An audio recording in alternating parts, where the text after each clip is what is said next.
Chapter 472, Sleeping in a Daze. Clearly, she hadn't expected Feng Lingyu to turn the tables and discard him after using him.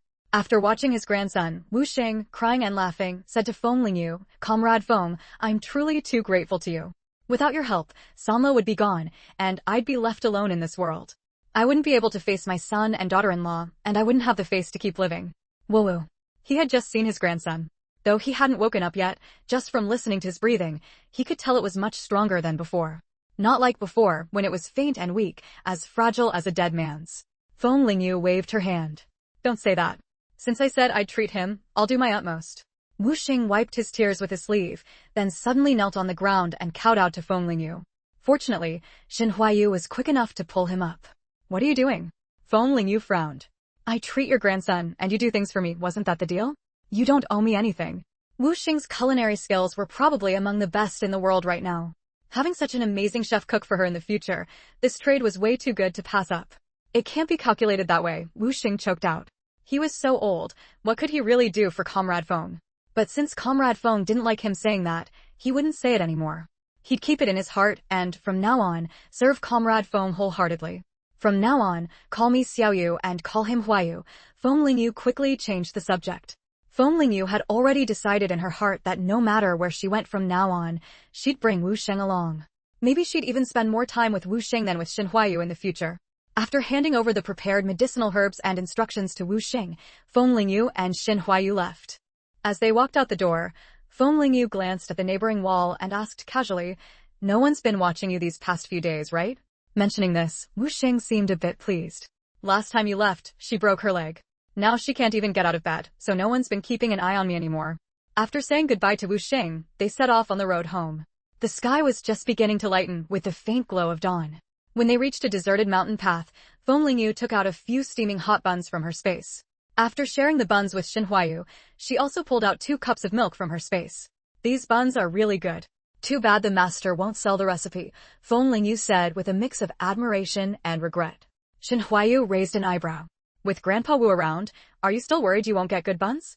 Someone who had studied under a master chef from the imperial kitchen, Shen Huaiyu didn't think Wu Sheng couldn't make buns even better than these. In ancient times, those who became imperial chefs were the best cooks from among the people, gathering the finest techniques from all schools. "That's true." Feng Lingyu immediately brightened up. The two ate and drank along the way, and by the time they returned to Qingshan village, it was already broad daylight. Once home, Feng Lingyu didn't bother greeting the family. She had been up all night administering acupuncture to Wu Sanla and hadn't slept at all. In the past few days, she had also slept very little while practicing her needling techniques. Pushing herself so hard, even someone made of iron couldn't take it. Shen Huaiyu stopped Gao Xiaotao from speaking and shook his head at her. Gao Xiaotao immediately widened her eyes and covered her mouth. "She's too tired. Let her rest well," Shen Huaiyu explained softly. When Feng Lingyu woke up again, it was already noon the next day. She was still a bit dazed as she opened her eyes, sitting up sleepily. Having slept so long, her mind felt like a mess of paste, and she couldn't tell what day it was.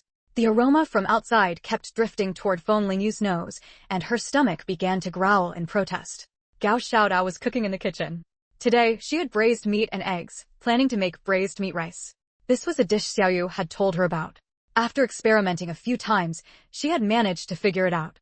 Following the scent, Feng Lingyu made her way to the kitchen and peeked in eagerly. "Hey, Xiaoyu, you're up." Seeing Feng Lingyu, Gao Xiaotao exclaimed in surprise. "What are you making?"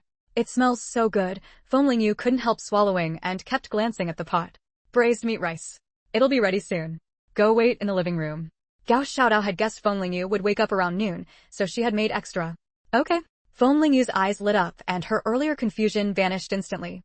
The steaming, snow-white rice was topped with rich, fragrant braised meat, half an egg, a few greens for garnish, and finally drizzled with a savory sauce. A bowl of braised meat rice was ready. Feng Lingyu picked up her spoon, stirred the rice, and the moment she took a bite, she felt the whole world become wonderful. Xiaotao, after a while, learn a few tricks from Grandpa Wu. "It'll be even better," Feng Lingyu said with a squint of satisfaction. Gao Xiaotao looked puzzled. "Is that Grandpa Wu really good at cooking?" Meeting Gao Xiaotao's confused gaze, Feng Lingyu realized she hadn't told her that the homestyle cookbook she had picked up belonged to Wu Xing. So Feng Lingyu briefly explained Wu Xing's story. "That's how it is. If you learn even a little from him in the future, it'll be more than enough for you." Gao Xiaotao clicked her tongue in amazement. What a coincidence. Then she added uncertainly, but learning cooking usually requires formal apprenticeship. Would Grandpa Wu be willing to teach me? Feng Lingyu swallowed her rice, thought for a moment, and said, I can't force him to take on disciples, but if you help him out and learn on your own, it should be fine. Generally, skills passed down through a master-disciple tradition couldn't be casually shared, so when Feng Lingyu made her request, she didn't ask Wu Xing to teach an apprentice, she only wanted him to cook for her in the future. To be fair, if Feng Lingyu had to casually hand over the recipes passed down in the Feng family, she wouldn't want to either. But it's okay if you don't learn. You don't plan to become a cook anyway, Feng Lingyu comforted Gao Xiaodao, seeing her a bit disappointed. Gao Xiaodao suddenly snapped back to reality. Her main job was to be Xiaoyu's guard. Chapter 473, New Year's Eve 1. Time passed quickly, and in the blink of an eye, it was New Year's Eve. Although Qingshan village wasn't decorated with lanterns and colorful banners, red could be seen everywhere, and the festive atmosphere was already very strong. Early in the morning, Feng Lingyu's household started a thorough cleaning. However, the house hadn't been lived in for long, so there was very little dust accumulated. Spring couplets and the character for fortune had already been pasted on the front gate, which Feng Lingyu had gotten from Grandpa Shen. Hanging 2 red lanterns under the eaves outside instantly created a festive mood.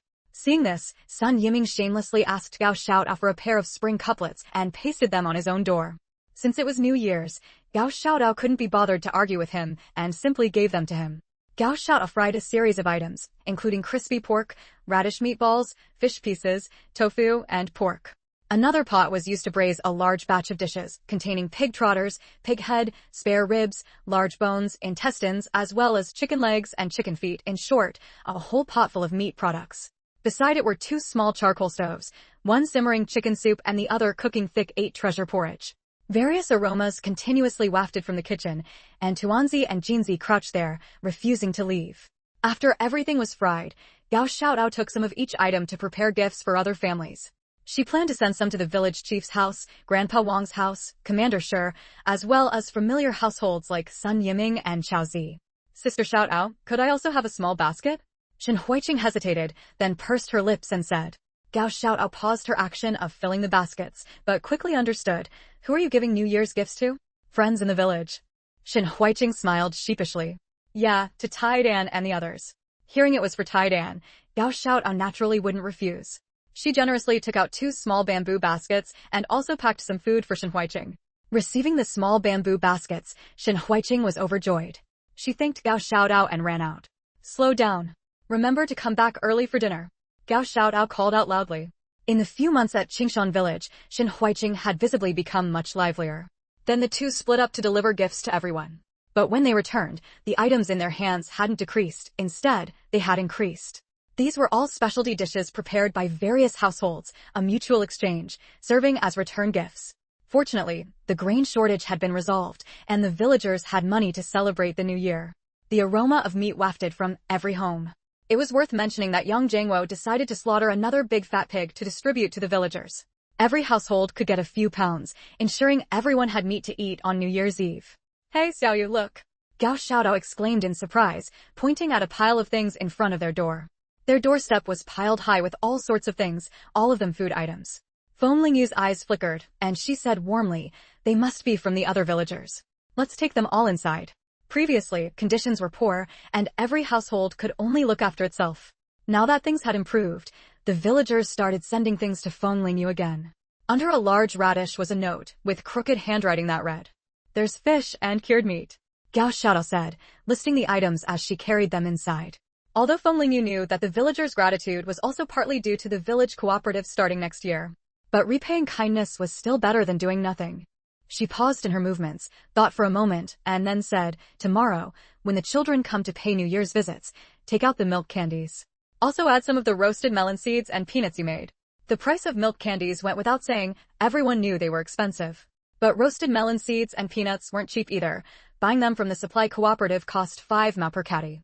By evening, Feng Lingyu lit the red lanterns in front of the house. The red light cast a glow on the snow in front of the door, creating a warm halo of light. She had just changed clothes inside, wearing a jacket that the old lady had sent last time, a white one with red patterns and a slanted front placket. It had festive red on it, but wasn't too conspicuous. Feng Lingyu wrapped a red cashmere scarf around her neck and stood under the red lantern.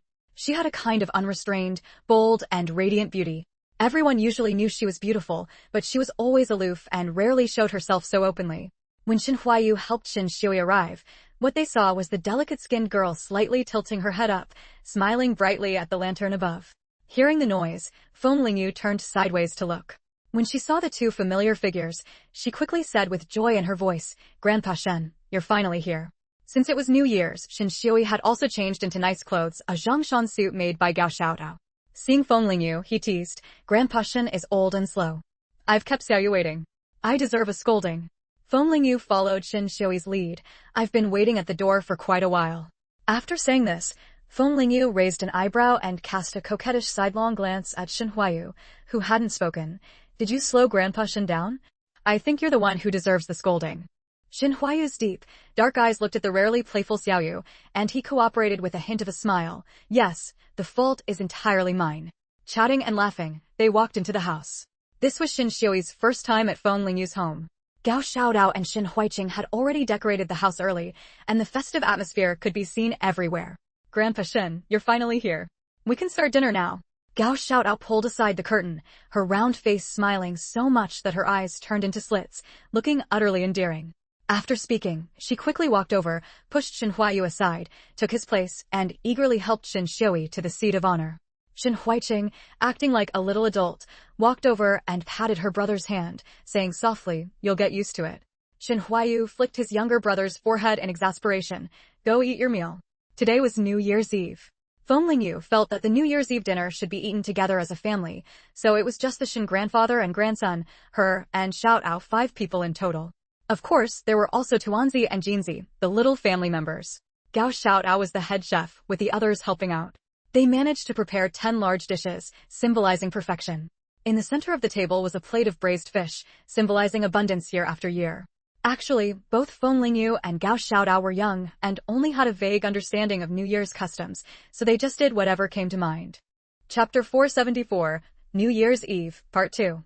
Once everyone was seated at the table, with Shin Xiui's call of "Let's eat," their New Year's Eve dinner officially began. At the table, everyone was joyful, each person wearing a smile. Feng Lingyu had already called the people in Jing City to wish them a Happy New Year. It was cold in Danang City this year, so Feng Lingyu and Gao Xiaodao agreed not to have Gao Dashu come over to celebrate with them. Fortunately, Wang Mingwei and his siblings, along with Wei Wuyan and Sang Fu, were still in Jing City, so they wouldn't be too lonely there. Tuanzi and Jinzi also had their own New Year's Eve dinner. Tuanzi had a meat platter, filled with the tenderest and most delicious cuts of pork, beef, and lamb. In front of Jinzi was a fruitcake, beautifully shaped and very tempting to look at. After the meal, Shin Xiui squinted his eyes, savoring the wine in his cup, humming a tune leisurely, utterly content. Usually, the younger ones kept an eye on him and wouldn't let him drink. Today, since he could finally have a little, he had to make the most of it and enjoy himself. Apart from Shin Xiui, everyone else drank milk tea and juice, so they were still clear-headed. Gao Xiaodao and Shin Huiqing clamored to go set off fireworks in the yard. The fireworks back then were simple, lacking the complex and dazzling colors of later times. They set up the purchased fireworks in the middle of the yard. Feng Lingyu and Shin Huayu stood to the side, watching Gao Xiaodao and Shin Huiqing excitedly circle the fireworks. They used fire tongs to bring out a piece of charcoal from the kitchen. Gao Xiaodao covered one ear with her hand while stretching the other hand far out to reach the fuse. Shin Huiqing craned her neck, looking on with anticipation, waiting for the moment it would ignite. She jumped 3 feet in the air and instantly distanced herself from the firework box. With the sound of the fireworks ascending, bright white sparks bloomed in the sky, like a tree of fire and silver flowers, lighting up countless stars in the night sky. Gao Xiaodao and Shin Huiqing's delighted voices rang out one after another. Streaks of light continuously flashed across Feng Lingyu's face. Shin Huayu turned his head to look. At some point, Feng Lingyu had closed her eyes, hands clasped together, silently murmuring something devoutly.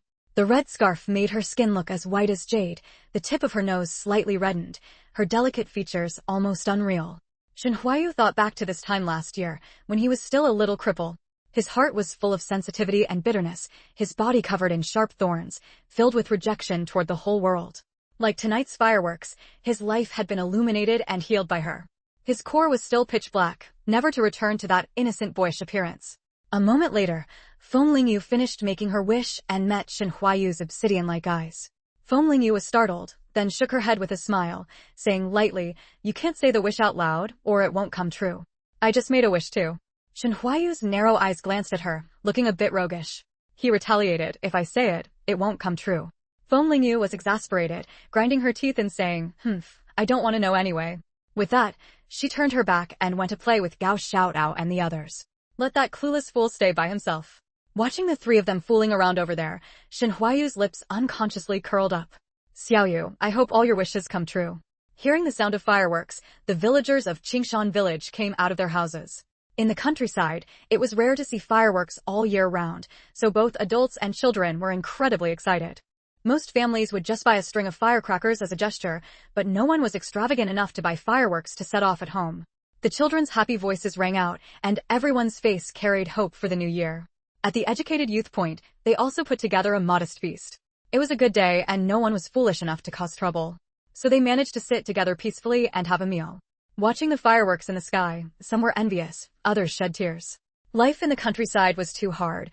When would they be able to return to the city? Chao Zi and Xiao Yanfeng were full of determination, their eyes carrying hope for the future. His pupils kept flickering with light in that direction. Commander, let's go back. It's cold outside, Wang Li said in a low voice. Not being able to go home for the new year this year must be hard on the commander too.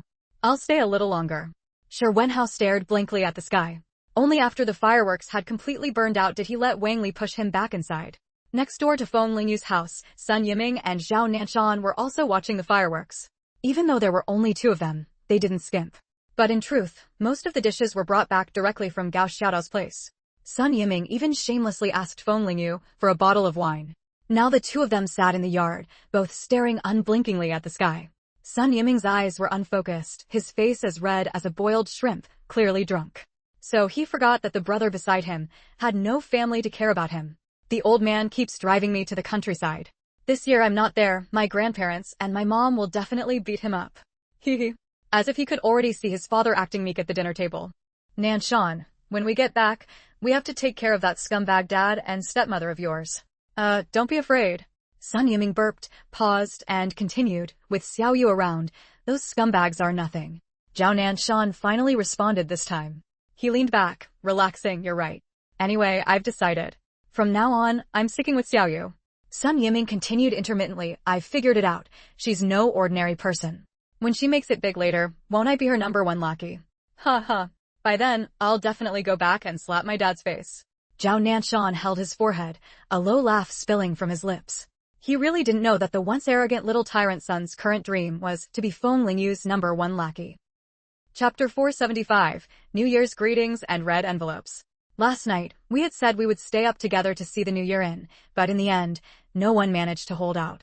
After setting off the fireworks, everyone went back to sleep. Feng Lingyu went out to brew herself a cup of honey water, and her original drowsiness vanished completely. Xiao Tao had already prepared breakfast and laid it out on the table, just waiting for Feng Lingyu to get up and eat. Shen Huiqing and Iron Egg had gone out together to pay New Year's visits, running off excitedly early in the morning. Now, only Feng Lingyu and Gao Xiaodao were at home. Feng Lingyu took a sip of her millet porridge and asked casually. Gao Xiaodao smiled. A few children came to pay New Year's greetings. I gave them some milk candies and sunflower seeds, and they ran off happily. Feng Lingyu thought about how someone needed to stay at home today, so she said, you stay and watch the house for a while. I'll go out and pay New Year's visits to Uncle Yang and the others. As she spoke, there was another knock at the door. It turned out the two children from earlier had gone back to show off their milk candies and sunflower seeds. So the village children all came swarming over, afraid they would be too late. As soon as Gao Xiaodao opened the door, the children's young voices rang out one after another. Happy New Year, Auntie Xiaodao. Happy New Year to you too. Xiaoyu is eating breakfast at home. Gao Xiaodao said with a smile. Don't push, don't push. She took out 2 bags, and all the children's eyes lit up as they stared at the contents. Do you all know what to say? Gao Xiaodao asked. We know, the children replied in unison. Each child could get 3 milk candies and a handful of sunflower seeds. Since it was the first day of the new year, the children were all wearing new clothes. Gao Xiaodao thoughtfully placed the treats in their pockets so they wouldn't fall out while they were running around. After the children left happily, Gao Xiaodao went back inside and sat down. Meanwhile, Feng Lingyu finished her meal, picked up her things and went out to pay New Year's visits. They were still eating breakfast when they saw Feng Lingyu arrive. Lu Hohot and young Lele happily welcomed her in. Because of the grain delivery incident at Qingshan village, not only had young Jiangwo left a good impression with the leaders. His son, young Deli, had also been rewarded with a job.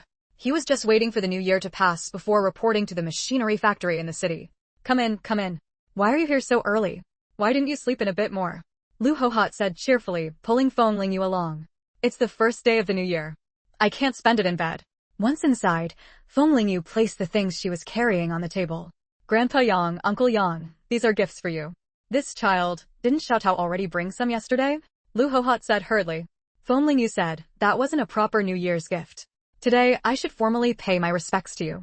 Aunt Hohat, please accept them. Lu Hohat had no choice but to look at her father-in-law. Seeing that he didn't say anything, she awkwardly accepted the gifts. This child Xiaoyu is too polite. Yesterday she had Xiaotao bring meat and vegetables, and today she brought so many more things. After that, Feng Lingyu chatted for a while with the Yang family before leaving.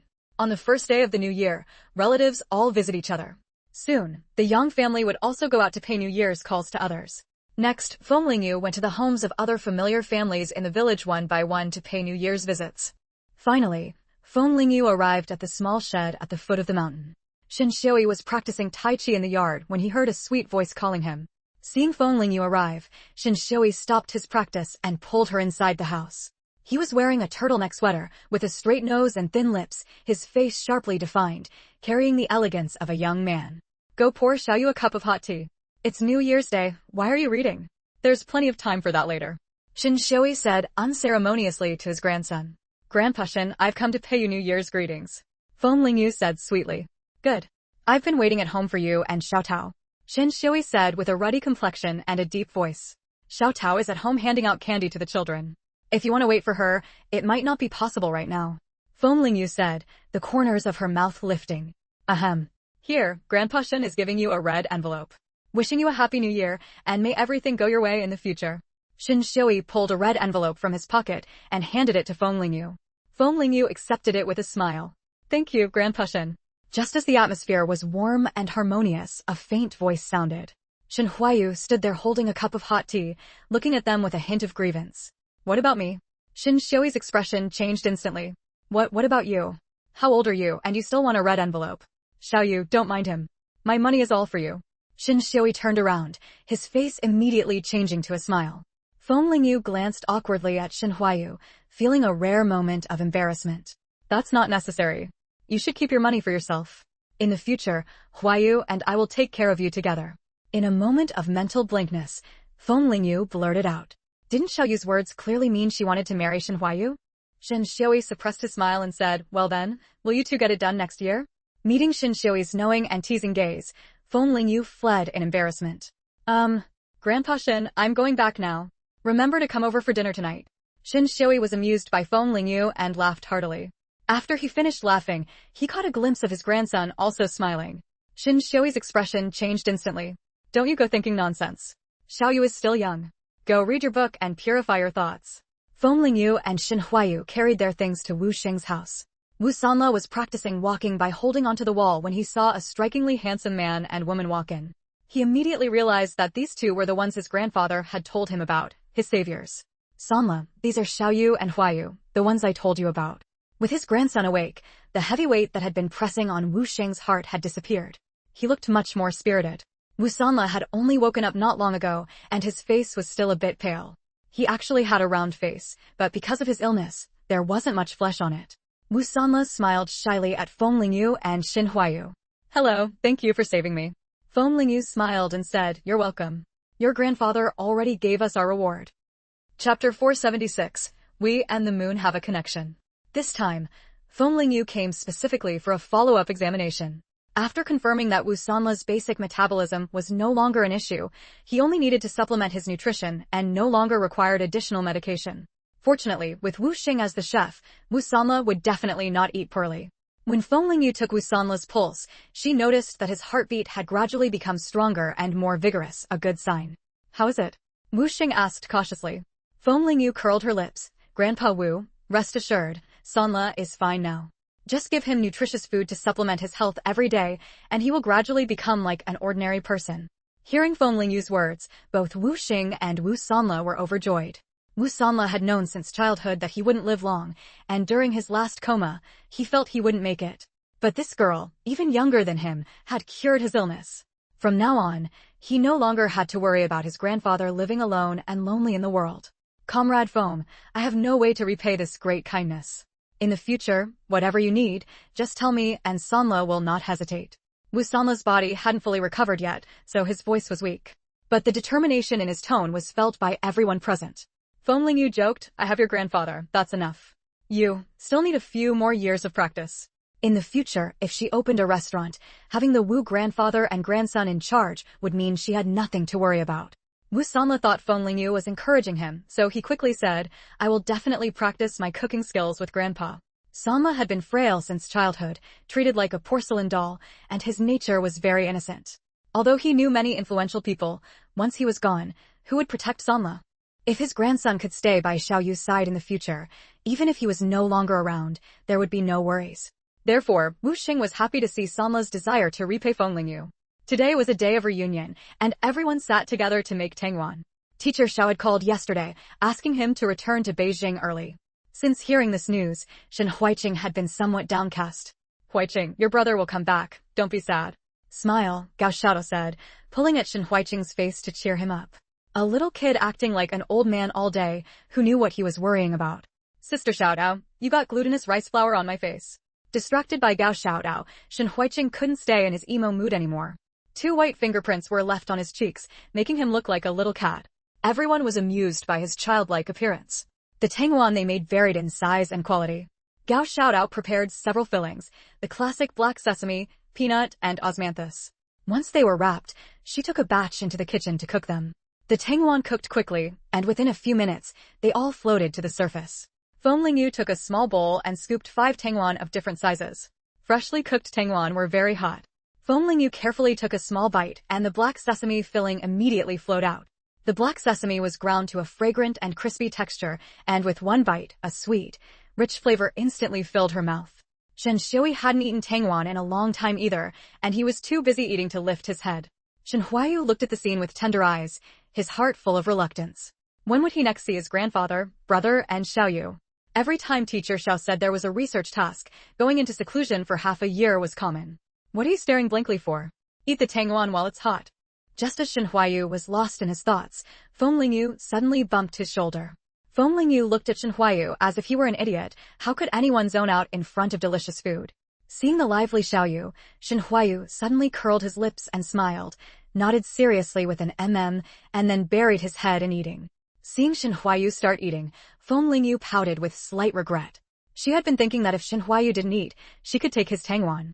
New tangwan hadn't been wrapped yet, so they had to wait a while. After finishing the tangwan, Shen Xiui suddenly became melancholic. The old man's white hair shimmered under the light, and his expression was somewhat desolate. Everyone knew it was because Shen Huayu was leaving. Shen Xiui's lips moved slightly, his deep and wise eyes fixed on his grown-up eldest grandson. In the end, 1,000 words were reduced to 3. Take care. Shen Huayu nodded heavily. Grandpa, please rest assured. Leave early tomorrow morning. No need to say goodbye to me, Shen Xiui suddenly said. You young people play a bit longer. I'll go rest now. I'm old and can't stay up anymore. With that, Shen Xiui waved his hand, not letting anyone see him off, and walked away alone. Feng Lingyu gave Gao Xiaodao a look, and she immediately understood and followed. Seeing this, Shen Huiqing gritted his teeth and ran after them. It was dark out, and there was no way they would let Shen Xiui go back alone. Soon, only Feng Lingyu and Shen Huayu were left in the yard. Have you packed your things? Feng Lingyu asked, making conversation. As she spoke, Shen Huayu silently came over and sat down beside her. They leaned back in their chairs, looking up at the night sky. In the pitch-black sky like a curtain, a full moon hung high. The soft moonlight, like a veil, gently descended upon the earth, creating a hazy and beautiful atmosphere around them. The moon is so round tonight, Feng Lingyu sighed. We first met under such moonlight too, remember? The moonlight fell on his face, casting shadows from his eyelashes, but his eyes were very bright. And the second time, Shen Huayu didn't answer Feng Lingyu's question. Shen Huayu continued, his voice low and somewhat captivating. In the primeval forest, under the same moonlight, we recognized each other. That's right, Feng Lingyu said, recalling that scene as Shen Huayu mentioned it. Feng Lingyu blinked at Shen Huayu. It seems we and the moon have quite a connection. Chapter 477, Under 18, Can't Bring Myself to Do It. Shen Huayu laughed, suddenly reaching out to press firmly on Feng Lingyu's head. The stray hairs on Feng Lingyu's forehead became messy from his action, as if she had just crawled out of bed. She shot a glare at the troublemaker. Are you getting too bold? The old Shen Huayu would never have dared to reach out and ruffle her hair. No. It's because the moonlight is too beautiful tonight.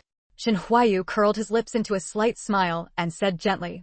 He tilted his head, light and shadow weaving into a harmonious painting on his face, stunningly handsome. Feng Lingyu stared blankly at the scene before her, murmuring dazedly, if you were a woman, no one else would stand a chance. Shen Huayu's fervent emotions choked in his chest. He held back, then finally couldn't help it, pressing his thin lips together and asking, are you allergic to romance? Feng Lingyu gave an awkward laugh, brushed it off with a chuckle, and said, it's late now, let's go rest. You have to catch the train tomorrow. The beautiful night came to an abrupt halt because of someone's lack of sentiment. After Shen Huayu left resentfully, Feng Lingyu leaned back in her chair and sighed faintly. Under 18, can't bring myself to do it. If she hadn't thought quickly just now, Shen Huayu would have leaned in. The next day, just as dawn was breaking, Shen Huayu was already at the village entrance carrying his things. Besides Shen Xiui, Feng Lingyu, Gao Xiaodao, and Shen Huiqing had all come to see him off. Without Feng Lingyu's convenient space, Shen Huayu had quite a lot to bring himself. But most of it was food Feng Lingyu had prepared for him. Shen Huayu stood there in a black coat, tall and elegant, looking especially deep and captivating. All the words that needed to be said had already been spoken. Feng Lingyu wasn't used to facing farewell scenes. So she said dryly, all right, go now. Call or write when you have time. Okay. Shen Huayu curled his lips into a smile, suddenly leaning close to Feng Lingyu's ear and lowering his voice. Xiaoyu, don't forget me. Hit by the warmth of his breath, Feng Lingyu's entire ear turned bright red. She tightened her face and said, got it, now scram. After nodding to Gao Xiaodao and Shen Huiqing, he turned and strode away. Young Jiangwo had arranged for a village ox cart to take him partway, parked outside the village. Shen Huiqing's eyes brimmed with tears as he watched his brother slowly disappear from his sight. Don't cry, you'll see him again soon. Feng Lingyu ruffled his head and comforted him softly. Yeah, I'm just a little sad. Shen Huiqing said, his eyes misty with tears. Feng Lingyu chuckled lightly. It's normal to be sad, but don't dwell in it. Your brother is waiting for you to grow up and help him. Shen Huiqing wiped his tears with his sleeve and said in a muffled voice, got it. Seeing that Shen Huiqing was feeling better, Feng Lingyu pulled Gao Xiaodao along. Let's go, heading home to bake little cakes. Once the new year was over, time slipped by quickly, and in a flash, it was spring. The spring chill lingered, and Feng Lingyu's clothes hadn't decreased. In fact, she was wearing even thicker ones. The selection of teachers for the village elementary school was also in full swing. After all, becoming a teacher meant not only getting village subsidies and work points, but also a salary. Young Jiangwo had gathered a few village cadres and some parent representatives to serve as judges for selecting the teachers. Feng Lingyu and Gao Xiaodao didn't join in the excitement. Seeing that they weren't going, Sun Yiming and Zhao Nanshan also didn't sign up. Because of the teacher selection, the atmosphere at the Educated Youth Point had turned strange again. The village was selecting 3 teachers in total, and with the old and new educated youth combined, there were a full 10 people, a high elimination rate. It was worth noting that just as the winter snow melted, Yan Wei had been sent away by Yang Jiangwo. Since Yan Wei left, Yang Hongying had been quiet for a while, blending in like a ghost at the Educated Youth Point. Chaozi smiled calmly. I don't know everyone's level, so I can't say I'm confident. I'm just going to give it a try. Just then, Lu Xiaowei suddenly threw down her book and said sarcastically, Chao Yanfeng, asking Chaozi is pointless. She's been reading all winter. If she's not confident, who is? And she's still pretending to be modest. Chao Yanfeng frowned. You really can't change your ways, always stirring up trouble. What else do you know? Chaozi, reading and studying every day offends you too. Do you want everyone to be like you, just picking fights all day for you to feel comfortable? Pfft. Wang Yi couldn't help laughing first, raising an eyebrow and mocking. Some people just can't stand others working harder than them. Get used to it. Like you said, a dog can't change its habit of eating shit. You're all ganging up on me. With that, Lu Xiaowei slammed the door and went back to her room. Lu Xiaowei was indeed worried she wouldn't be selected as a teacher, which was why she deliberately mocked Chaozi. She was the only one who hadn't studied all winter, so her chances were the smallest. But everyone saw through her intentions and just didn't want to bother with her. After Lu Xiaowei left, the atmosphere in the room actually improved. The rotten apple's gone, let's get back to studying. Ignore her. Wang Yi said loudly on purpose. Chaozi shifted her gaze back to the book in front of her, immersing herself in the ocean of knowledge. To be honest, Lu Xiaowei's words hadn't affected her at all. In the past, she might have argued with Lu Xiaowei. But now, she understood that the more you engage with someone like Lu Xiaowei, the more they thrive.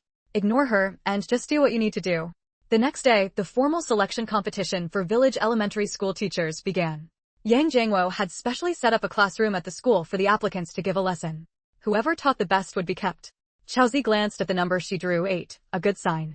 She breathed a sigh of relief and, while others were on stage, pulled out her lesson plan to review. The first few contestants went on stage, all imposing and delivering lengthy speeches. Xiaoyu, they're all so impressive. Gao Xiaodao exclaimed. Did you understand them?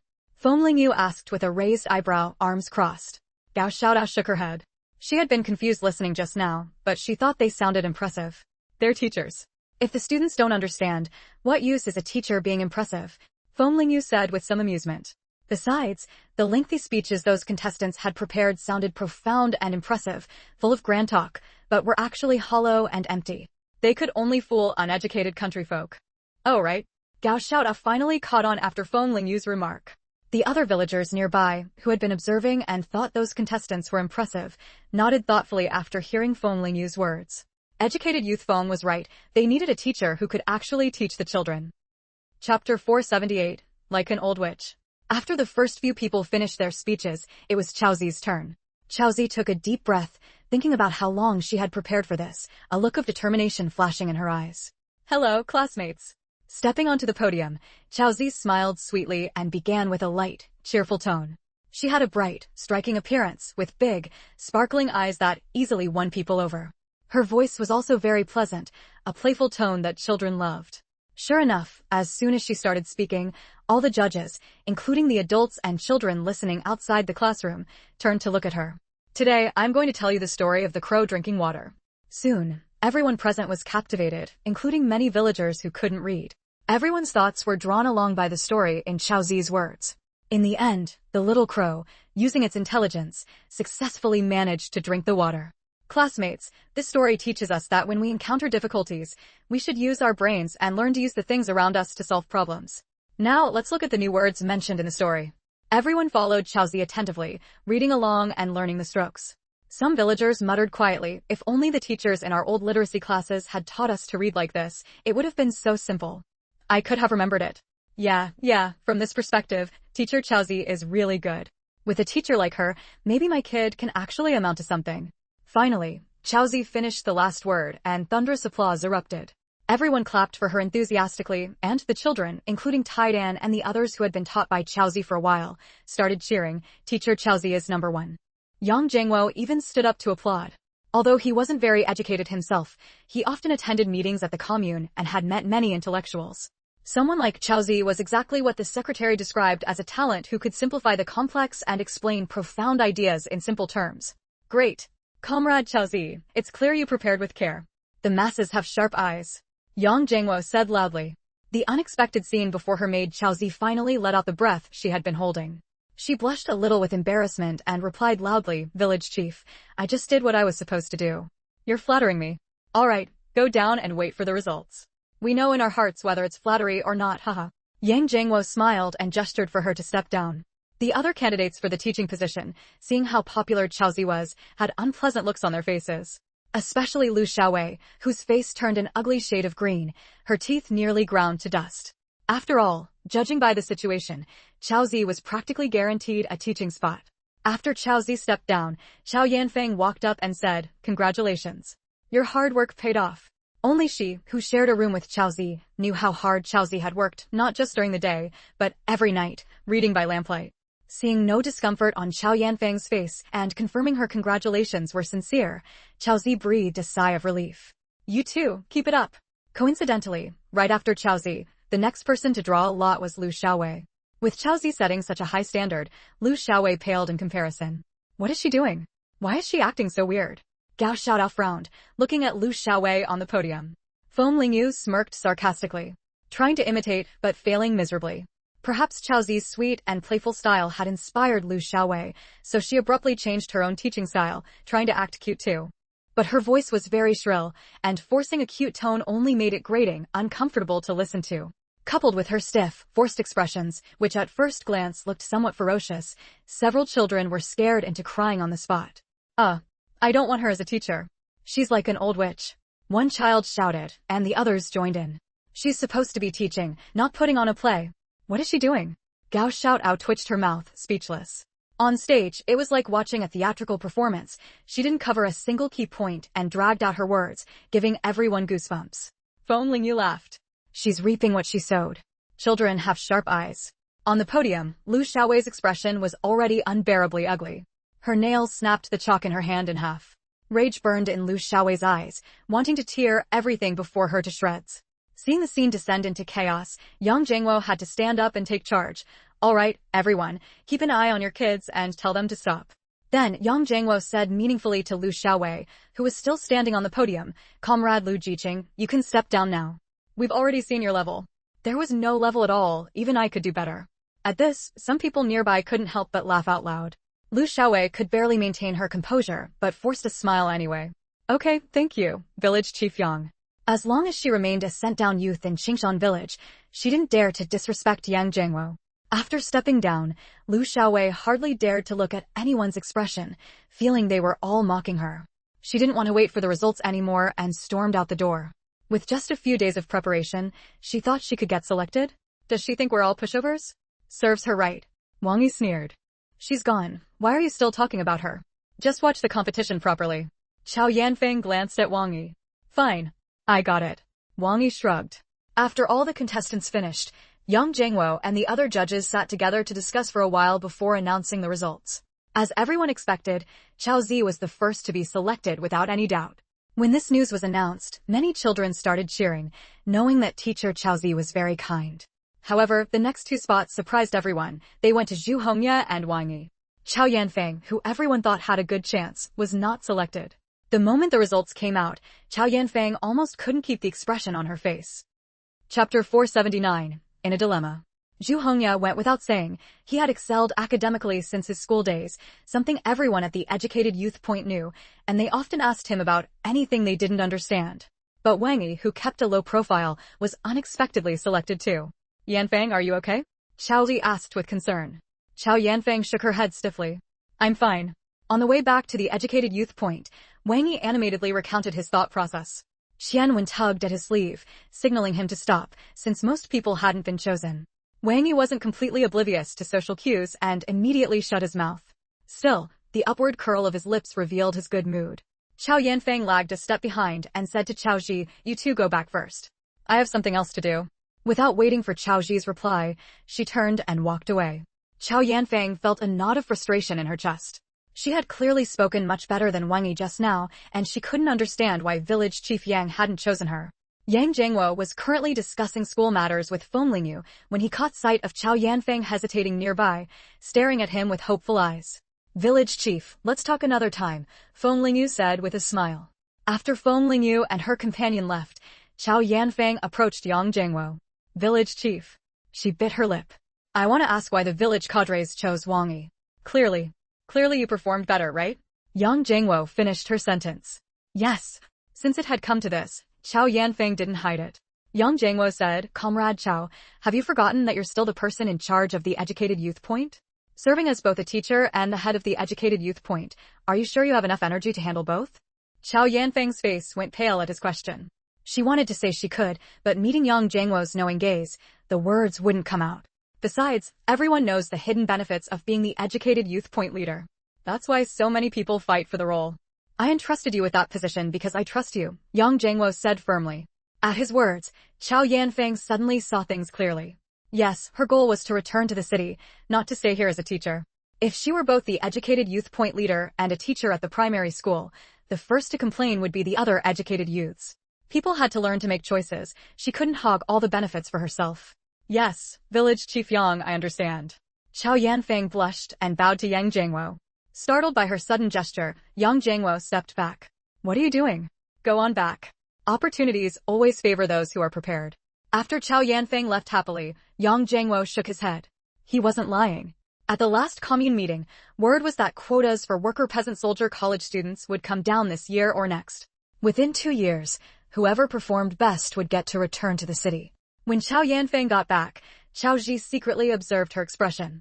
Seeing no unusual signs on her face, she felt somewhat relieved. She didn't have many friends at the educated youth point and didn't want to grow distant from Chow Yanfeng over this.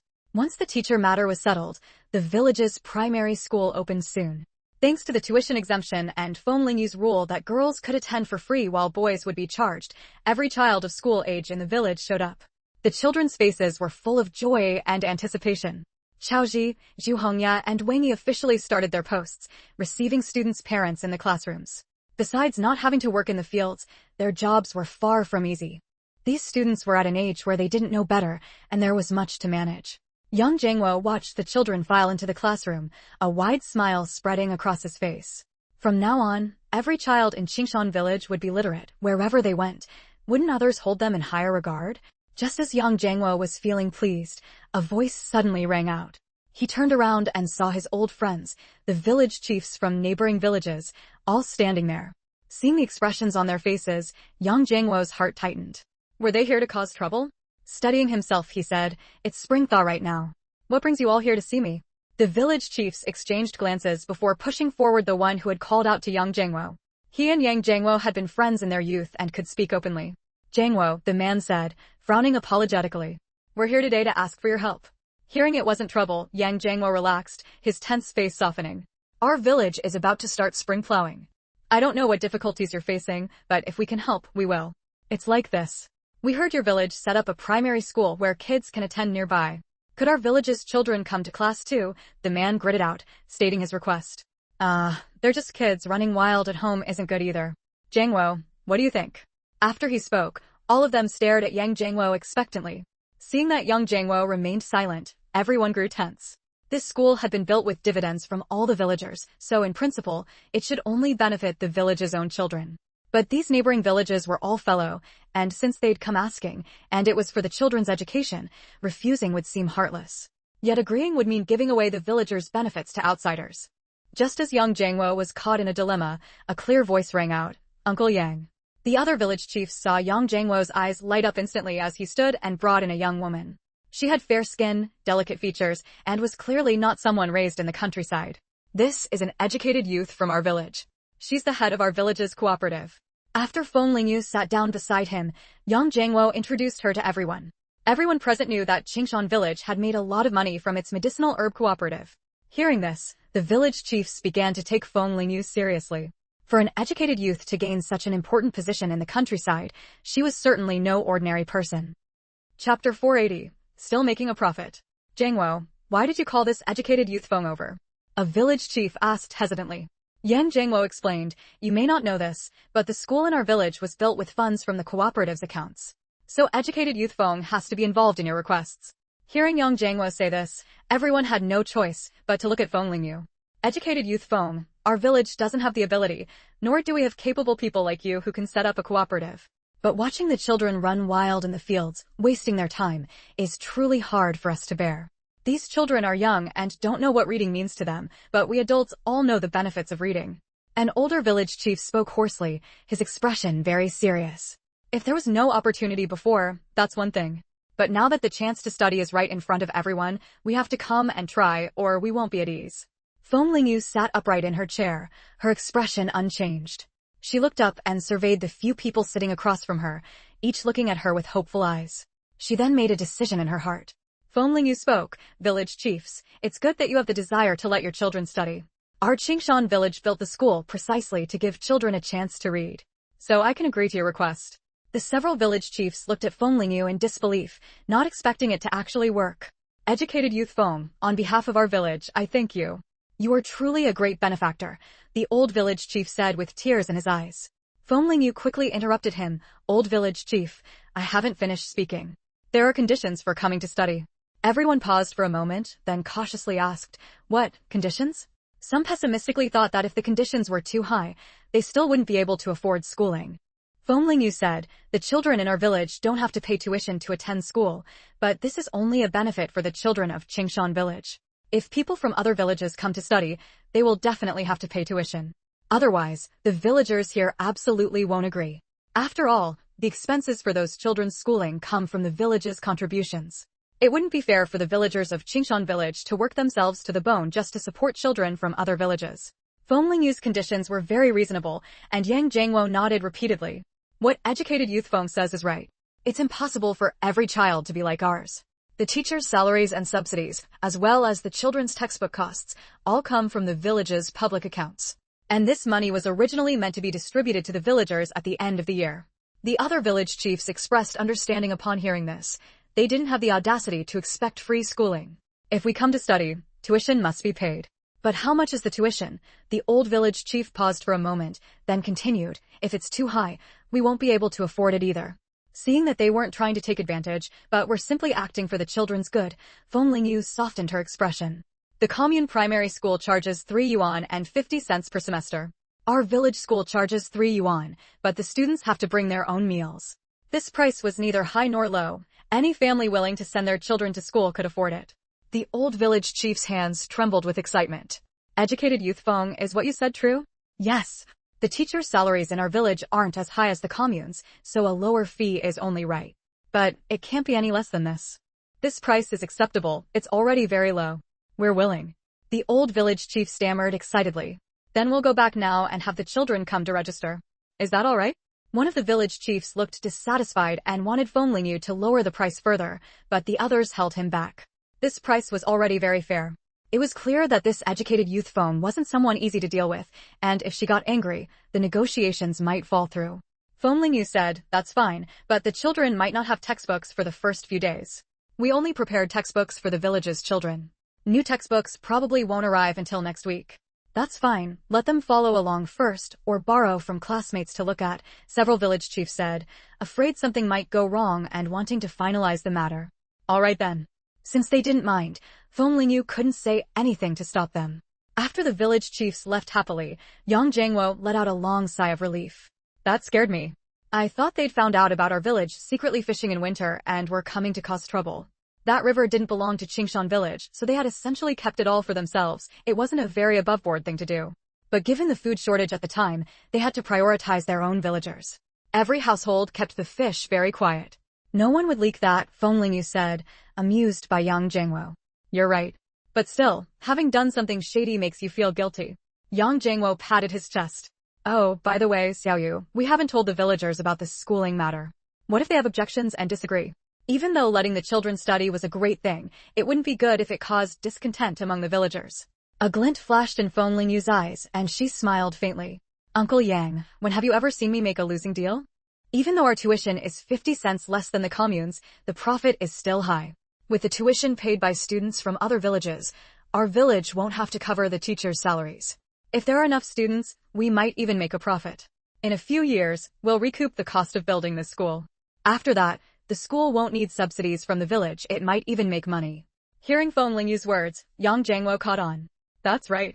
The money for the school had already been spent, and the total investment was fixed. But now they had a big new source of income. No matter how you looked at it, the village wouldn't lose out. And since it could actually make money, the villagers definitely wouldn't oppose it. Xiaoyu, you're so smart. You're our village's little lucky star. Being praised so bluntly by Yang Jiangwo, Feng Lingyu felt a rare moment of embarrassment.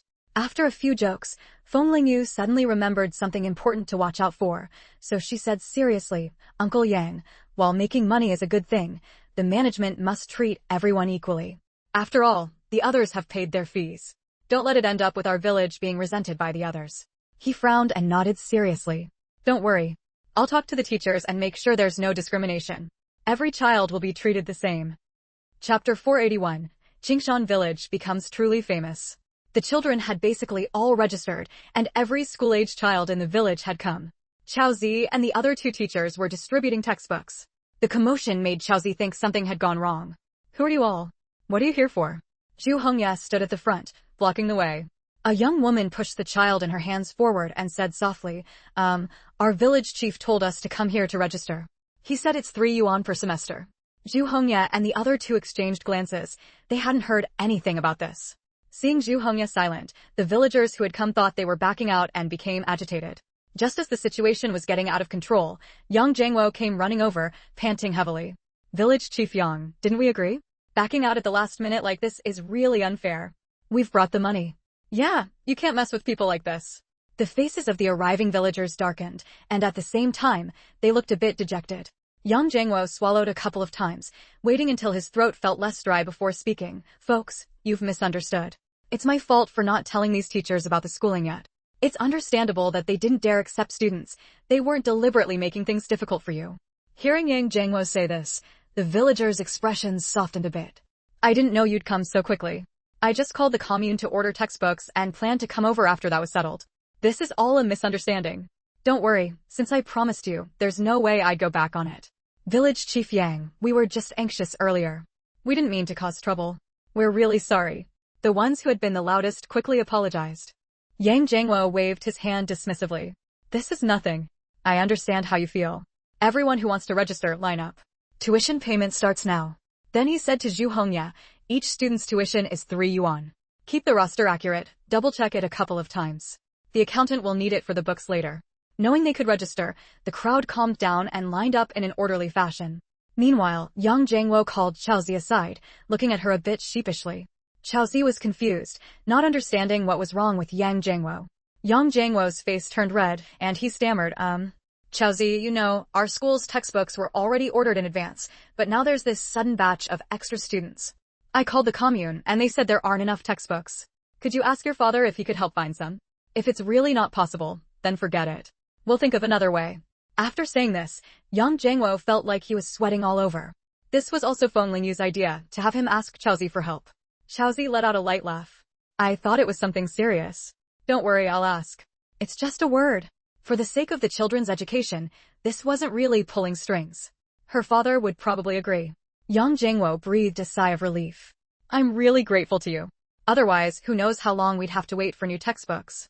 Even though copying by hand or borrowing classmates' books was an option, since everyone had paid tuition, it wouldn't be right. It's nothing. I didn't help that much. Well, village chief, I'll go help out over there. Xiaozi smiled casually. Yang Jiangwo watched Xiaozi's retreating figure and sighed, thinking about how much she had changed in such a short time. With Xiaozi's help, the textbook issue was quickly resolved. Not only that, but Unity Commune specially awarded Qingshan Village a Certificate of Honor, Civilized Village, in recognition of their contribution to helping many children attend school. All the villagers were overjoyed, and Yang Jiangwo felt especially proud, walking with a spring in his step. With this honor, even the villagers who had originally opposed letting children from other villages study here no longer objected. For a time, the sound of reading filled Qingshan Village. During school drop-off and pick-up times, children carrying small satchels could be seen everywhere. As spring arrived, the snow gradually melted, revealing the earth that had lain dormant all winter. Here and there, patches of green began to emerge and the mountains showed their true colors. Melted snow water trickled down from the mountains, merging with the water in the soil to form a small stream that slowly flowed into the river at the village entrance. Speaking of this, Yang Jiangwo's foresight had to be praised. Last year, despite the cold wind, he had the villagers dig drainage ditches, so now they didn't have to go into the fields. They just had to wait for the snow to completely melt before they could start plowing. Last year, we spread burned plant ash on the fields we opened. The fertility should be enough. We don't need to add fertilizer. When do we start planting those medicinal herb seeds? Yang Jiangwo stood on the ridge with his hands behind his back, Feng Lingyu beside him. We can start once the snow water has completely melted. But we still need to prioritize the smooth progress of spring plowing, Feng Lingyu said slowly. As a farmer, grain always came first. As for the medicinal herb fields, they'll be assigned to each person. The output from each herb field will be recorded in the accounts, and at the end of the year, dividends will be distributed based on that. Yang Jiangwo nodded happily. This method is good. The more you do, the more you get. It keeps people from slacking off. Feng Lingyu continued, we also need to consider the elderly and children in the village who can't work, as well as impoverished households. Just like with the per-person grain distribution, they should naturally get a share. The specific ratio will depend on the annual income. That's all I can think of for now. You make a good point. Yang Jiangwo made a mental note of this. The medicinal herb seeds were already on their way. Feng Lingyu had called Zhao Qishu in the capital ahead of time, and he had readily sent the seeds. Last year, Qingshan Village had helped the capital's pharmaceutical factory avert a major crisis, so they were more than willing to accommodate Qingshan Village. Soon, spring plowing and herb planting began simultaneously in Qingshan Village. Though it was exhausting, the villagers' faces were full of smiles. In the meantime, Feng Lingyu worried that the herbs might not survive, so she secretly used her plant powers on the herb fields at night. As for the spiritual spring water, Feng Lingyu didn't dare use it, afraid that the herbs might be found to contain some special With the boost from her plant powers, the herbs in the fields grew lush and green, with a germination rate exceeding 80%, far surpassing everyone's expectations. By the time the herbs matured in summer, the entire batch was processed by the village and sent to the capital. In the end, accountant He Pengcheng's hands trembled as he calculated the accounts. The herbs had sold for nearly 50,000 yuan. In an era when a single cent could buy a piece of candy, 50,000 yuan was an enormous sum. Soon, the commune found out, and then the entire Danang city knew as well. Chapter 482, Are You Going to Hit Me? Although this output was nothing compared to the big factories in the city, Qingshan village was just a small mountain village after all. If all this money were distributed, every household in Qingshan village would get at least 1,000 yuan. Even city workers. Miss, I haven't had a drink of water the whole trip. Could I borrow your cup? The woman smiled timidly. Don't worry, I'm not sick. I'll wash it clean for you afterward, is that okay? The young girl she was asking was dressed fashionably, youthful and pretty. The girl looked over the woman's clothes and frowned. Not only was this woman dressed sloppily, but she also didn't want to lend her cup to a stranger. How dirty would that be? Seeing the girl's silence, the woman asking for the cup looked disappointed, her face growing even more sallow. She forced a smile and said, It's fine, I'll just tough it out. Just then, a young man in a gray coat sitting on the other side of the aisle spoke up. Hey comrade, this sister here hasn't had water in a long time. Just lend her your cup, consider it a good deed. Didn't she say she'd wash it for you? With someone starting it, other busybodies chimed in. Yeah, let her use it. It's pitiful not having water for so long. Pressed by so many people, the young girl's face turned red. She didn't want to lend it, so why were they forcing her? Don't you all have cups too? Use yours, why does it have to be mine? Did she ask us? Young people these days, no compassion at all. Right, dressed so nicely, it's just a cup. Their attitude isn't positive at all. The girl was bombarded from all sides, unable to get a word in, and finally held back tears as she handed over the cup. Take it, all right? Just remember to wash it clean. The woman nodded happily, some color returning to her sallow face. Good, thank you. I really haven't had water in too long. With that, she gratefully took the cup to the end of the car to get water. The girl stayed in her seat, pouting and glaring out the window. The train had 3 seats in a row. The girl sat in the middle, and across the aisle sat a middle-aged man who hadn't said a word. In the window seat sat someone dressed all in black, who had been covering their face with a black hat since boarding, seemingly asleep. Sleeping that long, what a pig. The girl muttered under her breath, annoyed and seeing everything as irritating. Before long, the woman who borrowed the cup hurried back, her face beaming. In her rustic accent, she said, Miss, here's your cup back. I washed it clean and filled it with hot water. Thank you so much. I have some dried dates I dried myself. Take them, they're good for your blood. It's rare to see such a generous girl these days, and so pretty too. Though she had been forced to lend the cup, the girl felt a bit happier after the woman's continuous compliments.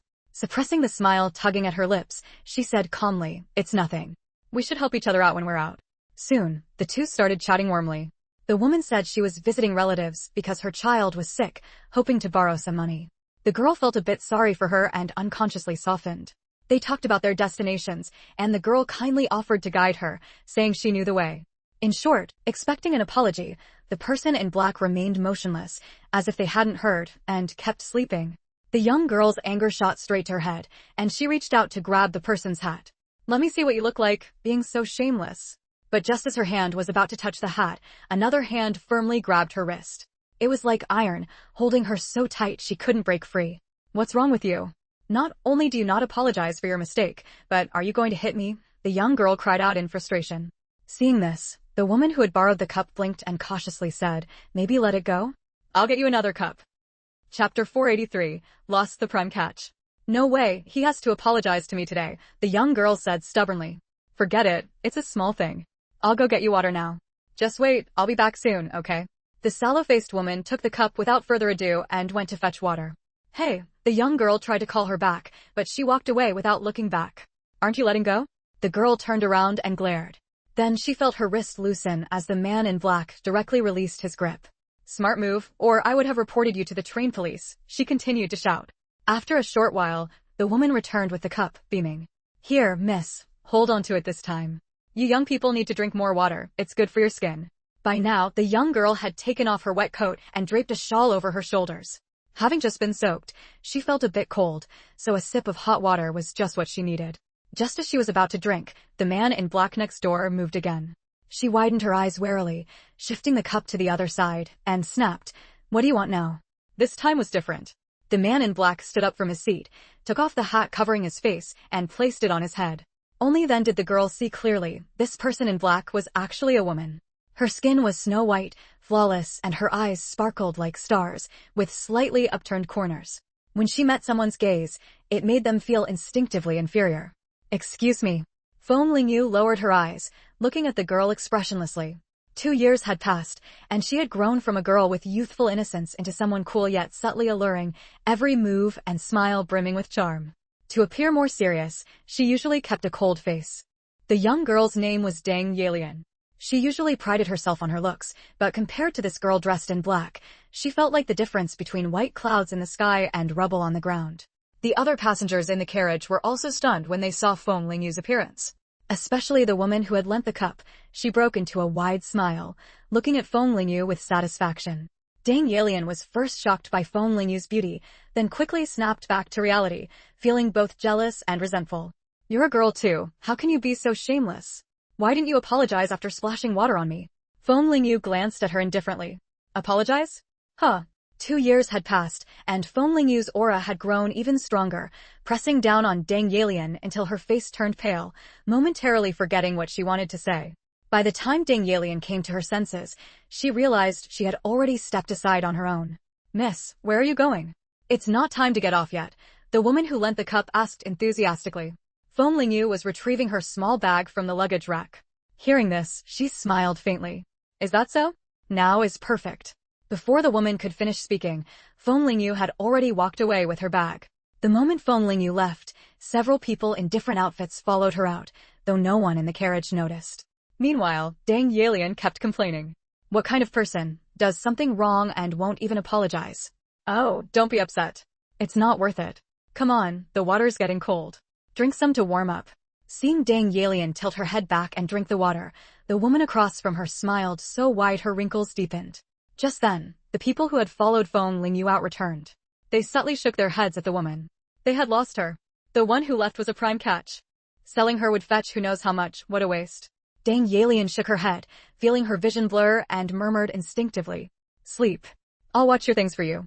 The woman's eyes flickered with a dark light as she replied softly. At least they still had this one as a backup. This trip wasn't a total loss. The train whistle sounded as a small platform approached. The woman signaled her accomplices, and several people quickly gathered around. My sister here is sleeping soundly. I can't bear to wake her, the woman said with a bright smile to anyone looking. Then she snapped at a tall man, can't you see? Hurry up and carry your sister. If we don't get off now, the train will start moving again. Looking closely, the people gathered around were the same ones who had backed her up earlier when she borrowed the cup. The other passengers in the carriage didn't notice anything wrong. They glanced coldly and looked away. Dang Yelian, dazed, felt herself being carried. Her mind struggled, but her eyelids felt glued shut, impossible to open. She wanted to scream. She had no brother or sister at all.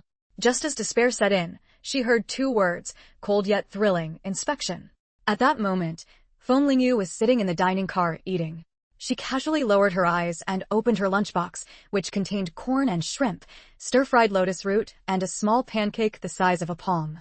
The dishes in the lunchbox were specially made by Wu Xing, delicious yet light, leaving no strong smell, perfect for long journeys. The idea of going to Shanghai had been lingering in Feng Lingyu's mind for a long time, and now she had finally found the right moment. The Qingshan village cooperative's business was growing, and medicinal herb production was increasing year by year. The Beijing pharmaceutical factory could no longer absorb so many herbs. To continue developing, they needed to find new partners. Inspired by Qingshan village, Danyang City was gradually transitioning into a medicinal herb industry base. Xiao Datong was determined to turn Danong into the country's largest herb industry hub. Since Qingshan village was a model for herb cultivation, the city had increased its support for the village. This time, Feng Lingyu was on a business trip to Shanghai because the newspaper had reported that foreign merchants were there to purchase herbs.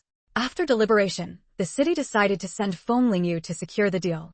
Coincidentally, Feng Lingyu also wanted an opportunity to meet Ling Qingwei in Shanghai, so she gladly accepted. Since this trip was a last-minute decision, Feng Lingyu hadn't managed to get a sleeper ticket. Knowing that regular carriages were a mix of all sorts of people, Feng Lingyu didn't want to cause trouble or draw attention, so she dressed entirely in black and slept since boarding. Who would have thought that, even keeping such a low profile, she'd run into a group of human traffickers? Feng Lingyu didn't consider herself a good person, but she couldn't stand by and watch a girl be trafficked. Earlier, she had gone out to find the train police, ensuring the traffickers wouldn't get away. After finishing her meal, Feng Lingyu slowly returned to her seat. Dang Yalian sat blankly in her seat, dazed. If not for the police inspection, she would have been taken off the train by the traffickers. Chapter 484, Crying over her own stupidity. Just thinking about the fate of being trafficked by human traffickers, Dang Yalian couldn't stop shuddering with fear. Fortunately, she had been rescued, and that group of traffickers had all been caught without a single one escaping. Who would have thought that the woman who had chatted with her the whole way? Feng Lingyu straightened her clothes, put her hat on properly, picked up her small bag, and got off the train directly. Dang Yalian had a lot of luggage. She wanted to call out to Feng Lingyu to wait, but in the time it took to lower her head, she saw Feng Lingyu's figure disappear into the crowd. Really, I wanted to make friends with you, Dang Yalian muttered. She didn't know that Feng Lingyu had deliberately walked faster to avoid too much contact with her. Shanghai's train station was huge. Feng Lingyu looked up, chose an exit, and walked straight out. The pedestrians passing by were clearly dressed fashionably. Regardless of gender, most had put effort into their appearance, with their own little touches. This was the first time Feng Lingyu had felt the free, modern atmosphere since arriving in this era. Glancing down at her own black clothes and pants, she realized she stood out as an oddity among the crowd, with people occasionally giving her strange looks. Feng Lingyu thought to herself, I never imagined I'd be seen as a country bumpkin one day. Outside the Shanghai train station was a large open area, where many people waiting for rides sat with their luggage. Feng Lingyu swept her gaze around and immediately spotted the person waiting for her. He was leaning against a bicycle, smoking lazily. Seeing what he was wearing, Feng Lingyu's mouth twitched. She reluctantly walked over and kicked the leg of the man, who was still humming a tune. Wei Wuyan was enjoying himself with his eyes half closed when he suddenly stumbled from the kick. Who the hell dares kick your grandpa? Are you tired of living? Huh? The people around watched, worried for this fair-skinned, strikingly beautiful young woman. Why would a girl pick a fight with this clearly rough-looking young man? Wei Wuyan turned around, cursing viciously, only to meet a pair of clear, cold eyes. He shuddered, and the angry expression on his face froze instantly. Xiao Yu, it's you. When did you arrive? I thought you'd take a bit longer. Wei Wuyan smiled ingratiatingly and reached out to take the bag from Feng Lingyu's hand. By the way, how did you find me? He had agreed to pick her up inside the station but hadn't gone in yet. Feng Lingyu squinted and said irritably, You're the most conspicuous person in the crowd, like a rainbow that's come to life. Wei Wuyan had a cigarette tucked behind his ear, his hair slicked back into a greasy style, with just one strand left hanging over his brow. He wore a green floral shirt over a very white t-shirt, pants made of colorful nylon material, and shiny leather shoes on his feet. Wei Wuyan thought Feng Lingyu was complimenting him. He cheerfully pushed the bike upright and said smugly, Of course. What I'm wearing is trendy. Who doesn't want to buy this outfit now? Feng Lingyu gritted her teeth and said, I told you to keep a low profile. Is this how you do it? Wei Wuyan's eyes darted nervously, and he changed the subject guiltily. Haha, well, get on the bike. I had some brothers order dishes at the restaurant ahead of time. All good food. With so many people and prying eyes around, it wasn't a good place to talk. Feng Lingyu silently noted this against Wei Wuyan, then got onto the back of the bike. Feeling guilty, Wei Wuyan kept making small talk. Wearing this is also advertising, you know. You have no idea how popular this shirt and these pants are right now. Most of our profits in Shanghai come from this outfit I'm wearing. Feng Lingyu held back, but couldn't help herself. Oh? Does the boss himself need to do the advertising? What are the people under you doing? By that logic, as your boss, should I wear an outfit like this too, huh? Dressed like this, you might as well tell the patrol teams directly, come arrest me. No need for that, haha, Wei Wuyan replied dryly. Wei Wuyan pedaled the bike, sweating on his forehead from Feng Lingyu's scolding. He secretly regretted bringing this up when there were so many other things to talk about. Wasn't he just asking to be yelled at? Chapter 485, The wind might be about to shift. For the rest of the journey, Wei Wuyan obediently kept his mouth shut, focusing solely on pedaling the bicycle. The streets of Shanghai were bustling with people, with modern young women carrying small handbags strolling about everywhere. From time to time, cars and trams shuttled through the streets. It seemed the atmosphere in Shanghai was much more open than in the capital. On the roadside, there were even shop windows lit up with colorful lights, displaying English slogans that suggested they were foreign trade stores. We're here, this is the place. Wei Wuyan's long legs came to a stop as the bicycle halted in front of an elegantly decorated Western-style building. Xiao Yu, this is the hottest Western restaurant right now. I'm bringing you here today to try it out and welcome you properly, hehe. A few well-dressed men in floral shirts, dressed just like Wei Wuyan, approached cautiously.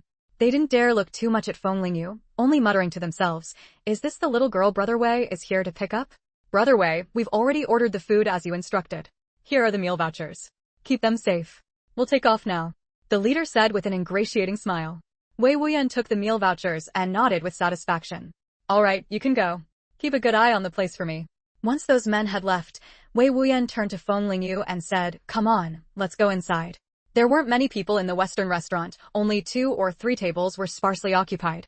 The waitstaff, all dressed in neat white shirts, stood politely to the side, their service attitude far better than that of the waiters in state-owned restaurants. The two chose a corner seat, where several tall green plants happened to block their figures from view. Since they had reserved a spot in advance after confirming the meal vouchers, the pre-prepared dishes were brought out one by one. Wei Wuyan even made a show of pouring 2 glasses of red wine. "Try it. This wine isn't as good as the fruit wine you gave me, but it's still decent." Feng Lingyu swirled the wine glass in her hand, then took a small sip. "It's really not bad. You're living quite comfortably here, even eating Western food."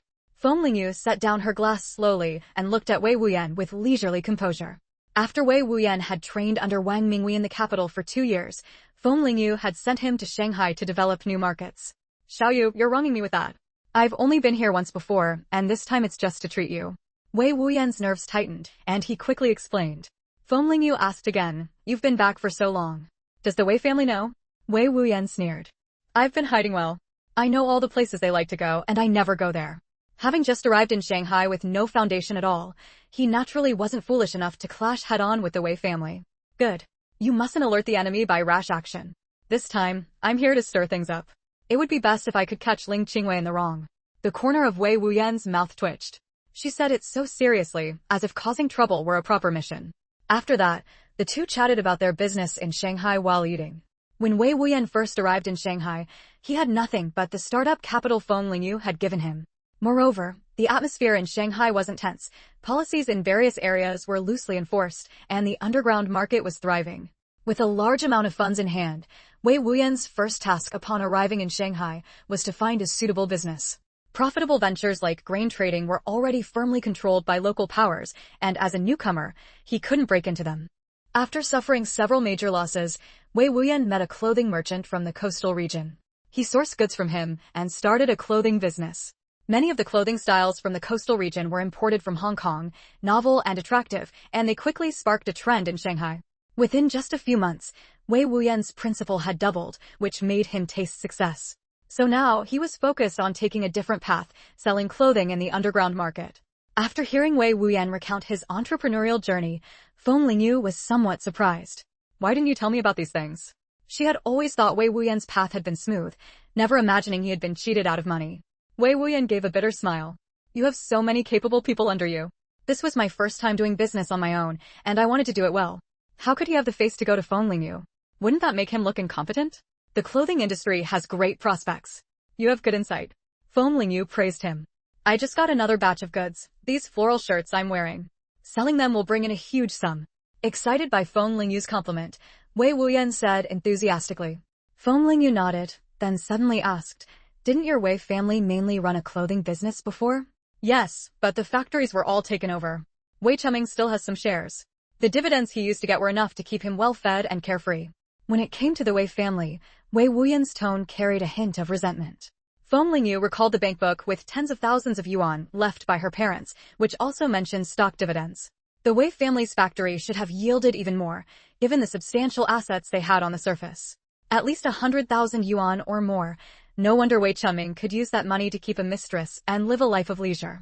Feng Lingyu cut her steak neatly with her knife and fork, the cold utensils and plate making no sound at all. "Don't worry. Sooner or later, we'll deal with them." Feng Lingyu's calm words soothed the restlessness in Wei Wuyan's heart. He relaxed his brow. "You're right. We'll take it step by step. Don't be too flashy with your clothing business. The wind might be about to shift. Tell your people to keep a low profile."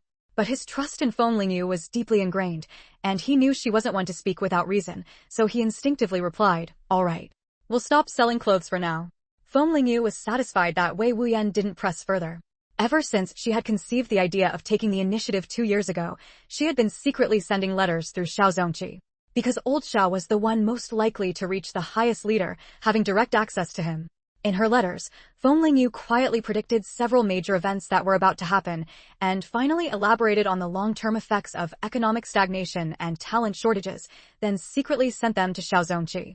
When Xiao Zongqi first received the letters, he thought they were a prank. But when the events in the letters all came true one by one, he had no choice but to believe. So, Xiao Zongqi immediately called the highest leader's secretary, saying he had urgent matters to report. As for what happened next, Feng Lingyu didn't get involved. Matters concerning the highest levels were beyond her control. Besides, she hadn't expected a single letter to have much effect. It was mainly a reminder and a warning. As long as it made the leadership realize that continuing down this path would bring future harm, that was enough. During the 2 years of promoting rural cooperatives, Feng Lingyu had clearly noticed some policy relaxations. Xiao Datong had also sensed this, which was why he was so determined to turn Danang City into a medicinal herb base. After the meal, Wei Wuyan led Feng Lingyu away. Chapter 486. Find this place. See? Not bad, right? I searched for a long time before finding this house. Wei Wuyan said proudly, hands on his hips. Ever since he received news that Feng Lingyu was coming, Wei Wuyan had been making preparations. This small white villa was the most satisfactory house he had found, and it took quite a few connections to secure it. Fortunately, his household registration was in Shanghai, making the property transaction easier. Feng Lingyu followed Wei Wuyan on a tour of the villa. The villa had 2 floors in total. The first floor mainly consisted of the living room, kitchen, dining room, and a maid's room, while the second floor was where people lived. The master bedroom had not only a walk-in closet, but also a private bathroom. The house was spotlessly clean, and the wooden floors had been completely refurbished, making no creaking sounds when walked on. Downstairs, there was also a small garden of about 20 square meters. Instead of flowers, a few heads of Chinese cabbage were growing there. How much did this house cost? Has the title been transferred? Feng Lingyu asked casually. Seeing Feng Lingyu's expression, Wei Wuyan knew she liked it and immediately replied happily, not expensive, just 1,300. I spent another 100 to get the housing authority to transfer the title into my name. Since Feng Lingyu's household registration was in Qingshan village, buying a house here would require too many procedures, so Wei Wuyan put the house under his own name. You got a great deal, kid. This house will definitely be worth a lot in the future. Heh, that's nothing. My family's villa is way better. Once we get the Wei family back, I'll take you to see it. Wei Wuyan said nonchalantly. The two sat down on the sofa, and Feng Lingyu took a piece of paper out of her bag. Take this, and have all your people help me find this place. Wei Wuyan took it with a grave expression. Opening it, he saw a drawing of a small corner of a house. Shanghai was huge. Relying on such a small feature to find the house in the drawing would be extremely difficult. It should be an ancient building. That narrows it down, doesn't it? This matter is very important. Make it your top priority. Feng Lingyu said seriously. Also, I asked you to keep an eye on Ling Qingwei. Have you found anything? Feng Lingyu asked. No. Ling Qingwei always has a few people around her, so we didn't dare get too close for fear of being discovered. She usually goes to gatherings with the woman Wei Chunming married later. Wei Wuyan shared what he knew. Ling Qingyue's daily life was quite simple, with nothing unusual. Feng Lingyu frowned. Logically, since Ling Qingwei had failed several times in dealing with her, she should be thinking of new methods now. But why was there no movement at all? Just keep following her for now. Don't let anyone find out. Don't be stingy with money for everyone helping us, pay them generously. If funds are insufficient, have Wang Mingwei wire you some. Feng Lingyu tapped her fingers on her knee and said in a low voice. After discussing a few more details, Wei Wuyan got up and left. He lived in a small alley himself, hiding in plain sight. Once she was alone in the house, Feng Lingyu released Jinzi and Tuanzi from the space. She hadn't planned to bring them this time, but they absolutely refused to stay home and insisted on coming with Feng Lingyu. Jinzi was now a fully grown little monkey, even more agile.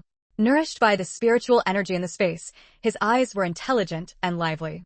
Tuanzi had grown into a half-grown little tiger, reaching her knee height and about a meter in length. The Silver King character on his forehead had been covered up by Feng Lingyu with a medicinal solution. Others would only think he was some kind of oversized cat. Don't run around. You can only move within this house and must not be seen by anyone else, understand? Feng Lingyu instructed the two animals. They nodded in a human-like manner, and then Feng Lingyu let them roam freely. Tuanzi and Jinzi had become much more mature and steady now. Once out, they thoroughly explored the entire house, marking their scent everywhere until they were satisfied. Tuanzi took a liking to the European-style sofa in the living room, jumped up, lay down, and rolled around comfortably. Feng Lingyu knew they would behave and couldn't be bothered to supervise them, so she went straight upstairs. In the walk-in closet, Wei Wuyan had already prepared many stylish clothes for Feng Lingyu. Feng Lingyu also took out some clothes from the space and hung them up. She went to the bathroom to shower and change clothes first. The past 2 days on the train had been too exhausting. Since she hadn't managed to get a sleeper ticket, she had been sitting the whole time, feeling like her spine was about to break. After showering, Feng Lingyu lay down on the bed and went straight to sleep. When she woke up, it was already noon the next day. Outside, the sun was bright, and cicadas were chirping incessantly. She slipped on her slippers and slowly went downstairs, only to see Tuanzi and Jinzi lying on the sofa with looks of utter despair. Feng Lingyu then remembered she could go without eating, but she couldn't let these two little ancestors starve. Back in Qingshan village, Tuanzi and Jinzi would hunt on the mountain themselves and only needed extra meals to supplement their nutrition, which Shen Huiqing usually handled. She had slept so soundly yesterday that she completely forgot Tuanzi and Jinzi hadn't eaten. Feng Lingyu shrugged her nose and said sheepishly, "Well, I forgot, okay? It wasn't on purpose. I told you to stay in the space, but you wouldn't, so it's not like you had to go hungry, right?" The more she spoke, the more justified she felt, becoming quite self-righteous. Still, she felt a bit guilty. She took out their usual meat, fruit, and yogurt from the space, filling their food bowls to the brim as compensation. Eat up, eat up. I'm sorry, consider this my apology." After calming the two down, Feng Lingyu took out some food from the space for herself. She heard that the medicinal herb merchant coming to Shanghai this time was from Hong Kong. Feng Lingyu knew nothing about him. Rushing to negotiate cooperation without any introduction would probably mean she couldn't even get a meeting. Chapter 487, those who want to see him are as numerous as the fish in the river. After eating, Feng Lingyu changed into a different set of clothes and prepared to head out. She wore a short-sleeved blouse with printed pleats on top, paired with a long black skirt. She cinched a belt around her waist, accentuating her slender figure, and finished the look with a pair of black pointed leather shoes. Now standing at 168 centimeters, Feng Lingyu's outfit made her proportions look exceptionally good. After instructing Tuanzi and Jinzi to behave and guard the house, she grabbed a small white leather bag and left. The medicinal herb merchant visiting Shanghai this time was said to be from a well-known wealthy family in Hong Kong, named Chen Zenian. A newspaper had printed a profile photo of him, showing he was quite young.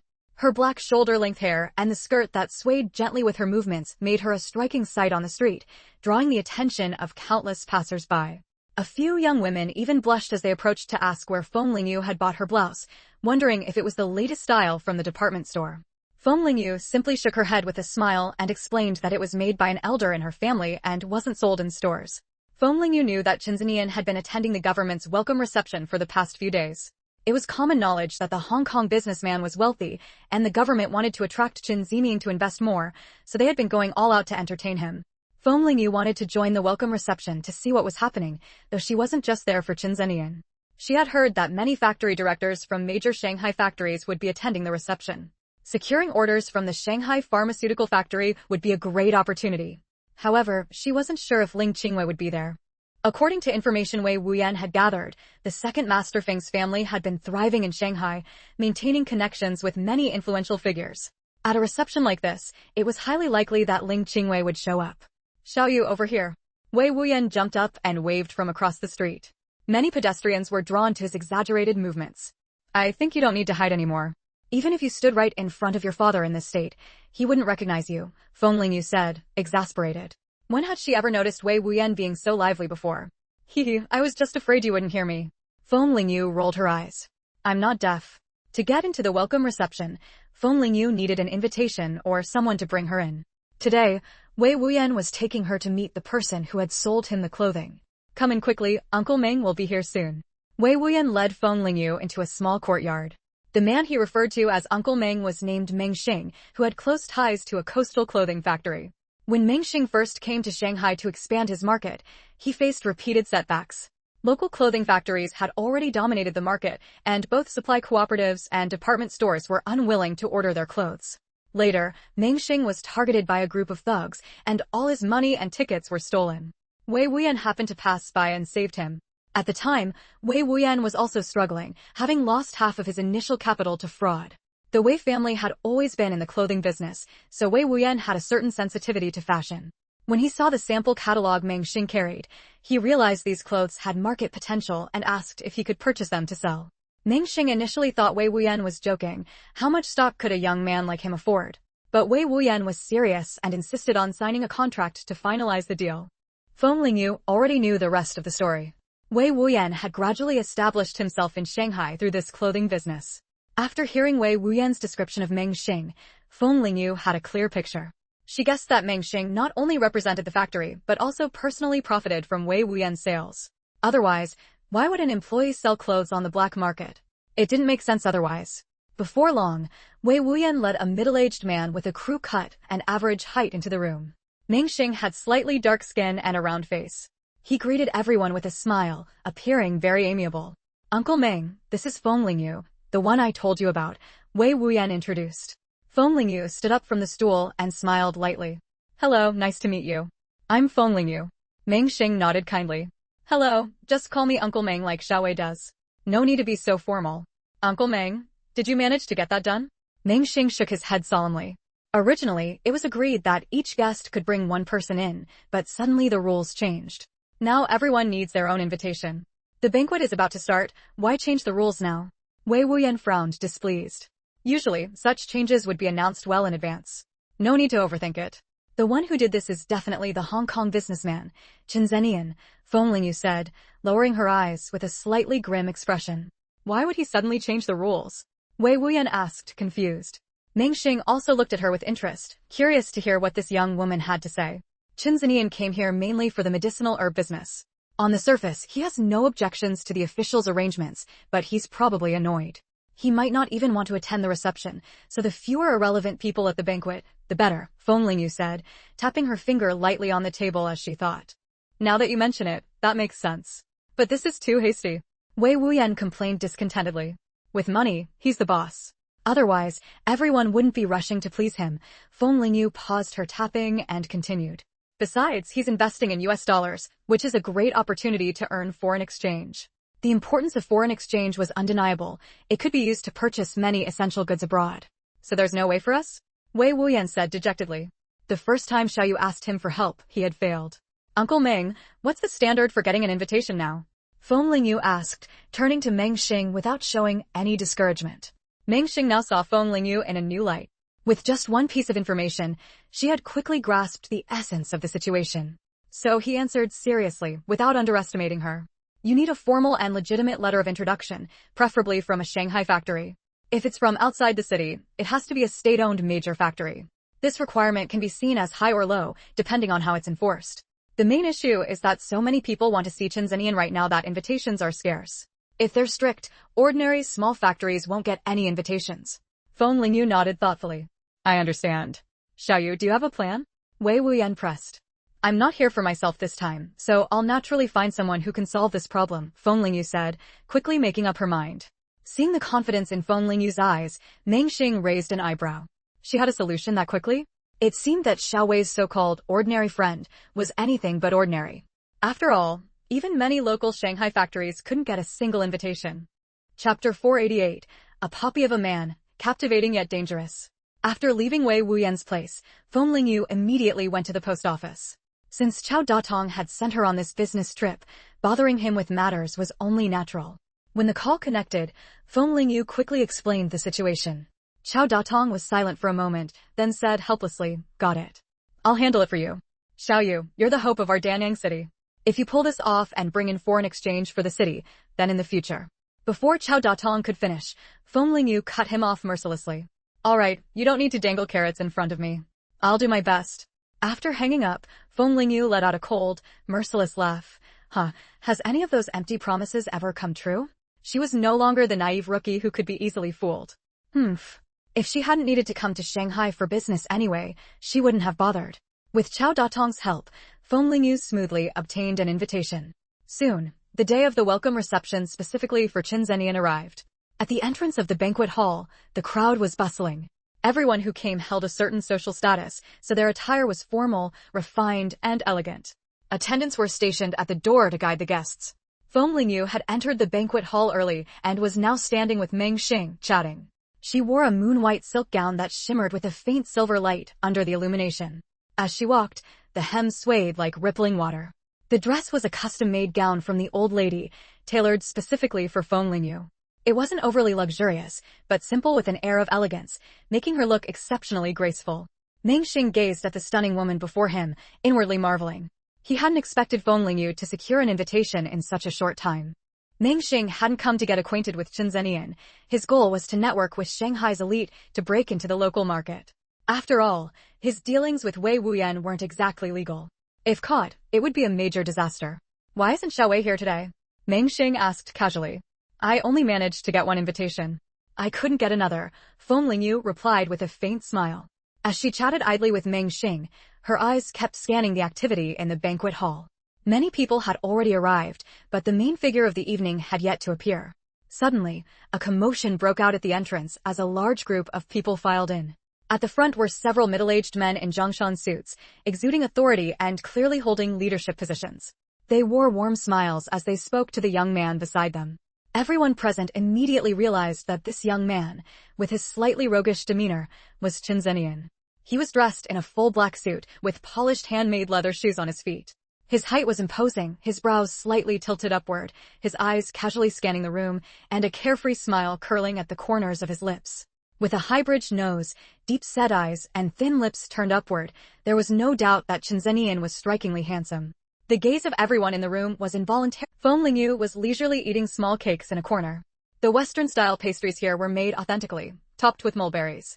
After trying one, she couldn't stop. Meng Xing had already gone off to network, and everyone else's attention was on Chen Zenian. These beautiful, delicate pastries were left untouched, with only Feng Lingyu enjoying them in peace. As soon as Chen Zenian arrived, circles of people gathered around him, leaving Feng Lingyu no room to squeeze in, not that she wanted to. Besides, those people were all of high status. Coming from a small city, she figured she'd save herself the trouble. Even if she went, Chen Zenian wouldn't give her any response.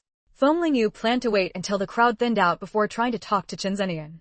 Honestly, she didn't hold much hope that Chen Zenian would buy the herbs from Qingshan village. A group that had already formed capital, even if they were to invest, would prioritize large-scale factories with established operations. Their resources were more concentrated, and costs could be minimized. Although Qingshan village's herb production was now substantial, it still hadn't reached an industrial scale. The chances of a major businessman like Chen Zenian taking an interest in Qingshan village's herbs were slim. Feng Lingyu's real target was the Shanghai pharmaceutical factory. If she could secure that, the reputation of Qingshan village's herbs nationwide would skyrocket.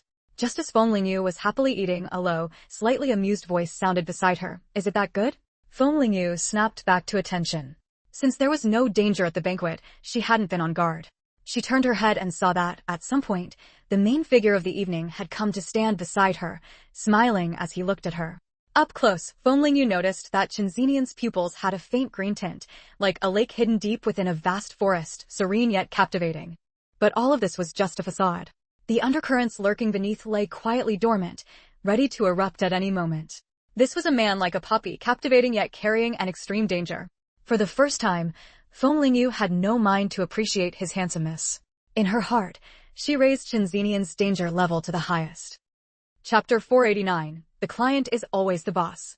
Seeing Feng Lingyu just looking at him without answering, Chen Zenian raised an eyebrow. His light green pupils shifted in shade under the glow of the light, especially when the corners of his eyes lifted, like ripples stirring a pool of spring water. Such delicious pastries going unnoticed is such a pity. I was just having a taste. Feng Lingyu placed the small plate in her hand on the table, stepping back 2 paces without a sound, putting distance between herself and Chen Zenian, who exuded a powerful aura. Her movements did not escape Chen Zenian's notice, and a glint of amusement flickered in his eyes. This was the first woman who hadn't looked at him with a covetous expression, and had instead backed away. But as he took in her stunningly delicate features, Chen Zenian felt a flicker of understanding. When it came to looks, she had plenty herself, so there was no need to look at others. Bright light poured down from above her head, landing on her moon-white dress, casting a faint, shimmering glow. Her posture was impeccable, her figure graceful, the lines of her shoulders and neck smooth and elegant. Standing there, she looked like a proud white swan. Her clear, bright eyes held a hint of wariness as she looked at him, her nose bridged straight, her red lips slightly pursed. Her fair, delicate face was so flawless that even the fine fuzz on her skin was visible, a truly breathtaking beauty. Everyone else in the room was constantly watching Chen Zenian's movements. When they saw him take the initiative to speak to an unknown woman, all of them secretly tuned in to what was happening. Some were also quietly curious. Who was this woman, and why had she caught Chen Zenian's attention? It wasn't until Feng Lingyu stepped back from Chen Zenian and turned to speak that everyone gasped. Such a beautiful woman, no wonder Chen Zenian had approached her first. Word had it that in Hong Kong, Chen Zenian's romantic scandals were endless, with all kinds of actresses constantly around him. Is that so? Then let me have a taste too and see if it's as good as you say. Facing Feng Lingyu's indifference, Chen Zenian smiled nonchalantly. With that, he actually picked up a small cake and began to savor it slowly. This bizarre scene left Chen Wu, who had followed him for years, utterly speechless. Chen Zenian was the third son in the Chen family, so in Hong Kong, everyone called him Third Young Master Chen. At this moment, Feng Lingyu's mind was far from calm. She had originally prepared herself to go and negotiate cooperation only to hit a wall, but who knew this Chen Zenian would come over on his own, for some inexplicable reason. It is quite good. Chen Zenian curled his lips in a roguish smile. Feng Lingyu frowned and said instinctively, I have things to do. You can enjoy it slowly. Ling Feng. Chen Zenian murmured the name softly. It doesn't sound like a girl's name, but it suits your temperament. Is that so? Thank you. Your name is nice too. Feng Lingyu replied with a faint smile. Hearing her compliment his name, a flicker of obscure darkness passed through Chen Zenian's eyes, and his gaze dimmed for a moment, but the emotion vanished without a trace almost instantly. He let out a light laugh. I think my name sounds nice too. Feng Lingyu was a bit surprised. Was he dissatisfied with his own name? He casually asked about the purpose of Feng Lingyu's visit. The medicinal herbs from our village are of excellent quality. I came out this time to find a market for them. Feng Lingyu gave a brief, half-truthful account. Chen Zenian's emerald green pupils flickered, and a smile of interest appeared on his face. This woman, at first glance, he had thought she was some socialite from a prominent Hong Kong family, but it turned out she— Feng Lingyu, Mr. Chen, would you be interested in learning more about the herbs from our village? I've brought samples with me. I guarantee the quality won't disappoint you. You brought samples? Chen Zenian's expression turned complicated. Who brings samples to a banquet? Usually, people just discuss intentions first, and then arrange to look into it privately later. Feng Lingyu raised an eyebrow slightly, as if puzzled by his surprise. Yes, opportunities always favor those who are prepared. Then Chen Zenian watched as Feng Lingyu opened the small white bag she had been carrying and pulled out a small cloth pouch. Inside the pouch were dried, processed herbs. She dumped them all into Chen Zenian's palm. Chen Zenian stared at the crumbly little pouch in his hand, his face instantly darkening like ink. Chen Sen moved forward to take the pouch, but Chen Zenian stopped him. These are all processed herbs. Since you're here to buy herbs, Mr. Chen, you're not completely clueless about them, are you? Feng Lingyu noticed his disdain and deliberately provoked him. Chen Zenian twitched the corner of his mouth and said through gritted teeth, I'll just have to see for myself how good your herbs really are. As a member of the Chen family, Chen Zenian naturally had some knowledge of medicinal herbs. He first rubbed the herbs between his fingers, no moisture, completely dry. Then he brought them to his nose and sniffed. The aroma of the medicine was strong, with a hint of astringency. Chen Zenian's eyes lit up. These were indeed good herbs. Normally, the last step would be to taste them, but he never put anything of unknown origin into his mouth. Once Chen Zenian had finished his inspection, Feng Lingyu calmly asked, Well? I wasn't lying, was I? She had absolute confidence in the quality of the herbs from Qingshan village. Though he was quite satisfied with the herbs, Chen Zenian didn't show it on his face. In business, one must be businesslike. Despite his interest in Ling Feng, revealing likes or dislikes in a negotiation would leave him vulnerable to manipulation. Chapter 490, You Can Speak Directly. He withdrew his smile and put on a serious expression. Chen Zenian's features were too sharp, carrying a faint exotic air, and with his emerald green eyes, Feng Lingyu suspected he had foreign ancestry in his family. Miss Ling, the medicinal herbs you brought are indeed good, but I also have several other cooperative partners I've been negotiating with, and their herbs are decent too. Feng Lingyu's expression remained unchanged. Was he telling her that he had plenty of options and that her herbs weren't indispensable? She wasn't buying it. If they're just decent, then they're not as good as mine.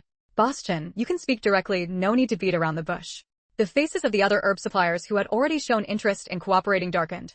The corner of his mouth twitched as he looked at Feng Lingyu with a mix of envy and jealousy. Being good-looking really paid off. Standing there eating and drinking, business came knocking on its own. He touched his own rough face, sighed, and figured he'd never have that kind of luck. Seeing Meng Xing's actions, Feng Lingyu somehow eerily knew what he was thinking. It's still early, Feng Lingyu shook her head.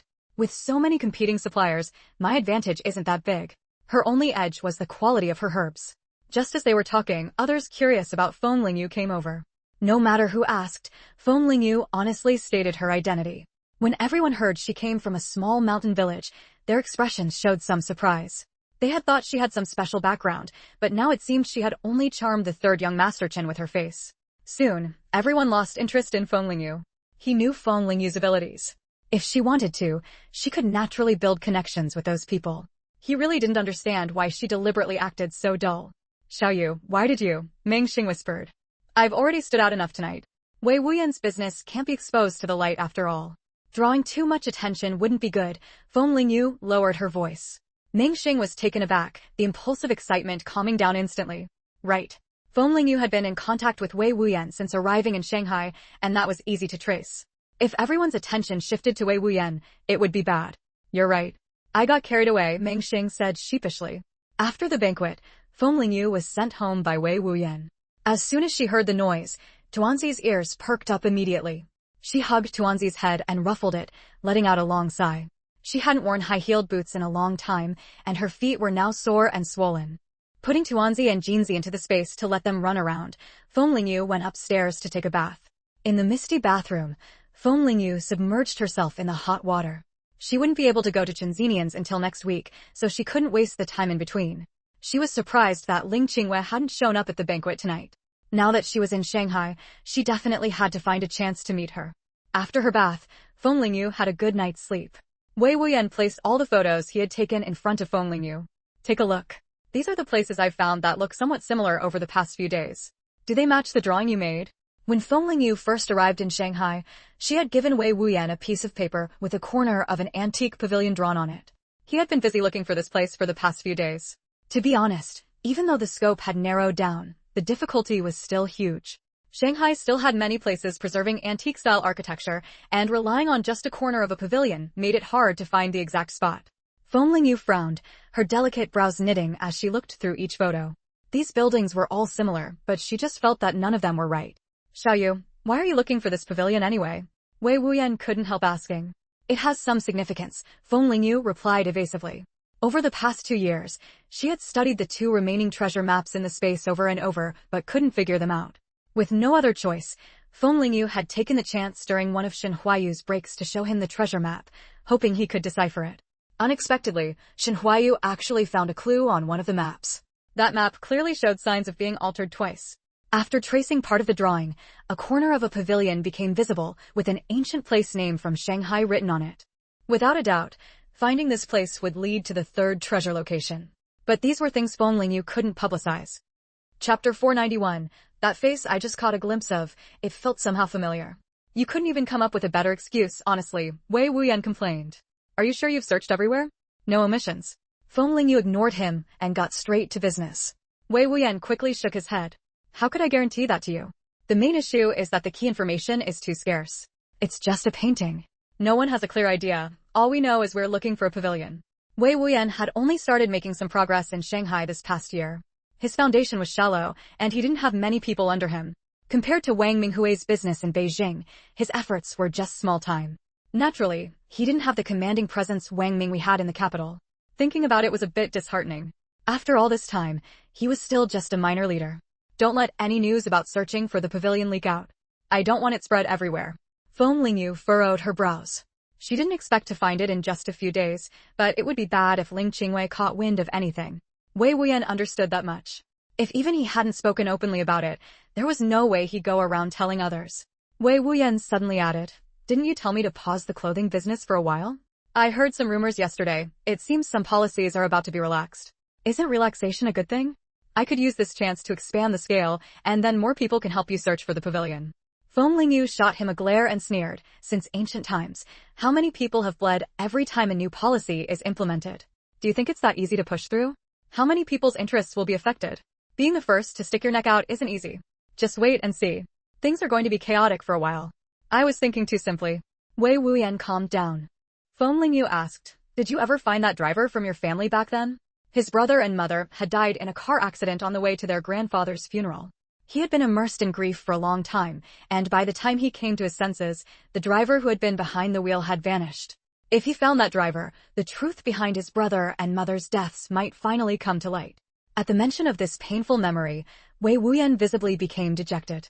Feng Lingyu said, It's fine. As long as he's still alive in this world, he's bound to leave traces. Finding him is just a matter of time. I haven't contacted the elders of the Wei family yet. Mainly because I don't have much to offer for their loyalty, and they might not be willing to help me. Wei Wuyan smiled bitterly. His past image was that of a foolish kid who only knew how to eat, drink, and have fun. It was only natural that others didn't recognize his abilities. His brother, Wei Xingji, had been the factory director of a clothing factory in Shanghai. After he died, Wei Chuming used their father's name to enter the factory. Of course, giving him the position of factory director was impossible. He was just a nominal director. Once the policies are relaxed, the Wei family will inevitably want to get back into the clothing business. With my support, your funds can be practically endless. Taking back the Wei family from your father isn't impossible. Not to mention the wealth in her space, even Wang Minghui's business alone was no different from a golden goose. It was no exaggeration to say that the annual profits from the black market in Beijing now exceeded the combined profits of several ordinary state-owned factories over several years.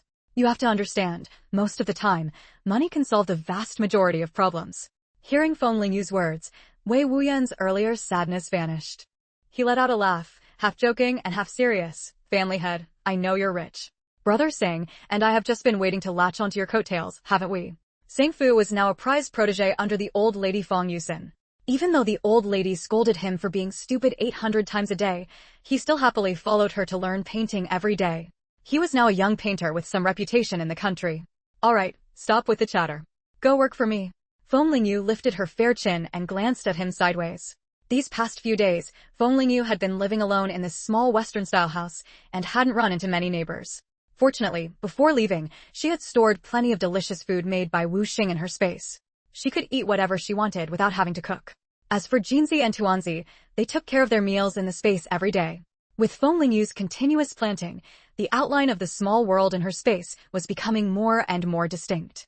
Tuanzi could go into the mountains to hunt on his own, and Jinzi could pick fruit to eat right from the fields. Today was the meeting Chen Zhenyan had called himself, where he would finally decide who would receive his investment. The welcome party the other day had only been a preliminary expression of interest. Those attending today were all manufacturers selected by Chen Zhenyan. In front of a mirror with a gilded frame, a pair of slender, well-defined hands were tying a tie. He lifted his chin slightly, his features cold and sharp, with a straight nose, thin lips, and brows that swept into his temples.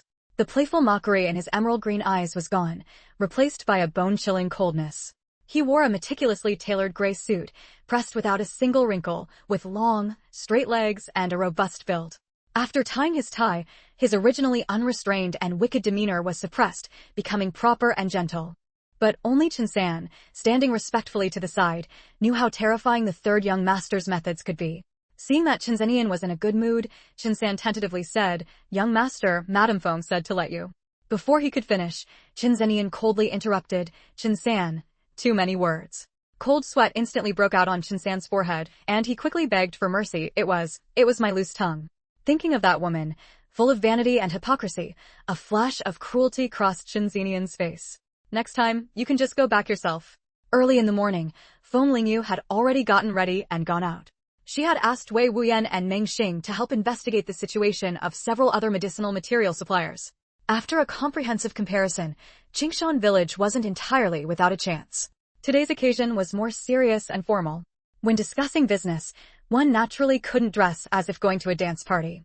So Feng Lingyu chose a formal black Chanel-style suit, edged with petal-shaped white trim, which nicely balanced the seriousness and kept it from feeling too forceful or rigid.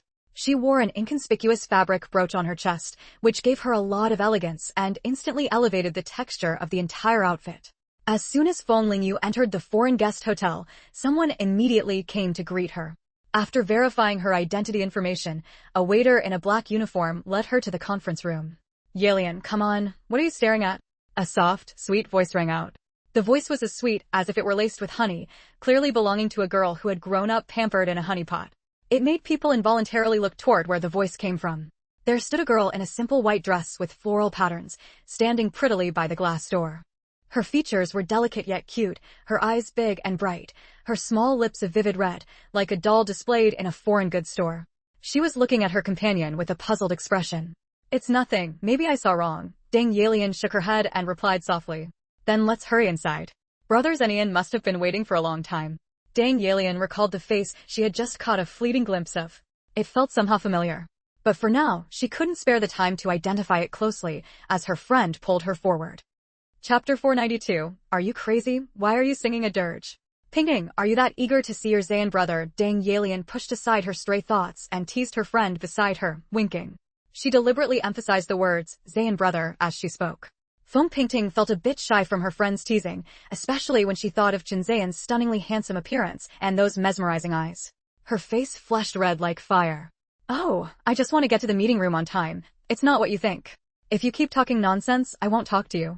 Feng Pingting said anxiously, pouting with some displeasure. Dang Yalian was used to her friend's willfulness and went along with her words. All right. You just want to be on time, not to see Zayn brother early. I'm the one talking nonsense, okay? Yalian. Feng Pingting stomped her feet in anger, pursing her lips. I'm wrong, I won't tease you anymore. Seeing that she was genuinely upset, Dang Yalian quickly apologized. Feng Pingting was quite forgiving with her close friend, and the two soon made up. Feng Pingting was very familiar with the foreign guest hotel, so instead of having a server guide them, she dragged Dang Yalian along to find Chen Zayan. Feng Lingyu was led by a server all the way to the meeting room, where some people had already arrived. The people in the meeting room were mostly older men, except for a stern-faced middle-aged woman sitting off to the side. There were a few furrows between her brows, a clear sign that she frowned often. As soon as Feng Lingyu entered, she immediately drew everyone's attention. Coupled with her striking appearance, it was hard not to notice her.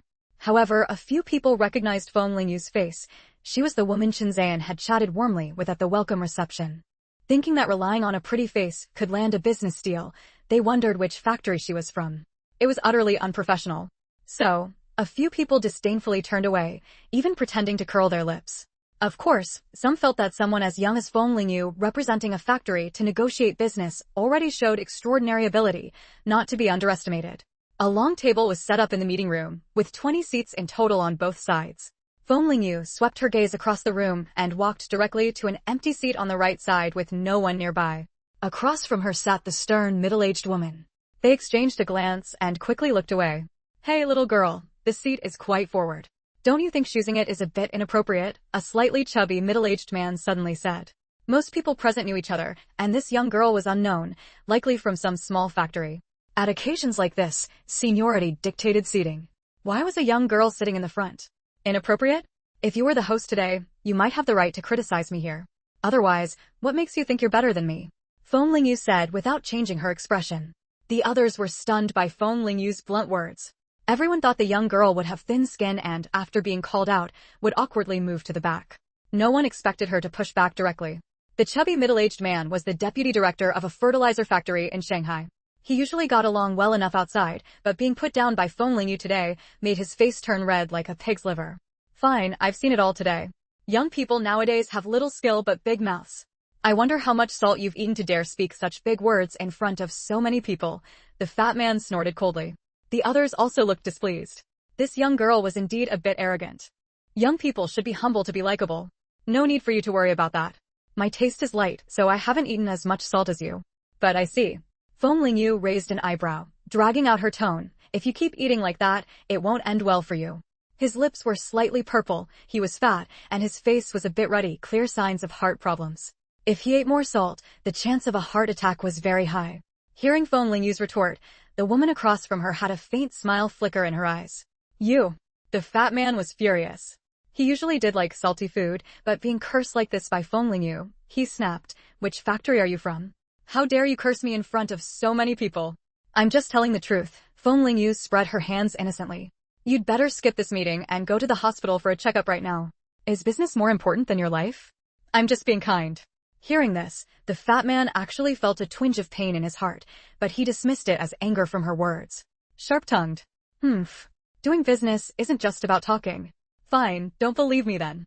Feng Lingyu snorted, adding provocatively, it's not like I'm the one who's going to die. La la la la, up the mountain to lie on a board, fill the pit. Feng Lingyu began humming a little tune leisurely, but the sound grew more and more eerie. The people in the meeting room felt the temperature drop a few degrees. Are you crazy? Why are you humming a dirge here? A middle-aged man with a handlebar mustache frowned and shouted, rubbing his arms as goosebumps rose. I'm just seeing someone off, since we met once today. After saying this, Feng Lingyu glanced at the fat man and continued humming as if no one else was there. Chapter 493, a well-known socialite in Shanghai. Chen Zenian outside the door lowered his head with a light laugh, his emerald eyes full of interest. He had thought she was an elegant and beautiful beauty, but who would have guessed she was a little chili pepper that ignites at the slightest touch? Chin-san stood silently behind him, knowing that the third young master had taken an interest in that woman. You all arrived early, which makes me, Chin, seem late. Chin Zenian wore a warm smile on his lips as he strode into the meeting room in a few long steps. The people in the room were startled, immediately forgetting. With Feng Lingyu's interruption, the conversation veered off into an awkward direction. The meeting room fell into complete silence, with no one daring to speak first. Mainly because no one knew what to say. Fortunately, not long after, a few people carrying briefcases walked into the meeting room. Including Chin Zenian, a total of 20 manufacturers had arrived. Among them were 5 medicinal herb suppliers, including Feng Lingyu. Well, she waited for a moment, but Chin Zenian still didn't react. Only then did she finally snap out of the sweet fantasy she had imagined. Feng Painting trembled all over and stepped back in fear. The Chin Zenian before her now radiated a terrifying aura, like a provoked beast. His gaze at her was icy and piercing, as if she were being stared down by a cold-blooded snake. This was not the gentlemanly Brother Zenian she remembered. Brother Zenian, what's wrong with you? She couldn't help but whisper. But she was cut off by a cold, harsh voice. Get out. Tears quickly welled up in Feng Pingting's eyes. I'm sorry, I didn't realize you were in a meeting. Chin Zenian's eyes flashed with impatience, his brows furrowing into a small peak. How had the Feng family raised their daughter to be like this? Just as Chin San was about to step in and drag her out, Dang Yalian entered. Pingting, let's go out first. We'll talk later. Dang Yalian knew her friend hadn't meant any harm, so she grabbed her arm and firmly led her out. From outside, the faint sound of Feng Pingting's sobbing could still be heard. After they left, the meeting room was so quiet you could hear a pin drop. Many present recognized the identity of the young girl from earlier. It was said her family had deep roots and was once a major clan known nationwide. Even now, they maintained good relations with many influential figures, though they usually kept a low profile. Of course, the term socialite was what people called her behind her back. Judging by how Feng Painting had addressed Chin Zenian, they seemed to be acquainted. The people in the room were somewhat surprised. One was from Shanghai, the other from Hong Kong. How were the two families connected? Feng Lingyu sat there calmly, completely uninterested in Chin Zenian's gossip. She just thought that girl had no sense of propriety, clearly the type who acted on impulse without regard for others.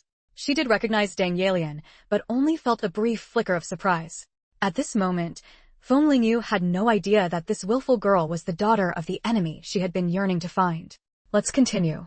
Chin Zenian broke the silence first. The others naturally chimed in agreement. No one was foolish enough to laugh at a time like this. Feng Lingyu lowered her eyes and listened attentively to everyone's introductions.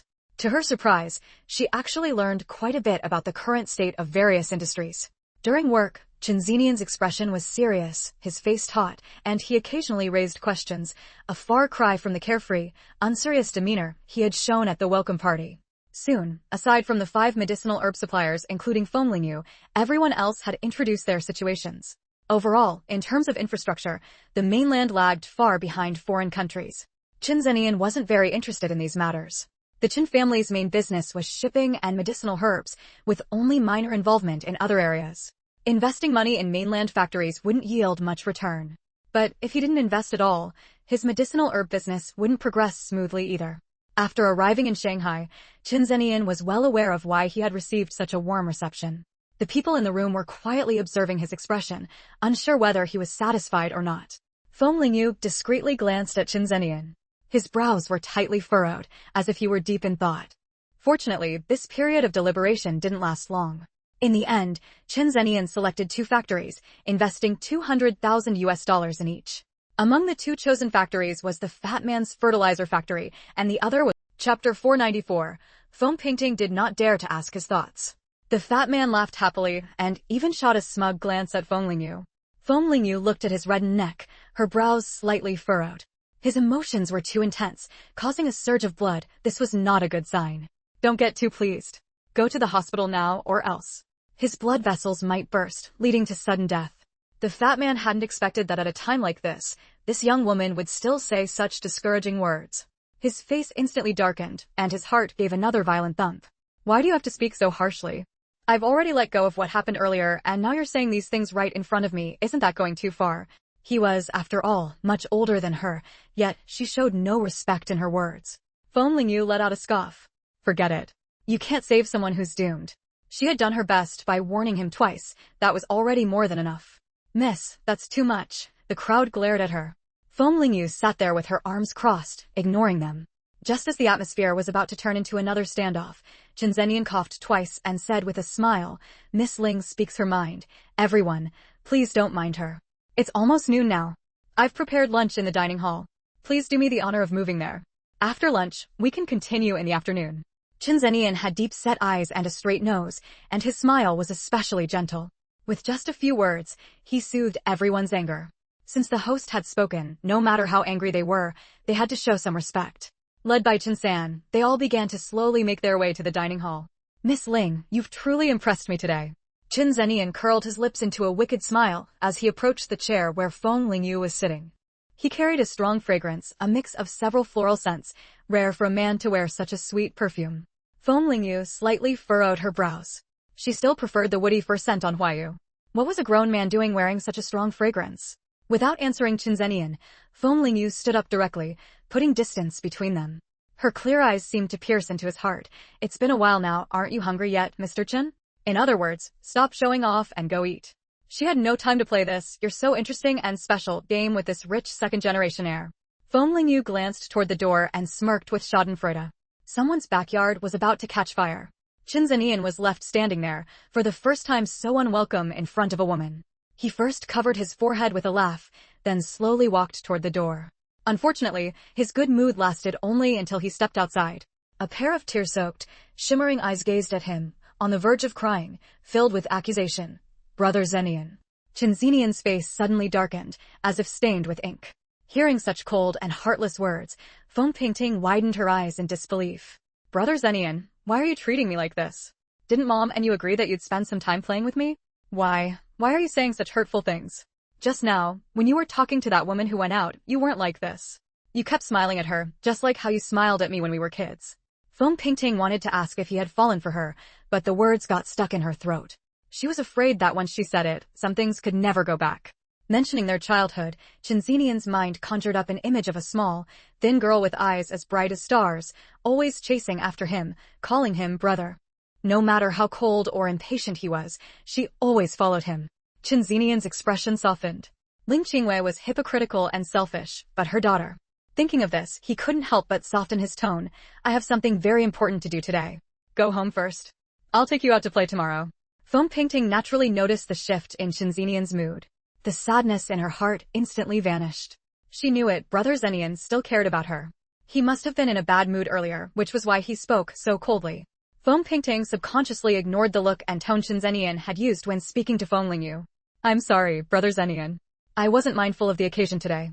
Her voice was sweet and soft, and she shyly bit her lip, looking at him with bashful eyes. "You have to remember to pick me up tomorrow, okay?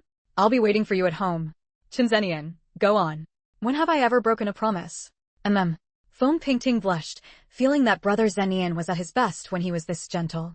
After Chen Zenian left, Deng Yelian finally came out. She patted Feng Pingting on the shoulder, but Feng Pingting was still lost in the moment, covering her face. Feng Pingting pouted, her lips coated with a shiny light pink lipstick, looking very cute. "Yelian, you're making fun of me again." Deng Yelian looked at Feng Pingting's doll-like features and sighed inwardly.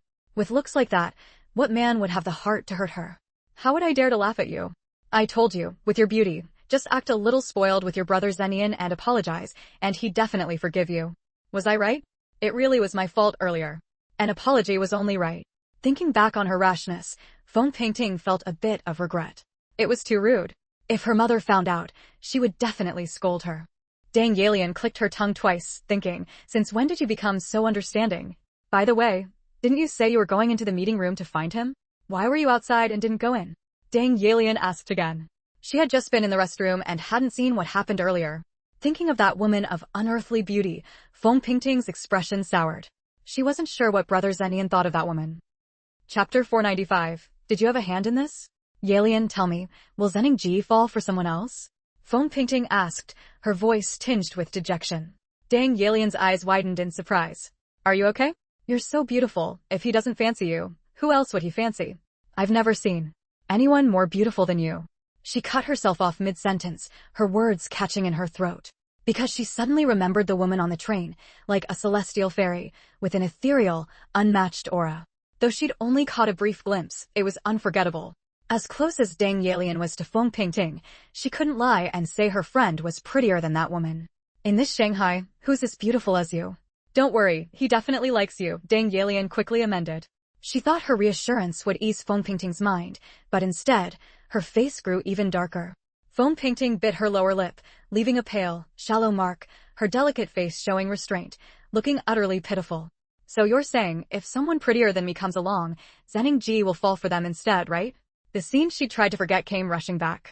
The way Zening Ji had looked at that woman, so gentle and earnest. Deng Yelian was stunned by Feng Pingting's sudden accusation.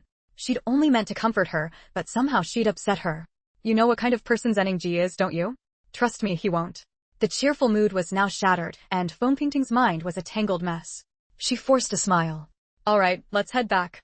In a few days, the gift my uncle sent will arrive. The lipstick you've been longing for is in there too. I'll give it to you then. Really? Deng Yelian lit up instantly. Great, let's go back. Dress up beautifully tomorrow, and you'll win his heart. Feng Pingting had an uncle abroad who often sent her exotic gifts. During the tough times a couple of years ago, it stopped for a while. Now that the atmosphere had eased and wasn't so tense, he'd resumed sending presents. As Feng Pingting's close friend, Deng Yelian often got a share of the goodies. The staff had already laid out an exquisite meal for the guests to choose from. Chen Zening, raised with a Western education, was used to eating Western food, so the kitchen had prepared just that.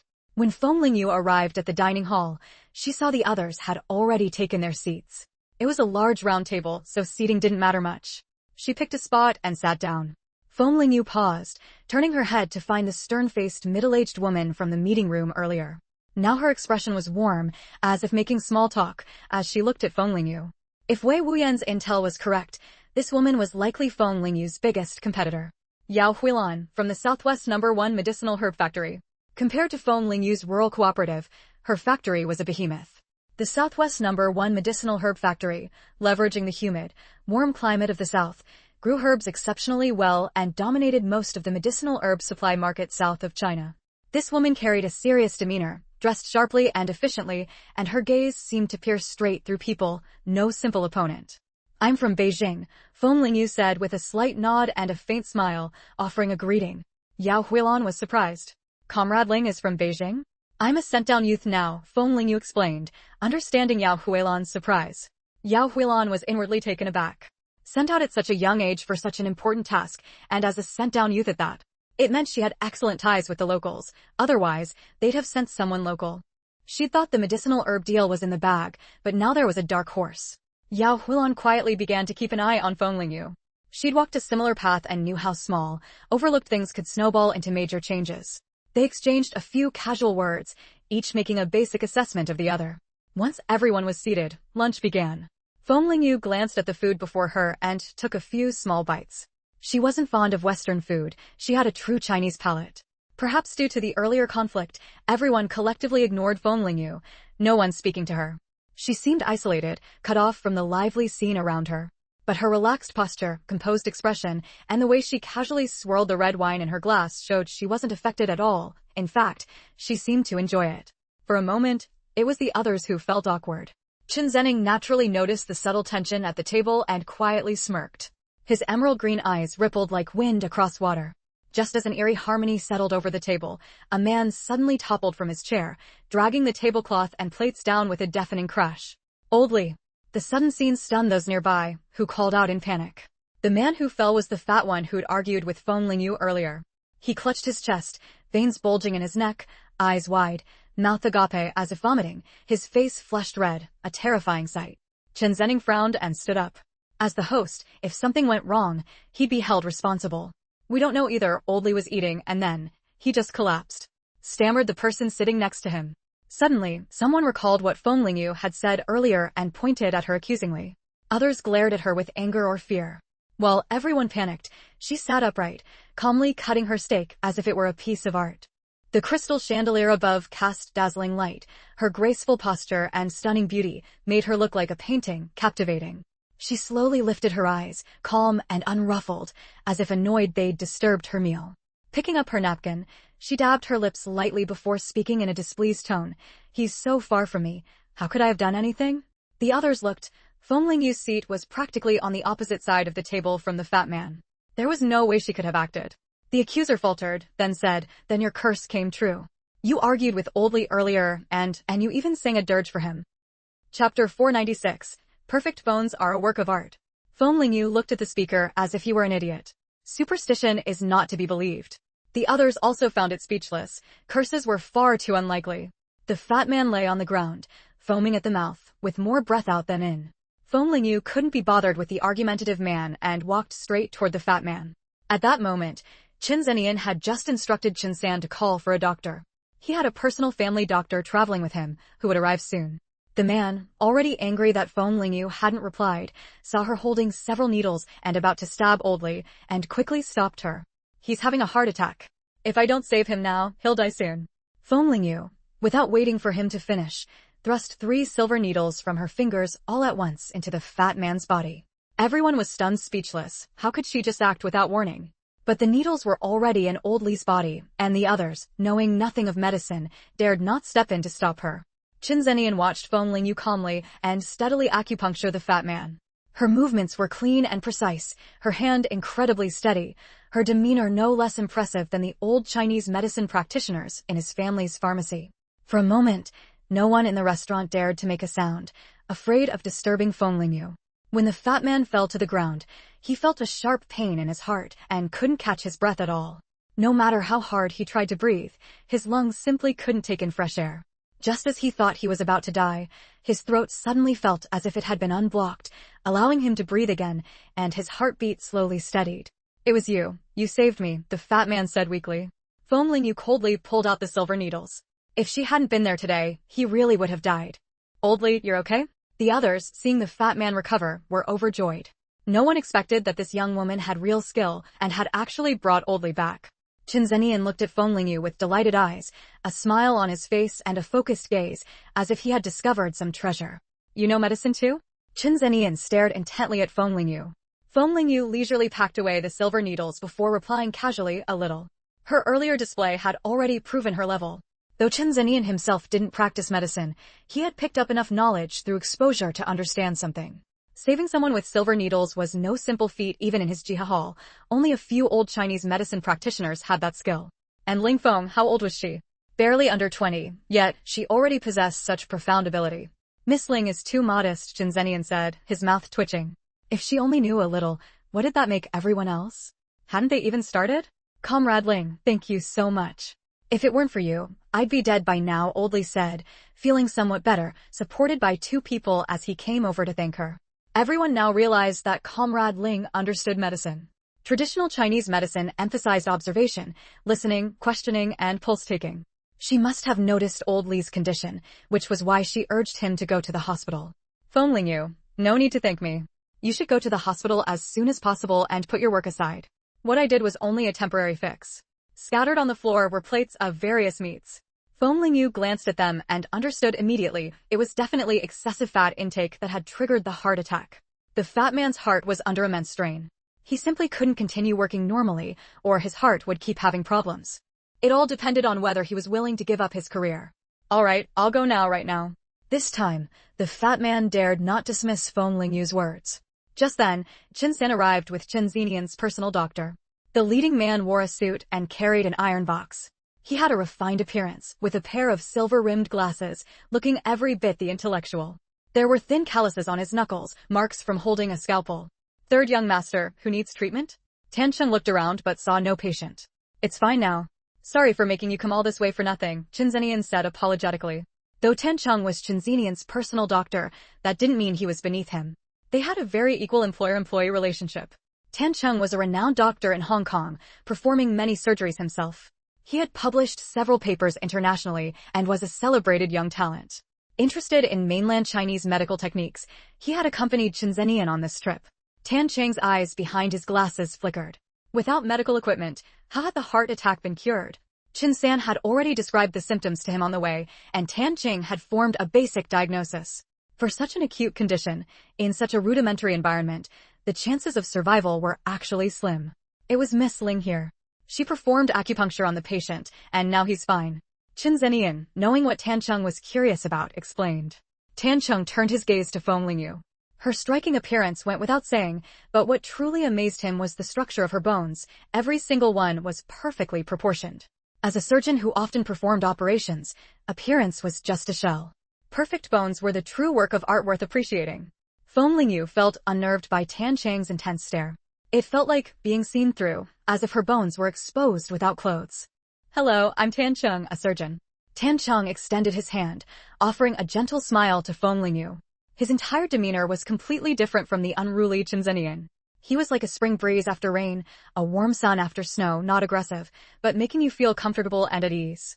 But that earlier invasive gaze put Feng Lingyu on guard. She didn't take his hand and said flatly, "My name is Ling Feng." Chapter 497, one link after another.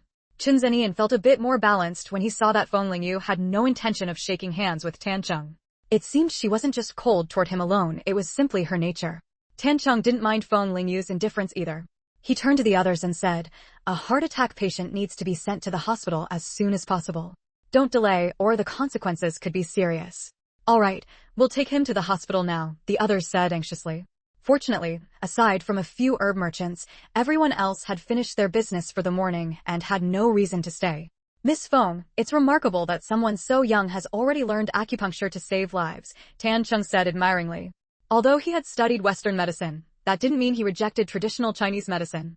Perhaps sensing that Feng Lingyu had no desire to talk with him, Tan Cheng politely said his goodbyes and left. The 5 herb manufacturers Chen Zhenyan had chosen were not picked at random. They included a giant like Yao Huilan and a newly started rural cooperative like Feng Lingyu's. Besides the 2 of them, the remaining 3 herb factories were also fairly well known and not to be underestimated. Even Chen San couldn't figure out why the young master had invited Feng Lingyu to this meeting. "As you all know, I came here this time to find a long-term partner to supply us with herbs stably. Since this is a long-term cooperation, I can't be hasty, so I've invited several of you at once. Please don't take offense," Chen Zhenyan said seriously, his face stern. "Not at all. This is all standard procedure. When selling goods, we need to let the buyer know the pros and cons. Yes, we're more than happy that President Chen has given us this opportunity. It's also a recognition of us." Chen Zhenyan's words drew agreement from everyone, though it was all flattery and sycophancy. The only 2 who didn't speak were Feng Lingyu and Yao Huilan. As long as you could bring Chen Zhenyan enough profit, even if you were cold to him, he would still choose you. Did they think saying a few nice words would make him pick them? If that were the case, why hold a meeting at all? Just let everyone flatter him, and whoever flattered him best would get the deal, right? Yao Huilan gave Feng Lingyu an appreciative glance. So young and already so steady, truly not simple. Soon, everyone began introducing their factories and advantages, striving to satisfy Chen Zhenyan. The first 2 were from other cities. Their factories were small-scale, mainly doing local business, but their strength lay in stability. Their presentations were decent enough, nothing outstanding, but nothing wrong either. The third person had a bit more background. He was from a Shanghai herb factory. He was around 50 years old, slightly balding, but neatly groomed, with a very sharp gaze. When the first 2 were speaking, he kept his chin slightly tucked, clearly looking down on them. After observing him, Feng Lingyu had a good read on his character, capable but arrogant, prone to offending others. "President Chen, I'm from the Shanghai herb factory," Yu Jun said, straightening his back and speaking confidently. "Last year, our factory's total output reached 5 million yuan. Feng Lingyu raised an eyebrow. Her village had sold 200,000 yuan last year, which was already an astronomical figure for them. 5 million yuan, that was 25 times what Green Mountain Village had achieved. Besides Feng Lingyu, everyone else gasped, and even the usually calm Yao Huilan furrowed her brow. Yu Jun paused, glancing at the shocked expressions of the others, feeling somewhat pleased with himself. "Our factory has the most advanced cutting production line, which maximizes labor cost savings. We also have nearly 1,000 square meters of spacious, bright drying rooms with full sterilization and regular quality checks. No matter how much herbs you need, we can deliver them on time and up to standard. In addition, our factory has deep cooperation with the government, so you don't need to worry about herb transportation at all. Once the order is signed, a dedicated train will transport the herbs to the port, where your team can take delivery. Finally, our entire factory has unanimously agreed that if you sign an order with us, we will prioritize your requests immediately, and all other orders will be placed behind yours." Yu Jun's words dealt a heavy blow to the others. First, he highlighted their output to show Chen Zhenyan the gap between the Shanghai factory and the others, while also discouraging the competition.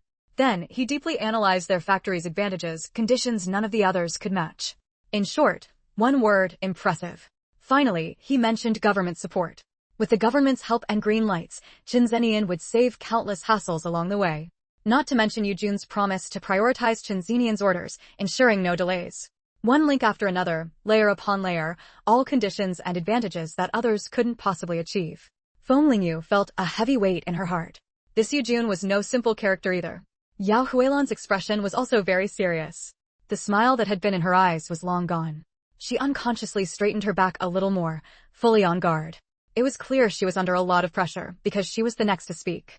Qin Zenian's emerald green eyes were calm and still, like a placid pool of water, revealing nothing. No one could tell whether he was satisfied or not. I can feel the sincerity of the Shanghai herb factory, but let's hear everyone else out first, Qin Zenian said lightly, then signaled Yao Huilan to begin. Yao Huilan spoke confidently. Hello everyone, I'm from the Southwest First Herb Factory. Our factory is located in the Southwest. Thanks to its unique natural conditions, it is home to many types of medicinal herbs. Not only do we purchase wild herbs, but we also own a 2,000-acre medicinal garden. The output of the medicinal garden has stabilized, and every year we hire botany professors and PhDs as consultants to cultivate and optimize the seeds of the herbs in the garden. Now, the quality of the herbs in the garden has greatly improved, and pest damage has significantly decreased. Whether President Qin needs any type of herb or any quantity, I believe no other factory here can meet your requirements like we can. Our Southwest First Herb Factory has the confidence and capability to take on President Chen's order. That concludes my presentation. Yao Huilan finished her introduction confidently, gracefully, and forcefully. If Yu Jun had used wealth and influence as his entry point, Yao Huilan focused on the factory's intrinsic strengths. Because it was obvious that, whether competing in wealth or influence, the Southwest First Herb Factory couldn't beat the Shanghai Herb Factory. In such a short time, without being affected by Yu Jun, she quickly found a different path and highlighted other advantages. There was no denying it, Yao Huilan was truly formidable. Chapter 498. Exposing one's own weaknesses. After Yao Huilan finished speaking, the meeting room fell into silence once again. Yu Jun snorted coldly, eyeing Yao Huilan warily. He had thought he was in a secure position, but he hadn't expected this woman to rattle off a whole list of other advantages. Without the geographical advantage of the Southwest, when it came to the variety and yield of medicinal herbs, their Shanghai Medicinal Herb Factory truly couldn't compare to the Southwest First Medicinal Herb Factory. There was no doubt that the final victor today would emerge between him and Yao Huilan. As for Feng Lingyu, who had yet to speak, Yu Jun didn't take her seriously at all. Just someone who got in through her looks. He didn't believe Qin Zenian would let lust cloud his judgment over such an important business deal. I've long heard of the medicinal herbs from the Southwest First Medicinal Herb Factory, and after listening to Comrade Yao's explanation today, I find them even more impressive than I imagined. Qin Zenian spoke with a faint smile on his lips, clearly looking much more pleased than he had after Yu Jun finished. Yao Huilan remained calm, neither startled nor delighted, and replied steadily, "It's all the hard work and dedication of our predecessors that earned our factory's herbs such a fine reputation. Since you've all finished your presentations, there's one left, Comrade Ling, please." Qin Zenian's emerald green eyes turned to Feng Lingyu, a faint smile tugging at his thin lips. Anyone with sharp eyes could see the anticipation he held for her. Feng Lingyu pressed her tongue against the roof of her mouth, inwardly wishing she could drag Qin Zenian out and tear him limb from limb. But at that moment, everyone was watching her, and she had no time to settle scores with him. Feng Lingyu lifted her eyes, her voice as crisp as a spring striking stone, drawing everyone's attention. "I come from a small mountain village in Danang City, northeast China, Qingshan Village." A small village? What competitive edge could it possibly have? For a moment, Yu Jun and the others couldn't hide their disdain. Only Yao Huilan and Qin Zenian listened attentively, showing no sign of contempt. "And I don't have a 2,000-acre medicinal herb garden base to back me up." Feng Lingyu spoke each word deliberately, but the content she revealed stunned the room. Wasn't she supposed to highlight her strengths? Why was she exposing her weaknesses instead? Or was this some new kind of promotional tactic? Even Qin Zenian was a bit puzzled, but he didn't interrupt her. Yu Jun sneered, "If you've got nothing, why are you even here? To make a fool of yourself in front of President Qin? Who said I've got nothing? I haven't finished speaking yet, what's the rush?" Feng Lingyu shot back without holding back. "There's one thing our village has that surpasses them all, something they couldn't catch up with even if they tried." Feng Lingyu's words rang out with conviction. "TCH, talking big without fear of tripping over your tongue," Yu Jun scoffed sarcastically. "What could a village with nothing possibly excel at? What is it?" Yao Huilan asked seriously, unfazed by Yu Jun's interruption. Feng Lingyu didn't answer Yao Huilan's question. Instead, she turned to meet Qin Zenian's gaze, raising an eyebrow. What Qingshan village has that's most advantageous? President Chen knows best, doesn't he? Everyone understands that our village's cooperative can't compare to the other manufacturers, so why did President Chen invite me here? At Feng Lingyu's words, everyone turned to look at Chen Zenian. Yes, while the factories represented by the first two speakers weren't giants, they weren't unknown in the domestic market either. In every aspect, they far surpassed a small village cooperative. If anyone claimed Chen Zenian was blinded by Feng Lingyu's beauty, no one in the room would believe it. That left only one reason, the most unlikely one, that Qingshan village truly possessed some unique advantage that no other manufacturer had or could match. Chen Zenian hadn't expected Feng Lingyu to suddenly throw the question back at him.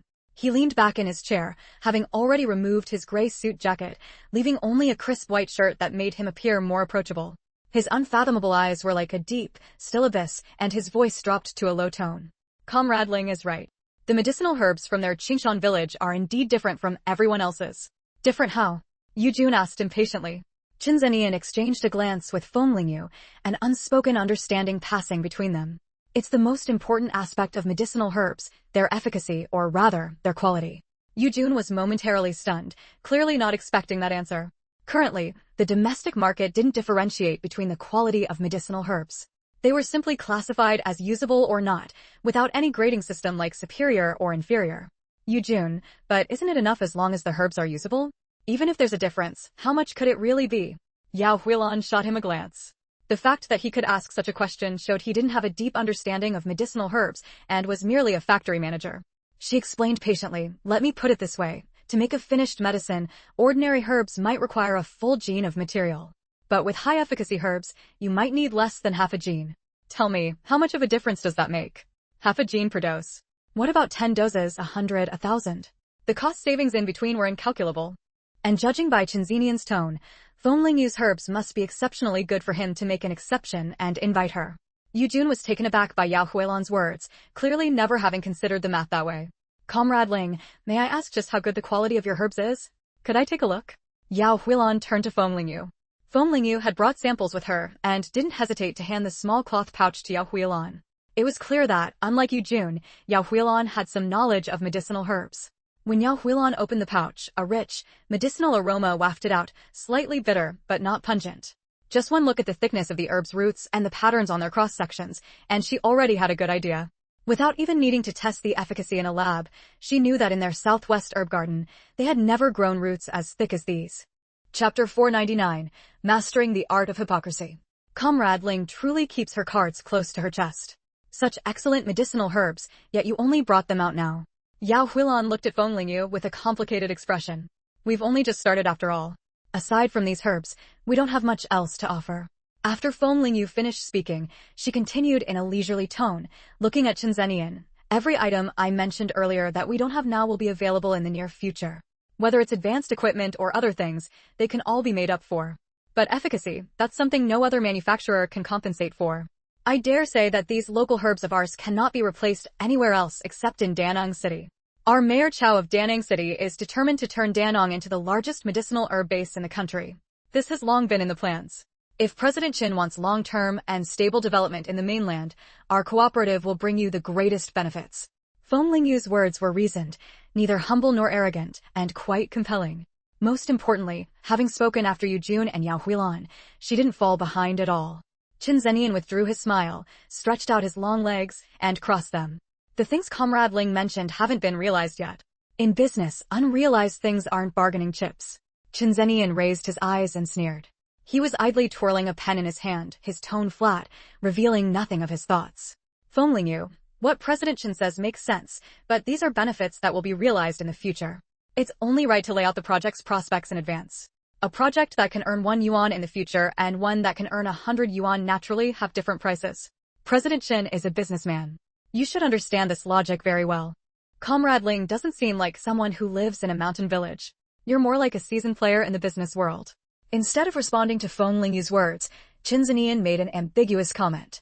But the next second, he received a death glare from Feng Lingyu. For some reason, Chen Zenian understood exactly what Feng Lingyu meant. Yu Jun's lips twitched as he tried to make another appeal. President Chen, our factory has shown great sincerity. I hope you'll consider this more, and many of our demands can be renegotiated. Feng Lingyu frowned. She felt that buying and selling should be based on mutual willingness. Constantly giving in or lowering oneself wasn't good. Moreover, the medicinal herb factory was about public health. The priority should be ensuring medication for the citizens of Huaxia, not treating orders from Hong Kong as the top priority. If it were some other miscellaneous factory, that would be one thing, but this was a medicinal herb factory that treated illnesses and saved lives. Yao Huilan also furrowed her brow, displeased with Yu Jun's approach. President Qin, the Southwest Medicinal Herb Factory has a complete range of herbs, which is unique in the country. I hope you'll consider this carefully, Yao Huilan added. The remaining two, though knowing they had no chance, also chimed in with a few words.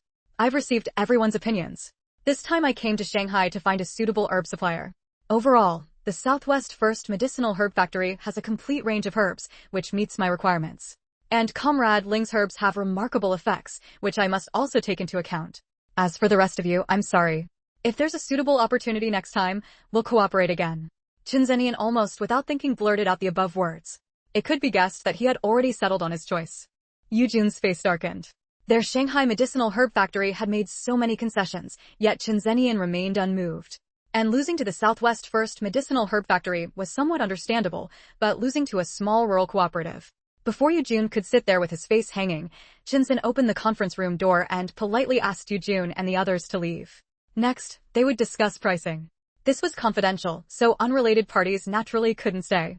Yao Huilan's tense expression relaxed a bit. Being selected this time meant she had completed her task. Feng Lingyu sat there calmly, unfazed, even in the mood to pick up the hot tea in front of her. Steam swirled before her face, obscuring her expression.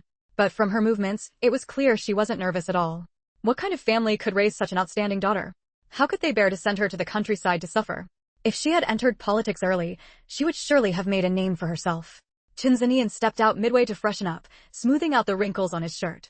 He walked back in and sat down, glancing at Yao Huilan and Feng Lingyu. One sat upright, somewhat serious.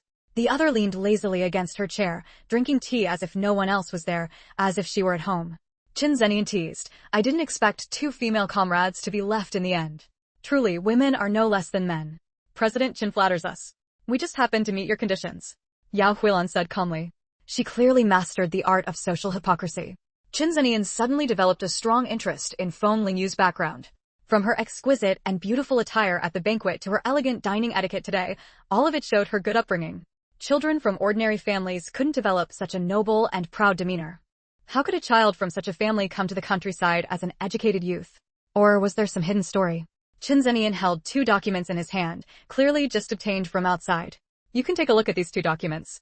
If there are no issues, we'll formally reach a cooperation. He handed one to Yao Huilan and one to Feng Lingyu. Feng Lingyu noticed his movement. He gave her the top one and even checked it, clearly indicating the contents of the two documents were different. Yao Huilan had already gotten into the zone and was seriously reading the document. Feng Lingyu, however, only briefly opened a page, glanced at it, then continued drinking her tea without any intention of reading further. Qin Zhenyan raised an eyebrow. Is there a problem with this document? It's better to wait until Comrade Yao's order with you is settled before discussing our cooperation. Feng Lingyu gave a smile. For some reason, ever since meeting Qin Zhenyan, Feng Lingyu had brought back her long-unused social tactic, the fake smile. If she had to guess, it was probably because her subconscious felt that Qin Zhenyan was a very hypocritical person. Whether he spoke or acted, it was fine to listen, but never believe him. If she actually believed him, she would definitely be taken advantage of badly. This was the warning Feng Lingyu gave herself in her heart. Chapter 500. Such a pretty mouth, yet such unpleasant words. Yao Huilan was fairly satisfied with the contract in her hand, only raising a few points of confusion.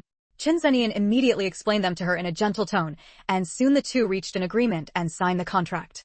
Yao Huilan was a tactful person. Once the contract was signed, she prepared to take her leave. Before leaving, she smiled at Feng Lingyu and said, I hope I have the chance to visit your village someday, to learn from your advanced experience. Feng Lingyu replied, You are very welcome. Compared to you, our village has just started, and we need to learn from your successful experience. Yao Huilan's smile deepened. She quite liked Feng Lingyu's straightforward way of speaking. With only Qin Zhenyan and Feng Lingyu left, he shed his gentlemanly disguise and became unrestrained. Comrade Ling, now you can state your demands. I thought the conditions I offered were already quite good, yet you didn't take a liking to a single one. I won't beat around the bush with you either. The conditions you offered are indeed generous, but they're not suitable for our village. Feng Lingyu clasped her hands together, her entire demeanor becoming calm and captivating, drawing one's thoughts involuntarily along with her words. That was US dollars. Enough for their small cooperative to earn over 10 years. Feng Lingyu spoke seriously. I need the most advanced machinery and production lines. With those, we can earn back the US dollars later. Chen Zenian, based in Hong Kong, had far more convenient access to purchasing various machines than in mainland China. This was a once-in-a-lifetime opportunity. It would be a real shame to miss it. Chen Zenian thought for a moment that his ears were playing tricks on him, until he saw that Feng Lingyu's expression hadn't changed, and realized she was serious. A series of sounds rumbled from Chen Zenian's throat, slowly spilling from his lips, his tone far from friendly, because it was merciless, mocking laughter. Miss Ling. His voice turned sinister, leaning back against the chair, tapping the pen in his hand lightly against the desk, producing faint clicking sounds. What kind of joke are you playing with me, His tone grew dangerous. Do you know how much the most advanced herbal medicine production line costs? Based on an annual output of 200,000 in Chinese yuan, no less, from a cooperative, you're asking me for the most advanced production line? Or does Miss Ling take me for a fool who's easy to deceive? Every sentence carried an underlying storm. He was displeased that this beautiful woman before him was mocking him. I don't take you for a fool. Feng Lingyu's bright, sparkling eyes stared straight at him. This is simply the price I'm offering based on the future value it can bring to President Qin. I don't think it's too high. As I said before, President Qin should consider how much profit our herbs can bring you in the future, not just focus on the small cooperative of today. President Qin is a smart man. Naturally, you can understand whether my asking price is high or not. The herbs I have here aren't the most effective. They're just a random sample I grabbed. Aren't you curious about the better herbs, President Qin? Looking at the Qin family circle, one can't have a narrow vision, only seeing the ordinary people at the bottom. There are also the wealthy and powerful families in the same circle as the Qin family. That's the real prize. Most of those who can use top-quality herbs are people with power and influence. Ordinary folks simply can't afford such fine herbs. How many intangible benefits these upper-class individuals can bring to the Qin family is impossible to calculate. Feng Lingyu didn't think her asking price was too high. The Qin family could afford it. Qin San's hands clasped tightly behind his back. He was sweating for this Miss Ling. She was the first woman to face the young master without any fear and not lose ground. If it were anyone else, they would have long been scared pale by the young master. Chen Zenian keenly caught the key point in Feng Lingyu's words, better herbs. Yes, herbs better than these are our normal standard. Since they were about to negotiate, she had to bring out all the trump cards. President Qin, have you heard of the Beijing pharmaceutical factory? Right now, Qingshan Village is their largest supplier. Our cooperation has lasted 3 years. If not for the limitations of their production capacity, our village's herbs wouldn't have been available elsewhere. In other words, the herb quality is excellent. If not for the limited production, Qingshan Village's herbs would have been entirely taken by the Beijing pharmaceutical factory. The Beijing pharmaceutical factory is also a major state-owned enterprise, not some small factory. With its endorsement, it's clear that Qingshan Village is not just a small cooperative on the surface. Chen Zenian shook his head with a light laugh. Miss Ling, this line might fool those who don't know better. Can the Beijing pharmaceutical factory really offer you such a high price? That can't be possible. The price I'm offering is one no one in China can match. If you keep raising it, wouldn't that be unfair? Beneath her straight, delicate nose was a small, cherry-red mouth, faintly glistening with moisture, irresistibly tempting, making one want to take a light taste to see if it was cherry-flavored. Chen Zenian looked at her wantonly, his emerald pupils like a cold snake, not hiding his malice. Such a pretty mouth, yet the words it spoke weren't pleasant. So President Qin does business with fairness in mind? I can't see that at all. At the domestic level, earning Chinese yuan and spending Chinese yuan, the Beijing pharmaceutical factory can only offer that much. But President Qin, you're wealthy, earning US dollars, so naturally you should spend US dollars. President Qin wouldn't still settle at China's consumption level, would you? Would you? Feng Lingyu sneered. These fine herbs, if sold in Hong Kong, would fetch who knows how much. Buying them at cheap domestic prices and selling them for US dollars, the profit margin is beyond extortion. Did he take her for a fool who knows nothing? She wasn't Yao Huilan, satisfied just to sign a contract. Chen Zenian was left speechless by Feng Lingyu's sarcastic and mocking remarks. He does business fairly? As soon as those words left his mouth, the little woman opposite would immediately say, since you're fair, then don't haggle over every detail. Chapter 501, Well-Maintained Ling Qingwei. One of the most advanced production lines in exchange for 10 years' worth of your goods, Chen Zenian said directly. No, that's too long. 3 years at most. Feng Lingyu shook her head. Society would undergo massive changes in 10 years. By then, exporting medicinal herbs abroad wouldn't be difficult, and the currency's depreciation rate would accelerate. 7 years, no less. Miss Phone, this production line is worth at least $1.5 million US, not including the manpower and resources I've invested. Phone you. Then 5 years. That's my bottom line. Exchanging 5 years' worth of goods for the most advanced production line was a worthwhile deal. With the medicinal herb production line, the annual output of herbs in Qingshan village could increase significantly.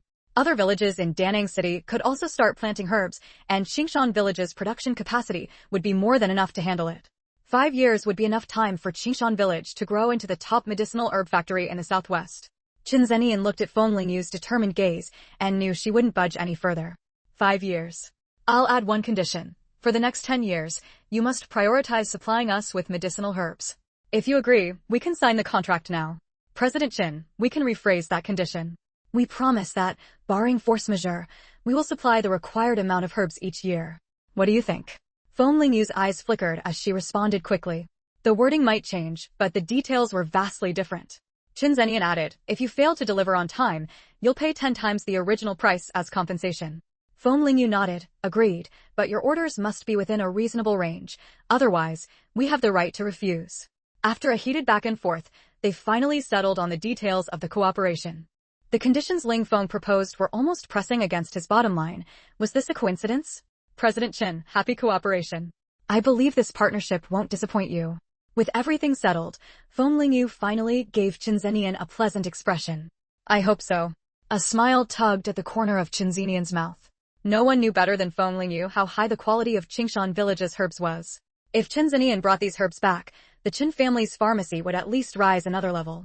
Using the Southwest's top herb factory's products for the mass market, while Qingshan village's herbs took the high-end route. That way, the Qin family pharmacy could maximize its profits. After leaving the foreign guest hotel, Feng Lingyu still felt a bit unreal. Honestly, securing the herb production line today was an unexpected bonus, a spur-of-the-moment decision. It was when Yu Jun introduced the advantages of their factory in Hushi that it clicked for Feng Lingyu. Before that, she had been stuck in the small village's little world, forgetting that large factories all relied on machine operations. For Qingshan village to truly develop, it couldn't do without high-tech help. With these machines, she'd go back and have Secretary Chao approve land for building a factory. Then, she'd push neighboring villages to start clearing land for herb planting, forming an industrial cluster. Gradually, a large herb factory would be established, wouldn't it? The herb factories in Danang City had looked down on Qingshan village before, but now with these advanced machines, they'd be left in the dust. Just thinking about the faces of those snobbish people made Feng Lingyu endlessly happy. She was going to call Secretary Chao and young Jiangwo right now to share the good news. From the second floor came the sound of thumping footsteps, mixed with children's laughter. Feng Cheng'an. Didn't I say no making noise in the house? Feng Pingting frowned and shouted. Soon, a little boy in a white shirt and suspenders ran out. He made a face at Feng Pingting from the second floor, then deliberately stomped his feet a few more times upstairs. Feng Cheng'an. Feng Pingting, already in a bad mood, was further provoked by the brat, her face flushing red with anger. All right, why are you arguing with a little kid like your brother? A melodious, gentle voice sounded, unhurried and soft, carrying the warmth of a southern Wu dialect, instantly calming the mood. Feng Pingting pouted, sitting on the sofa in a huff. Mom Cheng'an shouldn't be running upstairs anyway. Didn't you say this house can't take much noise? The house we used to live in was so much better, you couldn't hear a sound when running. Feng Pingting still remembered the house from her childhood, far superior to the current one. Ling Qingwei wore a green qipao embroidered with various patterns, the silk faintly shimmering, with a white fringed shawl draped over her shoulders. Her figure was beautifully outlined by the qipao, her waist cinched tightly. Though nearly 40, she showed no signs of aging. Her skin was fair, her face smooth and spotless. If not for the maturity and experience in her eyes, one might mistake her for a woman in her 20s, Feng Pingting's older sister. Feng Pingting watched Ling Qingwei descend the stairs step by step, a hint of envy in her voice. Mom, you look so young. Ling Qingwei slowly came to sit beside Feng Pingting, glancing at her daughter with a playful scold.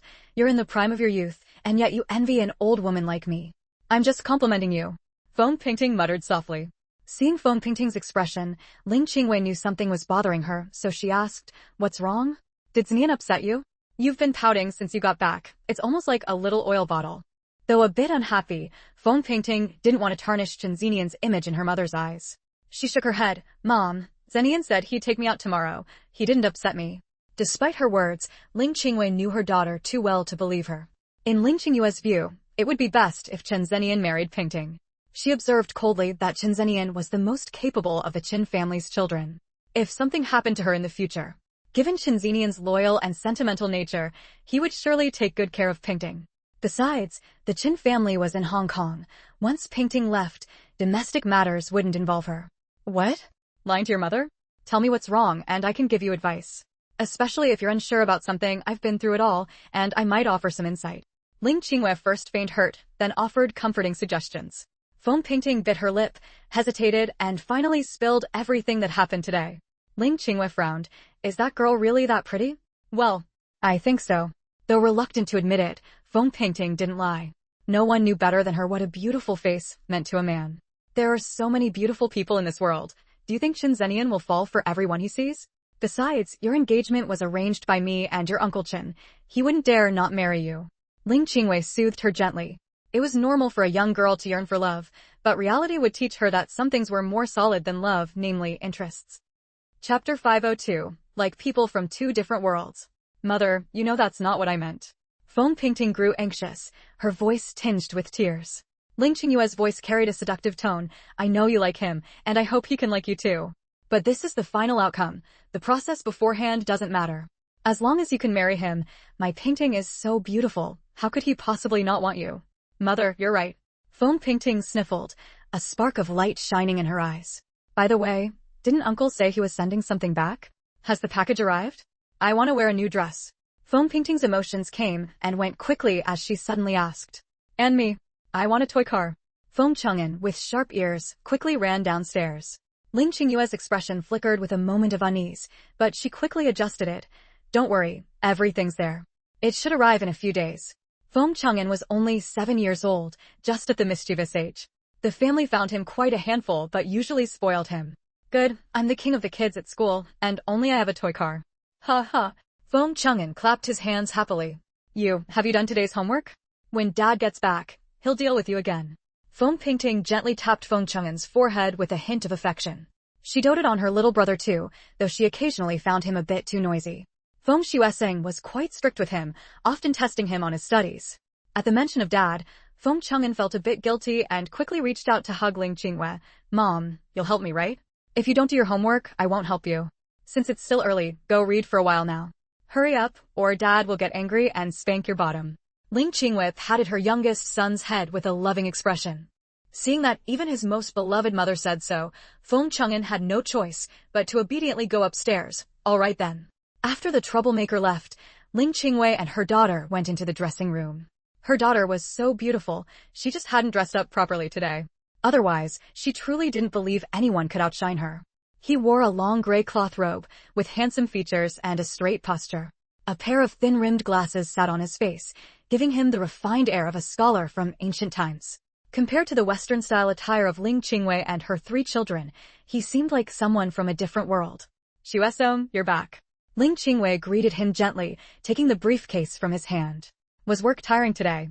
Feng Xuesong now taught biology at Shanghai University and was a botanist. Not tiring. Feng Xuesong looked around and noticed someone was missing. Where's Chang'an? That brat, is he catching up on homework again?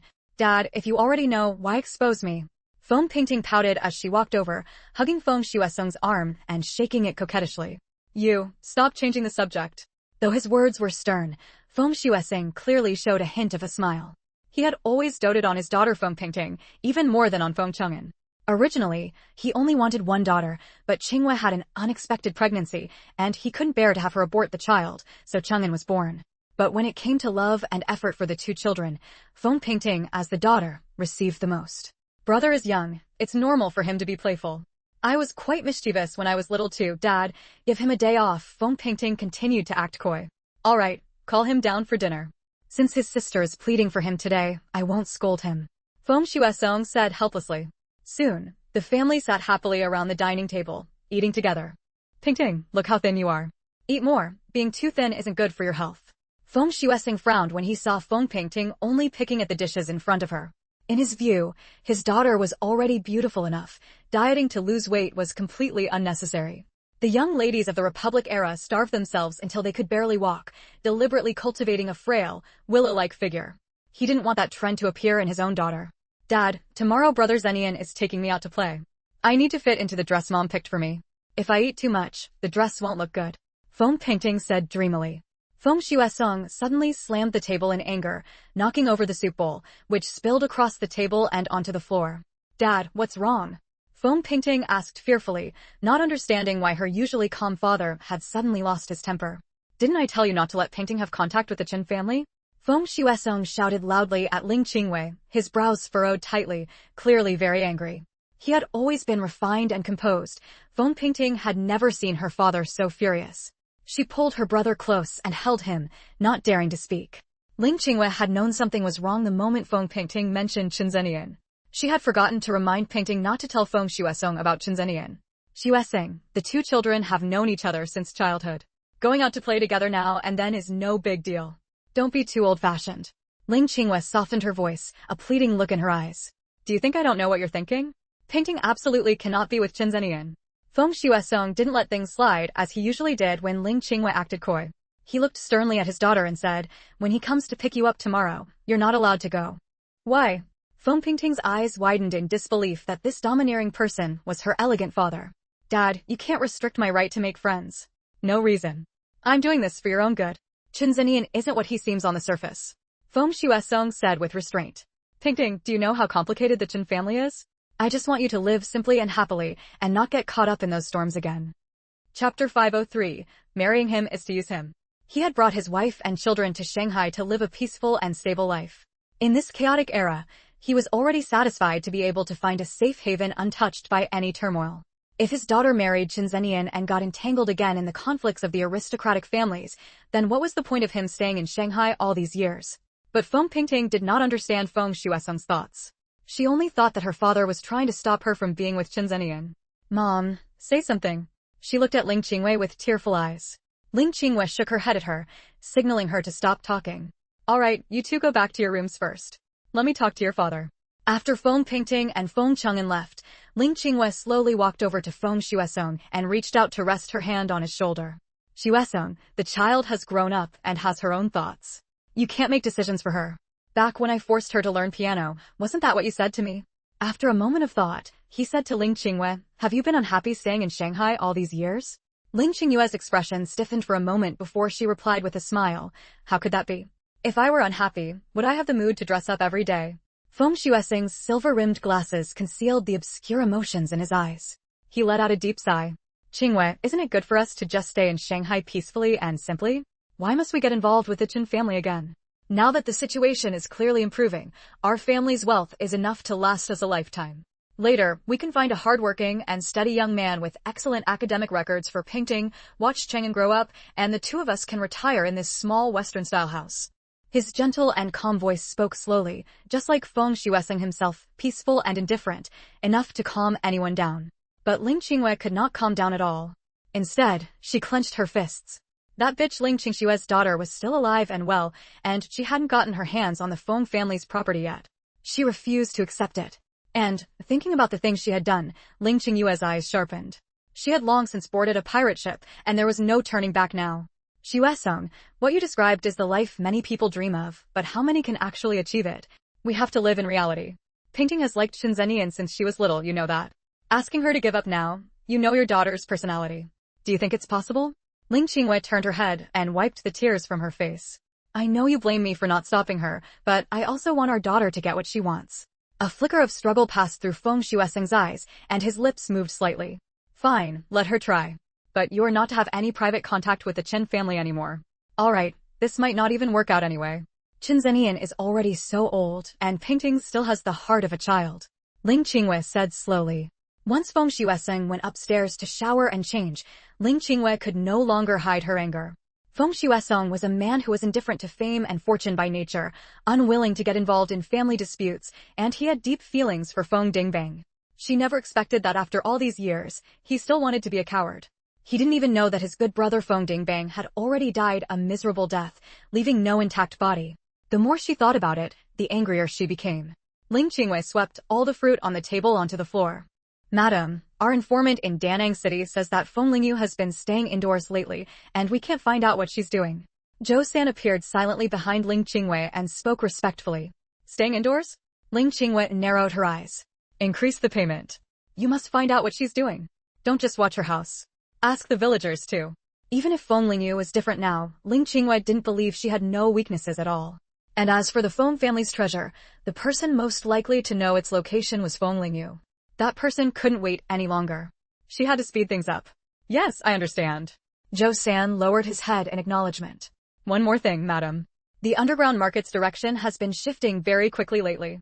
Should we also pull back? Zhou San added. Pull back, wait. Keep half of our people watching. Ling Qingwei frowned deeply.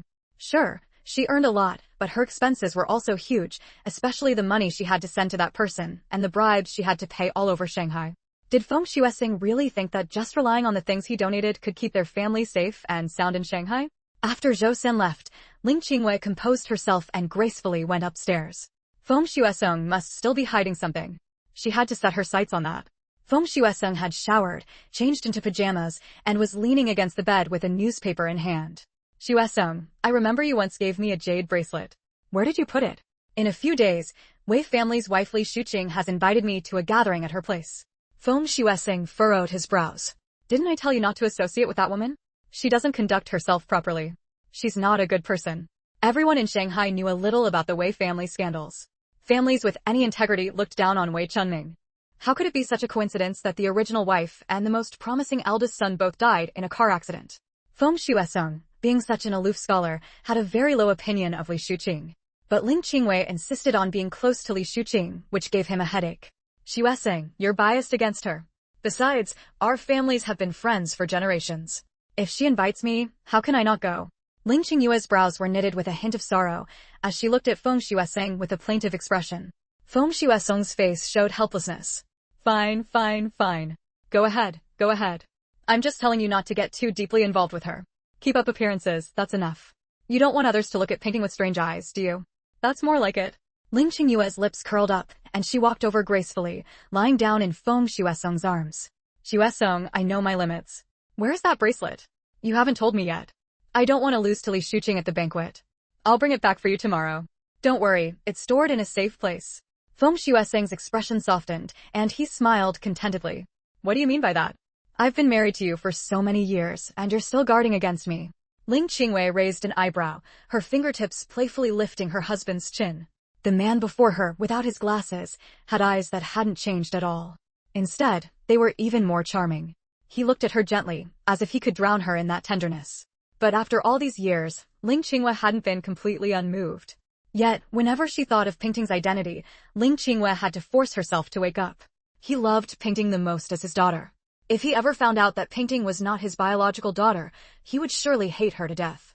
Seeing Ling Qingwei staring at him blankly without saying a word, Feng Xuesing teased, "We're an old married couple, and you're still spacing out looking at me?" Ling Qingwei snapped back to reality, pretended to blush, and immediately said, "You haven't answered me yet. Are you guarding against me?" Feng Xuesing explained earnestly, "No. You know that many people are watching our family. Keeping those things at home would only invite trouble. I found a safe place to store them. If I didn't tell you, it's because I was afraid that if something happened, all the blame would fall on me, and it wouldn't implicate you or Pingting." Chapter 504. There are no 179 centimeters men in this world. So that's how it is, Xuesing, you're wonderful. Ling Qingwei was moved and threw herself into Feng Xuesing's arms. He couldn't keep questioning her. Tomorrow, he'd just have Zhou Yi follow him. "Oh, Xiaoyu, thank goodness you told me to stop selling clothes. These past few days, they've caught a lot of people and suddenly things got really strict." Wei Wuyan gasped for breath, patting his chest in relief. The sun had been too strong these days. He felt like he was about to melt. Feng Lingyu looked at the sweat dripping off Wei Wuyan and curled her lip in disgust. "Hey, go take a shower and change clothes before you talk to me. You stink."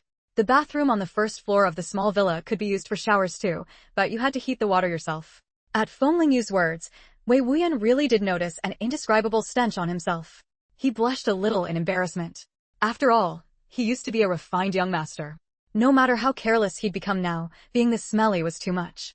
"I don't have any spare clothes to change into," Wei Wuyan said awkwardly. Feng Lingyu took 2 steps back and said disdainfully, "I do. Go now, I'll leave them at the door for you." Wei Wuyan felt like he'd spotted something suspicious. "How do you have men's clothes?"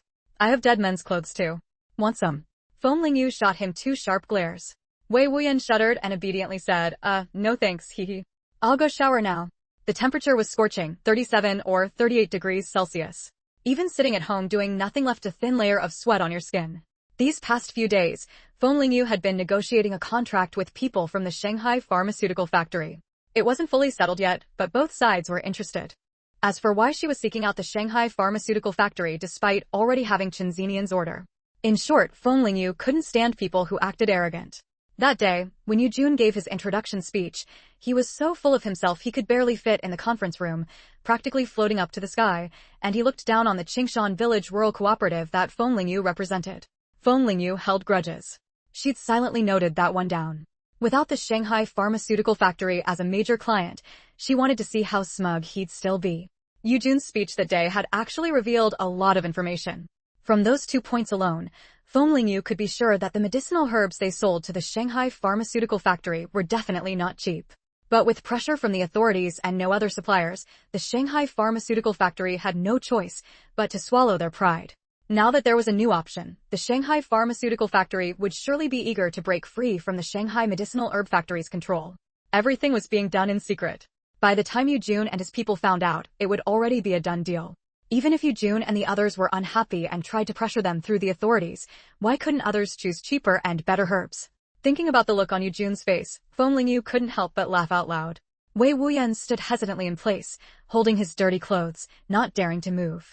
Xiaoyu's laugh was so sinister. Who is she scheming against now? Nothing? I'll wait until you're done laughing to come over, so I don't ruin your good mood. Wei Wuyan smiled ingratiatingly. Just a few minutes after coming out of the shower, Wei Wuyan's hair was almost completely dry. This shirt and pants are a bit big on me. Whose are they? Wei Wuyan rambled on, his mouth never stopping. His pant legs were too long, so he had rolled them up. It's because you're too short, Feng Lingyu said, glancing at him and laughing. Am I short? Wei Wuyan pointed at himself in disbelief. These clothes were made for Shen Huayu. Wei Wuyan was 182 centimeters tall, which wasn't short, yet the pant legs were way too long. Feng Lingyu added, maybe your legs are just too short. The truth hurts. Who told you to keep asking? Feng Lingyu said guiltily. Men seem to have pretty strong pride when it came to height.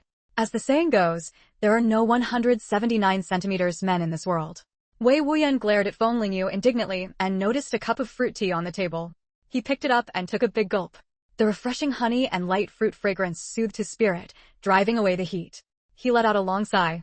I won't argue with you, humph. The two joked around for a while before quickly getting back to business. Don't rush the clothing sales. If you run out of money, ask Wang Mingwei for it and take it from my share. From now on, the Shanghai side of things is yours to handle. Since she couldn't keep doing business, she couldn't just abandon the people she'd brought along. As long as she paid them enough, their loyalty would naturally follow. Most people got wind of it and stopped, but one group, for some reason, secretly started doing business again.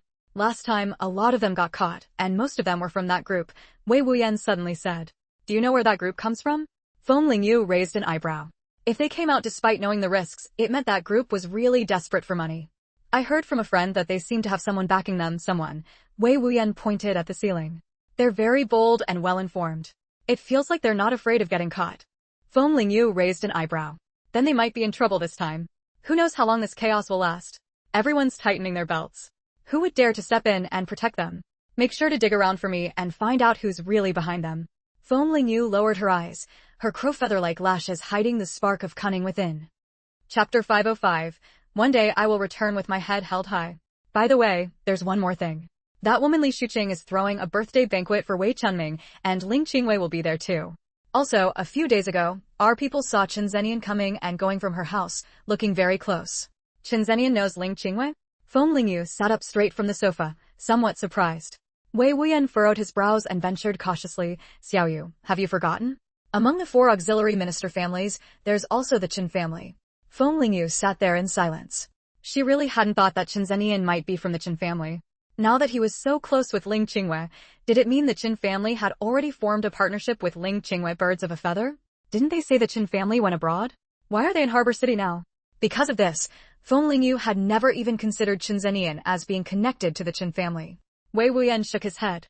I'm not entirely sure either. For as long as I can remember, our family has only had dealings with Ling Qingwei and hers. We only knew of the Chen family's existence. She had thought dealing with Ling Qingwei alone would be enough, but now she was tangled up with the Chen family too. She wondered if her parents' situation had anything to do with the Chen family. Feng Lingyu's pale fingers tapped lightly on her knees, a signature gesture of hers when deep in thought. Can we sneak into the Wei family's banquet? Do you have any way? Feng Lingyu suddenly asked. Ling Qingwei, the Wei family, and now the Chen family thrown into the mix. They would all definitely be at this banquet. Maybe she could pick up some crucial information. Wei Wuyan was taken aback. He had only mentioned this news to Xiaoyu. He hadn't expected her to want to go in and take a look. Her eyes were serious, clearly not joking. There is a way. Wei Wuyan hesitated as he looked at Feng Lingyu. Can you cook? They always need kitchen help for banquets. You could disguise yourself as a cook and sneak in. Wei Wuyan suggested this because he knew that Chef Li, the cook the Wei family often hired, was greedy. With enough pressure, they could probably get in. Chef Li used to be the Wei family's cook. After society changed, Grandpa Wei arranged for him to work as a cook at the Shanghai garment factory.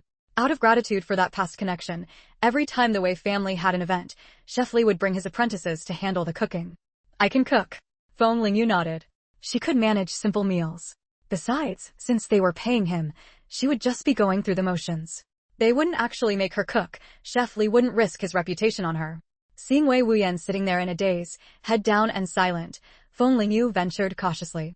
She thought about how Wei Wuyan had been away from home for 3 years now. He must miss his family too. One day, I will return with my head held high. A firm glint flashed in his eyes. Unlike Feng Lingyu, this was the home where he had grown up, carrying countless memories. Li Shuqing and her son had taken over like cuckoos in a magpie's nest. Why should he, the rightful heir, have to sneak back? Besides, you'll need someone you trust outside, just in case something happens and I need to back you up. Let me draw you a map of the Wei estate so you can adapt on the spot. Wei Wuyan found some paper and a pen and started sketching the map on the table. Though he had been a bit of a slacker growing up, he still had basic drawing skills. A few strokes in and a rough map began to take shape. Feng Lingyu stood by and glanced at it, falling into thought. She remembered that back in the village, Huiqing was also very good at drawing. Though not as skilled as professionals like Sang Fu or the old lady, he was more than capable of outshining ordinary people. This was probably the depth of a noble family's foundation. Even the most wayward child had to master the basics. Wei Wuyan didn't notice Feng Lingyu's envy. As he drew the map, he said, I don't know if the layout has changed since I left. That woman Li Shuqing definitely wouldn't want to keep any traces of my mother and brother around. You're smart. Once I draw the layout for you, you'll know where to go. As he spoke, his tone gradually grew somber. Xiaoyu, can I ask you for a favor? Maybe it was from running around outside these past 2 years, but Wei Wuyan's originally fair skin had tanned deeply. Now, with his face scrunched up, he looked like a pitiful little thing, reminding Feng Lingyu of a teddy bear. Since he was so pitiful, she might as well help him. My mother left many things at the Wei house. I don't know if they're still there. Among them was a diamond necklace, her favorite. She said she would give it to her future daughter-in-law. I want to ask you to help me get it back. Cheap items had probably already been disposed of by Li Shuqing, but a diamond necklace was too valuable. That woman would surely keep it for herself rather than destroy it. All right. I'll try. But I can't guarantee I'll get it back. Feng Lingyu said bluntly. That's fine. Wei Wuyan's earlier gloom vanished instantly, a bright grin showing a row of white teeth. I'm already grateful that you're willing to look for it. He hadn't expected to get it back for sure, but at least there was hope. What if? His mother was gone, his brother was gone too. The things she loved most in life should at least be retrieved. Wei Wuyan spread out the map and began explaining the key points to Feng Lingyu bit by bit, afraid she wouldn't understand. There's a flower bed here. If it's still there, there's a blind spot at its end where gardening tools are stored. I used to hide there as a kid.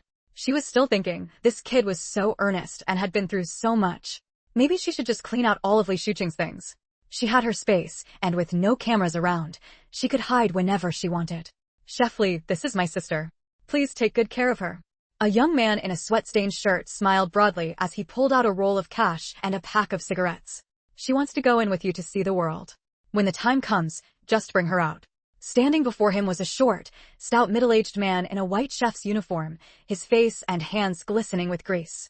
Chef Li weighed the money and cigarettes in his hand, quite satisfied with the young man's tact. His gaze then shifted to the woman who had been standing silently to the side. She looked to be in her 20s, with long bangs covering her forehead, a dull and vacant expression, and a face full of freckles that obscured her features. She looked rather off-putting. Chef Li averted his eyes in disgust. Ugly as she was, she seemed honest enough, probably wouldn't cause any trouble. Most importantly, with a face like that, no one would be blind enough to take an interest in her. $5 and a pack of cigarettes, plus a free helper, what a deal. Having made up his mind, Chef Lee lifted his chin arrogantly and said, "Fine. Since you're sensible enough, you can follow me in. Once inside, don't wander off. If you cause trouble, I won't lift a finger to help you." "Got it, don't worry. My sister is the most obedient." The young man's thick eyebrows shot up as he replied with a beaming smile. Chapter 506. Ling Qingyue's family arrives. "Sis, go on in. I'll wait for you outside." "Okay." A voice as faint as a mosquito sounded. Lee the cook let out a disdainful snort. Well, with such a timid nature, she was even less likely to cause any trouble. "Come with me. We're packing up now," Lee the cook said and walked off directly. The woman quickly followed in small steps. In a corner where Lee the cook wasn't paying attention, she turned back and nodded at the young man. Wei Wuyan waited until Feng Lingyu was out of sight before letting out a sigh of relief. He wiped the sweat from his forehead. Finally got that done. His face was also disguised, to prevent Lee the cook from recognizing him. Feng Lingyu followed Lee the cook all the way to a small courtyard, where several people were busily packing things up. They were all apprentices taken on by Lee the cook, who usually followed him out to cater banquets. Sometimes they also went along for rural weddings and funerals. They all looked at Feng Lingyu curiously, not understanding why their master had brought a woman in. Everyone knew that Lee the cook didn't even take on female apprentices. "Have you brought everything you need? These are the tools of our trade, missing even one and you can't make good food. Don't ask about what you shouldn't." Lee the cook scolded with a cold face. The apprentices quickly fell silent and began quietly packing up the knives. Feng Lingyu looked around. This small courtyard should be Lee the cook's home, with traces of cooking everywhere. Seeing this dull woman standing there like a wooden post, Lee the cook couldn't help but get a little angry. Though she was honest and wouldn't cause trouble, she also lacked some awareness. Everyone else was busy, yet she just stood there motionless like a fool. "Hey, you! Go wash those plates over there," Lee the cook shouted at Feng Lingyu. Feng Lingyu pretended to be timid and scared and went over to the sink. The sink was piled high with dishes, all to be taken to the Wei family. Feng Lingyu placed her hands on the edge of the sink, pretending to start washing the dishes, but in reality, she was manipulating several vines to stir around in the sink.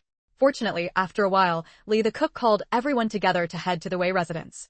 The Wei family lived in something like a courtyard house. Lee the cook led Feng Lingyu and the apprentices in through the back door. He moved with familiarity, clearly knowing the place well. "Don't wander off. Focus on cooking. Do a good job today and everyone gets a bonus," Lee the cook lectured his apprentices along the way. The ingredients in the kitchen were already prepared, just waiting for Lee the cook's arrival. "Let's get started. Everyone do what you're supposed to do." The apprentices were clearly used to the routine. They divided up the tasks as soon as they arrived. Some chopped vegetables, some prepared seasonings, and some specifically assisted Lee the cook. The orderly scene made Lee the cook nod in satisfaction. After training them for so long, they were finally shaping up. He turned around and was about to start working when he noticed Feng Lingyu standing there stupidly. "Hey," Lee the cook said in exasperation. "Go wash the vegetables." He didn't expect her to do much, but at least she shouldn't stand in the middle of the way blocking people. "All right." Feng Lingyu curled her lips and found a corner to sit down. The kitchen soon became a hive of activity, and no one noticed that the corner where she had been was now empty. In her space, Feng Lingyu changed into another set of clothes, a plain dark blue thin shirt, her hair neatly parted in the middle, disguising herself as an ordinary middle-aged woman. She couldn't wear the cook's outfit anymore, as dressing too shabbily while walking among the banquet guests would draw too much attention. Compared to Chinzinian's banquet, the Wei family's was much more down-to-earth. Everyone dressed very modestly, both men and women covered up tightly. Li Shuqing stood at the entrance with a radiant face. She had carefully put on makeup today, a gentle smile on her face. Watching everyone come in and greet her, she felt both excited and proud. After all these years, she was finally standing openly at the main gate of the Wei family. And her two sons, Wei Xingji and Wei Wuyan, were both dead and gone. So what if those people had looked down on her before? Now they had no choice but to come and flatter her. Once her son Baoshan inherited the Wei family in the future, her position would be even more secure. Thinking of this, the smile on Li Shuqing's face grew even brighter. Wei Chunming, too, was feeling especially pleased with himself today. It was his 50th birthday. His beloved woman and his most cherished son were both by his side, the annoying people from before were gone, and the Wei family was firmly in his grasp. He had already received word that the country would gradually loosen its grip on the economy. Once he got the garment factory back in his hands, the Wei family could return to its former glory. Hadn't his father looked down on him and wanted to hand the Wei family over to Wei Xingji? "Shuqing, Brother Wei, we're not late, are we?" A gentle, soft voice sounded. Hearing that voice, Li Shuqing knew exactly who it was. Her eyes flickered. Oh, not late at all. Qingwei, Comrade Feng, it hasn't started yet. Wei Chuming also had a smile on his face. Xuesong, you have to have a good drink with me tonight. Ling Qingwei walked slowly in, arm in arm with Feng Xuesong. Both were dressed in brown suits, looking like a perfectly matched couple. Behind them, Feng Pingting led Feng Chang'an obediently. Everyone present couldn't help but admire the good looks of this family. Chapter 507. Small Talk at the Banquet. Feng Xuesong's expression was cold as he gave a slight nod. No need. The thought is enough. I never drink. He had always looked down on Wei Chunming and his wife. If not for Qingyue's sake, he wouldn't have come today at all. Wei Chunming and Li Shuqing's faces stiffened. Wei Chunming, in particular, felt a surge of resentment.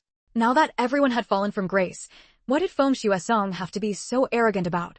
Still, they were all seasoned socialites. Even if displeased, they wouldn't cause a scene. Li Shuqing turned her gaze to the space behind Ling Qingwei and her husband, saying cheerfully, Pingting and Chang'an, I haven't seen them in so long. They've grown up so much. Look at those little faces. Qingwei, I'm truly envious of you for having such outstanding children. Pingting, Chang'an, say hello to Uncle Wei and Aunt Li. Ling Qingwei promptly instructed the two children. After a round of pleasantries, Ling Qingyue's family entered together. At a corner of the corridor, Feng Lingyu leaned against the wall, her gaze dark and complicated as she watched that harmonious, respectable family. The husband, tall and handsome, spoke gently to his wife, who smiled with elegance and poise, while their children playfully bickered behind them. But behind this picture of happiness and fulfillment lay the flesh and blood of another family. Still, that reckless girl from the other day was actually Ling Qingyue's daughter? Combined with Wei Wuyan's mention that Chen Zenian had ties to Ling Qingwei, it all but confirmed their relationship was far from simple. Chen Zenian, accompanied by Chen San, was ushered in by Wei Chunming, both impeccably dressed. Strictly speaking, Wei Chunming was of Chen Zenian's uncle's generation and shouldn't have had to treat him with such deference. But times had changed. The Chen family had established themselves overseas early on, unaffected by domestic turmoil, and their assets had multiplied several times over. They were no longer the Chen family that had once stood on equal footing with the Wei family. Zenian, I'm so glad you could come this time. Stay a few days at the Wei residence and let me host you properly. I even held you when you were a child. Haha, Wei Chuming said with feigned heartiness. Chen Zenian curled his lips slightly, his emerald eyes filled with disdain. As a child, his exotic mixed-race appearance had drawn no shortage of gossip. He still remembered the disgust in this man's eyes back then and the harsh way he'd been told to get lost. But Chen Zenian didn't blame Wei Chunming or the others. After all, even his own father hadn't acknowledged his identity back then. How could he fault outsiders? He glanced indifferently at his surroundings, his tone perfunctory and casual. Is that so? Thank you for the kind offer, Uncle Wei. I'm used to being alone, so I won't impose on you. Wei Chunming's expression soured slightly, as Chen Zenian hadn't spared him any face. Just as Li Shuqing was about to say something to ease the tension, she spotted her son, Wei Baoshan. He was talking to a young girl, his manner fawning and ingratiating. The girl opposite him looked thoroughly annoyed, chin raised, utterly cold and aloof. Li Shuqing disliked Deng Yelian. She struck her as someone with high aspirations, but little to back them up. Who did she think she was, looking down on Baoshan? Hearing his mother's call, Wei Baoshan startled, then flashed a sycophantic smile at Deng Yelian. Yelian, my mom's calling me. Stay here for now and I'll come talk to you later. Deng Yelian crossed her arms, eyeing Wei Baoshan's greasy, pudgy face with a churning stomach. She curled her lip. Go on then. If he didn't constantly bring her interesting trinkets, she wouldn't bother with him at all. Wei Baoshan trotted over to Li Shuqing, complaining petulantly, Mom, why'd you call me? I was having fun over there. Do you even see what kind of occasion this is? Fun, fun, fun, that's all you know. Li Shuqing smacked his arm in irritation, though she remembered why she'd summoned him.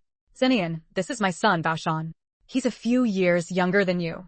If there's anywhere unfamiliar in Shanghai, let him show you around.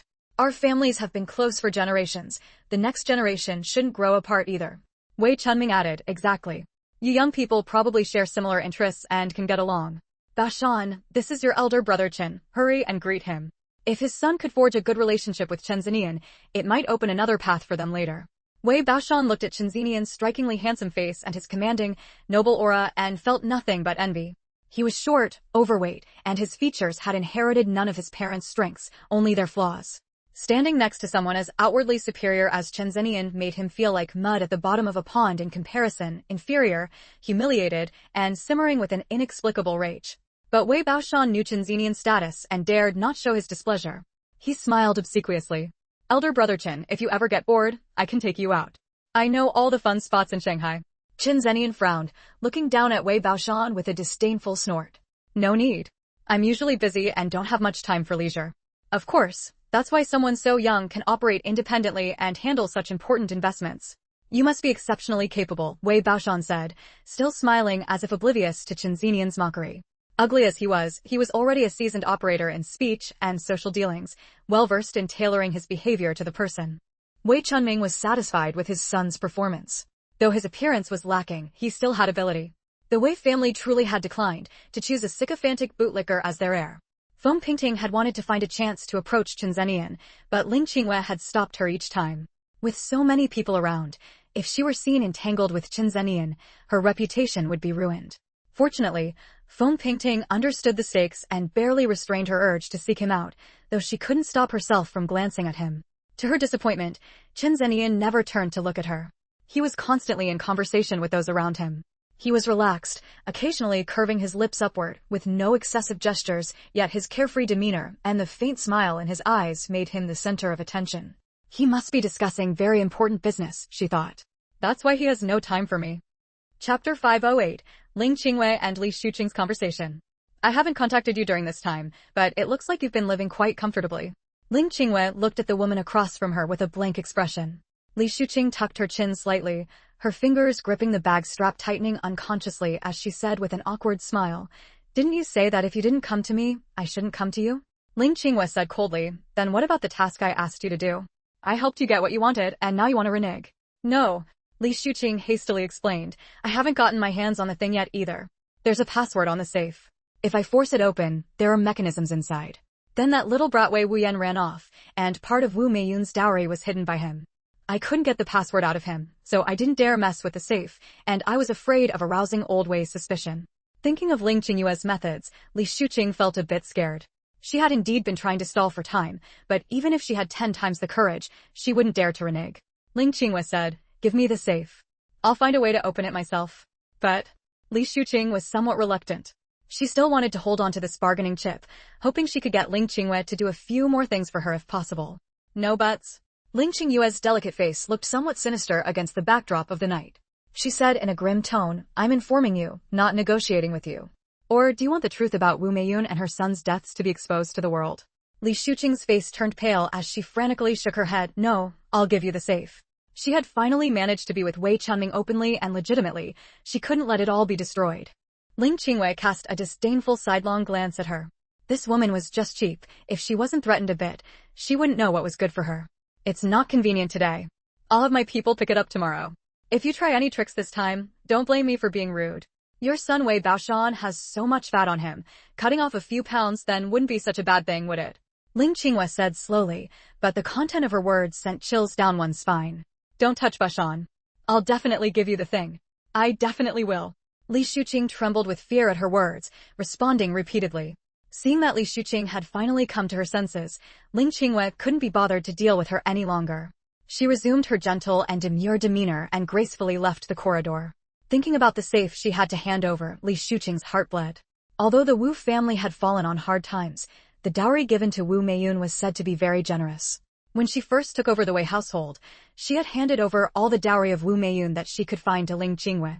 That was the condition they had agreed upon. It was said that Wu Meiyun was very fond of collecting jewelry, and the contents of this safe must be priceless. Li Shuqing had originally wanted to keep the items for herself, but the safe had never been opened. Later, Ling Qingyue somehow got wind of this and forced her to hand over the safe. There must be something valuable in this safe, or else Ling Qingyue wouldn't be so desperate to get her hands on it. "What a shame," Li Shuqing said, her face full of reluctance. But compared to her son's safety, these things didn't matter much anymore. Fortunately, Old Wei never asked about these things. He had always looked down on Wu Meiyun and didn't know how much property she had. After Li Shuqing left, a graceful figure lightly dropped down from a beam without making a sound. Like a cat, she melted into the deep night. Feng Lingyu recalled the layout of the place that Wei Wuyan had told her about and slowly made her way toward the residential area of the Wei family. Along the way, whenever she encountered someone, she either hid in time or ducked into her space. With narrow escapes, she successfully slipped into Wei Chunming and Li Shuqing's bedroom.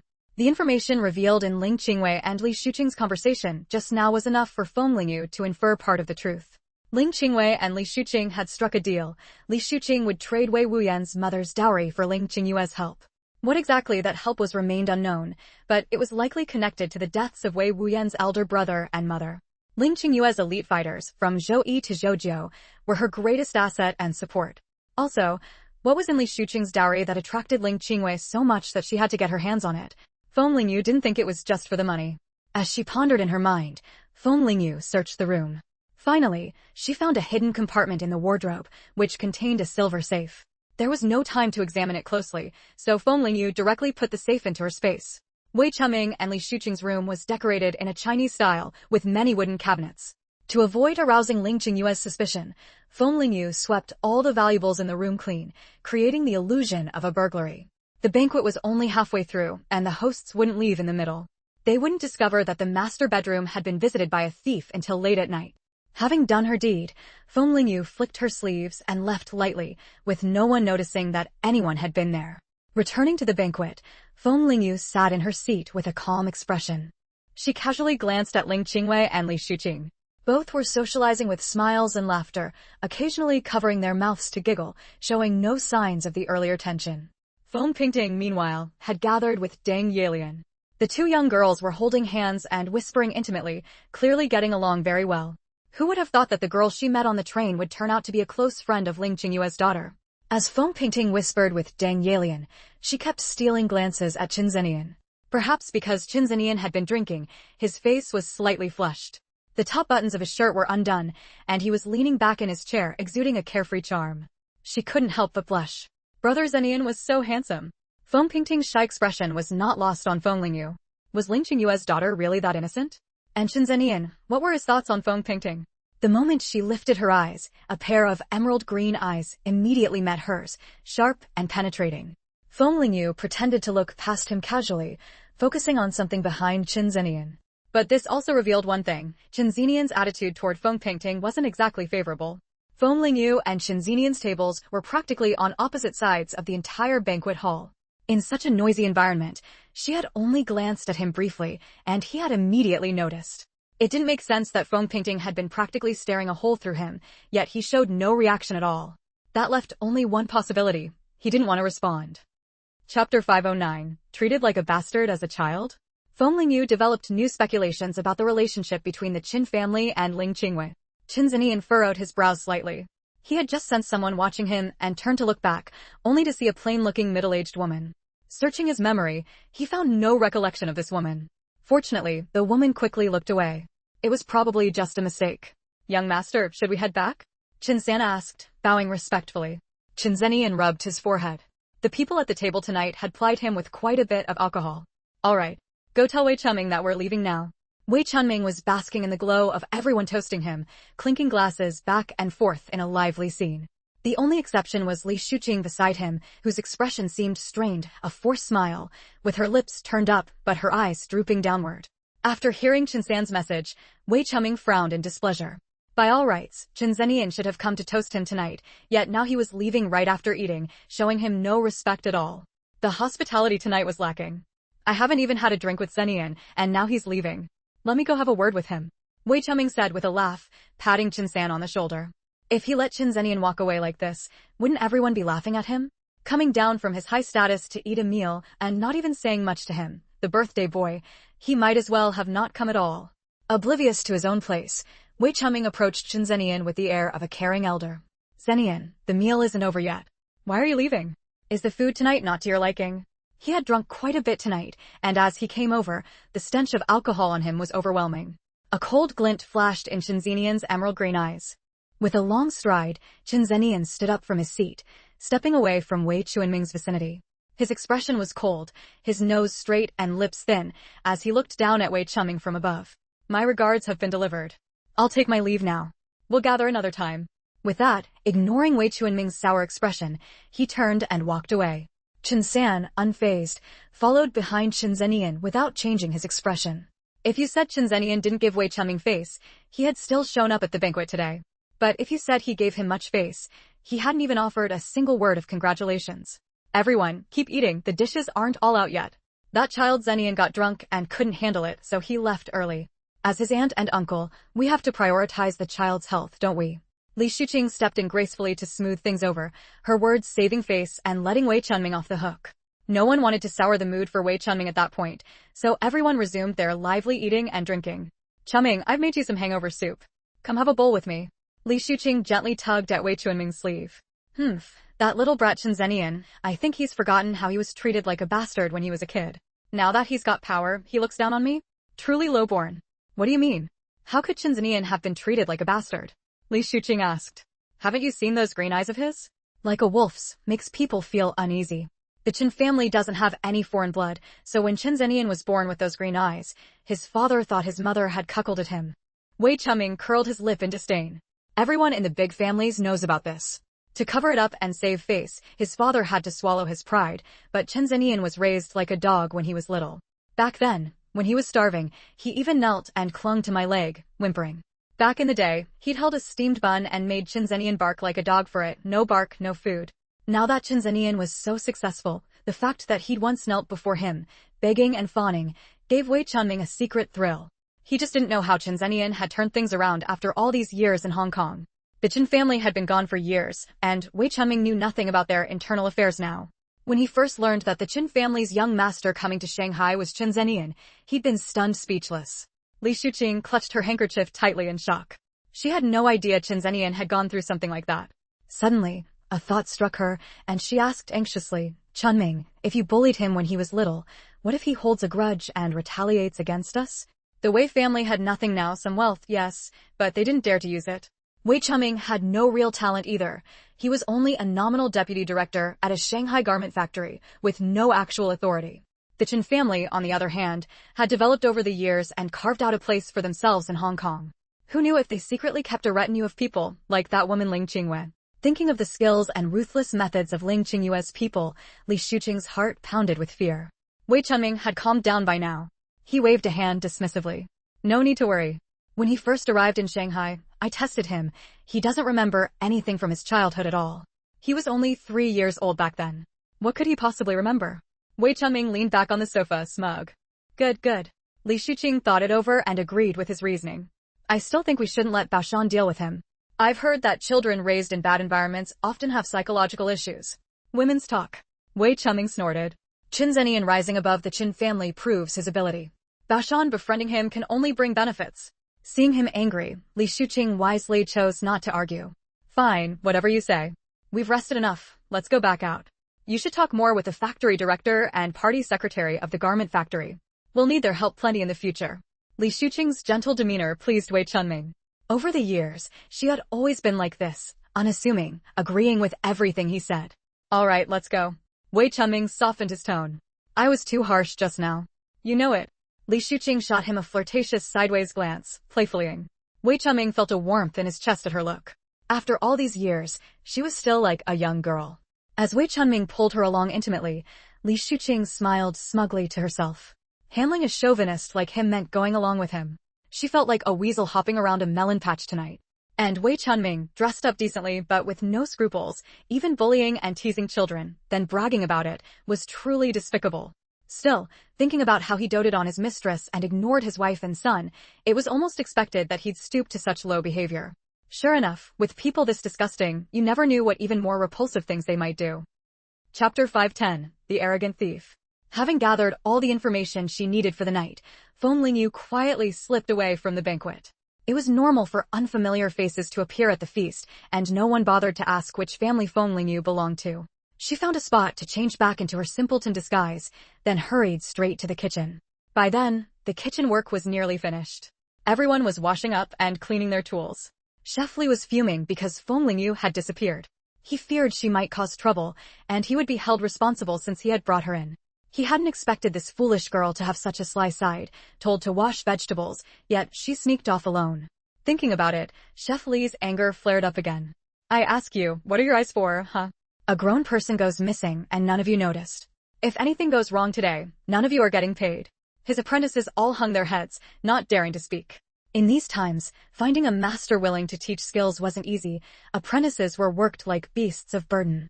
When Feng Lingyu returned, this was the scene she faced. One sharp-eyed person spotted her and immediately called out in surprise, "Master, she's back." Chef Li froze, turned his head, and saw that it really was her.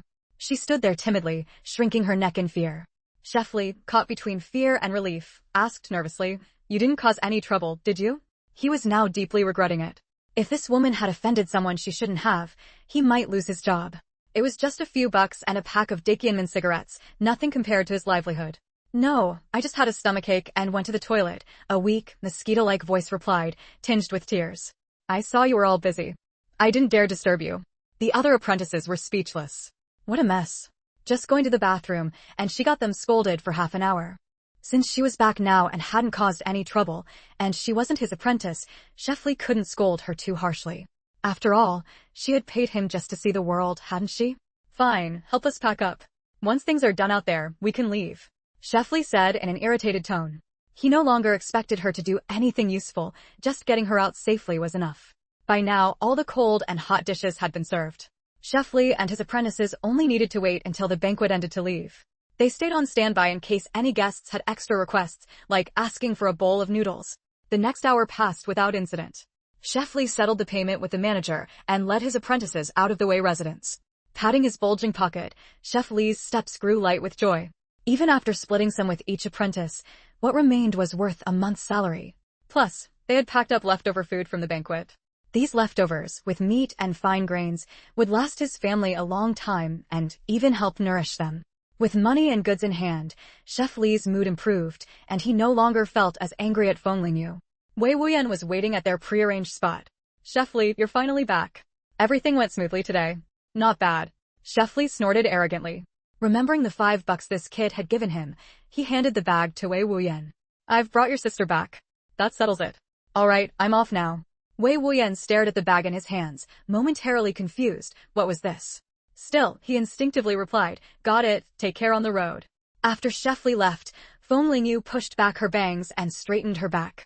Though her makeup was still on, yellowed and dotted with freckles, her entire demeanor had shifted completely. Wei Wuyan asked, bewildered, "What's this, Xiaoyu?" Feng Lingyu paused for a moment before answering, "Leftovers. They felt sorry for us." Wei Wuyan, oh. He hadn't expected to be on the receiving end of leftover food. "Let's go. We need to head back. I've got your mother's safe." By now, Wei Chunming and the others have probably noticed it's missing. Feng Lingyu glanced toward the Wei residence. All right.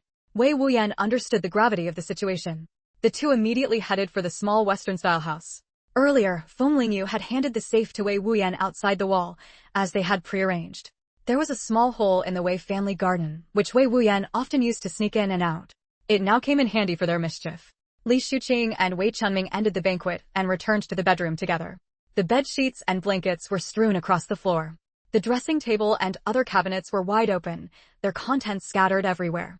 Li Shuqing stumbled over, and when she saw the empty hidden compartment, she nearly collapsed to the floor. The safe was gone. How would she explain this to Ling Qinghua tomorrow?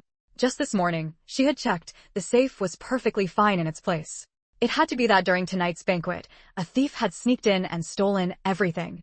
Wei Chunming also rushed frantically to where he stored his antiques, cash, and watches. The thief hadn't even bothered to cover their tracks, showing just how arrogant they were.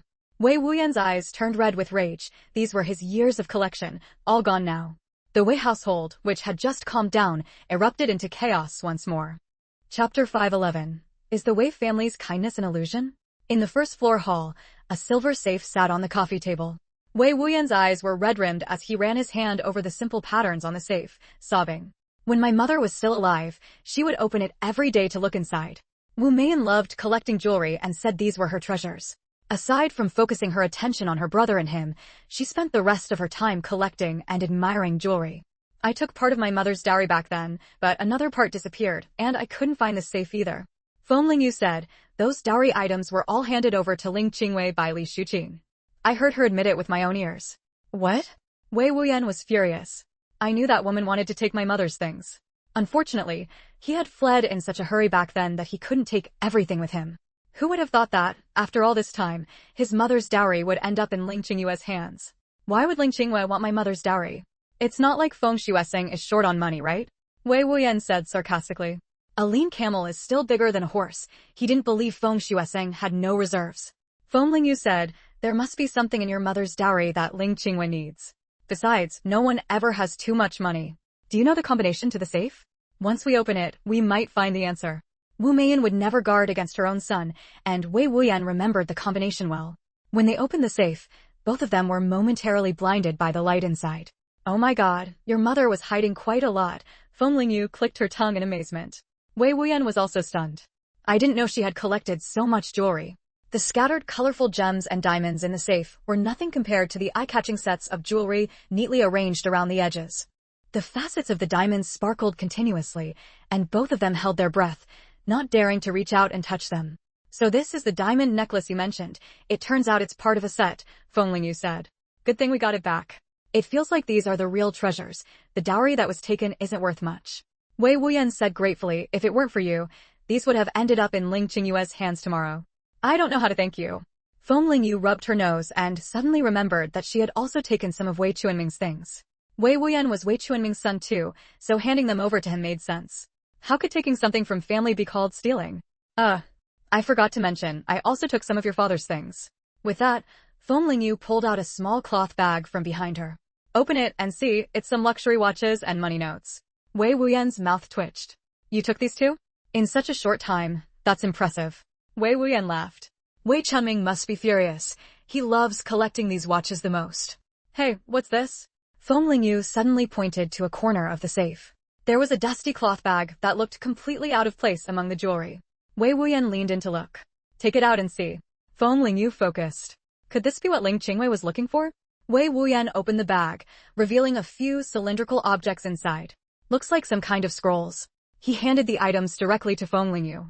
As soon as Feng Lingyu opened a corner of the scroll, she felt a sense of unease. When she unrolled it halfway, the familiar lines on the painting struck her like a blow. How had the Feng family's treasure map been leaked? Wei Wuyan waited for a while, noticing that Feng Lingyu had stopped unrolling the scroll halfway. He asked in confusion, what's wrong? Is there something wrong with the painting? Feng Lingyu looked at Wei Wuyan. Do you know the origin of this painting? Seeing her serious expression, Wei Wuyan didn't take it lightly and carefully searched his memory for clues. I remember now. Wei Wuyan suddenly exclaimed. These scrolls were part of the betrothal gifts my family gave to my mother. She also said my grandfather instructed her to keep them safe and pass them on to my eldest brother in the future. According to Wei Wuyan, these scrolls came from the hands of the Wei family's patriarch. Given his instructions to his daughter-in-law, it was clear he knew the importance of these scrolls. How had the Wei family patriarch gotten his hands on her family's treasure map? It couldn't be that her father had entrusted them to him. The original scrolls were still in Feng Lingyu's space. Feng Lingyu's thoughts were in turmoil. If the Wei family patriarch had these scrolls, did that mean others had them too? It could now be inferred that Ling Qingwei had gone to great lengths to help Li Shuqing marry into the Wei family just to get her hands on Wu Meiyun's scrolls. But how had she known about them? Feng Lingyu's face darkened, her eyes seeming to brew countless storms, all on the verge of erupting. 3 years had passed, and Wei Wuyan had grown from a somewhat immature and proud youth into a reliable and mature young man. The worry on his face was genuine as he stared at her intently, not moving. Feng Lingyu pressed her lips together and said in a low voice, "Can you give me this scroll? It originally belonged to my family." Wei Wuyan was taken aback, not expecting to hear that answer. He looked a bit flustered and muttered, "Take it." "Thank you." Feng Lingyu silently put the scroll away. Wei Wuyan hesitated for a moment, then said, "I'll head back first. Call me when you're ready." "Okay." Feng Lingyu lowered her eyes. "Take these things with you, they're all yours." Wei Wuyan had no choice but to pick up the safe and leave with the items. After Wei Wuyan left, Feng Lingyu collapsed onto the sofa. Her previous impression of the Wei family had come entirely from Wei Wuyan's descriptions, leading her to assume, aside from Wei Chunming, that everyone else in the Wei family was good. Feng Lingyu tightened her grip on the scroll in her hand. Wei Wuyan's expression earlier showed no guilt, meaning he was unaware of all this. She unrolled all 4 scrolls, and the content on them was indeed identical to the originals. The paper was clearly not modern, it was at least 100 years old. This meant that 100 years ago, the treasure map had already been leaked. Chapter 512, Li Shuqing, you stupid woman like a pig. Unable to figure out the reason, Feng Lingyu let it go. Old Master Wei and Wu Meiyun were both dead, leaving no evidence to verify anything now. The only option was to see if she could probe something from Ling Qingwei. After coming to this conclusion, Feng Lingyu tidied up and went to sleep. Wei Chunming and Li Shuqing sat in the living room with grim expressions, while Wei Baoshan, unaware of the severity of the problem, lay on the sofa yawning impatiently. "Dad, Mom, what's all this fuss about so late?" "I'm tired." You can still sleep? Our family has been robbed clean. Wei Chunming was furious. So, what if it's robbed? Wei Baoshan shrugged. He knew the money kept at home was just small change and wouldn't really affect his father much. What did you say? Wei Chunming clearly hadn't expected his son to say that. How much money have you earned? You do nothing all day and you still have the nerve to say things like that. Seeing the father and son about to clash again, Li Shuqing quickly stepped in to mediate. All right, let's wait until the police officers finish collecting evidence. What's the use of arguing now? Baoshan is just cranky because he's tired. He doesn't mean it. Why are you picking a fight with him? And you, Baoshan, you're a grown adult now. Don't you know what to say and what not to say? She meted out criticism to both sides, finally cooling their tempers. In truth, the most anxious person right now is Li Shuqing. She was still worrying about how she would explain things to Ling Qinghua tomorrow. Just then, the police officers who had been collecting evidence in the bedroom came over. Wei Chunming and Li Shuqing hurried to meet them. Officers, how is it? Did you find anything? This thief is experienced and left no traces, a real professional. The lead officer shook his head. You had guests over yesterday, so it was easy for someone to blend in. We filed the case, just waited home for news. Though he said that, everyone knew the items and money were probably gone for good.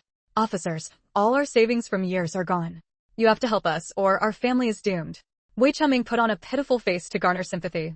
His collectible watches were all discontinued now, absolute rarities that couldn't be bought even with money. The officer looked troubled. Don't worry, we'll do our best. After the police left, Wei Chunming and Li Shuqing both seemed drained of energy. This birthday banquet had brought them nothing but trouble, no benefits gained, and money lost. The next day, at the time Ling Qinghua and Li Shuqing had agreed upon. What? After listening to Li Shuqing's stammering explanation, Ling Qinghua shrieked. Even her meticulously applied makeup couldn't hide the malice radiating from her face. You idiot. Just one night, and the things happened to get stolen. Ling Qinghua's first reaction was suspicion. That woman Li Shuqing was greedy for money. It was very possible she had hidden the items away and refused to hand them over. You'd rather have money than your son's life. Ling Qinghua's voice was both seductive and icy. At the mention of her son, Li Shuqing was so frightened she burst into tears. No, I'm really not lying to you. They were truly stolen, and Chunming's things were stolen too. Last night, right after the banquet ended, we reported it to the police. Many people know about this. I wouldn't dare deceive you. Ling Qinghua pulled Li Shuqing's hand away, still unconvinced. Is it really that coincidental? Is your son's life more important, or the money? They were really stolen. Li Shuqing trembled with fear, sobbing. If you don't believe me, you can ask the police station. In such a short time, there's no way I could have moved the things elsewhere, and I was at the banquet all night last night, you know that. Ling Qinghua squeezed her eyes shut. Given Li Shuqing's foolish nature, if she was this terrified and still insisting, then the items really must have been stolen. But that only made it harder for Ling Qinghua to accept the truth. She had been just one step away from getting the treasure map. It was all that idiot Li Shuqing's fault. If she had just handed everything over as agreed from the start, she might have already found the treasure. She wouldn't have had to go through such a roundabout way, alerting Feng Lingyu in the process. Li Shuqing, you stupid woman like a pig. Ling Qinghua couldn't hold back her curse. I didn't mean to. Li Shuqing felt wrong too. The safe was only found later. Besides, I gave you so much already. Taking a little for myself wasn't too much. But what you gave me was all junk. Those paintings were the most precious. After all that scheming, it was all ruined by Li Shuqing's greed. If she had known this would happen, she might as well have found a way to trick the paintings out of Wu Meiyun directly, rather than backing such a fool. Qinghua, as soon as the police have news, I'll let you know right away and hand over the safe to you. Li Shuqing glanced fearfully at Ling Qinghua's expression and mustered the courage to say, Li Shuqing, you didn't give me what you owed me. You don't think that's the end of it, do you? Ling Qinghua glared at her viciously. That was just talk to fool ghosts. There was 100% chance the items would never be recovered. Half of what Wei Chunming has hidden, bring it to me. Otherwise, everything you've done will spread through every street and alley in Shanghai soon. And your son, if you don't want him dead in the street, you'd better behave. Otherwise, everything you care about, I'll destroy completely. She wanted to say she didn't know where Wei Chunming kept his things, but after hearing Ling Qinghua's words, she didn't dare speak up. If only she had never gotten involved with Ling Qinghua, then she wouldn't be at her mercy now, completely helpless. Back then, Ling Qinghua had approached her, offering to help her marry into the Wei family legitimately, in exchange for Wu Meiyun's dowry. Li Shuqing had been thrilled. After all, Wu Meiyun's things weren't hers, so she didn't care, and agreed. Don't touch Bashan. I'll obey. Li Shuqing slumped to the ground in grief, her eyes full of resentment. Chapter 513. When did he say he was going to marry Feng Pingding? Ling Qinghua, seeing that Li Shuqing had settled down, felt relieved and went home. But as soon as she arrived, she saw Chen Zenian and Feng Shueseng sitting in the living room drinking tea. Both men had bright, moon-like faces and outstanding temperaments. Sitting together, they were a pleasant sight. Unfortunately, their expressions were somewhat indifferent, cold, as if about to freeze over. "Zenian, you're here?" Ling Qinghua said with a smile as she approached slowly. "Are you here to see painting today?" Chen Zenian set down his teacup, glanced at Feng Shueseng, and said flatly, "No, Uncle Feng asked me to come talk." "Shueseng, you don't have class today? What are you talking to Zenian about?" Ling Qinghua sat down beside Feng Shueseng. She had sprayed perfume, and the scent wafted over as she leaned in. "Nothing, just a casual chat," Feng Shueseng said vaguely, then asked, "Where did you go today?" "I heard the Wei family had a burglary last night." "I just got back from Li Shuqing's place," Ling Qinghua replied calmly. "They were celebrating a birthday so grandly last night, and now they're unlucky enough to attract thieves? I told you the Wei family was too flashy, otherwise they wouldn't have drawn in thieves." "Qinghua, you should visit them less often," Feng Shueseng said displeased. Ling Qinghua was dissatisfied. "That's not fair. It's clearly the thief who's despicable. How can you blame the hosts for being flashy?" Just then, Chen Zenian suddenly interjected, "I get the feeling, madam, that you're quite upset about this. It's as if something of yours was stolen." Ling Qingyue's expression stiffened. "Li Shuqing and I are close. It's normal to share a common hatred." "I see." Chen Zenian let out a low laugh. His words left Ling Qinghua feeling a lump in her chest that she couldn't get rid of. But thinking of her daughter's marriage, she couldn't afford to show Chen Zenian a bad attitude. "Zenian, why don't you stay for dinner tonight? Painting went out to play with friends and isn't here right now. When she gets back, you two can meet in the evening," Ling Qinghua said, changing the subject with a full smile. Before Chen Zenian could answer, Feng Shueseng frowned. "It's not certain when Painting will be back." "Uncle Feng is right. Let's make it another time," Chen Zenian said with a polite smile. "You came all this way and didn't even stay for a meal. That's too rude." Ling Qinghua shot Feng Shueseng a glare. She had finally created an opportunity for the two children to spend time together, and he was interfering. "No need to trouble yourselves. I'm a junior, I shouldn't put you out." Chen Zenian stood up, straightened his sleeves, smoothed the wrinkles on his clothes, politely bid farewell to Ling Qinghua and Feng Shueseng, and left directly. Watching Chen Zenian's retreating figure, Ling Qinghua was furious. "What exactly did you say to him today? Last time we agreed to let our daughter decide for herself. Aren't you afraid Painting will be angry with you if she finds out?" That day, Chen Zenian had come to pick up Painting to go out. The two children had been amiable, and the atmosphere was harmonious. Painting had come back that evening very happy and animated, clearly showing they got along well. But today, because of Feng Shueseng, the father, saying who knows what in between, Chen Zenian had turned cold again.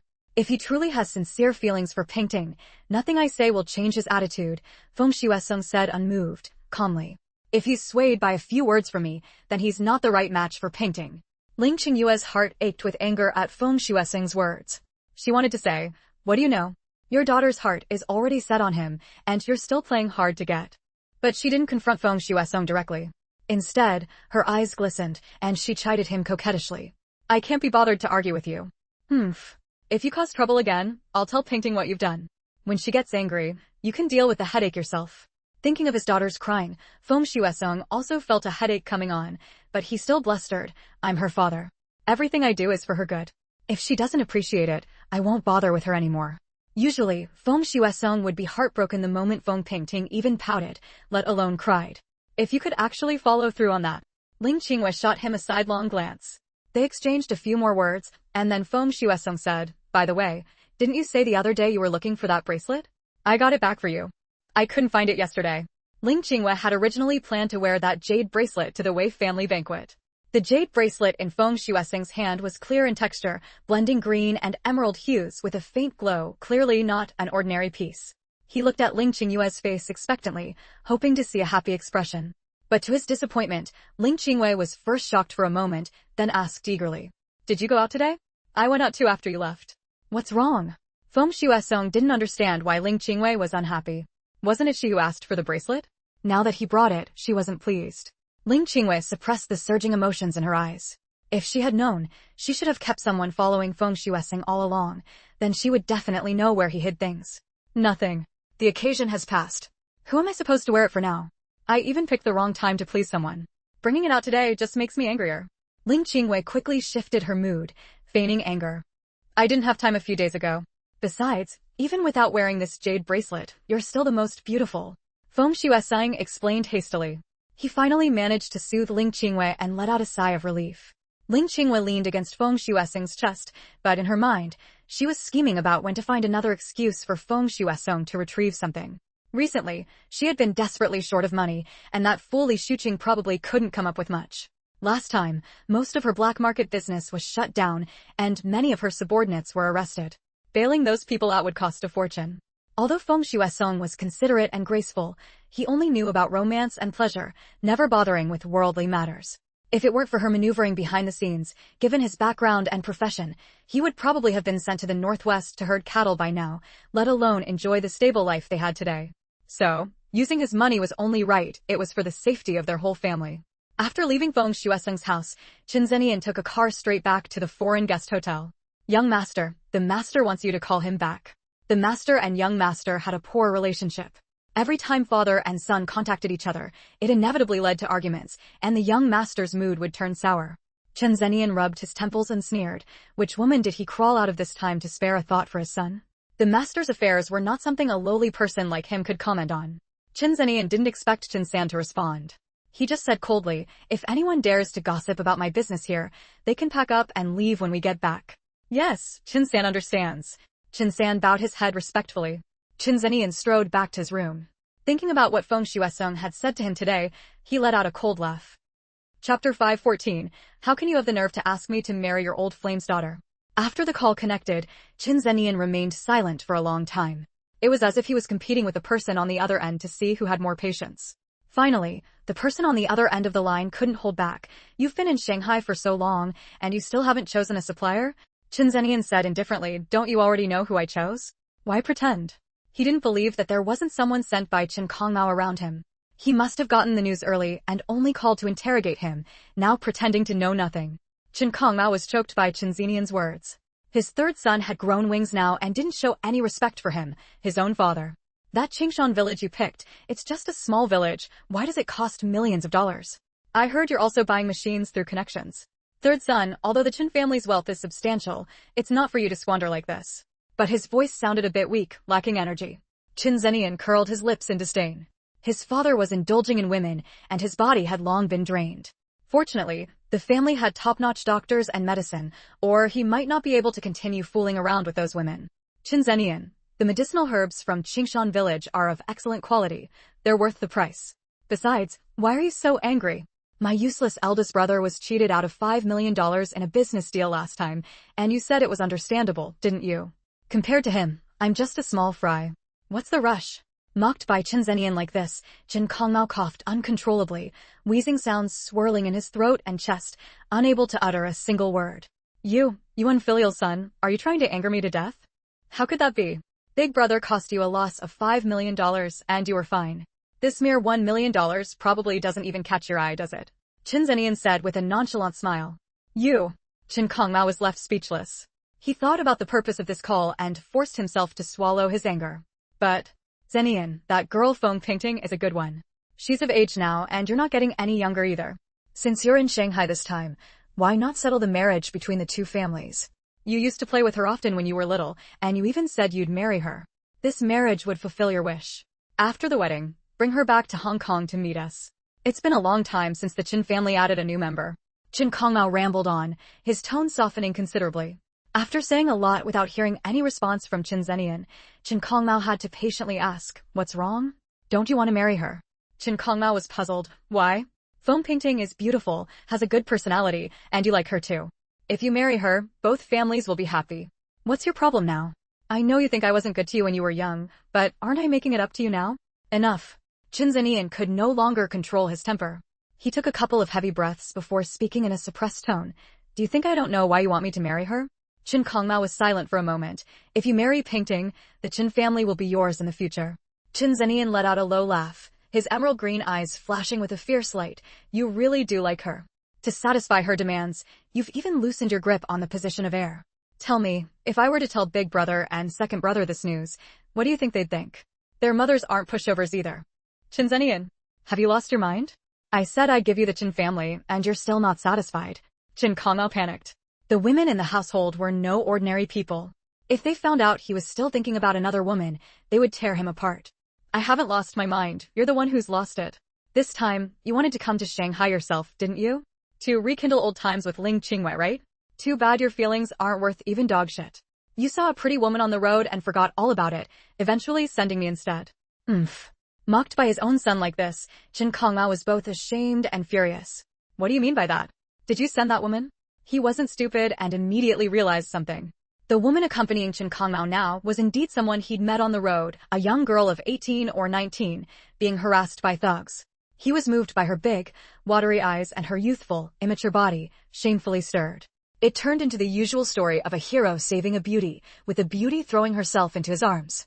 But only now did Chen Kongmao realize that this woman was sent by his own son. Does that matter? You gave up coming to Shanghai for a woman you just met, missing the chance to see your old flame, that's a fact, isn't it? Chen Zinian's voice pierced into Chen Kongmao's heart like an awl. He felt as if his face had been torn off and trampled on by his son. What? Waking up from a woman's embrace, you remember your old flame, feel guilty, and want to use your son's marriage to make amends. Chen Zinian's relentless questioning tore away Chen Kongmao's last shred of dignity.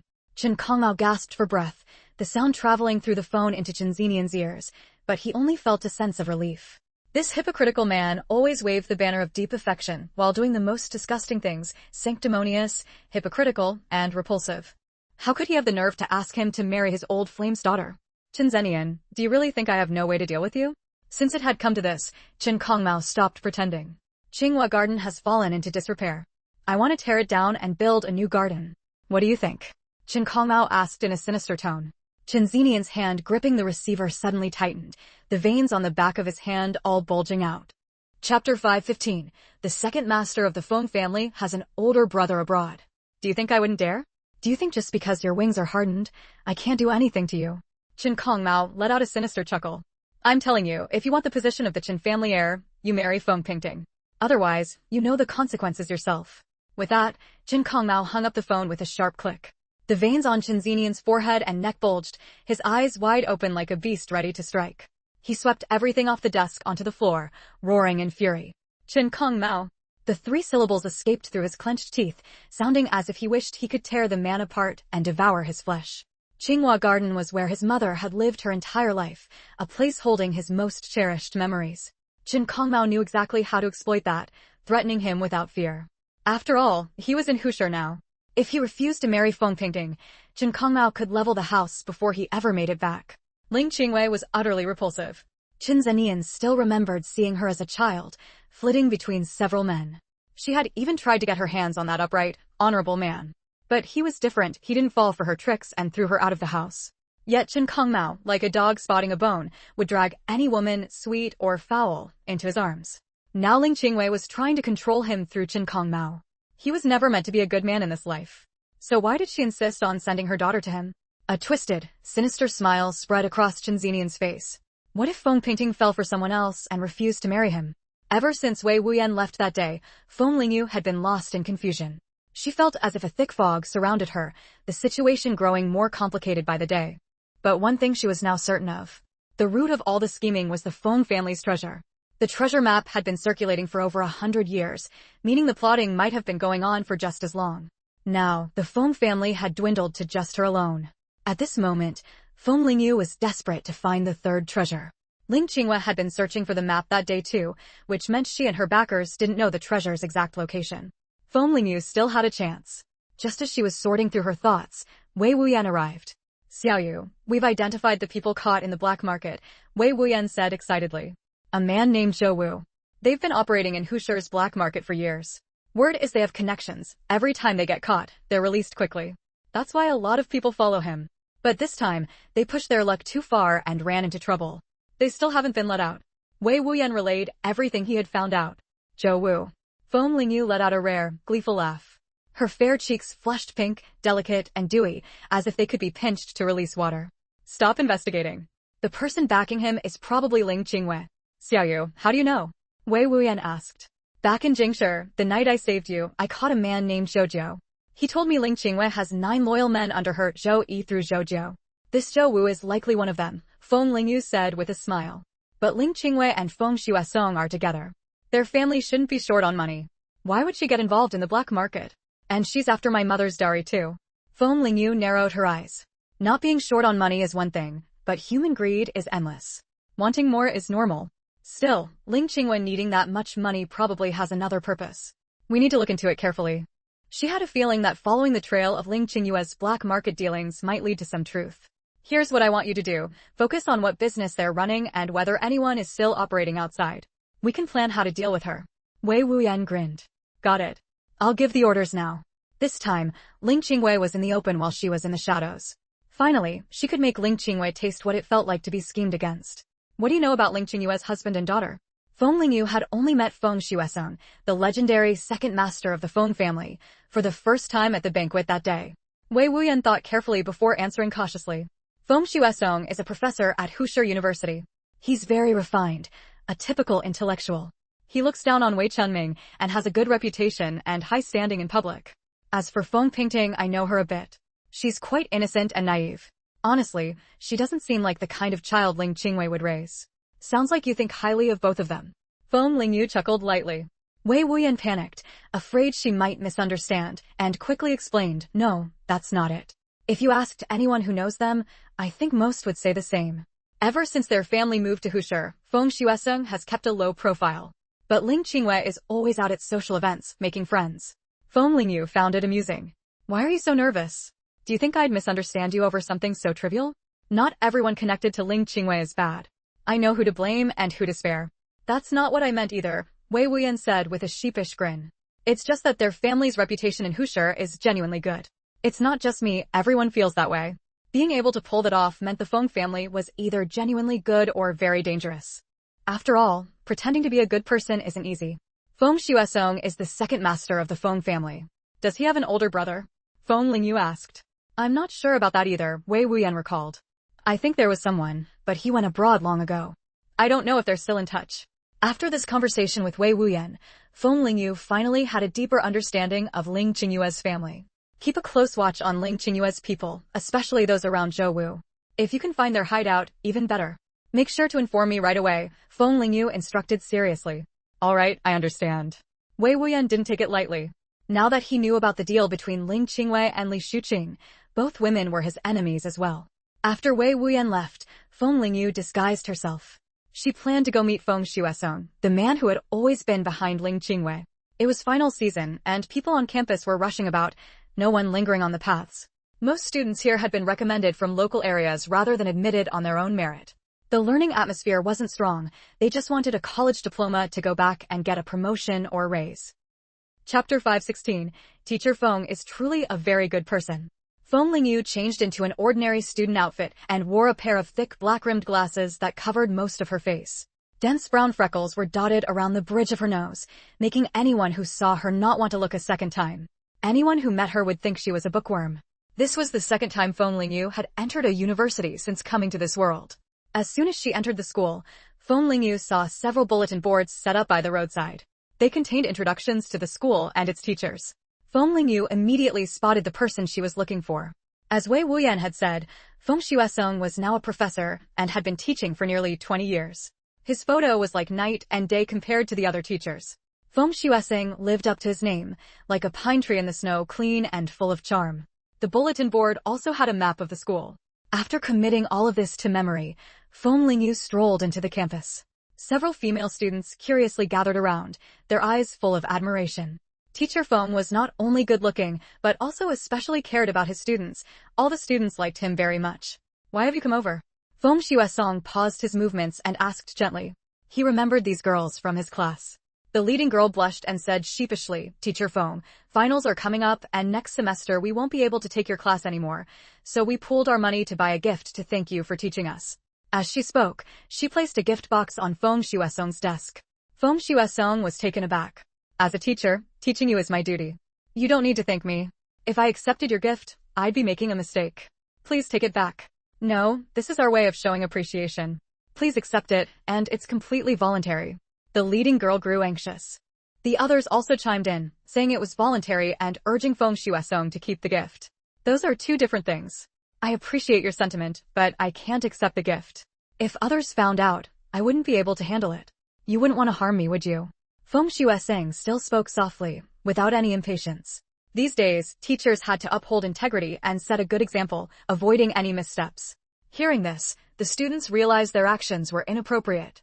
They all apologized sheepishly. Sorry, Teacher Foam, we really just wanted to thank you.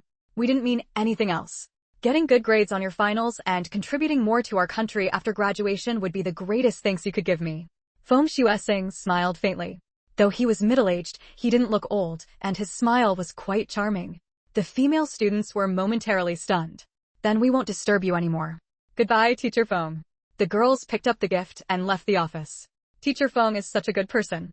If it were anyone else, they'd probably be happy to accept the gift. Yeah, Teacher Foam is handsome and exceptionally knowledgeable. I wonder who his wife is. She's so lucky. I heard Teacher Feng's wife is also very beautiful. She must be impressive, or Teacher Foam wouldn't have chosen her. Suddenly, a female comrade passing by called out to them. Are you talking about Teacher Foam Shuesong? The leading girl, who had a center-parted short haircut, turned to see an unfamiliar face asking the question. Yeah, there's only one Teacher Foam at our school. The others also looked curiously at this somewhat plain-looking comrade. Well, I might have Teacher Foam for class next semester, and I'm a bit worried, so I wanted to ask you about him. If I fail another course, I might not graduate. Hearing this explanation, the girls felt a bit of sympathy for the one asking. I'll treat you to some soda, and you can tell me about Teacher Foam. The girl pushed up her glasses, speaking anxiously, afraid they might refuse. Free soda, why not? The girls happily agreed, thinking this bookworm knew how to handle things. What do you want to know? Go ahead. After drinking the soda, the girl with the center part said amiably. Great. He's known as a real good guy, never loses his temper with students. Oh, that's good. How's his teaching? I'm going into forestry after this. Well, the center part girl thought for a moment. I can't say he's the best, but he's pretty good at our school. If you have questions and ask him, he's always willing to explain. Then he really is a great teacher. Feng Lingyu said happily. Of course. Last year, a senior had family issues, and Teacher Feng led the donation drive. Everyone at school knows he's a good person. Yeah, if you're in his class and study hard, you definitely won't fail. Feng Lingyu nodded. He's been teaching here for so many years without any trouble. That's impressive. Who says? The center part girl lowered her voice. A few years ago, Teacher Feng didn't escape it either. He was already famous at school, and some jealous people tried to mess with him behind his back, but no one paid them any attention.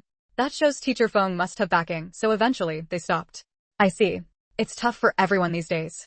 But a good person like Teacher Feng deserves to stay at the school. Feng Lingyu's black-rimmed glasses hid the gleam in her eyes. Exactly, so don't worry. Taking Teacher Feng's class is absolutely fine. Thank you. With what you've told me, I feel reassured. After saying goodbye to the girls, Feng Lingyu let out a scornful laugh.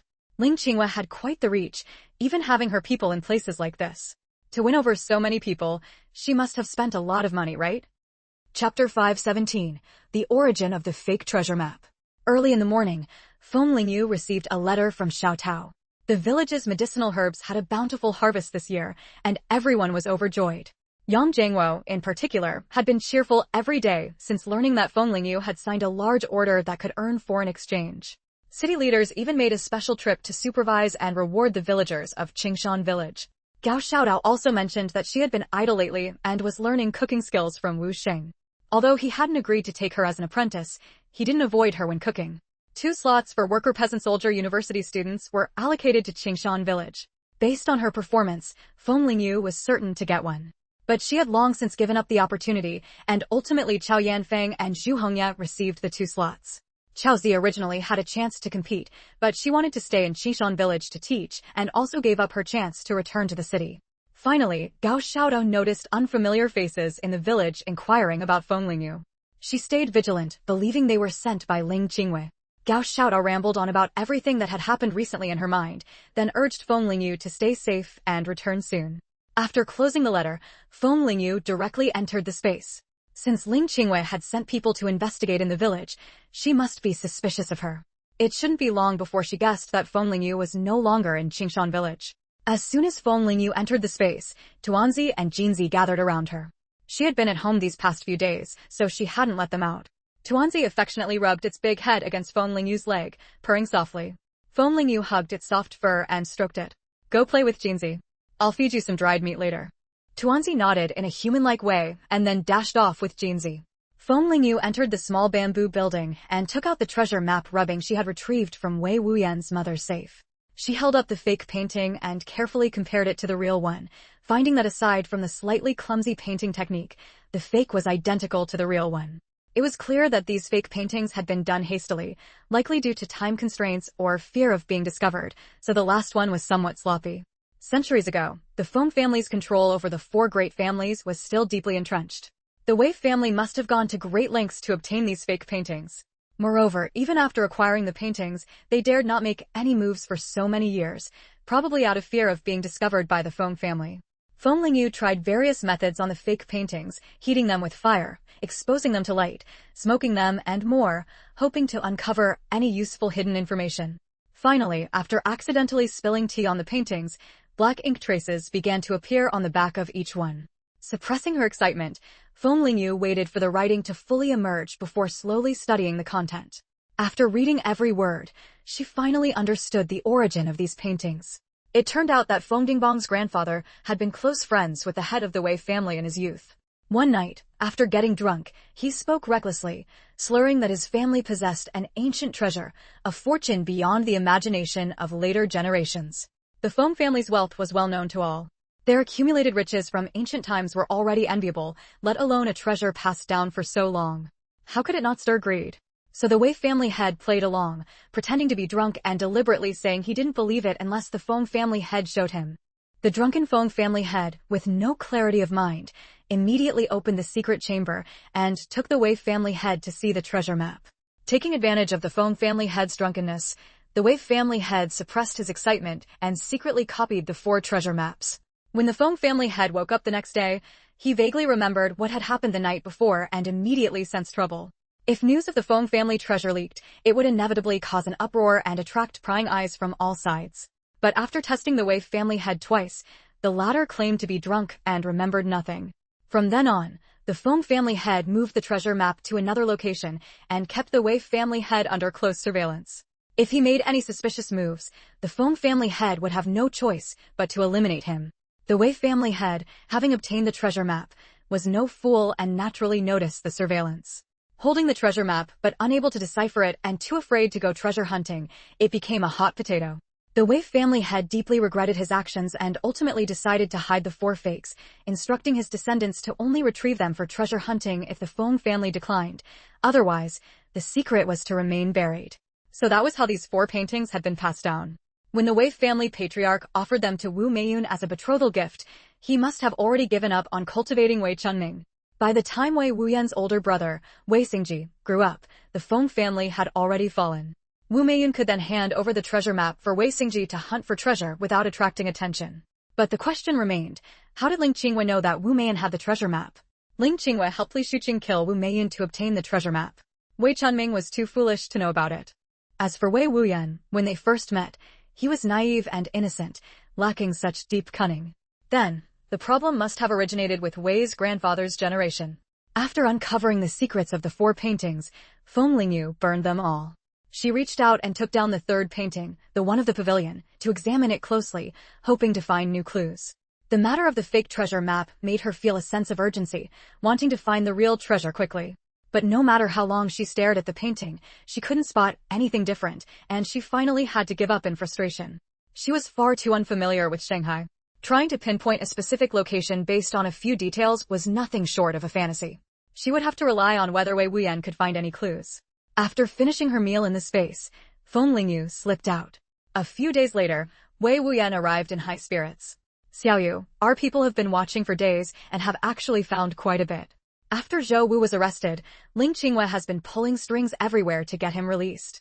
And who else could it be? The people who arrested him, of course. I heard the Public Security Bureau handled it. With the new policies coming down, they're cracking down hard. Those arrested this time will face strict punishment. I think Ling Qingyue's in for a rough time. Maybe her right-hand man will be stuck in there. Wei Wuyan said gleefully. Ling Qingyue had been noticeably anxious these past few days, going out several times a day. She also met with that woman Li Shuqing a few times, and each time they parted on bad terms. I wonder if they've fallen out. The Public Security Bureau? Feng Lingyu frowned. She thought of Zhang Weiming in Beijing. His position in the public security system was quite high. If he got involved, Zhou Wu might be released. Here's what you do. Look into Zhou Wu's business and see if you can nail him. Whether he gets leniency depends on what crime Zhou Wu committed. There's a lot of room for manipulation. For example, Buying a few eggs for a sick mother versus buying tens of thousands of eggs for profit, both are illegal trading, but the sentencing can be vastly different. Chapter 518. A country bumpkin comes to town to see the sights.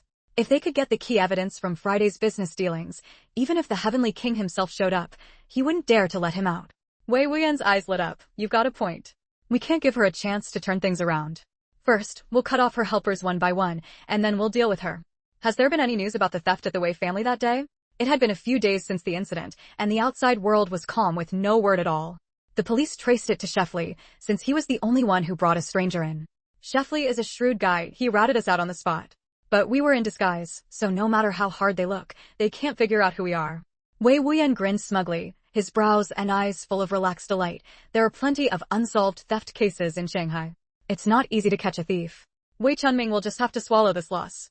Xiaoyu really came through, clever as always. She took everything she could. Ling Qingwei and Li Shuqing have been in frequent contact lately. Do you think they're plotting something again? Wei Wuyan asked, recalling what their surveillance had picked up. Although Li Shuqing and Ling Qingwei have private dealings, from what I can see, her mind is entirely focused on your father. She's a bit short-sighted and probably doesn't know much about Ling Qingyue's background. Between the two of them, Ling Qingwei has the upper hand, likely holding some leverage over her. We took the safe, so Ling Qingwei might be demanding compensation from Li Shuqing, Feng Lingyu speculated. She didn't realize she'd guessed right. Ling Qingwei was indeed pressuring Li Shuqing for money. Good. Let them tear each other apart, Wei Wuyan said through gritted teeth. The more trouble those two women faced, the better. We'll just wait and see what mess they stir up. When the time comes, we'll give Li Shuqing a push and let her throw wild punches to take down that old master Ling Qingwei. Feng Lingyu had never underestimated the destructive power of fools. Feng Pingting looked at Chen Zenian with delight as he carefully picked out a hairpin for her at the counter. With his striking brows and handsome features, the man bent his head slightly, every gesture exuding a nobility few could match. His long fingers tapped on the counter as he asked casually, how about this one? I think it's pretty. I like everything you pick. Feng Pingting lowered her eyes, speaking softly with shyness. Chen Zenian chuckled, then let's get this one. As his voice trailed off, his casual gaze suddenly landed on a yellow figure. She was wearing a yellow dress today, the hem flowing, her hair tied up in a bun with a few stray strands hanging by her cheeks, looking youthful and lively. Compared to their previous two meetings, today's outfit truly suited her age. Feng Pingting was wondering why Zenian had gone quiet when she looked up and caught the glint of interest in his eyes. Her heart skipped a beat, and she followed his gaze. She was here today to pick gifts for Gao Xiaodao and the others. Almost as soon as she felt someone staring, Feng Lingyu looked up and met their eyes. After recognizing Chen Zenian and the clingy Feng Pingting beside him, she coldly looked away. Comrade Ling, we're business partners after all. Not even a greeting. Feng Lingyu looked up to see Chen Zenian striding toward her, with Feng Pingting stomping her foot in frustration behind him. Mr. Chen has a lovely companion by his side. I naturally know to read the room, Feng Lingyu said flatly. Her neck was long and elegant, her speech unhurried, like a proud little swan. Before Chen Zenian could speak, Feng Pingting eagerly chimed in. Zenian, who is this female comrade? Introduce me to. This is my business partner, Comrade Ling Feng. We signed a big deal last time. Ling Feng? Sounds like a male comrade's name, Feng Pingting muttered. She pouted, but quickly blinked at Feng Lingyu and said playfully, Hello, Comrade Ling. I'm Feng Pingting. You share a surname with my mother, both of you are Ling. Faced with Feng Lingyu's coldness, Feng Pingting felt a bit wronged. She was trying to be friendly, but the other woman was still so icy. Feng Pingting looked at Chen Zenian, hoping to see displeasure on his face, but he remained as calm as ever, even showing a hint of amusement. She was being snubbed, and Zenian didn't even want to stand up for her. Comrade Ling, what brings you here today? Chen Zenian asked. A country bumpkin finally gets to come to town, thought I'd see the sights. Her outfit was stylish and striking, no less than any Hong Kong socialites, yet she claimed to be a country girl seeing the city. Chen Zenian didn't seem bothered by her coldness. What are you looking to buy, Comrade Ling? I know this place a bit. Maybe I can recommend something. No need. I'll just look around on my own. Thanks for the offer, Feng Lingyu said, not wanting to get caught between Chen Zenian and Feng Pingting. Especially since she had an irreconcilable grudge with Feng Pingting's own mother. Chapter 519, Wrap them all up. Chen Zenian, it's fine. I happen to be here shopping too. The production line you want is starting to take shape, so we can talk about it as well. Feng Lingyu frowned. Now that he had brought up the production line, it would be too unreasonable for her to refuse again. Seeing her agree, the corners of Chen Zenian's mouth lifted slightly. The foreign trade store had 5 floors. The third floor, where they currently were, sold clothing and accessories. Although Feng Pingting was unhappy, since Chen Zhenyan had already said they would shop together, she could only follow behind him. The three of them began to browse in a somewhat lukewarm manner. All of them were strikingly good-looking, drawing the attention of many people. It's been a while, Comrade Ling. What have you been busy with lately? Feng Lingyu. Still busy with medicinal herbs. Our entire city is going to develop in that direction in the future. One path alone isn't enough. We need to find more ways to lay a foundation for later. Chen Zhenyan praised, Comrade Ling, you're farsighted for someone so young. Seeing the two chatting enthusiastically, Feng Pingting couldn't help but interject, Brother Zhenyan, let's go over there and look at the scarves. I want to bring one back for Mom and one for Yalian. What do you think, Comrade Ling? If you're buying gifts for friends, these scarves are a good choice. Chen Zhenyan didn't immediately follow Feng Pingting, but first asked for Feng Lingyu's opinion. Feng Lingyu thought about young Lemay, who was about to get married. These scarves would make a beautiful and classy wedding gift. She would probably like them. Feng Pingting's eyes flickered.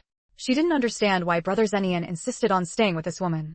The saleswoman at the scarf counter saw them approaching and quickly stood up with a smile. These people clearly had money to spend.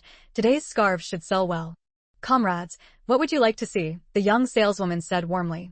Salespeople at the foreign trade store had excellent service attitudes, unlike those at supply cooperatives, where signs reading "No abusing customers" were posted. First, because anyone who worked as a salesperson at the foreign trade store usually had connections at home and knew some foreign language, they were intellectuals. Second, because in those days, anyone who could afford to shop at the foreign trade store had some background and couldn't be easily offended. Do you have any new styles here? Something nice and unique, not the common stuff, Feng Pingting said sweetly, holding a small leather handbag. Though her words were a bit blunt, her demeanor was polished, and her smile made her look like a doll in a shop window, so she wasn't off-putting. What a coincidence. We just got a batch of scarves from France yesterday. The patterns are novel, nothing like what we've seen before. They're gorgeous. We were too busy yesterday to put them out, so let me get them for you to see, the saleswoman said enthusiastically. In reality, the scarves were so expensive that they hadn't sold when displayed, so the manager had them taken down. Today, she finally had a chance to meet some wealthy customers. Thinking of the commission from the sale, the saleswoman's smile grew even brighter. Soon, she came out from the back room, carrying a tall stack of beautifully packaged boxes. The boxes were exquisitely wrapped, clearly indicating they were brand-name goods. Here they all are. I'll open them one by one for you. All the scarves were pure silk, with a satin-like sheen that faintly reflected light. The saleswoman wore white gloves to avoid snagging the scarves. She picked up one scarf and carefully unfolded it. As she had said, the scarf had exquisite patterns with perfectly coordinated colors, unlike anything seen in China before. Feng Lingyu also became interested. These scarves were indeed of excellent quality. What about the others? Open them all. Chen Zhenyan thought the scarves were good too, so he said. The watch on the man's hand clearly looked expensive. With his approval, the saleswoman was delighted and quickly opened all the remaining boxes. Due to the price, we only brought in this many scarves. I guarantee that in all of China, only we have them here. Look at the patterns and the fabric, they're so nice. If you two female comrades wear them, you'll look even more beautiful. Feng Pingting was pleased by the compliment and immediately asked, how much is each scarf? Seeing a potential sale, the saleswoman smiled and said, 80 yuan each, plus foreign exchange certificates. So expensive? Hearing the price, Feng Pingting couldn't help covering her mouth in surprise. 80 yuan was 4 months' wages for an ordinary apprentice. The saleswoman knew it was pricey and patiently explained, these are imported. They're called luxury goods, and they're expensive abroad too. It's not us setting the price arbitrarily. Brother Zhenyan, Feng Pingting bit her lip and looked at Chen Zhenyan, unsure what to do. It's fine. If you like them, buy them. Did you think you'd have to pay when you're out with me? Such a small amount of money didn't matter to him. Great. Then I want this one. Thank you, Brother Zhenyan. Feng Pingting pointed excitedly at the first scarf that had been taken out. As she spoke, she secretly glanced at Feng Lingyu, who was still intently looking down at the scarves. Her stray hair fell forward, and her slender neck curved slightly, giving her a delicate, almost fragile beauty. No, with Brother Zhenyan here, he was so gentlemanly, he wouldn't just stand by. Her earlier joy faded, and Feng Pingting felt a tightness in her chest. Sure enough, the next second she heard Brother Zhenyan's voice. Comrade Ling, what about you? See anything you like? I'll give you one as a gift from our business partners, Chen Zhenyan asked Feng Lingyu again. Feng Lingyu looked over all the scarves. Since they were from the same brand and series, the patterns were similar. One for Yang Lemay, one for Gao Xiaodao. Even though she didn't like flashy things, she couldn't be forgotten, and one for the old lady, who loved these things most of all. Plus one for herself, that made 4 scarves in total.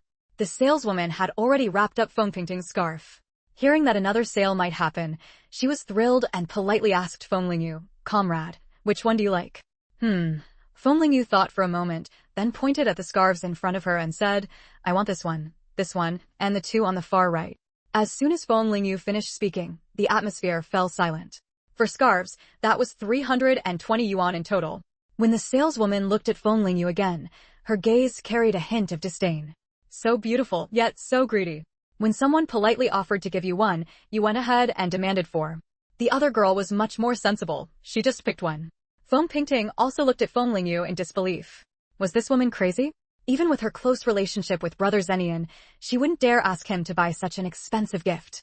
Faced with such a large sum, the saleswoman didn't dare decide on her own and could only look at the one who would pay Chen Zenian. If he was willing to be the fool, then she couldn't stop him. Chapter 520. A few cheap scarves. Why would I need you to treat? At this moment, the people nearby were all drawn to the commotion here. They wanted to see how this strikingly handsome man would react. Would he swallow his pride and play the fool for the sake of face, or would he fly into a rage over the money? Chen Zenian was actually just stunned for a moment. He hadn't expected Feng Lingyu to be so unceremonious. Actually, this was fine.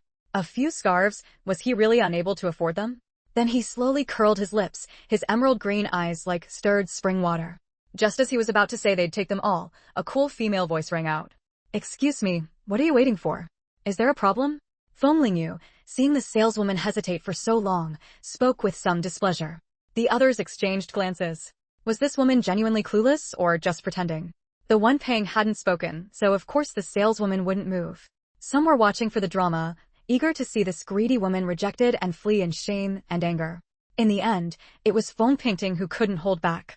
She blurted out, "Comrade Ling, these scarves are so expensive. How can you buy 4 at once? Even I only took one. Nobody's money grows on trees. This is too much." Out of anger, Feng Pingting's tone was a bit harsh, but her upbringing kept her from saying anything worse. The onlookers cast approving glances at Feng Pingting. This young girl knew how to behave. Unlike the other one, who thought everyone should cater to her just because she was pretty. Everyone expected Feng Lingyu to apologize awkwardly or flee in embarrassment, but instead, her face turned cold. Her delicate brows furrowed slightly, a small crease forming between them. Her beautiful eyes widened, and her gaze carried displeasure. A beauty was truly a beauty, even her angry glare was captivating. First, you buying 1 and me buying 4, what connection is there between the 2? Second, my money indeed doesn't grow on trees, but it wasn't blown in by you either. I hope you know that. Third, when I buy things, how many I buy, what business is it of yours? You're overstepping your bounds. Struck back by these words, Feng Pingting's face flushed red. She pouted and said, "How can you be so thick-skinned? Do I have to spell it out for you? Brother Zenian kindly offered to treat you. How could you buy 4 at once? You've only known each other for a short while, you're not even friends. Taking advantage like this is too much." Chen Zenian patted Feng Pingting's shoulder reassuringly. "All right, I'm the one who said I'd treat Comrade Ling. How many she buys is her business. If you like them, buy 2 more. This is all small change. Besides, Comrade Ling and I hit it off right away. We're good friends." Then Chen Zenian turned to Feng Lingyu and apologized. "Comrade Ling, I'm sorry." She didn't understand the situation. Don't mind her. He hadn't expected the usually obedient Feng Pingting to be so disrespectful to Feng Lingyu today. "Wait, I finally get it." Feng Lingyu gave a disdainful smile. She crossed her arms and asked, with a hint of nonchalance and sarcasm, "Excuse me, when did I ever say I wanted him to treat me? Aren't these just a few cheap scarves? Why would I need someone else to treat me?" Everyone gasped. An 80 yuan scarf was a cheap scarf. Thick-skinned, taking advantage, those words don't fit me at all. But you? You might want to take a look at yourself. Feng Lingyu had been focused on picking out scarves earlier and hadn't heard Chen Zenian say he'd treat her. Now, after being subtly and overtly mocked by Feng Pingting, she was genuinely angry. Feng Pingting was both embarrassed and at a loss. Thinking back, Feng Lingyu really hadn't agreed to accept the gift. The onlookers were also stunned. This girl had such a big mouth. But if she hadn't asked anyone to treat her, how many scarves she bought was indeed none of their business. Feng Pingting bit her lower lip hard. Facing the meaningful stares around her, she felt as if her face had been stripped away. Tears slowly gathered in her eyes. "I'm sorry, I was wrong," she said, her voice choked. Feng Lingyu ignored her apology and said to the saleswoman, "Excuse me, can you wrap up the scarves for me now?" The saleswoman had heard the whole exchange. Now she realized she had misjudged the young woman in front of her. She smiled apologetically. Of course. I'll wrap them up right away. Please wait a moment. Seeing this, Chen Zenian said sincerely, Comrade Ling, today was all a misunderstanding. Let me treat you, consider it an apology. It's my fault you were misunderstood. With that, he took out a wallet. I'll pay for everything. Feng Lingyu didn't even look up. No need. I don't want to be called thick-skinned or a freeloader. Besides, if I'm buying gifts for friends, I should spend my own money. Spending someone else's, what kind of sense does that make? Feng Pingting was mortified by the remark. She thought, a bit aggrieved, that she had already apologized. And when Brother Zenian had offered to treat, this Ling Feng hadn't refused at all. Wasn't her misunderstanding perfectly normal? Chen Zenian's green eyes froze. This was the first time he had met such an unyielding woman. Soon, the saleswoman packed up the scarves, each box tied with a beautiful ribbon. They looked exquisite from the outside. Feng Lingyu pulled a stack of banknotes from her wallet. 32 bills, exactly the amount.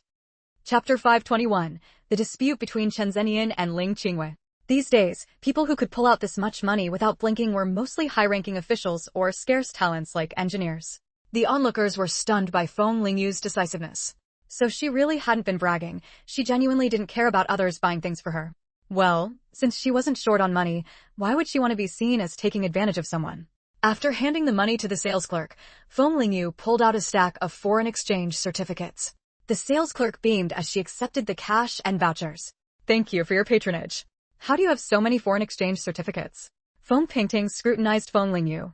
Foreign exchange certificates were usually only held by foreign businessmen like Chen Zenian, or issued to high-ranking domestic officials. Feng Pingting, for instance, sometimes had the money to buy things from the foreign exchange store, but couldn't because she lacked the certificates.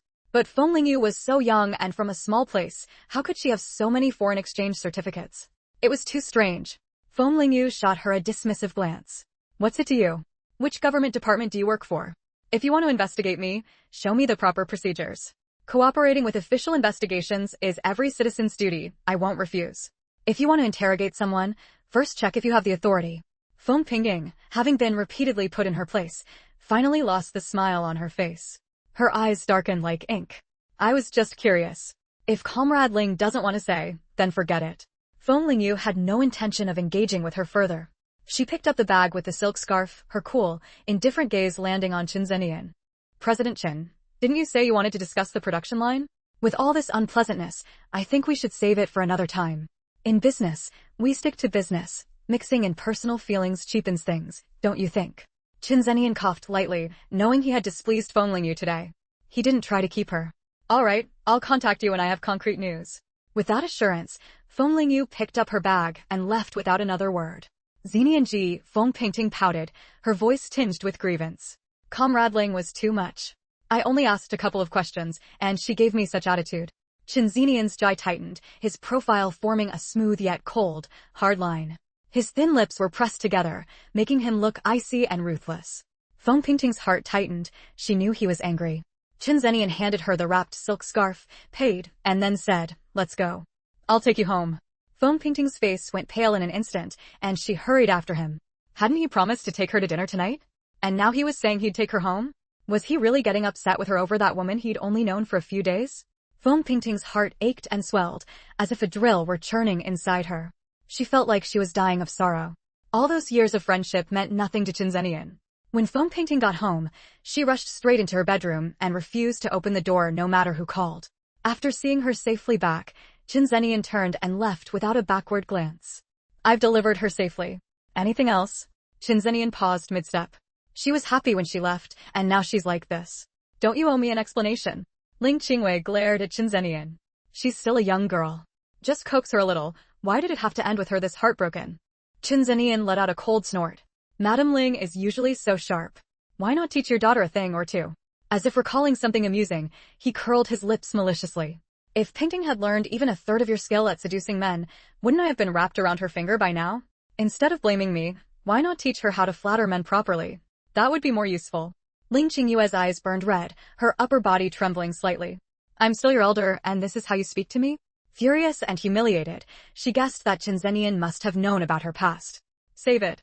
I'm not worthy of an elder like you. Aren't you afraid I'll tell your father what you said? Ling Qingyue's eyes were bloodshot, her chest heaving with rage. She was still a stunning beauty, and in this state, she looked almost alluring. Any ordinary man would probably be captivated by her appearance right now. Drop that brothel act. I'm not like my father, who only thinks about women and drags anything dirty or foul into his arms. Chen Zhenyan, Ling Qingwei was mortified. She and Chen Zhenyan were 2 generations apart. Being spoken to like this by a younger person was no different from having her face stripped off and stomped into the ground. Your marriage to Pingting was already settled. Are you trying to back out now? Marry Pingting, and the Chen family will be yours for the taking. Chen Zhenyan sneered, his emerald eyes like ancient ice.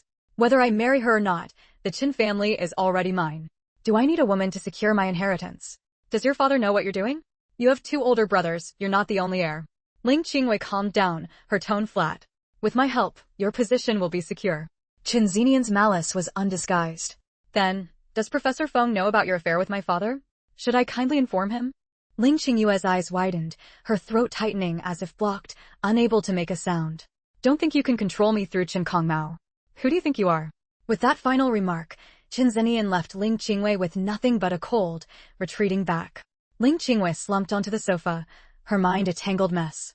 No matter how much she had calculated, she never expected Chen Zhenyan to know about her past with Chen Kongmao. Back then, she was still Ling Qingshue's cousin. Unlike Ling Qingxue, whose family was thriving, her own family had fallen into decline after the split. Her father gambled away their fortune, and her mother abandoned her to run off with someone else.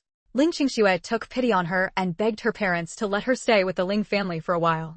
Later, when Ling Qingxue married Feng Dingbang, she shamelessly followed along. The Feng family servants looked down on her, often treating her poorly. That bastard Gao Dashu kept a constant eye on her, always watching her every move. To live a better life, she secretly got involved with Chen Kongmao. No one else knew about it. When Chen Kongmao later got married, they broke it off. How did Chen Zhenyan find out? Ling Qingwei was now too preoccupied with her own troubles to bother going upstairs to comfort Feng Pingting. Chen Zhenyan strode out of Feng Xueseng's house, the memory of Ling Qingyue's hypocritical act making him sick to his stomach. His mother had been nothing but a plaything for Chen Kongmao to amuse himself with. Because she resembled Ling Qingwei, that beast Chen Kongmao had forced himself on her. After giving birth to Chen Zhenyan, it was discovered that he had green eyes and didn't look Chinese. Chen Kongmao flew into a rage, believing his mother had cheated on him, and wanted to kill him on the spot. Later, unable to save face, Chen Kongmao raised Chen Zhenyan like a dog, allowing everyone to bully him. His 2 older brothers treated him like a toy, beating and abusing him as they pleased. When he was older, the Chen family moved to Hong Kong. With advanced DNA testing technology, Chen Zhenyan's true identity was finally revealed. Chapter 522, The Hatred in Chen Zhenyan's Heart. At that time, Chen Zhenyan's mother was already mentally and physically exhausted, at death's door. Upon hearing this news, she felt that her innocence had finally been cleared, and she passed away that very night in Chen Zhenyan's arms. If it hadn't been for his mother constantly insisting that he reclaim his family name and clear her of the injustice she suffered, he wouldn't have bothered at all to get a DNA test to prove his father-son relationship with Chen Kongmao. Because having the same blood flowing through him as Chen Kongmao made him feel utterly disgusted. That's right, the affair between Chen Kongmao and Ling Qingwei was revealed by Chen Zhenyan's mother. On countless dark, hopeless nights when he was beaten to the point of being unable to get up, after Chen Zhenyan had fallen unconscious, that woman would always hold him and weep about the man's cruelty. As Chen Kongmao's bedmate, she could naturally see that he was looking at someone else through her. After giving birth to Chen Zhenyan, because of his green eyes, she was wrongly accused of adultery, and his mother felt both hatred and love for him. She didn't know that the child in her arms had always been awake, accompanying her hysteria every night in silence. His small body curled up, hatred slowly piling up in his heart. Under these circumstances, Ling Qingwei actually wanted him to marry her daughter? Today at the foreign trade store, her emotions got a bit out of control. Facing Ling Qingyue's daughter, she truly couldn't remain calm and composed. She said with her mouth that the parents' issues shouldn't involve the children, but in reality, she couldn't let go of the grudge in her heart. However, what she could do was this: as long as Feng Pingting didn't do anything bad to her, she wouldn't take action against her either. After returning home, she collapsed onto the sofa. Feng Lingyu was caught in an indescribable emotional state, like drowning, squeezed and bound by water from all sides, unable to break free, unable to breathe. She had still overestimated herself. Facing her enemy, she couldn't remain indifferent. Even Feng Pingting could easily stir her emotions. Today, she had lost her composure, becoming someone almost unlike herself. She raised her hand to cover her eyes, and crystal-clear droplets fell one by one from her pale arm. Why should the villains who harmed her family have both sons and daughters and enjoy the joy of children surrounding them? Don't worry, I will make Ling Qingwei pay the price she deserves. In the silence, Feng Lingyu felt an itch on her neck. Reaching out, she touched a soft, fluffy ball. Tuanzi cautiously crept over. Seeing its owner's reddened eyes, its animal face made a human-like expression, tilting its head in confusion, as if asking, "What's wrong with you?" Feng Lingyu's heart suddenly softened, and she gently rubbed Tuanzi's head. Tuanzi's already somewhat large head nuzzled her face affectionately. It was using its unique way to silently comfort her in her sadness. She buried her face into the thick, snow-white fur before her, and Feng Lingyu's nose caught a warm, sunshine-like scent. "Tuanzi, how can you be so good? You really didn't let me down by raising you so chubby." Feng Lingyu sniffled, acting spoiled in a soft voice. Even Shen Huayu had never been clung to like this by Feng Lingyu. Who would have thought that her first moment of weakness would be faced with a big cat? A thick, warm tail slowly extended, gently wrapping around Feng Lingyu's waist, with the tip of the tail patting her back. Of course, this was Tuanzi's idea of gentle, but in reality, Feng Lingyu felt a sharp sting on her back. Feng Lingyu. This kind of affection was too much for her to handle. That hurts, Tuanzi. Do you think you're still that little softy I used to hold in my arms? Huh. The earlier gloomy mood was swept away in an instant. Feng Lingyu grabbed Tuanzi's big head and rubbed it vigorously. If it had been anyone else, being whipped by Tuanzi's tail would have cost them half their life. Just as Feng Lingyu was sternly scolding Tuanzi, the golden Jinzi hopped over. It bounced to Feng Lingyu's side, gently touched her face with its hand, and then bared its teeth in a big grin. "Stop smiling, it's kind of scary." Feng Lingyu helplessly pressed her forehead. Feng Lingyu was stunned. So it had gone to the kitchen to make her some water earlier. Back when Feng Lingyu and Gao Xiaodao were in Qingshan village, they saw village children crying and said that if you cry too much, you need to drink more water, or you'll die of thirst. Somehow, Jinzi had taken that to heart. It had even added brown sugar to the cup, looking quite convincing. Feng Lingyu didn't know whether to laugh or cry, but at the same time, she felt deeply moved. Seeing that Feng Lingyu wasn't drinking, Jinzi anxiously scratched its head, signaling for its owner to quickly pick up the cup. "Well, look at you. When did you learn to make drinks? With this skill, you can help out with things from now on. No more pretending to be clueless and running off to play, got it?" Feng Lingyu's heart warmed. She picked up the cup and was about to take a sip of the sugar water. But then, a golden monkey hair floated slowly to the surface of the water, as if mocking her wishful thinking. Chapter 523, Pinging, you don't need to be jealous of anyone. After being comforted by two little pets in succession, Feng Lingyu's mood improved considerably. She wasn't fighting alone anymore. She still had the company of many friends and family. Once she had composed herself, Feng Lingyu stood up from the sofa. She took out from her space the chips and fried chicken Gao Xiaodao had made, along with homemade watermelon shaved ice and milk tea. Even that wasn't all. The famous dishes from various regions that Wu Xing had prepared were also laid out on the table one by one. She only stopped when the table could hold no more. She was going to have a good meal and regroup. There was nothing a meal couldn't solve. One day, she would figure out Ling Qingwei and everything behind her. Tuanzi and Jinzi, seeing the feast on the table, eagerly gathered around. Although they usually handled their own meals in the space, they were still tempted by human food. Squeak squeak. Jinzi jumped onto the table impatiently. "Feng Lingyu, there's enough for everyone, don't worry. I won't forget you too when it comes to good food." In the end, Tuanzi got a mountain of Brazilian barbecue with an Orleans flavor. The meat was still steaming, its aroma irresistible, making Tuanzi drool with urgency. Jinzi received a large fruitcake, with colorful fruits decorating its edges, looking like a dazzling rainbow. At Feng Lingyu's command, the one human and two pets began joyfully indulging in the food. The sun slanted westward, the dusky sunset stretching people's shadows long. Everything felt so serene and warm. Feng Pingting had not come out of her room since entering it in the afternoon, and Ling Qingwei was growing anxious. Feng Xuesong came back in the evening to ask after her, but Ling Qingwei brushed it off, saying their daughter was in a sulk. Ling Qingwei did not mention Chen Xinian's involvement in the matter. Feng Xuesong had never agreed to marry their daughter into the Chen family, and if he found out about this, he would be even less willing to relent. "Pingting, are you hungry? Even if you're sad and upset, you still need to fill your stomach. Otherwise, what if you run out of energy halfway through being upset?" At Feng Pingting's door, Ling Qingwei held a bowl of clear noodle soup and knocked gently. Inside the room, Feng Pingting lay blankly on her back on the bed, staring unblinkingly at the dazzling crystal chandelier. She wasn't sad anymore, but there was still a lump in her chest, stifling and heavy. "Mom, I don't want to eat right now. Please take the food away." Feng Pingting replied listlessly. Hearing that her daughter's voice sounded fine, Ling Qingwei breathed a sigh of relief. You still need to eat a little. Don't ruin your health just because you're young. Tell me what's wrong. I've lived longer than you, so I have more experience. I might be able to give you some good advice. Just as Ling Qingwei was about to leave and wait until tomorrow, the door in front of her suddenly swung open. From crying in the afternoon, Feng Pingting's eyes were now red and swollen, her face pale, and her hair a mess. Seeing her daughter so haggard, Ling Qingyue's heart ached. Child, how did you end up like this? I didn't call you this afternoon because I wanted you to calm down, but I didn't mean for you to torment yourself. Ling Qingyue set down the bowl of noodles and pulled Feng Pingting over to sit down, full of concern. Feng Pingting didn't want to upset her mother either, so she forced a smile. I'm fine now. I'll be better after a good night's sleep. Don't worry, Mom. In the afternoon, Feng Pingting had only been embarrassed, and on top of that, Brother Zenian had been gentler with Ling Feng than with her, even losing his temper at her for Ling Feng's sake. How could Feng Pingting, whose heart was entirely set on Chen Zenian, not be hurt? Ling Qingwei reached out and brushed the stray hairs from her daughter's face, speaking with a mix of frustration and disappointment. Do you think I don't know you? If you hadn't cried hard, would your eyes be swollen like this? Don't put on a brave face in front of me. Eat first, and then tell me what really happened today. Feng Pingting's eyes flickered, her nose stinging, and finally she nodded gloomily with an After eating, Feng Pingting recounted the day's events in detail. Having heard the whole story, Ling Qingwei understood the situation. Child, you were too hasty, Ling Qingwei said, frustrated.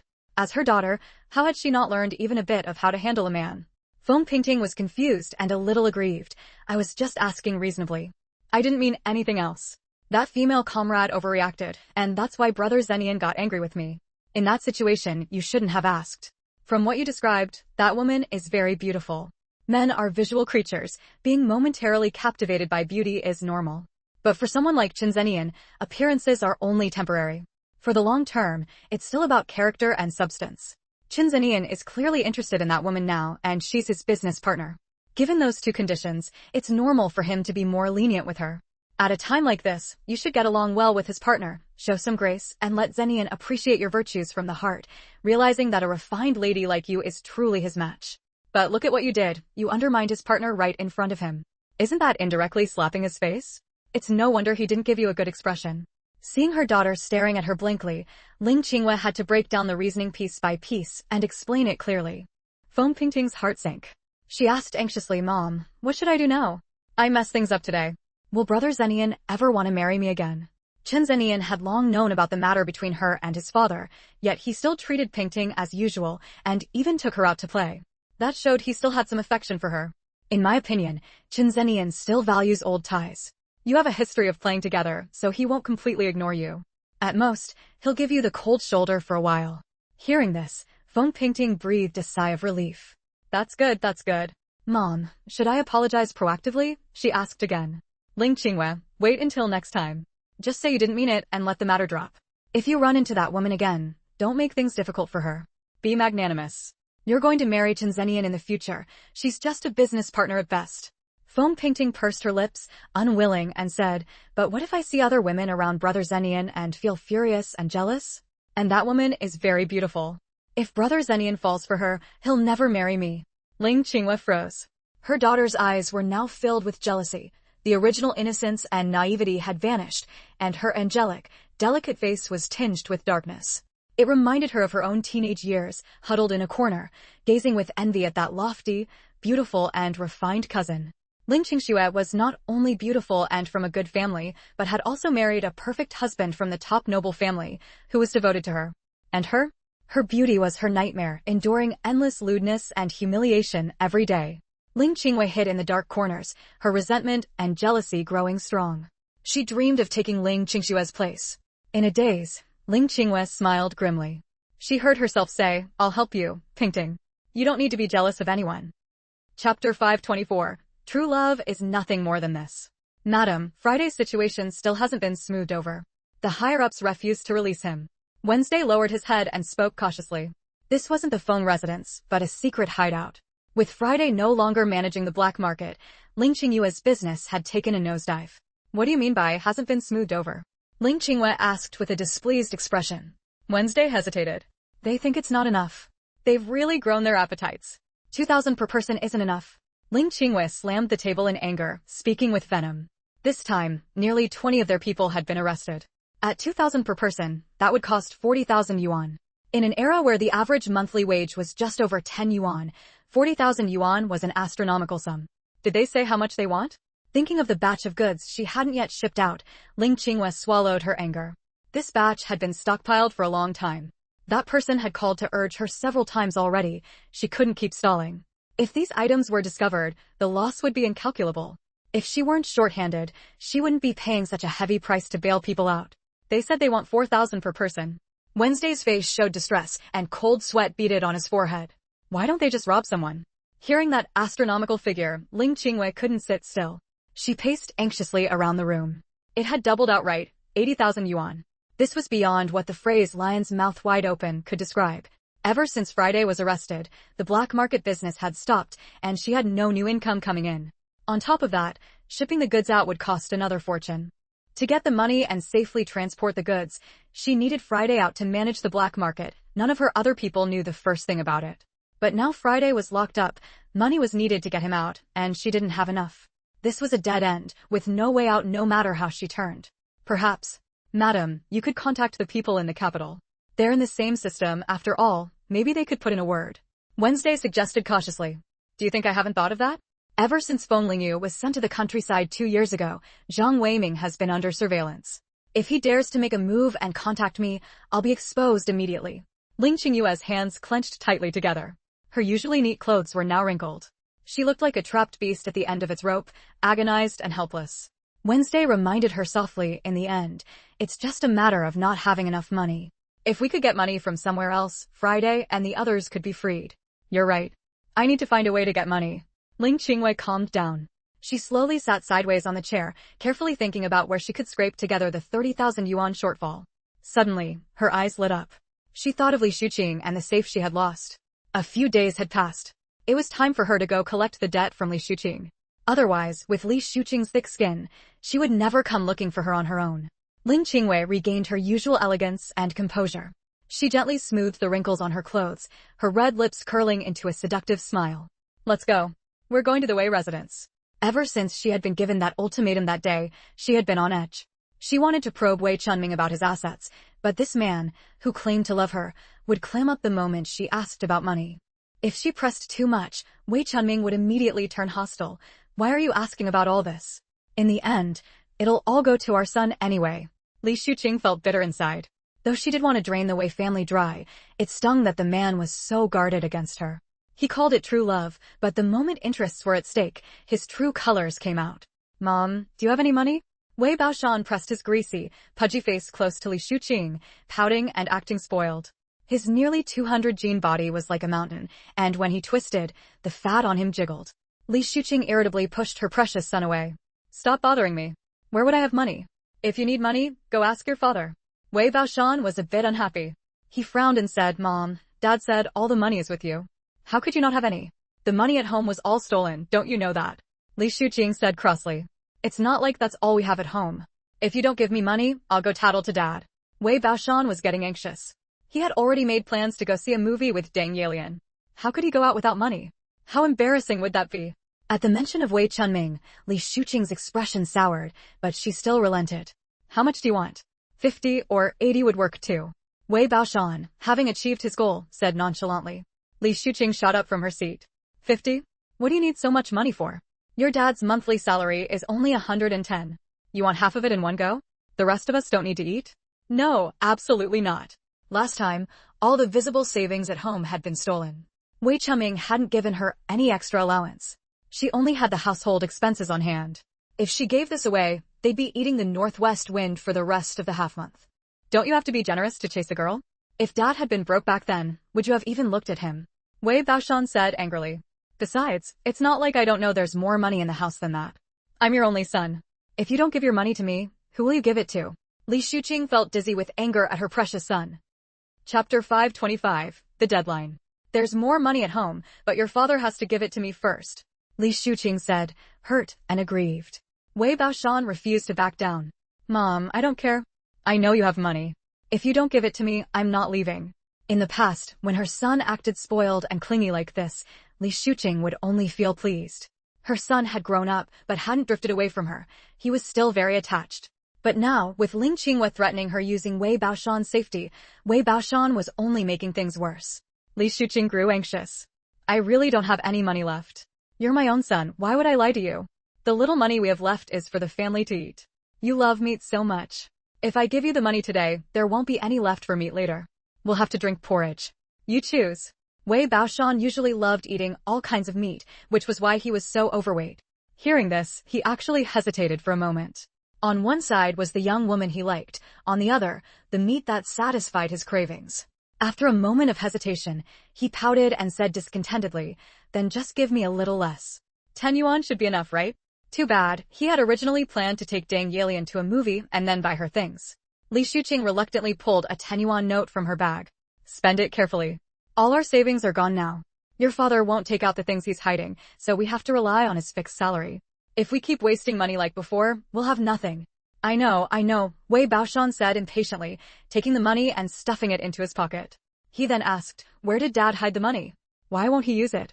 How should I know? I told you, he's wary of me. You're his own son, he's closer to you than to me. Li Shuqing said sorrowfully. She said it casually, just to complain in front of her son. Go out and come back early. Keep your wits about you. Dang Yalian is no pushover. She didn't notice Wei Baoshan's eyes light up with surprise. He mumbled a vague response and walked out, his plump figure radiating cheerfulness. While Li Shuqing was wallowing at home, Ling Qingwei showed up at her door. What? Not welcoming me. Ling Qingwei crossed her arms, her red lips curling arrogantly. Li Shuqing's face stiffened and turned pale. Her grip on the doorframe tightened. No, come in first. Ling Qingwei snorted coldly and swayed inside gracefully. The two sat facing each other, but their states were completely different. One was composed, a predator at the top of the food chain. The other was restless, a prey about to be caught. Ling Qingwei said, I think you're like a turtle. I have to push you before you move. Qingwei, give me more time. You know everything in my house was stolen. We live month to month on Chuanming's salary. I really can't give you any money right now. Li Shuqing pleaded in a low voice. Ling Qingwei knew this woman's nature of pushing her luck, so she didn't believe a word. Doesn't Wei Chunming love you to death? If you say you can't find where he hides his money, it means you haven't tried hard enough. You managed to make him abandon his family and his own son. Getting him to tell you where he hides the money should be a piece of cake for you, shouldn't it? Li Shuqing explained, when it comes to money, he really won't budge. I've tested him many times. A sharp glint flashed in Ling Qingyue's eyes. I don't care what method you use. 3 days. I'll give you 3 days. If you don't give me a satisfactory amount, you can figure out the consequences yourself. And don't act wronged. I'm just taking what I'm owed. We agreed back then, I helped you clear the way into the Wei family, and you were supposed to give me Wu Meiyun's dowry. You're the one who didn't keep your promise. It was your greed and stupidity that made you try to keep the safe for yourself, and that's why we're in this situation now. But Li Shuqing still wanted to struggle. 3 days is too short. It's not short. Better hurry up. Otherwise, I can't guarantee that your son won't lose an arm or a leg, Ling Qingwei said with a malicious smile. After Ling Qingwei left leisurely, Li Shuqing sat alone on the sofa, staring blankly ahead. If only she had known, she would have given Ling Qingwei the safe back then. Now she had neither the items nor the money, and she was being threatened to hand over even more. But with her son's life at stake, Li Shuqing didn't dare gamble. After a long while, the light in the living room gradually dimmed as dusk fell. Looking at the empty living room, Li Shuqing bit her lip and finally made up her mind. The Wei family had plenty of wealth. Even if she handed over the things Chunming had hidden, the Shanghai clothing factory was still a fallback. Her son would still inherit plenty in the future. If her son died, what use would all that money be to her? She only had this one son. If she and Chunming passed away, it would all go to someone else anyway. That little bastard Wei Wuyan was missing, presumed dead. What if he came back alive? Wouldn't all the Wei family property go to him? Just thinking about that possibility made Li Shuqing's heart ache with anxiety. That evening, when Wei Chunming came home from work, he saw a table full of lavish food and drink. For the past few days, Li Shuqing had been sulking with him over money issues. Wei Chunming was fed up and had deliberately stayed at work until the latest possible hour to avoid facing her cold demeanor. Now that she had taken the initiative to prepare a feast, it meant she wanted to make peace. Thinking this, Wei Chunming's expression softened. A gentle female voice sounded. Wei Chunming turned to see Li Shuqing holding a bowl of chicken soup, smiling warmly at him. Perfect timing, the chicken soup is ready. Change your clothes, and we'll eat. Li Shuqing placed the bowl on the table and reached out to take his jacket. She did it so naturally that it felt like their Cold War of the past few days had been a mistake. Seeing Wei Chunming standing still, Li Shuqing pushed him and shot him a sidelong glance. What, are you dumb? Go change. Under the dim yellow light, that playful glance made Wei Chunming's heart tighten. She had dressed up today. Her hair was neatly combed, with 2 strands of bangs hanging down from her forehead, making her look gentle and feminine. Her apricot-colored outfit added warmth to her appearance, making her look much younger. For a moment, Wei Chunming felt like he was back in his youth. When he came out of the room after changing, he saw Li Shuqing already sitting at the table waiting for him. Come sit. What's wrong with you today? Not even eager to eat, Li Shuqing said with a smile, seeing him standing there dumbfounded. Have a bowl of chicken soup first to warm your stomach. I simmered it for a long time. Isn't this your favorite? Wei Chunming's expression softened. His favorite was yam and chicken soup, which required hours of slow cooking in an old clay pot, time-consuming and labor-intensive. He reached out and stopped Li Shuqing from serving him more food. You've worked hard. Don't just focus on me, have some yourself. I know. Do you think I'd neglect myself? Li Shuqing's voice was sweet and coquettish. Though she was over 40, she still had a certain charm. Wei Chunming felt a warmth in his chest, stirring feelings he hadn't felt in a while. But they were an old married couple now. There was no rush. So he said gently, let's eat first. The food will get cold soon. Chapter 526, Getting the Truth While Drunk. Li Shuqing naturally saw the familiar spark in Wei Chunming's eyes. She shot him a coy, reproachful glance, a faint blush coloring her cheeks as she muttered, shameless. The two of them shared a meal steeped in affection, the atmosphere warmer than ever before. After dinner, just as Wei Chunming placed his hand on Li Shuqing's shoulder, caressing it, and was about to get down to business, Li Shuqing suddenly said, wait, let's have a drink first. Wei Chunming was taken aback, unsure why she suddenly wanted to drink. But the mood was right, so he didn't refuse. All right. Li Shuqing filled his glass to the brim. Chunming, I haven't been happy these past few days with us arguing.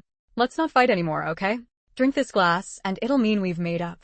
When did I ever argue with you? Wasn't it just you ignoring me? Wei Chunming teased. Though he said that, he still downed the liquor in one gulp. Hiss. Wei Chunming frowned. This liquor is strong. Did you take that bottle someone gave me last time? It's nothing. This liquor is very intoxicating. We don't need to drink something this strong for everyday drinking. Wei Chunming waved his hand. Forget it. Since the bottle's open, let's finish it. After 2 glasses, Wei Chunming felt his vision start to blur. Still, he forced himself to stay awake. Where's Baoshan? He hasn't come back yet this late. He went out to have fun with some female comrades. He probably won't be back until dinner, Li Shuqing replied softly. Come on, we're happy today and Baoshan's not home. Let's have another glass. Seeing Wei Chunming's glass empty again, Li Shuqing promptly refilled it. After a few rounds, Wei Chunming collapsed onto the table, completely unconscious. Meanwhile, Li Shuqing beside him had clear, sharp eyes, nothing like someone who had just been drinking. Yes, today Li Shuqing had deliberately gotten Wei Chunming drunk. She didn't dare use drugs, afraid he might notice something, so she had to resort to this roundabout method. Li Shuqing tentatively called out to him twice. Wei Chunming turned his flushed face toward her. What? The money at home was stolen. What will Baoshan do now? He still needs to get married and raise kids. All of that costs money, Li Shuqing complained. Heh. Wei Chunming let out a drunken chuckle. Our Wei family isn't some ordinary household. We've got deep reserves. Even if he has 10 sons, I can support them. Is that so? But weren't the reserves stolen? Li Shuqing pressed on. That's just what I put out there to fool others. How could I keep the family reserves at home? Wei Chunming, reeking of alcohol, propped himself up smugly. Oh? Then where did you put them? Li Shuqing's eyes flashed with excitement as she coaxed him. Come here, I'll tell you. Wei Chunming crooked his finger. Though she was a bit put off by his alcohol-laden breath, Li Shuqing still leaned in. I'm not telling you. Haha, Li Shuqing. Even drunk, he's still this sharp. Then you're lying to me, she said, lowering her eyes, deliberately provoking him. I've hidden a lot of things. If you don't believe me, I'll take you to dig them up. After revealing the crucial part, Wei Chunming's speech became much smoother. Having gotten the answer she wanted most, Li Shuqing breathed a sigh of relief. All her scheming today hadn't been in vain. She'd finally coaxed out where the family reserves were hidden. If not for Ling Qinghua pushing her so hard, she wouldn't have had to go this far. You're too drunk. Let me help you upstairs to sleep. Having gotten drunk the night before, he now felt like his head was about to split open. And he had an uneasy feeling, vaguely sensing he had forgotten something important. Wei Chunming looked up and saw Li Shuqing walking over with a bowl of congee. I meant to apologize to you last night, but who knew you'd get so drunk? It's really... Li Shuqing first reached out to feel his forehead, then handed him the congee with concern. Drink it while it's hot or your stomach will hurt. Wei Chuming had been a bit annoyed, but with this string of care, he couldn't bring himself to be harsh with Li Shuqing. I didn't cause any trouble last night, did I? Wei Chuming asked suddenly after a couple of sips of congee. Li Shuqing pouted, a little whiny. Don't even mention it. You threw up all over the floor, and I spent ages cleaning it up. I was drunk too, but I still had to take care of you. Hearing this, Wei Chuming felt a bit embarrassed and also relieved. It seemed he hadn't said anything he shouldn't have. Don't worry, I won't let you and the child go hungry. But we can't be too flashy right after being robbed. Give it some time, and things will be fine. Otherwise, wouldn't it be obvious to everyone that something was wrong with his family? Thinking of Li Shuqing's concerns, Wei Chunming offered a few words of explanation. I understand. I was being stubborn the past few days too. Let's just let this go and not bring it up again. Li Shuqing pursed her lips and smiled. After finishing the congee, Wei Chunming cleaned up and left for work. Now that the family relationship had finally smoothed over, he was in a great mood. He planned to buy Li Shuqing a little gift after work. Now that she knew where the family reserves were hidden, Li Shuqing didn't dare touch them for the time being. Chapter 527. Strike first to gain the upper hand. Unfortunately, Li Shuqing didn't understand the saying that a long delay means many changes. Wei Chunming had been cheerful all day. He was essentially a figurehead deputy factory director, unable to get involved in the factory's production tasks, so he was usually quite idle. Just as he was sitting in his office leisurely reading the newspaper, his son Wei Baoshan poked his head in, his face full of fawning smiles. Dad, busy. Wei Chunming snorted coldly. Where were you out carousing last night? You didn't come home all night. No, I just had a few drinks with some good friends. They're all respectable people. Wei Baoshan shuffled in hesitantly. Then what are you here for today? Short on money again. Wei Chunming frowned. Just yesterday, Li Shuqing had said the household was tight, and then this unfilial son had squeezed another 10 yuan out of her. Nothing like that. Listen to you, you're my dad. Can I come see you? After all, Wei Baoshan was his only son now, and he wanted to spoil him. At Wei Chunming's age, having another child wasn't out of the question, but Li Shuqing certainly couldn't bear one anymore. Finding another woman would stir up trouble at home, and every time he thought about it, Wei Chunming gave up. You've been loafing around for so long. This can't go on. The factory's union is hiring recently. You should go work there. Wei Chunming wasn't speaking idly. If he did well in the union, it would be a help when he eventually took over the garment factory. Dad, with my personality, how could I stand dealing with those people? Besides, union work is so complicated. I definitely couldn't do it. Wei Baoshan quickly refused. He thought he was fine as he was. Working for a monthly salary that was less than his allowance. What was the point? Wei Chunming glared at him with disappointment. When your eldest brother was your age, he'd already made a name for himself in the factory. What about you? He had to admit, though he didn't like the two sons Wu Meiyun had given him, they were truly outstanding. Even the good-for-nothing third son, Wei Wuyan, was only lazy. His brains were far sharper than the one in front of him. What good does being capable do? They're dead now. Wei Baoshan muttered disdainfully, having no fondness for his half-brothers. What did you say? Wei Chunming didn't hear clearly. Nothing. Wei Baoshan didn't dare say it outright. He cleared his throat. Dad, I need to talk to you about something. Finally showing your true colors. Wei Chunming said irritably. Go on, what is it? He knew his son wouldn't come to him without a reason. I recently found out about a huge business deal. If we invest in it, we could make at least this much. Wei Baoshan didn't dare shout, instead making a hand gesture. What good business could you possibly know about? Just settle down and work at the factory. Wei Chunming naturally didn't believe him. And such a high return sounds too fake. Seeing Wei Chunming's disbelief, Wei Baoshan grew anxious. He leaned close to the desk and whispered, Dad, I'm not lying to you. The black market's been heavily regulated lately. The authorities seized a batch of goods. If we buy them up and resell them, it's easy money. According to you, why wouldn't he just resell them himself? Why give up the chance to make money? Is he stupid? Wei Chunming shot his son a sideways glance, thinking he was daydreaming. You don't understand. First, that guy's too timid. Second, he has too much stock, he can't handle it alone. We have connections through the garment factory and know plenty of buyers. He wants to use our channels. Yesterday, Mom gave me 10 yuan, and I tried buying some goods from him. Look, today, it's quadrupled. Wei Baoshan pulled 4 10 yuan notes from his pocket, his eyes burning with excitement. When his friend first told him about this, he'd been skeptical too. But after trying it yesterday, the fourfold profit had gone to his head. Afraid of missing this once-in-a-lifetime opportunity, Wei Baoshan had rushed over as soon as he learned his father had money. His mother had been acting strange lately, and Wei Baoshan could roughly sense that she was also eyeing his father's hidden savings. What was the point of the Wei family's money going to a woman? If Li Shuqing knew that while she was exhausting herself for her son, he was secretly guarding against her, who knows what she'd think. Wei Chunming still found it unreliable. Tell me the whole story carefully. Hearing this, Wei Baoshan knew he had a chance. So he launched into a vivid account of his recent experiences. A few days ago, to buy Dang Yalian a dress she liked, Wei Baoshan had been introduced by a good friend to a middleman. That middleman specialized in buying and selling trendy clothes from other places in Shanghai. Word had it that the popular floral shirts in Shanghai over the past year had all come from him. When they met, the middleman had been arrogant and dismissive, looking down on Wei Baoshan's retail business of buying 1 or 2 pieces of clothing. But after learning that Wei Baoshan was the son of the garment factory's deputy director, his attitude did a complete 180. Wei Baoshan had felt a bit uneasy at first, his guard up. Later, when he realized the middleman wanted his help, he relaxed slightly. The middleman told Wei Baoshan that inspections were strict now, making black market business tough. He'd just taken in a large shipment of goods, hadn't even paid the balance, and now it was all stuck with him. If Wei Baoshan could introduce him to channels in the garment factory to launder these goods as factory products, he'd be handsomely rewarded. Wei Baoshan secretly chuckled to himself, but kept up appearances, carefully probing the wholesale price of the clothes.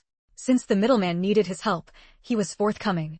A shirt that cost 3 yuan wholesale sold for 10 yuan retail. If he could get his hands on this batch, wouldn't he make a killing? But Wei Baoshan was still worried about being scammed, so he left the middleman hanging for a few days. In the meantime, he asked a few buddies to investigate and learned that the middleman had been in business for a long time and wasn't a fraud. Yesterday, after failing to get much money from Li Shuqing, Wei Baoshan decided to go to the black market. He found the middleman and said he wanted to test whether the clothes would sell well. If they did, Wei Baoshan would agree to introduce him to some connections. As it turned out, Wei Baoshan used 10 yuan to buy 3 shirts and sold them for 40 yuan. The only downside was that selling them individually took too much time, but the profit was delightful. However, if he bought in bulk under his father's factory name, he could not only lower the wholesale price, but also sell them easily. A few department stores and supply and marketing cooperatives could split the lot, and the clothes would be gone. Dad, what do you think? Wei Baoshan could barely contain his excitement. He has 100,000 yuan worth of goods stuck, over 30,000 pieces of clothing. If we buy them all and resell them, that's 400,000 yuan. Wei Baoshan couldn't help laughing out loud. 400,000 yuan would pile up into a small mountain. Though Wei Chunming hadn't been involved in management for years, he lived long enough not to easily believe his son's words. We need to be cautious about this. Our family's money is enough for now. There's no need to get mixed up in this. With so much money involved, and us being strangers to that man, would he willingly hand it over to us? Wei Baoshan was stumped. If it were him, he wouldn't either. He'd rather let the goods rot in his hands and sell them at cost than watch someone else reap the benefits. He thought it over, but still couldn't bear to miss out on this chance to get rich overnight. Dad, I think your concern makes sense. But that guy's mainly desperate because he hasn't paid the balance. He has to offload all the clothes as fast as possible. Selling them one by one would take forever. With strict inspections and high risks now, it's even harder for him. So, I don't think it's completely impossible. Chapter 528. Thank goodness I'm on your side. Wei Chunming leaned back in his chair, squinting slightly. Even if this matter is true, there's no rush. Since he's desperate for money, dragging it out a bit might let us drive down his price. Wei Baoshan said, we're not in a hurry, but the middleman is still waiting to pay the balance. If he finds someone else and gets beaten to it, we'll miss out on such a great opportunity to make money. Where would he easily find someone else? If he had other options, would he have come to you? Wei Chunming said shrewdly. All right, I have a handle on this. I'll have someone look into it. If there's really no problem, then we can't let this money slip away. Okay, Dad, you have to keep this on your mind. She held a newspaper in her hand, her slender, fair fingers rubbing the edge of the paper as she spoke slowly. How's the matter going? As soon as Wei Wuyan arrived, he picked up a cup and gulped down water. The weather was scorching hot, and running around outside every day made him feel like he was about to get heat stroke. Sigh, let me catch my breath first. I'm roasted alive. Wei Wuyan wiped the sweat off his face and sat down on a chair, panting heavily. His skin was reddened from the sun, and his undershirt was soaked through, sticking to his back. Anyone seeing him would think he was a manual laborer, with none of the air of an aristocratic young master left. Foam Lingyu's lips twitched slightly. What did you do today to end up in this mess? Ugh. Don't even mention it. That idiot Wei Baoshan insisted on playing smart and going out to sell clothes. I had to quietly follow and check on the situation, didn't I? I still need to keep him happy for now. I'm also afraid he'll get himself caught carelessly, and then Wei Chunming definitely won't take the bait. Wei Wuyan said with disgust. He was originally the second young master of the Wei family, but after Wei Baoshan was brought back home, he became the third young master. So Wei Wuyan and Wei Baoshan had never gotten along since childhood. Now he had to follow behind Wei Baoshan to protect his safety, so it was only natural that he felt frustrated. Feng Lingyu gave him a sympathetic look and comforted him. It's fine. Just think that once this is done, all the Wei family's money will be in your hands. When you look back at the current frustration and hardship, you'll know it's all worth it. Wei Baoshan bought it, but I'm not sure I can fool Wei Chunming. Wei Wuyan shook his head. No matter how smart and calm someone is, when faced with enough profit, their mind goes fuzzy and they make wrong judgments. Feng Lingyu smiled. How calm do you think Wei Chunming can be? If he's not tempted, then you raise the stakes.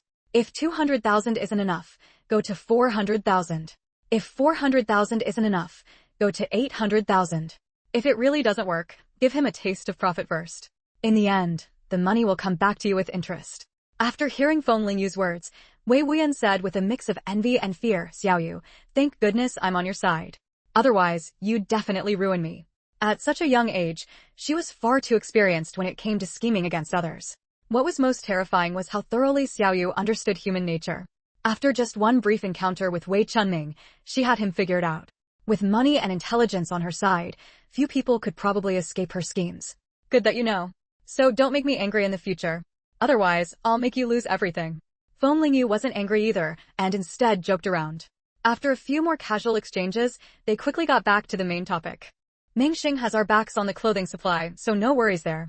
I've also greased the wheels with everyone else in the black market and coordinated their stories. There's no way my presence will leak out. Wei Chunming shouldn't find anything suspicious. Wei Wuyan said. When doing business in the black market, he didn't foolishly stand in the spotlight. He always appeared in the group as a low-level lackey, and only a few trusted confidants knew he was the real boss behind it. If he doesn't find any issues but still doesn't come to you, then he's trying to drive down the price. Tomorrow, have someone go to Wei Chunming. Remember, act very urgent. Bother him a dozen times if you have to, and make him believe you're at the end of your rope. Then you must hold firm that each piece of clothing costs at least 4 yuan. No matter how he threatens you, don't lower the price. Wei Wuyan frowned. But if I do that, what if Wei Chunming decides not to buy? Feng Lingyu shook her head. No. Only if you hold your ground and refuse to budge will he fully believe this is real, and not a trap set to fool him. Feng Lingyu explained calmly, the cost price of the clothes is 3 yuan each. Add in labor, shipping, storage, and losses along the way. If you sell them too cheap, you'd essentially be selling at a loss. Wei Chunming will definitely get suspicious. Right now, your role is a middleman desperate to clear out inventory to pay off the balance. Clearing inventory is to pay the balance. Why else would you clear it? But if the price you sell it not only fails to cover the balance, but also forces you to lose money, isn't that obviously telling Wei Chunming something's wrong? A setup has to be realistic. Giving away profits blindly only fools children. Only by holding the price line will Wei Chunming believe it without a doubt. Chapter 529, A Man's Ridiculous Pride. I understand. I'll do as you say. Wei Wuyan committed every word Feng Lingyu said to memory. By the way, what have you been busy with lately? I came looking for you yesterday morning, but you weren't home. I went looking for the pavilion, Feng Lingyu replied. Any leads? Wei Wuyan's men were either keeping an eye on Ling Qingwei or working with him to trick Wei Baoshan, so he genuinely had no spare hands to search for the pavilion. At the mention of this, Feng Lingyu couldn't help but show a hint of frustration on her face. She had been getting up early and coming home late every day, wandering aimlessly around Shanghai, hoping to spot that pavilion. After several exhausting days, she had decided today to just slack off and relax at home. Dealing with Ling Qingwei and searching for the treasure could proceed simultaneously. Since the treasure hunt had hit a dead end, she would focus her energy on Ling Qingwei. Wei Wuyan had found out that Ling Qingyue's people were being asked to pay a huge ransom. Seeing that she hadn't made a move for a while, Feng Lingyu guessed that Ling Qingwei didn't have enough money on hand. In Shanghai, where could Ling Qingwei get money? It was actually easy to figure out. She definitely wouldn't dare tell Feng Shueseng about the black market, so the only option was to get money from Li Shuqing. After all, Li Shuqing was under her control with leverage, and the Wei family used to be wealthy, so they surely had some leftover assets. By controlling Li Shuqing, Ling Qingwei could naturally get her hands on the valuables Wei Chunming had hidden. When Feng Lingyu reached this conclusion, she made a decision in her mind. Rather than letting the Wei family's wealth benefit Ling Qingwei, it would be better to find a way to get it into Wei Wuyan's hands. He was the Wei family's true biological son. Wasn't that better than letting an outsider benefit? Besides, this would catch Ling Qingwei off guard, leaving her no time to save Friday and the others.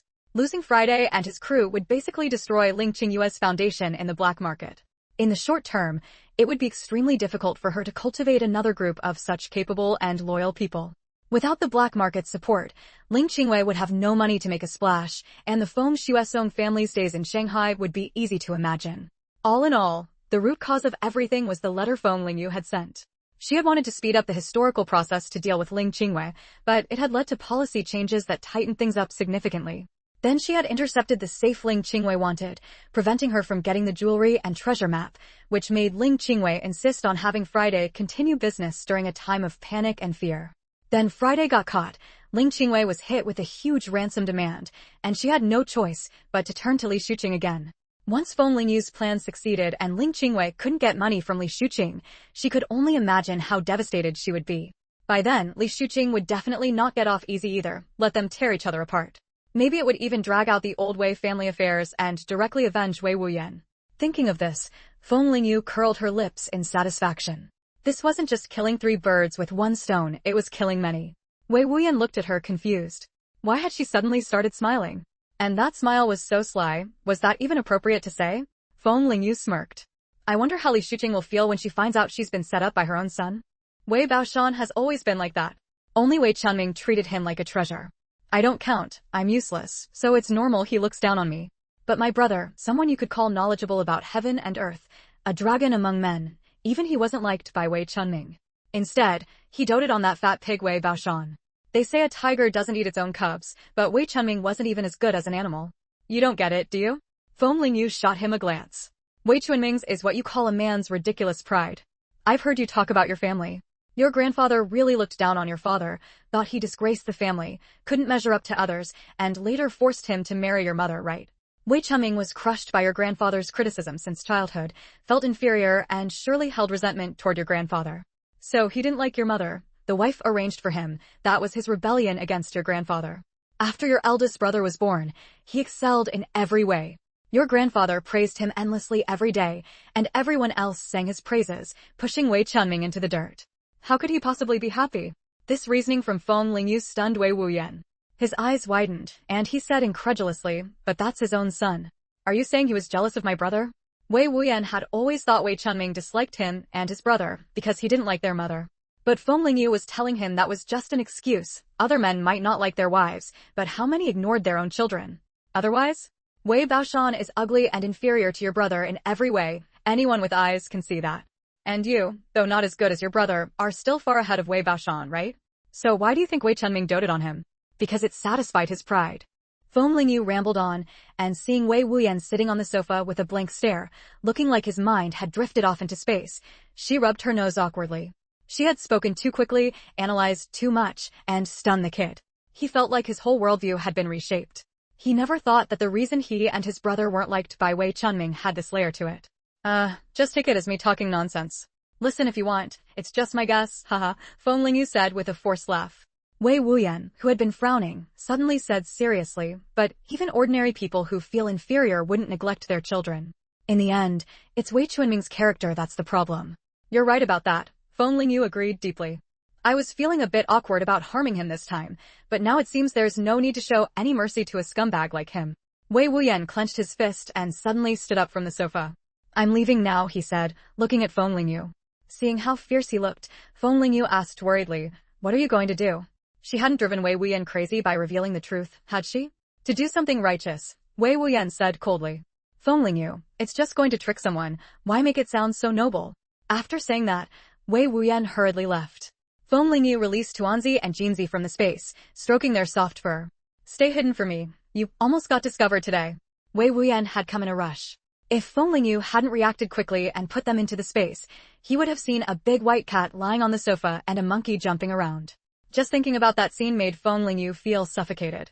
They were supposed to guard the house, but they were too lazy, just sleeping all day. Both of you stay alert, or no extra meals. Tuanzi and Jinzi nodded ingratiatingly, then went off to play. Feng Lingyu picked up the newspaper and continued browsing. This Friday, the lawbreakers caught last time for illegal business would be put on trial, and it would be a public trial. As long as it dragged on until Friday and Ling Qingyue couldn't gather enough ransom, the matter would be settled. Having been in Shanghai for nearly a month, This was the happiest thing for Feng Lingyu, aside from securing the professional production line. Chapter 530, Colluding to Deceive Chef Li. Wei Wuyan was provoked by Feng Lingyu, and after returning, he gathered his subordinates together. He earnestly instructed them on some points to note, asking everyone to go back and practice, memorizing their lines. In particular, Gao Xian, who was to speak on his behalf with Wei Chunming, had to ensure everything was foolproof, leaving no cracks exposed. While Wei Wuyan was preparing, Wei Chunming was not idle either. Although Wei Chunming outwardly showed no interest in the business his son mentioned, he was actually tempted. Though he held no real power in the factory, he still had the authority to purchase a batch of goods. As long as he negotiated a price with the middleman and sold the goods at market price in the factory, the profit in between would be his. With goods worth 100,000 yuan, if Wei Chunming manipulated things in the middle, selling them for 500,000 yuan would be no problem. But he thought more deeply. In his position, it was not impossible for someone to set a trap to harm him, so he needed to investigate carefully. The person Wei Chunming sought to investigate was none other than Chef Li, who had cooked for them last time. As the head chef, Chef Li had to handle the procurement of kitchen items, so he often dealt with people in the black market, making him quite familiar with them and able to gather inside information. Additionally, after the theft at the Wei residence last time, the investigation eventually traced back to Chef Li bringing a stranger in. Chef Li knew at the time that things were bad, realizing that the brother and sister pair must have been problematic. But he couldn't foolishly speak out, or else his bribery would also be exposed. So Chef Li claimed that the woman was a temporary worker he had hired to wash vegetables, and after the banquet ended, he settled the payment and she left, saying he didn't know her background. Privately, Chef Li also pleaded with Wei Chunming, as he had worked for the Wei family for many years. Wei Chunming, remembering their past relationship, let Chef Li off the hook, and now his chance to repay the favor had come. Although Chef Li didn't want to get involved in the black market, having just received Wei Chunming's kindness, he couldn't burn the bridge after crossing it, so he had to agree. Chef Li was plump and fair-skinned. As soon as he entered the entrance of the black market alley, a lookout reported it to Wei Wuyan. Wei Wuyan immediately realized that Chef Li had come to gather information for Wei Chunming. The target is here. Everyone clear on what to say and what not to say. Gao Xian said stiffly, already looking somewhat authoritative. We all know. Rest assured, we're tight-lipped. The brothers in other territories have also been notified. Anyone who helps us gets a pack of Hontishin. Good, then go out and act natural. Gao Xian nodded. After the others left, Wei Wuyan chuckled. Not bad, Gao Xian, you're already looking the part. Don't worry, Wei Chunming definitely won't see through it. That's good. Gao Xian smiled shyly, completely unlike his earlier cold expression. Chef Li, as usual, first went to someone he knew, dealt with the leftover kitchen items, and then started chatting to inquire about the middleman selling clothes. He also played it smart. After asking around here, he switched to several other places and questioned different people. Chef Li pieced together the information he had gathered in his mind, felt it was credible, and left the black market satisfied. What he didn't know was that after he left, the people he had questioned all happily gathered around Gao Xian, each receiving a pack of cigarettes. Chef Li had overestimated the loyalty in the black market. In the black market, everyone was doing things that could land them in jail, all for money, and they only cared about money. Chef Li didn't delay after getting the information and immediately went to see Wei Chunming. Chef Li, that middleman has only been in Shanghai for 2 years. The floral shirts that were all the rage in the streets earlier this year were his trend. He's been doing well in business, a dark horse, and many people know him. Wei Chunming was aware of the floral shirt trend. Many young people had one this year, and even Wei Baoshan had bought one. Wei Baoshan was fat, and wearing a floral shirt made him look no different from a toad showing off, which had really hurt Wei Chunming's eyes at the time. The rise of floral shirts had also affected the clothing factory's business, causing a drop in profits last quarter, and the factory leaders had held a special meeting about it. They instructed the staff to come up with fashionable clothing designs quickly to boost the factory's profits. If the person had been in Shanghai for 2 years, it added a bit of credibility. It was unlikely that someone had been planning to scheme against him for 2 years. Chef Li continued, because of the floral shirts, that person made a lot of money. Being young, he got cocky. He was fooled by a merchant from the coastal region and used all his savings to buy a batch of clothes, hoping to make another big profit. But now policies are changing quickly, and the crackdown has been strict lately. Citizens don't dare buy things on the black market anymore, so his clothes are selling slowly, basically stuck in his hands. Now, as the deadline for the final payment approaches, he can't come up with the money, so he thought of selling cheap to recover his funds. But ordinary people can't buy such a large batch at once, so he came to you. Wei Chunming stroked his chin, deep in thought. If what Chef Li said was true, then this matter did seem somewhat credible. Chapter 531. Inspecting the goods first, showing sincere intent. Lee Cook revealed all the information he had gathered. I can't guarantee anything else, but this person's identity should be real. I asked different people in different places, and while their accounts weren't exactly the same, the gist was consistent. Good, thank you for this. If you ever run into any issues at the factory, you can come to me. I might be able to offer some advice. Wei Chunming had a smile on his face. As the deputy director, he still had authority over matters in the cafeteria. A hint of delight flickered across Lee Cook's honest face. We've known each other for years, no need to thank me. I'll be off now, there's still a lot to do in the kitchen. After Lee Cook left, Wei Chunming snorted in displeasure. What a joke. He used to be nothing more than a servant in the Wei family. How dare he call us old acquaintances? He's getting too big for his boots. But then he thought about the substantial profit coming his way, and his mood lifted. Without waiting long, Wei Chunming had his son deliver a message to the black market that very day, saying he wanted to inspect the goods. When Wei Wuyan received the news, he naturally made thorough preparations. In a secluded, dim alley, Wei Chunming arrived at the agreed-upon spot, heavily disguised. At an inconspicuous side door, he quietly exchanged the secret signal, and the door immediately cracked open. Seeing such tight security, Wei Chunming grew more convinced about the middleman operation. Director Wei, I've heard so much about you. Gao Xian, who had been waiting, stepped forward with a stern face. He was of average height, and a scar on his lip added a fierce edge to his appearance. Wei Chunming instinctively stepped back in fear. Are you the one in charge? That's right. There was a hint of satisfaction in Gao Xian's eyes, as if he didn't mind Wei Chunming's retreat. Director Wei, let's go inspect the goods first. Don't worry, we're all sincere businessmen here. Gao Xian extended his hand in a welcoming gesture. In business, terms were usually negotiated before showing one's hand. Why was he revealing the goods up front? Still, Wei Chunming obediently followed to take a look. Director Wei, take a look. This batch of clothes is top quality, with stylish designs. The care labels and everything are complete. These aren't cheap knockoffs made in some private workshop. Gao Xian casually picked up a white shirt, unfolding it as he spoke. Wei Chunming rubbed the fabric between his fingers and immediately recognized it as high-quality material. He examined the cut. It was impeccable, clearly from a large factory, not a counterfeit. The warehouse was neat, stacked high with bundles of clothes. If all sold for cash, it would easily be worth hundreds of thousands. Wei Chunming struggled to contain his excitement, keeping his voice steady. Did you buy all of these? That's right. If it weren't for the large volume being hard to move quickly, I wouldn't be looking to sell at a loss. Gao Xian emphasized the words, at a loss, but Wei Chunming wisely didn't take the bait. It wasn't time to discuss price yet, whether it was a loss or not remained to be seen. Gao Xian didn't push too hard. You've seen the goods. Let's head to the room and talk slowly. Steaming tea curled with wisps of vapor, green leaves drifting in the water. Finally, Gao Xian broke the silence. Director Wei, you've seen the goods. What do you think? I brought you to see them first thing. I believe that shows my sincerity. Wei Chunming let out a vague laugh. Comrade Gao, about the source of those goods. If something goes wrong, I'd be the one taking the blame, wouldn't I? The goods were excellent quality. If he could find out the purchasing channel, he could figure out a way to profit from it later. Director Wei, the source is definitely no issue. I have reliable channels. Once you've verified the quality, take them to the factory, slap on your label, and they become official merchandise. What you sell them for afterward has nothing to do with me.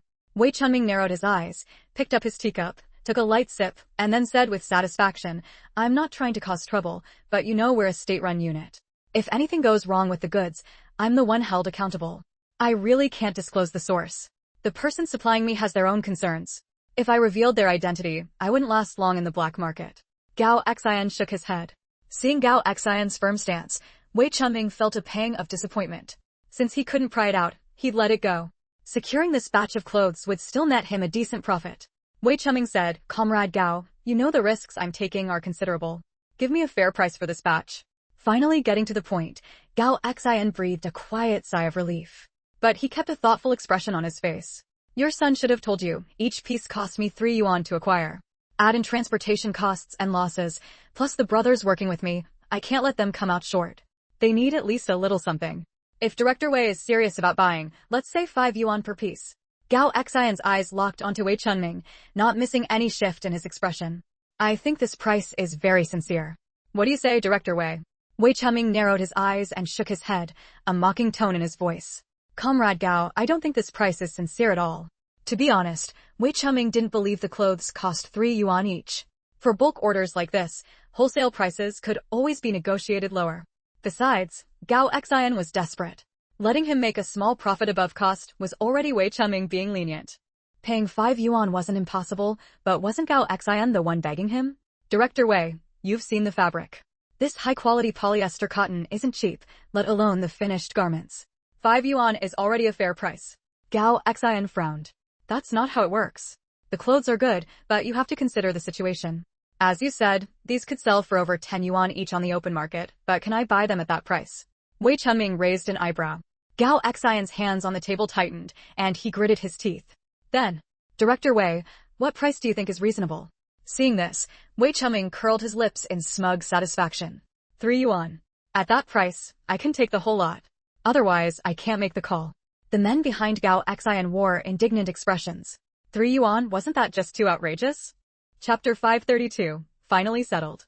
These people had followed Gao Xian, working from dawn till dusk, sticking to their posts every day, only for Wei Chunming, an outsider, to reap the benefits. Yeah, we can't have all this hard work go to waste. Let's find another way. 3 yuan is way too low. Brother Gao. Gao Xian's eyes were bloodshot. He took 2 deep breaths before forcing himself to calm down. You've heard my brother's opinions. 3 yuan is absolutely impossible. Even though I'm in a tight spot now, these clothes aren't something I have to get rid of. If I took them to the bank for a loan, I could probably get a decent amount of money. No one wanted to go down that road unless they had no other choice. Wei Chunming frowned. A loan isn't a good way out. If I'm forced into a corner, I'll have no choice but to take that path, Gao Xian said seriously. His tone was calm, but it somehow carried an undertone of desperation, as if he was ready to burn bridges. Wei Chunming's expression stiffened. After a long pause, he said reluctantly, the price can still be negotiated. Wei Wuyan, hiding in the small inner room, watched the scene unfold without blinking. He hadn't expected Gao Xian to be so good at bluffing. Look how scared Wei Chunming was. For yuan. That's my bottom line. If you want them, take all the clothes. Otherwise, this deal is off. Gao Xian stared fixedly at Wei Chunming and said in a deep voice. Wei Chunming calculated in his mind. For yuan would probably just cover Gao Xian's debts and leave a little extra. If he pushed the price any lower, he'd really piss Gao Xian off. His goal was to make the deal, not to make an enemy out of him. From the reactions of the people on site, it seemed this matter was genuine. In an instant, Wei Chunming made up his mind. His face, untouched by hardship, broke into a broad smile. Easy, easy. Everything can be worked out. Since Comrade Gao is so sincere, I'll take all these clothes. Gao Xian felt a hint of disdain inside. After squeezing the price this low, the man still had the nerve to say he wasn't letting him take a loss. But despite thinking that, Gao Xian kept his expression steady.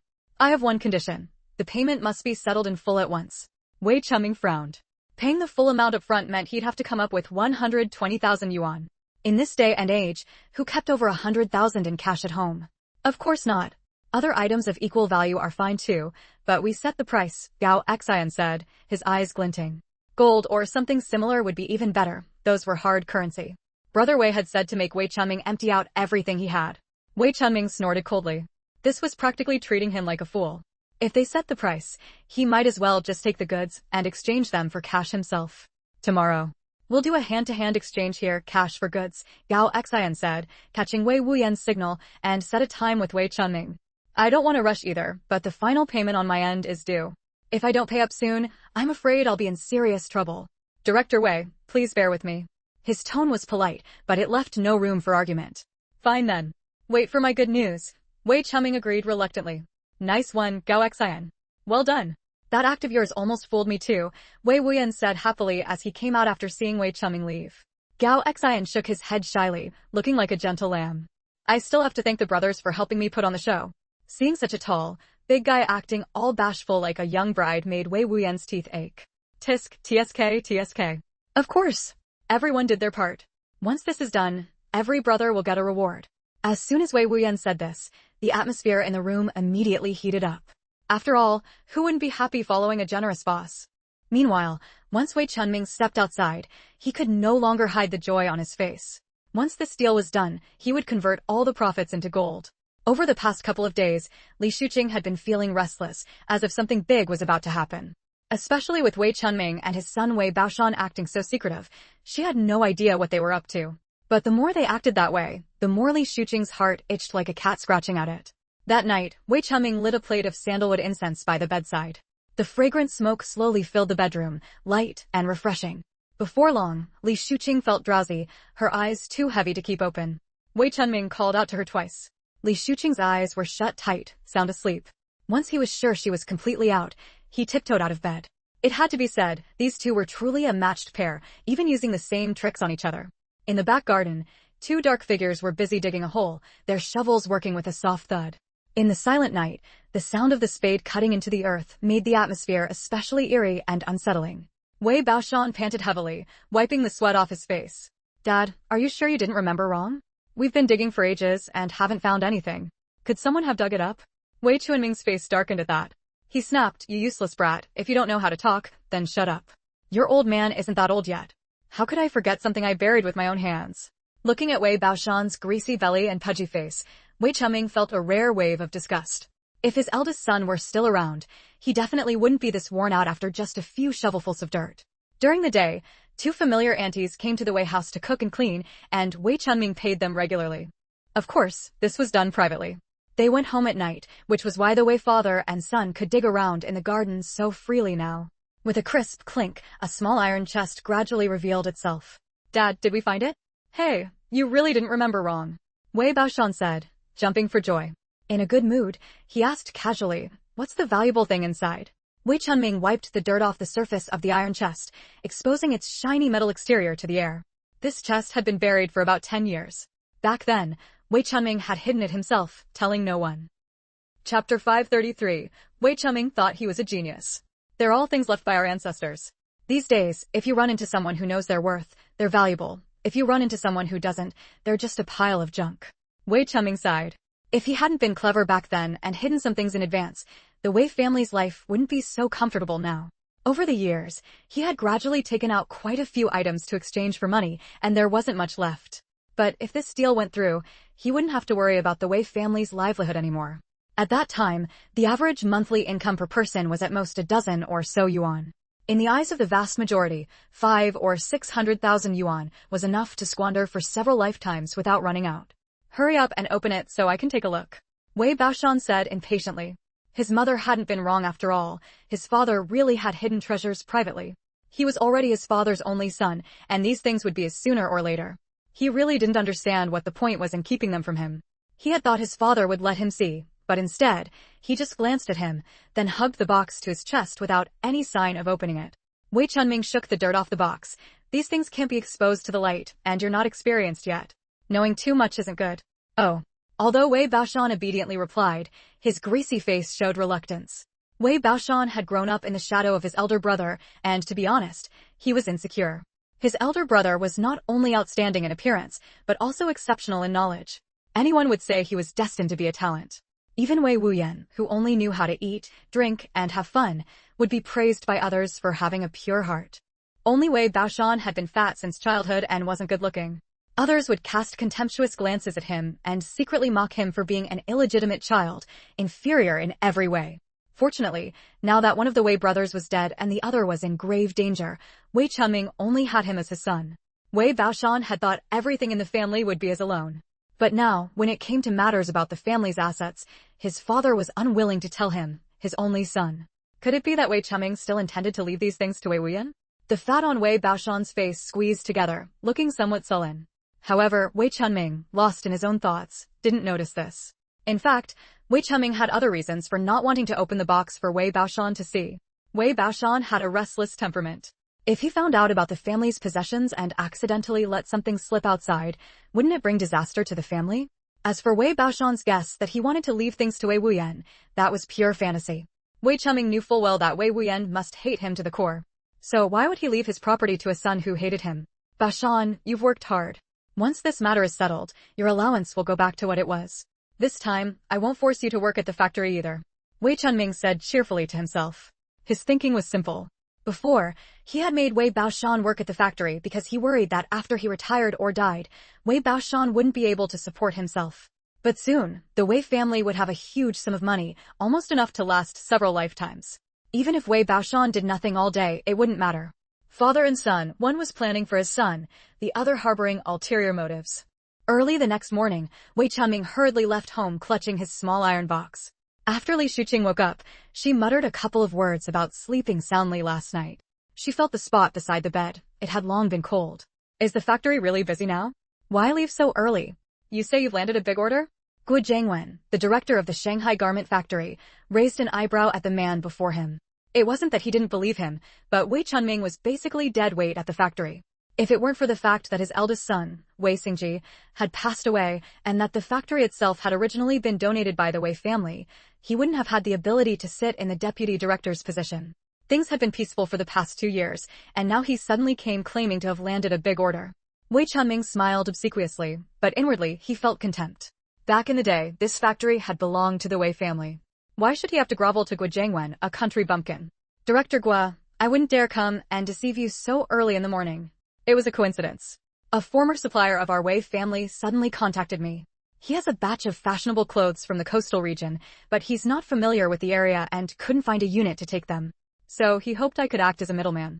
Wei Chunming studied Guo Jiangwen's expression as he spoke. I went to see them, and the fabric of those clothes is really good. I only found out after contacting him that the floral shirts that were all the rage in Shanghai recently came from his stock. I think it's pretty reliable in every aspect. Guo Jiangwen frowned in thought. On the surface, it sounded fine, but he felt something was off. So he instinctively refused. Our own factory produces clothes. Why would we need to buy ready-made garments? Wouldn't that make us a laughingstock? Seeing his refusal, Wei Chunming quickly said, That's not how it works, director. He's in a hurry to sell those clothes to recover his funds, so the price is low. And I checked the washing labels, they don't have the manufacturer printed on them. After we buy these clothes, we just need to print our factory's name on them. When we sell them, who would know they weren't made by our factory? Printing a label costs next to nothing. This saves us labor and materials. Selling them is pure profit. Director, think it over carefully, doesn't that make sense? Guo Jiangwen's interest was piqued the moment he heard the clothes had no labels. Coupled with Wei Chunming's silver tongue, Guo Jiangwen's stance began to waver. Wei Chunming felt a surge of joy. Here it comes. His efforts hadn't been wasted. Compared to the selling price, it's really not expensive, just 8 yuan per piece. Wei Chunming raised the quoted price without batting an eye. From the start, he had never intended to use all his own money to buy these clothes. If the factory didn't agree to this price, he would pretend to lower it a bit and make up the difference himself. Or he would use the factory's money to buy part of the clothes and use his own money to buy the rest. For example, if there were 30,000 pieces of clothing in total, Wei Chunming would have the factory buy 10,000 at 8 yuan each, pocketing a 4 yuan kickback per piece. Then he would use his own money to buy the remaining 20,000 at 4 yuan each. When the clothes were brought back to the factory to have labels printed, he would add the extra 20,000 pieces, effectively giving all the clothes a legitimate identity. This way, Wei Chunming would not only make money himself, but also skim some from the factory. The bigger advantage was that he bore virtually no risk. Even if he were investigated, he wouldn't be afraid. These would be legitimate products from a state-owned factory, with every step and detail above board. Making money from both sides while successfully laundering the clothes' origin, he could sell them boldly on the market. Wei Chunming admired himself for coming up with such a plan. He was a genius. According to your idea, 8 yuan each for 10,000 pieces is only 80,000 yuan. Guo Jiangwen curled his lip, somewhat unimpressed by the amount. Wei Chunming's eyes darted around. Director, on the surface, the money doesn't seem like much, but you can't just look at the purchase price. These clothes would sell for at least 17 or 18 yuan each on the market, and the jackets would be even more expensive. Doesn't that mean our profit margin is bigger? That's a good thing. Think about it. Even if we sell these clothes to the supply and marketing cooperatives at wholesale prices, we'd still have nearly half the profit. Guo Jiangwen's eyes lit up. Yes, with this back and forth, it would be like making a profit of around 100,000 yuan for nothing. He leaned forward. Tell me more about this person. Chapter 534. The dust settles, finally biting the bait. Wei Chunming chuckled inwardly. Just from Guo Jiangwen's reaction, he could tell this was a done deal. Sure enough, it wasn't long before Guo Jiangwen made the decision and handed the matter entirely over to Wei Chunming. He wrote Wei Chunming a slip and told him to go to the finance office to collect the money. Walking out of Guo Jiangwen's office, Wei Wuyan proudly blew on the slip. The factory covering 80,000 yuan meant he only had to pay 40,000. That was equivalent to the factory ultimately covering 40,000 for him. This way, Wei Chunming's pressure was significantly reduced. Even if the business took a bad turn, the Wei family still had a fallback. Next, Wei Chunming first took the items from the box and exchanged them for gold bars worth 40,000 yuan, then buried the box back in place. It just so happened that Li Shuqing wasn't home, so he didn't have to guard against her. With the gold bars and check in hand, Wei Chunming let out a long sigh of relief finally. He had enough money to buy the clothes. Wei Wuyan paced around the room incessantly, annoying everyone. Hey, Brother Wei, what's the rush? You're making my head spin, a subordinate familiar with Wei Wuyan teased. It's already time. Why isn't Wei Chunming here yet? He wouldn't back out, would he? Wei Wuyan was restless, slapping his thigh in frustration. No way. We all saw it yesterday, he's greedy. Now that the money's practically at his lips, I don't believe he won't take the bait. Gao Xian, who hadn't put on any act to deceive Wei Chunming, offered a shy reassurance. You're right. I can't get anxious. If it doesn't work this time, there'll always be a next time. He can't dodge it every time. Wei Wuyan sat down in the room. Hey, Brother Wei, you're both surnamed Wei, technically the same clan. What did Wei Chunming do to make you hate him so much? Someone suddenly asked. Wei Wuyan sneered. He and I are no clan of mine. A blood feud. I have no choice but to settle it. This answer stunned everyone present. They hadn't expected it to be so serious. But no one dared to ask what the blood feud was about. Brother Wei, don't worry. Your enemy is our enemy. We'll help you trick him until he can't even afford underwear. Haha, yeah. Just wait and enjoy the show. As they were joking, the door outside suddenly knocked. Everyone immediately stopped their chatter and quickly returned to their positions. Wei Wuyan also hid himself in a small room. Holding the gold bars in check, Wei Chunming felt a bit uneasy. What if the people inside were tempted by the money, robbed him, and didn't give him the clothes? You're finally here. Our boss has been waiting for you a long time. Come on in. The one who opened the door was probably a low-level thug, greeting Wei Chunming with excessive enthusiasm. Wei Chunming's tense heart eased slightly. Lead me in. Gao Xian sat in the main seat, the scar on his face somewhat intimidating, but his expression softened when he saw Wei Chunming. Wei Chunming smiled faintly. Comrade Gao knows this isn't a small sum. I had to scrape it together. Have a seat. Gao Xian gestured to the seat beside him. Wei Chunming sat down leisurely, exuding an air of calm composure. Since we agreed yesterday, I'm not one to break my word. Naturally, I'll keep my promise. I certainly trust Factory Director Wei's character. A hint of mockery flashed in Gao Xian's eyes. This man was putting on a facade of nonchalance, a total hypocrite. Money for goods. I've brought the money. Comrade Gao, please count it. Oh, and if I don't leave on time, the people I've arranged might go find help. So I hope Comrade Gao can be quick, save time, and avoid any misunderstandings. Wei Chunming first pushed the box forward, then abruptly added a sentence. Everyone present was sharp enough to catch Wei Chunming's meaning. He was afraid Gao Xian might kill him for the money, which was why he said this. He had people waiting outside. If Gao Xian made a move, someone would call the police. The people Wei Chunming had left were Chef Li and Wei Baoshan double insurance. Gao Xian wasn't angry. Instead, he smiled amiably. Factory Director Wei is joking. But if you want to hurry, I can certainly accommodate you.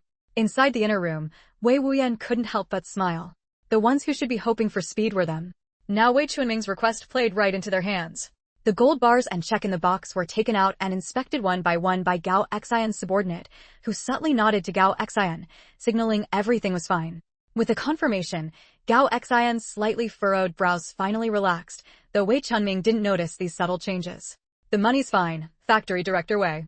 The clothes in the warehouse are all yours. Gao Xian smiled, the most genuine smile Wei Chunming had seen since meeting him. Seeing that Gao Xian had no intention of reneging or pulling a double cross, Wei Chunming breathed a sigh of relief. Someone will come to move the clothes today or tomorrow. All right, no problem. Gao Xian finally let his guard down. Chapter 535, There's also a scumbag son. Both parties, each harboring their own ulterior motives, expressed satisfaction, and then Wei Chunming happily left the scene. After confirming that Wei Chunming had truly left, Wei Wuyan walked out of the small room. He happily hugged Gao Xian. Your act today was flawless. If my plan succeeds, you'll be the biggest contributor. Wei Wuyan still didn't know that, out of this money, Wei Chunming had only put up 40,000 yuan. Gao Xian shyly pursed his lips. I was just following your orders to deceive him. In the end, it's you, boss, who's the impressive one. Having shed his cold exterior, Gao Xian now appeared somewhat bashful. His true personality couldn't be more opposite to his appearance. By the way, once Wei Chunming moves all the clothes out, have everyone evacuate immediately. Don't leave any trace behind. Don't worry. This house was rented anyway. Once we leave, I guarantee no one will find us. Gao Xian said confidently. Good. Everyone put in effort this time. Don't worry, I won't treat you unfairly. Wei Wuyan said with a grin. As he spoke, he began examining the money Wei Chunming had brought. Why did the check have the letterhead of the Shanghai garment factory? Wei Wuyan tightened his grip on the check. Gao Xian, you all stay here for now. I need to go out. After leaving these words, Wei Wuyan hurriedly departed. Xiaoyu, is there something wrong with this check? Wei Wuyan asked nervously. Feng Lingyu frowned. There's no problem. The check is genuine. She hadn't expected Wei Chunming to be clever enough to use the factory's name to mitigate risks. You're celebrating too early. This check is issued by the Shanghai Garment Factory, meaning Wei Chunming used the factory's money to buy the clothes. Even if he ends up losing money, it won't affect his personal assets much. At worst, it'll just be a setback in his career. What? Wei Wuyan's relaxed expression turned sour. Feng Lingyu's face grew serious. And I'm worried this might implicate the Shanghai Garment Factory. At the end of the day, the person they wanted to target was only Wei Chunming. If innocent parties got dragged in and the Shanghai Garment Factory suffered damage, that wouldn't be good. Wei Wuyan now understood the trick Wei Chunming had pulled. Thinking of the people at the Shanghai Garment Factory, he sneered, Xiaoyu, it's fine. If the people at the Shanghai Garment Factory could be fooled by Wei Chunming's few words, it just shows they weren't people of strong character to begin with. Everyone knows what kind of person Wei Chunming is. I don't believe the factory's leadership is unaware. And yet they still let him fool them, huh? Back then, his older brother had worked tirelessly at the factory, busy every day with performance targets, barely coming home, which made the garment factory thrive. Then, after a car accident, the factory brought Wei Chunming in. Who didn't know that Wei Chunming and his brother were practically strangers to each other? It seems this time, Wei Chunming has done something smart. Although we didn't get his money, he'll be a marginal figure in the factory from now on, Feng Lingyu said reassuringly. In the long run, it wasn't without gains. The factory's losses would definitely be blamed on Wei Chunming. Once things fully open up, he'll have little competitive edge there. But if we didn't drain Wei Chunming's money, what if Li Shuqing takes it to Ling Qingwei? If she rescues Friday, won't all our scheming be for nothing? Wei Wuyan frowned. How could that be? Given Wei Chunming's personality, do you think he won't hide the money somewhere else this time? Feng Lingyu said calmly. Wei Chunming even guards against his own wife and son. He'll definitely stash his valuables securely. Li Shuqing won't have the extra time to find out where the money is hidden. Besides, in 2 days, Friday will be publicly tried. Ling Qingwei simply can't scrape together enough money. You're right. After Wei Chunming moves the clothes out, should all our people withdraw? Wei Wuyan asked again. We just wait and watch the show. Oh, and keep an eye on Wei Baoshan. There might be surprises. Feng Lingyu, thinking of Wei Baoshan, spoke with a meaningful expression. Did Wei Chunming think getting the factory to help him avoid risk would solve everything? Right, we can also work through Wei Baoshan. Wei Wuyan perked up again. I wonder where Meng Xing got those clothes. From the outside, you really couldn't tell anything was wrong. And the styles were fashionable, the fabric felt like polyester. When Wei Chunming touched them, his eyes lit up, thinking he'd gotten a bargain. Haha, thinking about tricking his own father, Wei Wuyan couldn't stop laughing. Feng Lingyu said, all those clothes have substandard fabric. They'll deform as soon as they touch water. We just need to wait patiently. The Shanghai Garment Factory is going to take a big hit this time. Those clothes were made by Meng Xing's factory. When they were first produced, everyone was thrilled. They looked so good, surely they'd sell at a high price. But no one expected the fabric to be so fragile. Once it hit water, it was ruined. In this era, which family was wealthy enough to wear clothes that were essentially disposable? If these were sold, wouldn't it ruin the factory's reputation? That's why none of the clothes had labels. Meng Xing had originally planned to dispose of these clothes privately. But when he was chatting with Wei Wuyan, Feng Lingyu overheard. That's when she came up with this scheme targeting Wei Chunming. As for Meng Xing, clothes that were worthless being bought by Wei Wuyan for 1 yuan each, of course, he had no objections. Before they knew it, the day arrived for Ling Qingwei and Li Shuqing's agreed payment. Over the past few days, the Wei father and son had been exceptionally busy, barely home except to sleep. And since Li Shuqing had her own guilty conscience, she didn't ask many questions. Li Shuqing sent the 2 aunties who were cleaning the house away. Taking advantage of the empty house, she grabbed a shovel and prepared to dig up the treasure. Under the flower bed, the deeper Li Shuqing dug, the more something fell off. The soil was loose and soft, and the color difference between the top and bottom was minimal. It looked like it had already been dug up. If she didn't hand the money to Ling Qingwei today, she wouldn't let her off. At that thought, she dared not slack off and kept digging. But by the time she was drenched in sweat and had turned over the entire flower bed without finding anything, she was in despair. She had delayed digging until now precisely because she feared some mishap, like the money disappearing midway. Li Shuqing slumped to the ground, forcing herself to calm down. Only the 3 members of her family knew about the buried treasure. Thinking back to how unusually busy Wei Chunming and Bao Shan had been recently, she had wondered what they were so busy with. Turns out, they had already dug up the treasure. Chapter 536. If one son isn't enough, isn't there still a wife? Just as Li Shuqing was heartbroken and despairing, Ling Qingwei arrived. Seeing Li Shuqing's expression as if she had lost her mother, Ling Qingwei sensed something was wrong. I didn't get it. Li Shuqing sobbed in reply. Over the past 2 days, Ling Qingwei hadn't placed all her hopes on Li Shuqing, but whenever she came up with a solution, it would inexplicably be thwarted in the end. Her last line of defense was the Wei family's money, and now Li Shuqing was telling her she hadn't gotten it. For a moment, Ling Qingyue's mind went blank. Li Shuqing, it seems everything I said to you went in one ear and out the other. Go. I want to see Wei Baoshan's hands. No, don't. Li Shuqing shrieked in terror. I'm not lying to you. I really did try. Wei Chunming transferred the money in advance, and now I have no idea where it's been moved. Please. I'll obey from now on and do your bidding properly, just don't hurt Baoshan. Wutu. Li Shuqing fell to her knees, clutching Ling Qingyue's leg and wailing. Get lost, you useless failure who spoils everything. Do you have any idea how much you've ruined for me? Ling Qingwei gritted her teeth, wishing she could tear that foolish woman Li Shuqing apart piece by piece. Now that she couldn't get the money from Li Shuqing, how was she supposed to scrape together that much in one night? With Friday gone, what would happen to the black market business? And the task that person had given her, without money, it was utterly impossible. And all of this was that stupid woman's fault. Li Shuqing, oblivious, kept kowtowing, unaware that Ling Qingyue's gaze was bleeding with rage. Madam, shall I go? Zhou asked respectfully. I have a plan. I do have a plan. It's like this, the money is with Wei Chunming, Li Shuqing choked out between sobs. You kidnap Baoshan and threaten him to hand it over. Baoshan is Wei Chunming's only son now, he'll definitely agree. There's still time. I beg you. Woo. As long as you release Baoshan unharmed after it's done, I swear I won't breathe a word about this. Li Shuqing stammered through what she had to say. As long as her son was safe, losing the money didn't matter. Hearing Li Shuqing's words, Ling Qingwei curled her lips into a smile and said softly, with a seductive lilt, you idiot actually came up with a good idea. Oh right. Listen to her, don't hurt Wei Baoshan for now. Zhou glanced at Li Shuqing, then slipped away without a sound. Seeing Zhou skill, fear flickered in Li Shuqing's eyes. Thank goodness she'd thought of this plan on the spot, otherwise, with that person's abilities, Baoshan would surely have been done for. You're coming with me too, Ling Qingwei said suddenly with a smile. If one son isn't enough, isn't there still a wife? Wei Chunming can't possibly give up on both, can she? Xiao Yu. Ling Qingwei went to see Li Shuqing. Wei Wuyan received the news and immediately came to tell Feng Lingyu. There's an expert with her, so our people couldn't get too close. Ling Qingwei had just gone in when that person left, and not long after, Ling Qingwei and Li Shuqing left too. Oh right, Li Shuqing looked a mess, like she'd been crying and making a scene. Feng Lingyu's eyes lit up.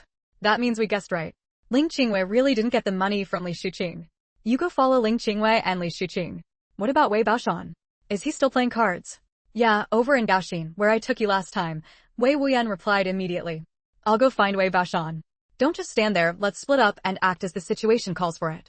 Feng Lingyu stepped outside and suddenly said to Wei Wuyan. Wei Wuyan was startled, then overjoyed. Got it. I'll take it seriously. Nice, kid, lucky day for you, huh?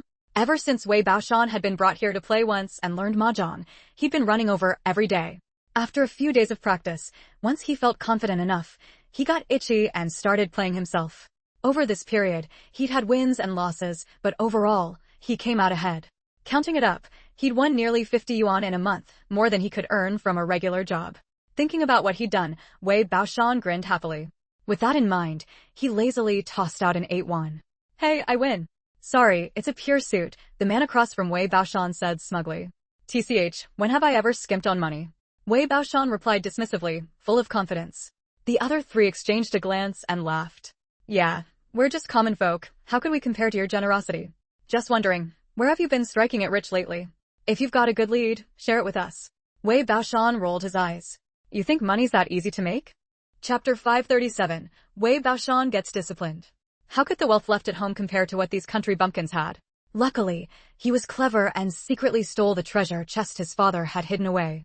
After all, he was his only son, so this money would eventually come to him anyway. Oh, you wouldn't understand even if I told you. Let's do it another time, when there's a chance. Wei Baoshan laughed it off. He was here to play mahjong and didn't want to reveal any family news to these people.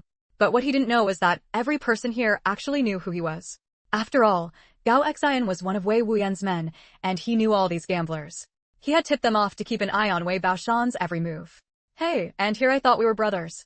How stingy can you be? I'm done playing, find someone else to play with you. The man who had been questioning him angrily shoved the mahjong tiles forward, scattering them across the table so the game couldn't continue. Seeing this, the others followed suit, messing up the tiles and chiming in, "Yeah, you've been here this whole time, and we've been playing with you all along. Now we just ask how you're making money, and you won't even tell us. That's really disloyal."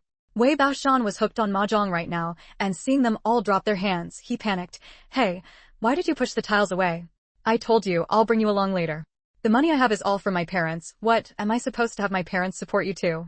Baoshan, be honest with us. Would your dad really give you this much money at once? You went to the department store today and bought a lady's watch, almost 200 for just one." The speaker winked at Wei Baoshan. "We've known each other so long. Even if you told us the truth, do you think we'd hurt you?" Today, after stealing the treasure chest, Wei Baoshan had opened it and sold one of the small gold bars inside, getting 500 yuan in exchange. Dang Yalian had mentioned wanting a watch before, but Wei Baoshan didn't have the money to buy her one. Today, after getting the cash, the first thing he did was go buy her that watch. Who would have thought these card buddies would see it? "Oh, come on, I'm just trying to win over a girl. My dad has to be generous if he wants a daughter-in-law, or else he'll never have grandchildren." Wei Baoshan couldn't exactly say he'd stolen the family's money, so he made up an excuse. "I've told you everything you wanted to know. You can't back out now. Come on, let's keep going, it's still early. That last hand I had was a pure suit. You guys pushed the tiles away, and I lost out big time." Wei Baoshan kept muttering, completely unaware that the room had grown quiet. He looked up, about to say, "Let's continue," when he suddenly froze. The three people who had been sitting with him were gone. At some point, a strikingly beautiful woman had taken the seat across from him, staring at him intently. Wei Baoshan was so startled he fell back, looking around the room. He realized there were only him and this woman left. "Wei Baoshan, is Wei Chunming stuff with you?" Before Wei Baoshan could even get lost in fascination with the woman across from him, the question terrified him. "What do you mean? I don't understand." Wei Baoshan played dumb. He knew now, this woman was after the money. At that moment, Wei Baoshan deeply regretted not listening to his father. He finally understood that knowing about these things really was bad. But he had only gotten the treasure chest today. How did this woman find out? That was something Wei Baoshan couldn't figure out no matter how hard he tried. "Don't play dumb with me. Where is it? Hand it over." His actions and daily spending had already been investigated by their people. And after the last break-in at the Wei house, no one knew better than Feng Lingyu that there was no cash left there. Not to mention that Li Shuqing was already overwhelmed and couldn't possibly give Wei Baoshan any money. For someone like Wei Baoshan to suddenly be so generous, there was no other explanation than coming into unexpected wealth. Before she finished speaking, Wei Baoshan let out a scream like a pig being slaughtered. His hand was tightly gripped by the beautiful woman across from him, bent backward at an unnatural angle, pain radiating from the very bones. Feng Lingyu curled her lips into a cold smile. "Your money or your life, choose." If Wei Baoshan had still harbored any hope of pleading or tricking this beauty just moments ago, now, seeing her ruthless move, he was utterly despairing. She demanded his life with one sentence, and her strength was such that even he, a heavy man, couldn't break free. She was clearly a poisonous beauty. "I want my life. I want my life," Wei Baoshan said with a tearful face. Feng Lingyu released her grip and leisurely took a piece of paper to wipe her hands. If you'd said that earlier, it would have been fine. I had to rough you up before you talk, you're just asking for it. It's all on me. I spent some today and the rest is here." Wei Baoshan hesitantly pulled a roll of cash from his pocket and carefully placed it on the table. The money was probably around 200 or 300 yuan, plus the lady's watch. "That's everything. I've emptied my pockets. Let me go." Feng Lingyu looked up with a cold laugh. "You're still not giving up. I'm asking for what Wei Chunming hid, and you're trying to fob me off with this?" If it were someone shallow, they might have actually been fooled by Wei Baoshan. If you want to hide money, you'd better make sure you live to spend it. "I'll ask you one last time, your money or your life?" Feng Lingyu was losing patience, her tone icy as she asked. Suddenly, a gleaming silver knife shot toward Feng Lingyu. At the same time, the short, stout Wei Baoshan leaped up, another knife in his hand. Even if this woman dodged the first knife, she wouldn't escape the second. Having grown up in the Wei family, Wei Baoshan had learned some self-defense skills from Wei Chunming. He had deliberately acted weak earlier to let Feng Lingyu lower her guard. Once he subdued this little vixen, he would teach her a good lesson. "Trying to rob me? Go to hell," Wei Baoshan shouted.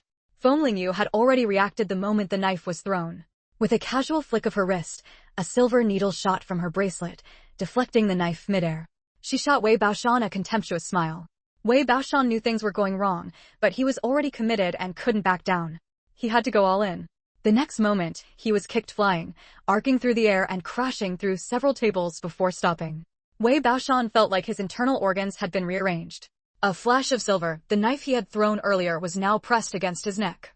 Feeling the cold touch on his throat, Wei Baoshan was too scared to even swallow his saliva. Feng Lingyu let out a light scoff, pressing the knife a little closer. I already gave you a chance.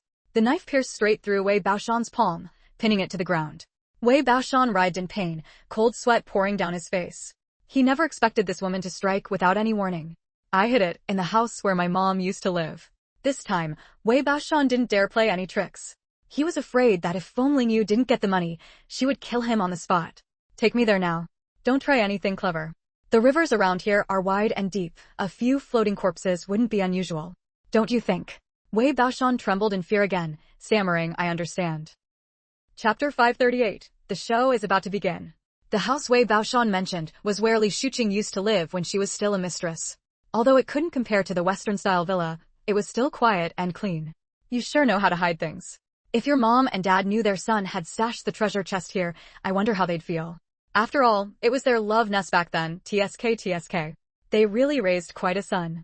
She had the utmost disdain for men like Wei Chunming, who kept mistresses outside. If you don't love your spouse, get a divorce. Having one at home and another outside, who do you think you are, the Emperor of Heaven? Wei Baoshan didn't dare make a sound, afraid that saying something wrong would anger Feng Lingyu. She opened it and took a look, finding that aside from the bottom layer of small gold bars, everything else was priceless ancient paintings. Once the restrictions were lifted, selling just one painting would be enough to keep the Wei family well-fed and worry-free. No wonder Wei Chunming hid these as treasures. He clearly knew how precious they were. Everything's here. Can I go now? Wei Baoshan asked fearfully. After getting the confirmation, Wei Baoshan still couldn't quite believe it. He first cautiously stepped back 2 paces, and when Feng Lingyu showed no reaction, he immediately bolted and ran far away. Feng Lingyu thought of the people Ling Qingwei had sent out to catch Wei Baoshan and couldn't help but laugh out loud. Perfect. Taking the Wei family's last trump card was like cutting off the fuel from under the pot, completely severing Ling Qingyue's escape route.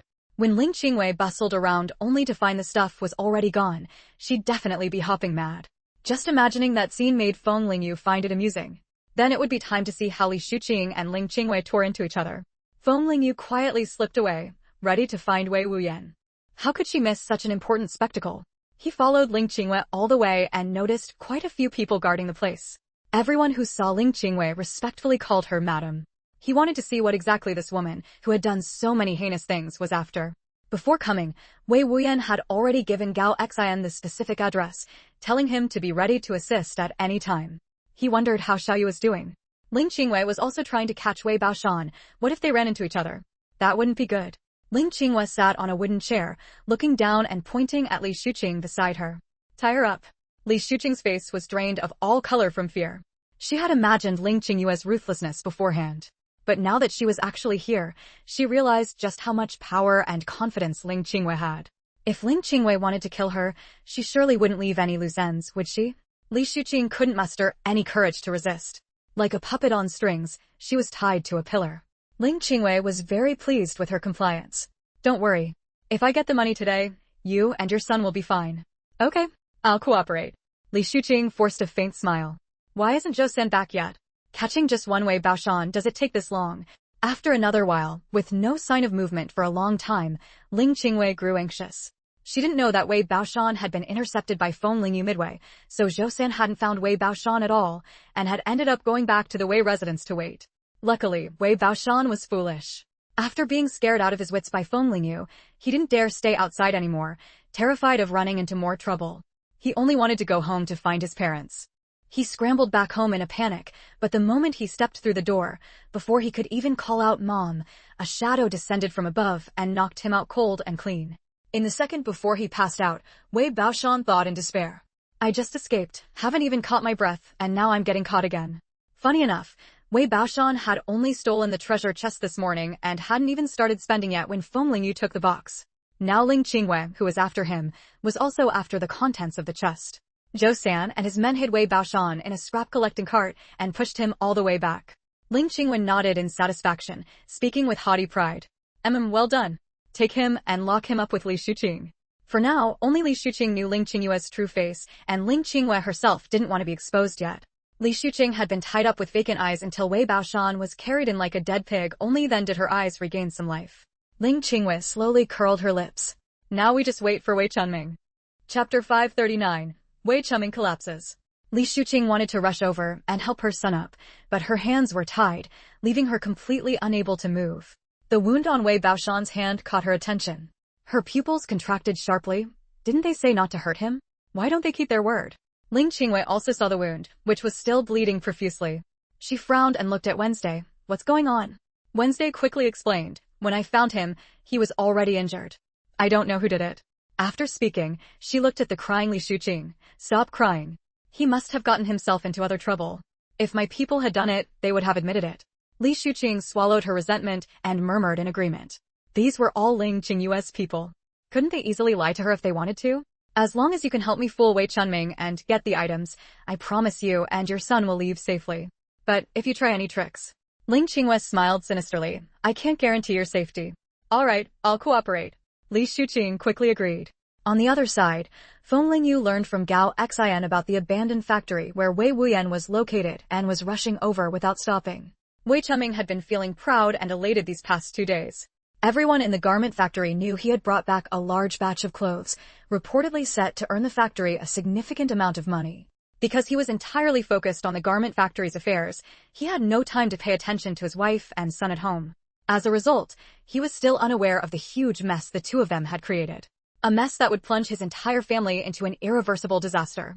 Initially, Wei Chunming had worried that Gao Xian might be a scammer, but he only relaxed after the clothes were fully delivered to the factory. Now the factory had arranged for expedited processing, prioritizing the tagging of these clothes to meet the upcoming launch date as soon as possible. This batch of clothes would be wholesaled as the main item. The wholesale price had already been set at 18 yuan per piece. Wei Chunming had purchased 20,000 pieces himself, meaning he could recover 360,000 yuan. Even after deducting costs, he would still make a profit of 320,000 yuan.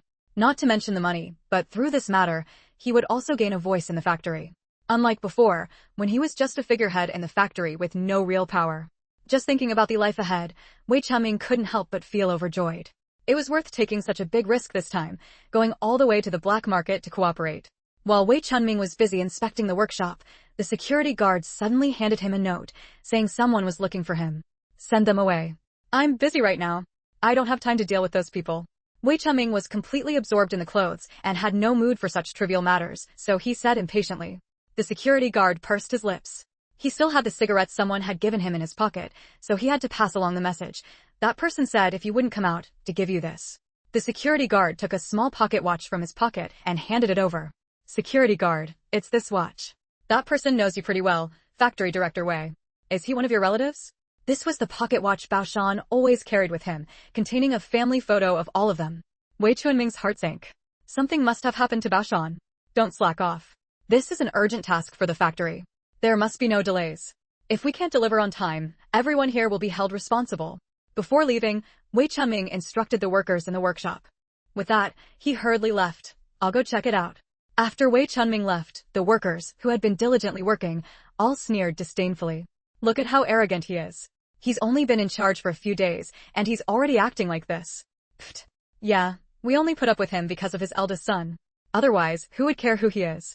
In my opinion, the woman he married later is no good. The second son went missing as soon as she came in. Wei Chunming hypocritically said the kid was being stubborn and ran away on his own. If you ask me, they must have driven him away. Otherwise, why hasn't he even tried to look for him? Wei Chunming clutched the pocket watch and jogged all the way, with the security guard unable to catch up behind him. As soon as he stepped out of the main gate, he saw a man with a fierce expression. His intuition told him this was the man looking for him. It's me. How did you get my son's pocket watch? Wei Chunming felt intimidated by the man's fierce gaze and swallowed nervously. Good, it's you. The man gave Wei Chunming a meaningful smile. I hear Factory Director Wei recently came into some unexpected wealth. Your son and wife have been invited to be our guests. If you want them to be safe, Factory Director Wei, you might have to part with some of your fortune. Wei Chunming's face turned pale. So not only his son, but Li Shuqing had also been taken. How do I know if what you're saying is true? What if you're tricking me? Wei Chunming forced himself to calm down. He couldn't panic now. If he mishandled this, the whole family might be lost. Believe it or not, your son and wife's lives are in your hands. Oh right. Your wife also asked me to bring you something. The fierce man handed Wei Chunming another handkerchief. The embroidery on it was very familiar to Wei Chunming. It was indeed one Li Shuqing commonly used. If you've made up your mind, Factory Director Wei, take the items and come find us at this address. Don't try any tricks. Our people are watching you. If you dare call the police. The fierce man lowered his voice and said slowly, I guarantee they won't see the sun tomorrow. Think it over carefully. You must come before 3 in the afternoon. After that time, you know the consequences. No waiting. After speaking, the man sneered and swaggered away. Wei Chunming stood rooted to the spot, staring blankly ahead as if all his energy had been drained. He had only dug up the treasure chest 2 days ago. How had the news leaked? He had thought he could ride this smuggling deal to the peak of his life, and now his son's life was at stake. If he had known this would happen, he would have been better off doing nothing. If it weren't for this business, why would he have dug up the treasure chest he had kept so well hidden? If he hadn't dug up the chest, Bashan wouldn't have been captured and used to threaten him. With his son's life on the line, how could Wei Chunming take this lightly? He looked around, feeling as if someone was watching him. Remembering the man's warning, Wei Chunming truly didn't dare call the police. Losing money to avoid disaster as long as he could save his son's life, even losing all the money was fine. After all, once the clothes in the factory were sold, he would receive a profit of 320,000 yuan. With that money, even if the treasures were gone, the family wouldn't have to live in poverty. Having thought through everything, Wei Chunming calmed down. Opening the door to his home, Wei Chunming tentatively called out a couple of times. He still held out hope that maybe Li Shuqing and his son were at home, and this was all just a prank. Unfortunately, to his disappointment, the house was silent, with no response at all. On the hallway floor, there were a few drops of fresh bloodstains. Passing through the back garden, Wei Chunming noticed that the soil in the flower beds had all been dug up again. It seemed those people had searched the place once, and when they didn't find anything, they had taken Baoshan and Li Shuqing. But how did these people know he had a treasure chest in the first place? Chapter 540, You can't just stand by and do nothing. When he returned to the room, Wei Chunming frantically opened the hidden door. This time, it completely crushed Wei Chunming. He slumped to the ground, muttering to himself, how could this be? The treasure chest was still there when I left this morning. No matter how much Wei Chunming racked his brain, he couldn't figure out why everything had changed in just half a day. This small hidden door was something Wei Chunming had carved out of the wall himself after the last theft. Only he knew about it. How had the thief found such a concealed spot? With the items gone, what could he use to save Li Shuqing and his son? At the thought of possibly losing his son, Wei Chunming collapsed to the floor, sobbing uncontrollably. The factory's profits wouldn't come in until the clothes were sold at the earliest. Where could he scrape together that much money now? Even if he borrowed from others, a few dozen or a few hundred was normal, but tens of thousands. He'd probably raise suspicion the moment he opened his mouth. And even if there were families in town that could afford tens of thousands, would he dare to take that money? Without his heir, what use was all the money he earned? Wei Chunming suddenly stopped crying. Feng Xuesong was soft-hearted and upright, and the Feng family. With that thought, Wei Chunming immediately went to find Feng Xuesong. It was almost noon now. He had 3 hours left. He hoped it wasn't too late. Wei Chunming rushed all the way to the Feng residence.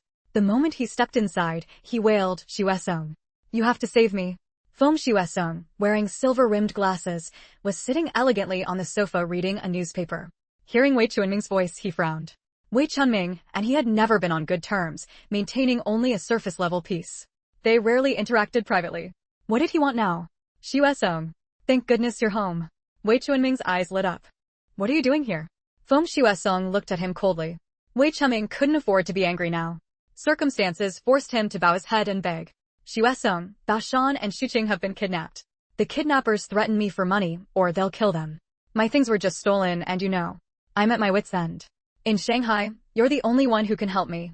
Wei Chunming dropped to his knees without hesitation, his face full of misery. Feng Xuesong put down his newspaper. Is this true? I wouldn't lie to you about something like this. Wei Chunming wiped his face. Wei Chunming gave a bitter smile. It's not that I won't go to the police, someone's watching me. I think they have people in the police station too. The moment I report it, they'll kill them immediately. He's my only son now. The Wei and Feng families have been friends for generations. Please help me. I have no other choice. When Feng Xuesong heard Wei Chunming say he had only one son, he was displeased. Is Wei Wuyan no longer your son? He had always disapproved of Wei Chunming keeping a mistress outside, let alone how he neglected his legitimate children while doting on an illegitimate one. Wei Chunming looked embarrassed. He's been missing for years. The river was rough that day, and once he fell in, there was almost no chance of survival. Xuesong, I know you have issues with me, but Baoshan and Shuqing don't deserve to die. Wei Chunming was still on his knees. A grown man, crying and begging, looked somewhat pitiful. Feng Shuesing sighed. Get up first. How much money do you need? At least 100,000. The kidnappers originally wanted the Wei family treasure. I don't even know if this amount will be enough. Feng Shuesong was stunned by the number. 100,000? He had thought it would be a few thousand at most, but 100,000 was terrifying, an astronomical figure. It's not that I won't help you, but I really can't come up with 100,000. Feng Shuesong shook his head. Where would he get that much money on such short notice? Wei Chunming understood this too and quickly said, doesn't the Feng family have many treasures? Lend me one and I'll return it to you later. Even though Feng Shuesong was only a branch member of the Feng family, their foundation was beyond imagination. A lean camel is still bigger than a horse. No matter what, they were better off than the Wei family. Feng Shuesing replied, but I donated everything back then. Everyone in Shanghai knows that. Ever since he came south to Shanghai, as soon as he sensed the situation turning, Feng Shuesing had donated all his family's belongings. It was because of his selflessness that the Feng family could still live in a small Western-style house, and he could continue teaching at the school. Wei Chunming grew frantic. How's that possible? How could you have donated everything? Shuesong, our families have been friends for generations. You can't just stand by and do nothing. Chapter 541. Wei Chunming finally arrived. Are you suspecting that I'm lying to you? Feng Shuesong asked, displeased. Wei Chunming's expression stiffened, and he said sheepishly, I'm not suspecting you. Right now, in Shanghai, you're the only person I can think of. I think my home must have been watched long ago. Otherwise, how could it be such a coincidence that right after our house was burglarized, Baoshan was kidnapped? Shuesong, I'm at my wit's end. Please think of another way. Feng Shuesing sat back down gloomily. To be honest, he really couldn't bear to just watch Wei Baoshan die. But he hadn't lied either. There were indeed a few things still hidden at home, but nothing of any real value. Even if he took out everything, he couldn't possibly come up with 10,000 yuan. Let me be honest with you. It's not that I don't want to help, it's that I can't. I can't just conjure money out of thin air. Go think of another way. If all else fails, I can go to the police for you, Feng Shuesong suggested. No. If word gets out, it will cost my son his life. Wei Chunming's eyes were bloodshot. He felt that Feng Shuesing was being glib, talking as if it were easy. If he could go to the police, he wouldn't have come to beg him in the first place. Shuesong, do you really not care about the bond between us? Even if you and I don't get along, your wife and Shuqing are friends too. Can you really be so heartless as to watch my family die? Feng Shuesong was also at a loss. But I really don't have it. I only have a few thousand yuan here. If you want it, I can lend it to you, but I can't give any more than that. That's already all my wages and royalties from all these years. His family still had to live. He couldn't just lend everything to the Wei family without regard for his own. Wei Chunming gritted his teeth with hatred for Feng Shuesing inside, but on the surface, he humiliatingly agreed. A few thousand yuan was better than nothing. After taking the money from Feng Shuesong, Wei Chunming left directly. The time was approaching 3 in the afternoon, and Wei Chunming still hadn't arrived. Ling Qingwei was growing impatient. Did the person following him say anything? Has he really abandoned his son and wife? No, Wei Chunming went to the Feng family to see Professor Feng. He should be borrowing money from him, Zhou Sen replied hesitantly. No one had expected that, after going full circle, things would end up landing on Feng Shuesong's shoulders. Ling Qingwei stood up in fury. What? That lunatic, how does he have the nerve to go begging at his door? If I were home, I'd have someone beat him out. Wei Chunming and Feng Shuesong didn't even have a good relationship, and now he had the audacity to go to the Feng family to borrow money? What was most infuriating was that Ling Qingwei had schemed all this to get the Wei family's money, not her own. She knew Feng Shuesong was soft-hearted and might actually lend the money to Wei Chunming. Zhou Sen said, when Wei Chunming came out, his expression was very sour. He probably didn't get the loan. Good. The Feng family's belongings are mine anyway. What would it mean if Wei Chunming borrowed them away? Ling Qingwei relaxed. Just as she was discussing things with Zhou Sen, Wei Chunming finally arrived, stepping carefully into the place right at the 3 o'clock deadline. He was holding a small box in his arms, looking extremely cautious. Go talk to him outside. Wei Chunming is very cunning. Just focus on getting the money and don't let him talk too much, Ling Qingwei signaled to Zhou Sen. The abandoned factory was covered in dust and cobwebs everywhere, and even footsteps echoed continuously. Wei Chunming swallowed nervously, his hands tightening around the box. Thought you didn't care about your son's life anymore. A deep, gruff voice suddenly sounded behind him. Wei Chunming turned around in panic and saw a man of ordinary appearance, but with fierce eyes standing behind him, looking at him meaningfully. No, I came on time, didn't I? Wei Chunming swallowed hard, trying to calm himself down. Where are Baoshan and Shuqing? Can I see them? Of course. Follow me. Zhou San smiled nonchalantly. Wei Baoshan had already woken up from his stupor. His hand was throbbing with intense pain, and he was leaning against a pillar, groaning incessantly. Baoshan, just hold on until your father comes to save us. Bear with it a little longer, okay? Li Shuqing looked at her son with pity, wishing she could endure the pain in his place. Mom, it hurts so much. I can't take it anymore. Why am I so unlucky? Wei Baoshan kept moaning and complaining. It's all my fault, woo-woo. Li Shuqing started crying sadly again. If she hadn't provoked Ling Qingwei, she wouldn't have caused her son to suffer so much.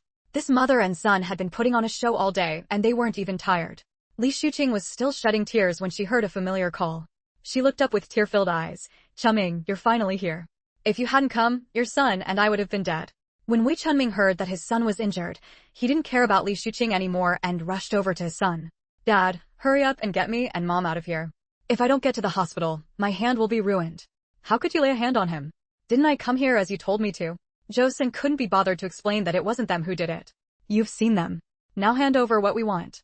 His gaze went straight to the box in Wei Chunming's arms. Wei Chunming instinctively hid the box behind his back. Let us out first, or I won't hand over the box. Zhou San sneered. Director Wei, there's no room for bargaining here. Either you hand over the goods, or you trade your son's life for it. When Wei Baoshan saw the box in his father's arms, his heart sank. He suddenly remembered that the treasure had already been taken by that unfamiliar woman in the morning. So how were the three of them going to escape now? What if these people found out the box was fake? Wouldn't the whole family be done for here? Now Wei Baoshan was filled with regret. Why had he stolen the treasure box in the first place? I said, I'll give you the things, but you have to let us go first. And don't think about grabbing it. The box is full of fragile items. If I drop it, everything will be destroyed. If he handed over the goods now, he would be a fool.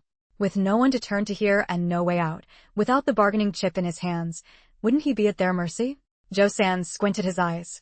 This Wei Chunming really did have some cunning. How do I know what's in that box? I showed you the people, so naturally, you should let me inspect the goods. Wei Chunming felt a bit guilty. He had filled the box with a few fake antiques. He didn't know if this man knew anything about them. These porcelain bowls were bought from a black market dealer. They were made to look very realistic, with excellent aging craftsmanship. He had been fooled back then and spent money to buy them. Later, when he found out they were fake, he couldn't bear to throw them away, so he just kept them at home as decorations. Wei Chunming had no other choice, which was why he came up with this idea. Just opening the box to take a look isn't an unreasonable request, is it? Unless, Zhou San's eyes narrowed, his voice low, there's nothing in this box at all. Chapter 542, The Box Shattered. While the two sides were locked in a standoff, Feng Lingyu also arrived at the abandoned factory. Wei Wuyan was happily eating his melon when he heard a crisp female voice. Watching so intently, he turned around and grinned. Xiaoyu, why are you here? Wei Wuyan's hiding spot was a patch of thick grass, from which he could just see the commotion between Zhou San and Wei Chunming. After I dealt with Wei Baoshan, I went to find you. Feng Lingyu laughed joyfully. The box in Wei Chunming's hands is fake. Let's see how he gets out of this. How do you know it's fake? Wei Wuyan asked in surprise. Feng Lingyu raised an eyebrow and said smugly, obviously, because the real one is with me. How could I not know? Really? Wei Wuyan was so excited he almost jumped up. Otherwise, why do you think I went after Wei Baoshan? I guessed he wouldn't stay put. With someone like Wei Baoshan, seeing so much money, how could he not be tempted? Wei Chunming had raised Wei Baoshan for over 20 years, yet he wasn't as perceptive as Feng Lingyu, who had only met him a few times. When we go back today, I'll hand the thing over to you. Among the Wei family, you're the most deserving to hold on to it now, Feng Lingyu added. Hearing this, Wei Wuyan's nose stung, and he choked up. Xiaoyu, thank you. Now all the Wei family's belongings are back in my hands. If it weren't for you, I might still be wandering the streets of Jing City. Feng Lingyu rolled her eyes at him. Come on, it's not like I'm helping you for free. You still owe me a lifetime of work. Don't worry, I'll definitely make good money for you. Wei Wuyan laughed cheerfully, his eyes shining brightly as he spoke. Even without Xiaoyu saying it, Wei Wuyan had already decided he would help her for the rest of his life. While they were talking, Zhou San and Wei Chunming were still locked in their standoff. Feng Lingyu glanced at Wei Chunming's hands clutching the box tightly, her eyes twinkling mischievously. I think I'll give him a little push, haha. The weeds were littered with broken stones. Feng Lingyu pinched one between her index and middle fingers and flicked it hard. In the blink of an eye, Wei Wuyan heard a wail from Wei Chunming in the distance. In that instant, Wei Wuyan keenly noticed that everyone's expressions changed. But they all had the same reaction, lunging forward to try and save the box. At that moment, Wei Chunming thought, damn, if this gets exposed, I'm finished. Zhou San, on the other hand, worried that if the box really did contain porcelain, his mission would be a complete failure, and he wouldn't be able to save Zhou Wu. With the crisp sound of breaking porcelain, everyone's hearts shattered. What the hell are you doing? Can't even hold a box steady. Zhou San was so furious, he wanted to tear Wei Chunming apart. Wei Chunming's face was now a picture of despair, tears threatening to fall. How could this happen? Watching from the sidelines, Wei Wuyan silently gave Feng Lingyu a thumbs up. Zhou San didn't bother dealing with Wei Chunming anymore. He crouched down to check if everything was completely shattered. After inspecting the fragments, a murderous glint flashed in Zhou San's eyes. Not a single piece was intact. Cold sweat dripped from Wei Chunming's forehead. Now he was truly terrified. I didn't mean to. Something hit my hand just now, it hurt so much I lost all strength. But Zhou San only stared at him coldly. Are you really taking me for a fool?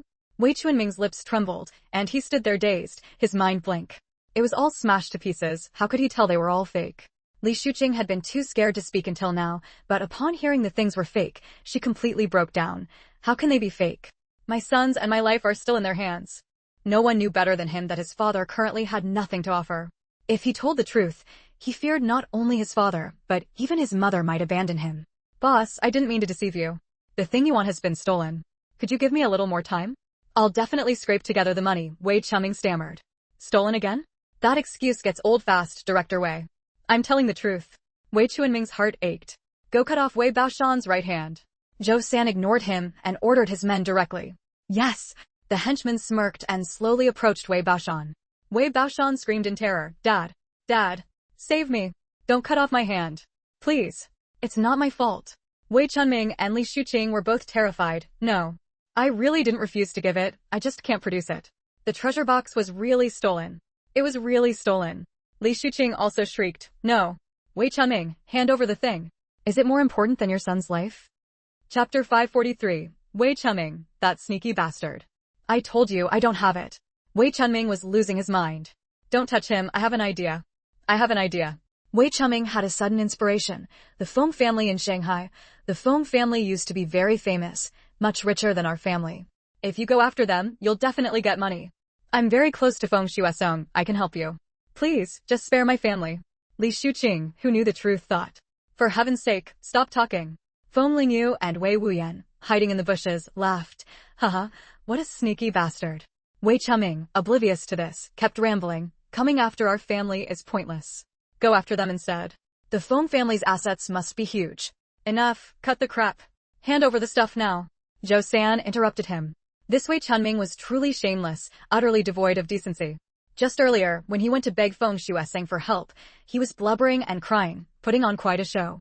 Calling him Shuesong this and that, anyone listening would think they were the best of friends. Now that trouble came, the first person he sold out was the one who just helped him. There was definitely nothing left to squeeze out of him, but Feng Shuesong had just casually handed over 2,000 yuan, so his family must still have plenty of money. If they threatened Feng Shuesong, the kidnappers could get even more money. Why not? But my stuff really was stolen. Wei Chunming stood firmly in front of Wei Baoshan, not daring to move. For someone like Wei Chunming to be willing to shield Wei Baoshan from harm showed how desperately he wanted to save his son. In this situation, Wei Chunming was willing to risk his life. He wouldn't be stingy about handing over the treasure chest. The moment this thought crossed his mind, Zhou San's heart shuddered violently. Didn't that mean rescuing Friday was completely impossible? Because... After leaving a brief remark, Zhou San hurried off to report this news to Ling Qingwei. After hearing Zhou San's speculation, Ling Qingwei was furious and slammed her hand hard on the table. Who is it? I asked Wei Chunming for money this afternoon, and he had the stuff stolen this morning. And last time, when I asked Li Shuqing for the safe, it was the same. Every time I mentioned wanting something, the safe was stolen that very night. With one incident after another like this, Ling Qingwei began to panic. Ling Qingwei paced back and forth a few steps, then gritted her teeth and said, No, I can't swallow this. If it weren't for that woman Li Shuqing's fault, would she be stuck in this impossible situation?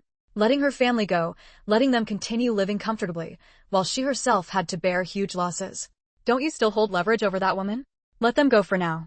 Another day, leak the information, and she'll be finished on her own. Then Wei Chunming won't have it easy either. Zhou San glanced at Ling Qingyue's expression and cautiously suggested. You're right, but that's not enough. Wei Baoshan is Li Shuqing's precious heart. Only by destroying her son will she truly learn her lesson. Ling Qingwei curled her lips into a cold smile. I want her to taste what it feels like to be utterly heartbroken. Since there was nothing left to squeeze out of the Wei family, Li Shuqing was useless to her now. Yes, so should I let them go now? Zhou-san asked again. Ling Qingwei sighed and closed her eyes in acknowledgement. Just as everything was planned, a shout suddenly came from outside. Police. Don't move. Zhou-san reacted instantly. Damn it. The police are here, ma'am. Follow me quickly. He had clearly ordered someone to keep an eye on Wei Chunming. When the hell did he call the cops? The color drained from Ling Qingyue's face. Shaken by the commotion outside, she nodded helplessly. Okay, let's hurry. This was one of their hideouts, with a back way out.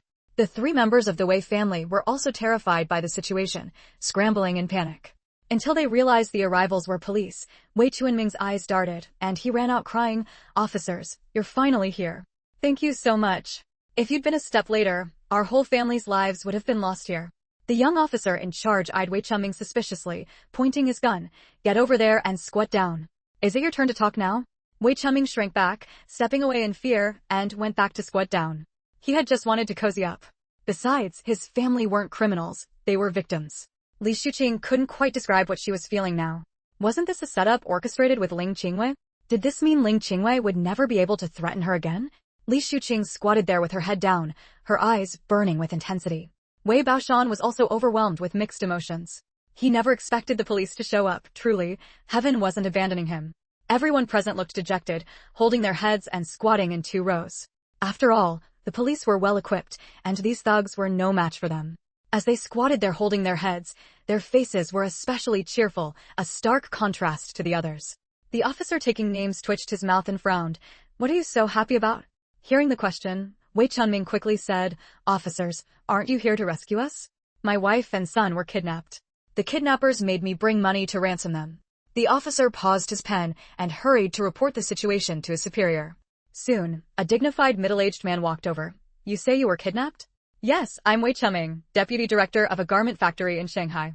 They threatened me for money, or they'd kill the hostages, and they wouldn't let me call the police, so I came alone."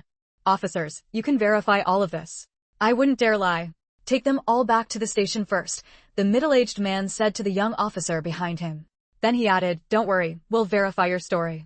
They had received a report about someone engaging in activities harmful to national security here, not a kidnapping case.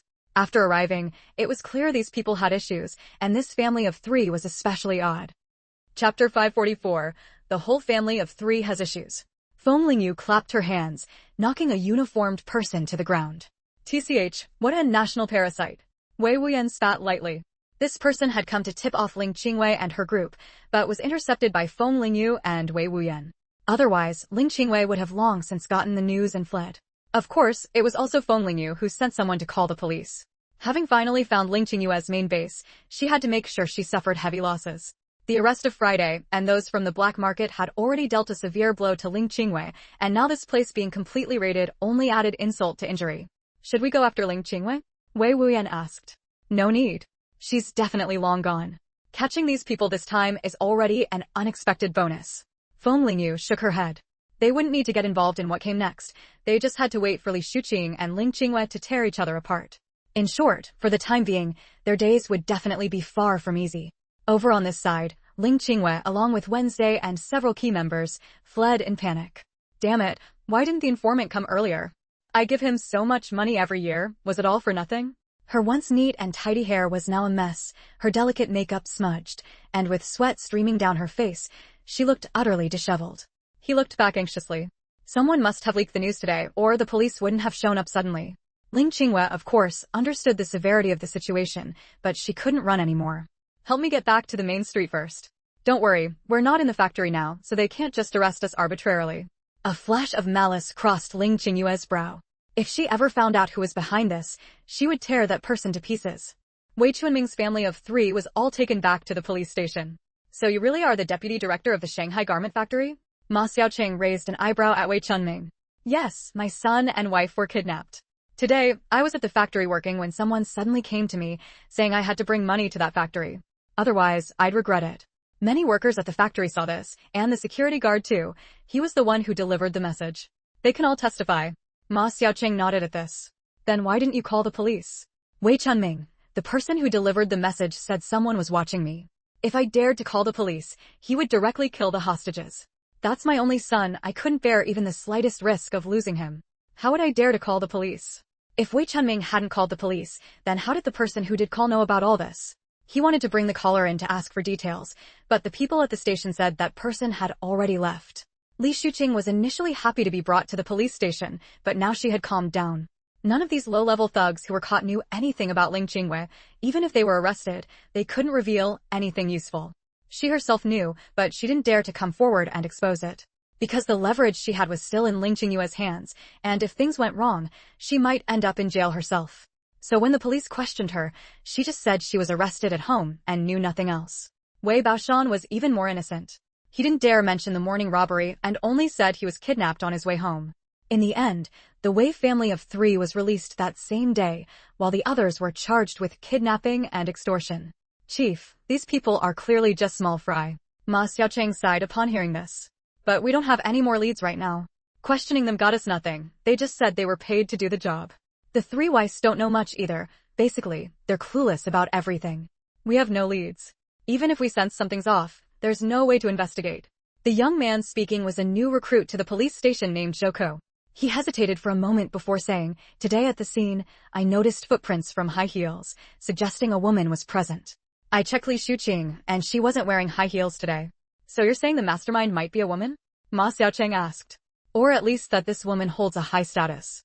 In a male-dominated setting, a woman appearing is already strange. Not to mention wearing high heels, none of the people we arrested were wearing them. Also, I think the Wei family of 3 isn't telling the truth. When questioned, they instinctively avoided certain issues. That completely contradicts the logic of victims. Normal victims, when questioned by police, would eagerly share every detail and experience, even their own guesses. Because they want to provide as many clues as possible to catch the criminals and perpetrators quickly. But these 3, Zhouke frowned. They were all vague. Even though these events just happened, their descriptions were very general, with almost no specific details, and they only gave approximate times. What exactly are they avoiding or hiding? Zhouke felt that everything about today's events was abnormal. After hearing Zhouke's words, Ma Xiaocheng's expression darkened. What you're saying makes a lot of sense. As a major economic and cultural center, Shanghai cannot allow such unsafe forces to exist. The Wei family of 3 needs to be kept under surveillance. All right, I'll arrange for someone to keep an eye on them, Zhouke replied. By the way, Chief Ma, there's one more thing. During today's operation, a police officer was found unconscious in the bushes. We only discovered him when we were pulling out. Chapter 545, Wei Chunming, the nuisance. Ma Xiaocheng and Zhou Ku exchanged a glance, everything understood without words. After the Wei family of 3 returned home, they all collapsed onto the floor. We need to keep a low profile from now on. Haven't we learned our lesson from the last theft? If the police hadn't shown up today, we'd all have been done for. Enough, Dad. Now's not the time for these lecturing words. Wei Baoshan said impatiently. Having barely escaped with their lives, who wanted to hear a sermon at a time like this? Li Shuqing felt a bit guilty, since all of this stemmed from the advice she had given Ling Qingwei. So she chimed in to help. All right, after what happened today, we're all exhausted. Especially Baoshan, his hand is still injured. How can he be in the mood to listen to this? Let's all change clothes and get to the hospital quickly for treatment. At Li Shuqing's words, Wei Baoshan, who had been too scared to notice his injury, began to feel a dull ache in his hand and immediately said, "Mom, I can't take it anymore. Let's hurry to the hospital." Wei Chunming was also extremely worried and didn't bother saying anything more. What are we waiting for? Get ready and let's go. As the Wei family of 3 rushed off to the hospital, Ling Qingwei also returned home safely. She was disheveled from head to toe, nowhere near her usual refined and elegant image of a wealthy lady. Just as she hurried upstairs to change and wash up, a clear, puzzled voice called out, "Qingwei." Ling Qingyue's entire back stiffened. "It's so hot today. Shopping left me drenched in sweat. I'm rushing to take a shower." Feng Xueseng started walking over as he spoke, wanting to check on her condition. Her appearance was a far cry from her usual refined and gentle image of a wealthy lady, leaving Feng Xueseng frozen in place, utterly stunned. But she quickly recovered and forced a smile. "I smell of sweat. If you come closer and catch a whiff, how embarrassing that would be." Hearing this, understanding dawned in Feng Xueseng's eyes. He knew his wife didn't want him to see her in such a disheveled state. But women, it was understandable that they wouldn't want to show their vulnerable side. So he said gently, "All right then, go on up. I'll cut some fruit for you. There's watermelon at home. A few slices will help cool you down." All right, I'll head up then. Seeing that she had managed to brush it off, Ling Qingwei gave a warm smile and turned to hurry upstairs. After she finished showering and tidying up, she came out of the bathroom to find Feng Shuesong already waiting with cut fruit. He was holding a book, sitting upright and reading it meticulously. Over the years, he had truly never endured much hardship. Feng Shuesong carefully studied his wife's expression and, seeing nothing amiss, relaxed. Come have some watermelon. It's really sweet. The watermelon had been brought by the auntie who helped around the house. Word was that her family back in the countryside were experts at growing watermelons. So she had eagerly brought several large watermelons to the Feng family. It wasn't for any other reason, just the monthly salary they paid her was no small sum, so she naturally wanted to stay in their good graces. The weather has been hot these days. Don't go out. If you need to buy anything, just tell me and I'll bring it back for you. Ling Qingwei had now composed herself. On the surface, no one could tell she had been through anything harrowing today. Oh, women's things, how could I embarrass you by asking you to buy them for me? If others found out, wouldn't they make fun of you, the esteemed Professor Feng? As she spoke, Ling Qingwei cast a playful, reproachful glance at Feng Shuesong. How could that be? Feng Shuesong said dismissively. You know, sometimes you overthink things. By the way, there's something I need to tell you. Feng Shuesong hesitated as he spoke. He was unusually flustered and uneasy, which was rare for him, and it immediately piqued Ling Qingyue's curiosity. Today, Wei Chunming came to see me. He said Li Shuqing and Wei Baoshan had been kidnapped and were being used to threaten him. He knelt on the ground, crying and begging me.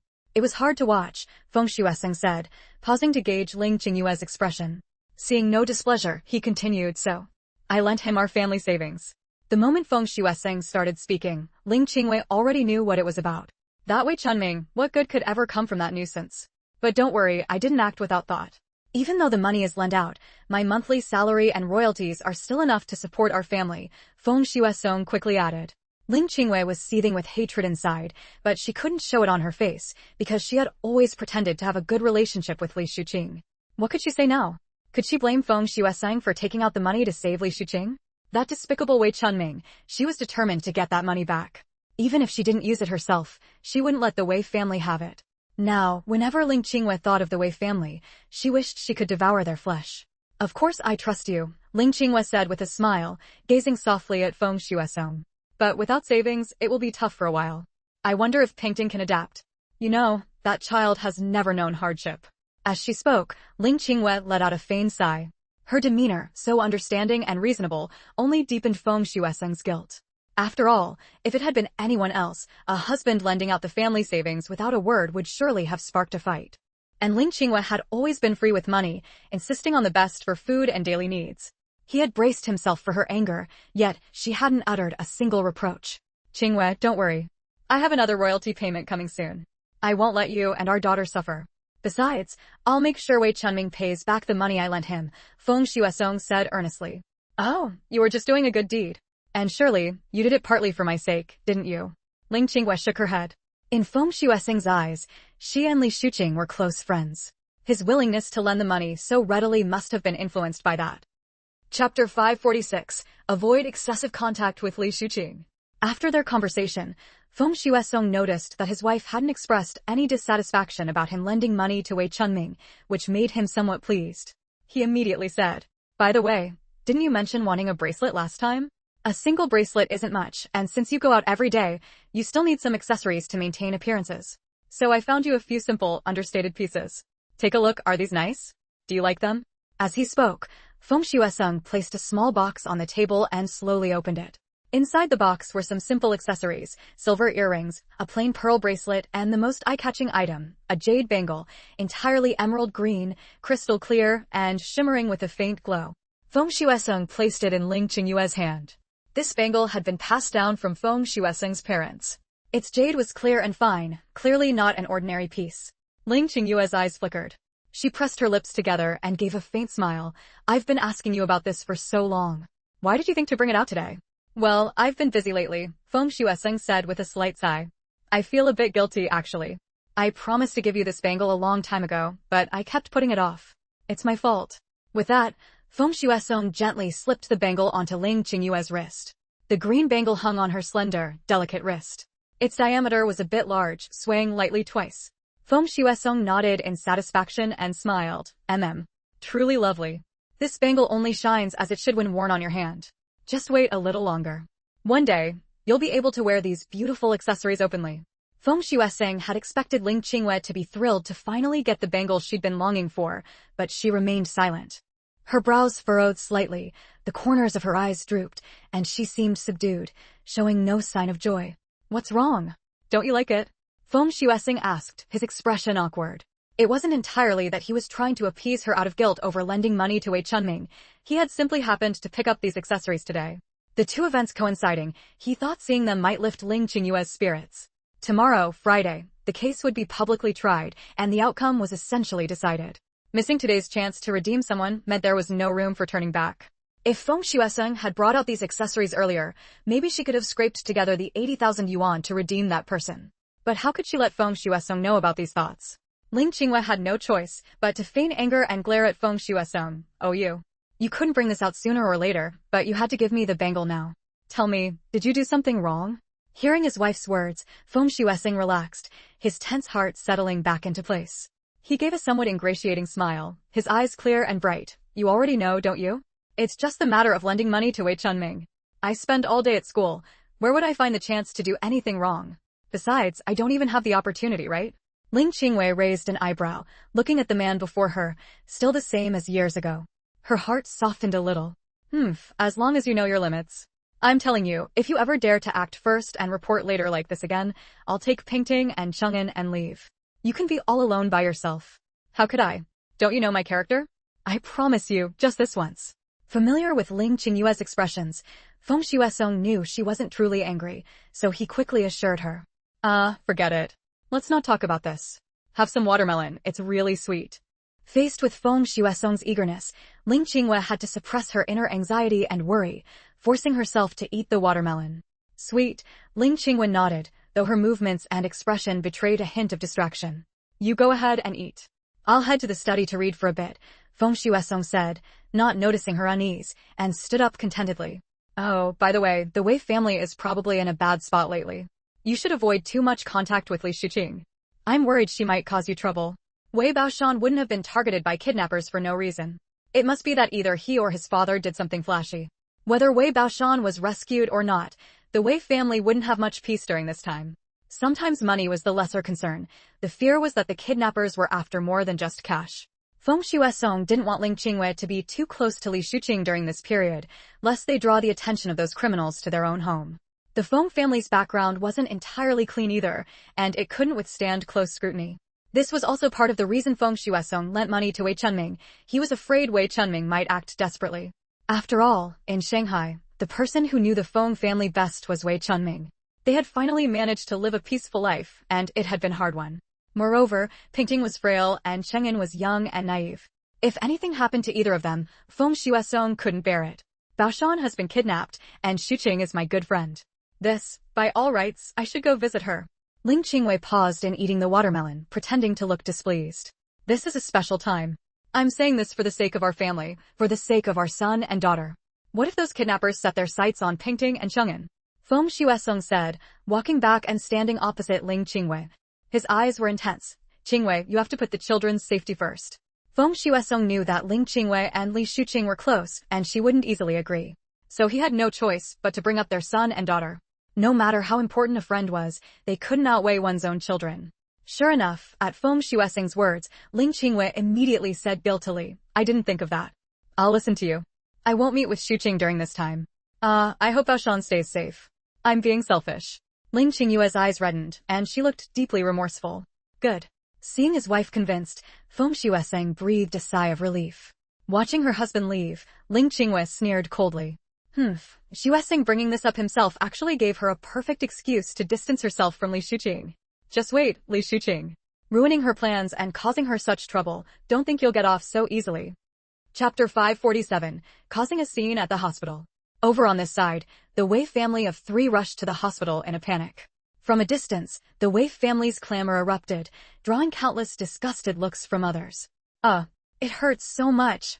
Dad, Mom, go find me a doctor. Wei Baoshan howled, clutching his palm. Li Shuqing and Wei Chunming watched beside him, their hearts aching with distress. Li Shuqing, abandoning all decorum, grabbed a random nurse, clutching her arm tightly. The nurse felt herself yanked by a strong force, followed by a sharp pain in her arm. Her expression immediately turned cold, and she said angrily, Hey, what do you think you're doing? Don't you see where this is? Shouting and carrying on here. What if there's an important surgery going on inside? If you disturb the doctor and cause the surgery to fail, can you bear that responsibility? You, young comrade, my son is injured. As his mother, how could I not be anxious? I was just asking a question. Does that deserve such a harsh glare and sharp tongue? Li Shuqing's hand was shaken off by the nurse, and after being scolded harshly, she spoke sheepishly. Seeing this, Wei Baoshan quickly chimed in to explain, Comrade, I'm really sorry. We're just a bit frantic. My son's palm has a through-and-through wound and needs immediate surgery. We didn't mean to shout. Could you check if any doctor is free to see us first? Feng Lingyu had shown no mercy when she struck. The dagger had gone straight through the center of Wei Baoshan's palm. The wound had now formed a scab, leaving a dark, bloody hole. The nurse glanced at it and furrowed her brows. The injury was indeed quite severe. Her expression softened slightly, forgiving the couple's earlier outburst. She looked at Li Shuqing and said, Come with me for now. There are a lot of patients today, and the doctors are all busy. You'll have to wait until they finish with the current patients before they can treat you. There were still people queuing outside, and she had already done what she could to help. Comrade, that won't do. My son's injury is so serious, it can't be delayed. Can't you let the doctor see us first? There should be some sense of priority, right? Li Shuqing was unsatisfied. Her son's wound looked terrible. They had already waited so long to come, and if they delayed further, what if his hand was permanently ruined? Wei Baoshan started groaning again, his lips pale from blood loss. Comrade, please, my hand hurts so much right now. It feels like it's already inflamed. Do me a favor, let us go in first. Before he could finish, Wei Baoshan felt his strength drain away, his vision went dark, and he collapsed to the side. Wei Chunming and Li Shuqing screamed in fright and scrambled to catch him. Wei Baoshan was naturally overweight, and with him falling, the two of them couldn't possibly hold him up. Li Shuqing and Wei Chunming were pinned down by Wei Baoshan's weight. At that moment, Wei Baoshan's eyes were tightly shut, his breath faint, and his face ashen, making him look like an old man on the verge of death. Li Shuqing struggled to free her hands and shook Wei Baoshan's bulky frame vigorously. But no matter how she shook him, Wei Baoshan showed no signs of waking. Wei Chunming, drenched in sweat from anxiety, lost all restraint and shouted at the nurse standing nearby, What are you standing there like an idiot for? Don't you know to go get a doctor? His eyes were bloodshot. If anything happens to my son, I won't let you off. In Wei Chunming's eyes at that moment, the nurse was no less than a mortal enemy. If she hadn't delayed his son's treatment, how could Baoshan have fallen unconscious? People like Wei Chunming never look for fault in themselves, they only shift blame and resent others. But he didn't stop to think the nurse had already been kind enough to let them cut the line, let alone the fact that their attitude earlier hadn't been great. Her kindness was repaid with ingratitude, and now she was being blamed for it. The nurse trembled with anger, but there was no time to argue. She dropped the words, I'll go get the doctor, and ran off. It was her first day on the job. The head nurse, seeing how quick she was, had assigned her to handle things outside. Who knew she'd be unlucky enough to run into the Wei family of 3? Baoshan, hang in there. The doctor will be here soon. Don't worry, you'll be fine. Li Shuqing's voice trembled, tears streaming down her cheeks. She wept so sorrowfully that even the onlookers felt pity. Comrade, don't worry. Your son will be fine. Yeah, we're not in a hurry. You go ahead and see the doctor first. Those who had just been upset about them cutting in line now spoke up, willing to let them go first. Thank you all. You're good people. You'll be rewarded for this. Li Shuqing said gratefully, without pause. Just then, the nurse who had run inside came back out. Please, everyone, lend a hand and help lift this comrade onto a bed. The doctor will be here shortly. Almost as soon as she spoke, several men stepped forward and together lifted Wei Baoshan onto a hospital bed. They thought that was the end of it. Just will him in for treatment. But suddenly, a discordant voice rang out from the crowd. Hold on. My brother's injury is also serious. We've been waiting in line this long, why should they get to cut in? A man in a gray tunic stood up. Almost simultaneously, a few other burly men rose to their feet. They all glared fiercely at the Wei couple, making it clear they wouldn't let them leave without an explanation. Seeing this, the others knew this group wasn't to be trifled with and dared not speak. After all, they were there for medical treatment. No one wanted to invite trouble. Wei Chunming was also at a loss. Where had these people come from? They looked menacing. Chunming, this. Li Shuqing was frightened. Comrades, my son's condition is already very serious. I hope you'll show some mercy. How about this? I'll cover your brother's medical expenses. Could you do us a favor? Wei Chunming said calmly. These people didn't seem well off. A little bribe should be enough. But to his surprise, after hearing his words, the man in the gray tunic just curled his lips in a disdainful smirk. Think a bit of dirty money can buy you special treatment? Let me tell you, my brother's life is 100 times more important than money. Chapter 548, Strangers Bound by Blood. As soon as the man in the gray jacket spoke, the several big men beside him chimed in agreement. These men were tall and burly, clearly tough customers. Seeing this, the others also fearfully moved aside, afraid of being caught up in it. Wei Chunming and Li Shuqing exchanged a glance, both at a loss. In the end, it was Wei Chunming who stepped forward to speak. Brother, look, my son has already passed out. Please have some mercy. He's my only son. That's funny to say, I only have this one brother too. As soon as he finished speaking, a man who was thin and pale as paper was helped out. This frail man had dark circles under his eyes. He hunched over and coughed violently, his gaunt back trembling continuously, as if he might cough up his very heart and lungs. See that? My brother is serious too.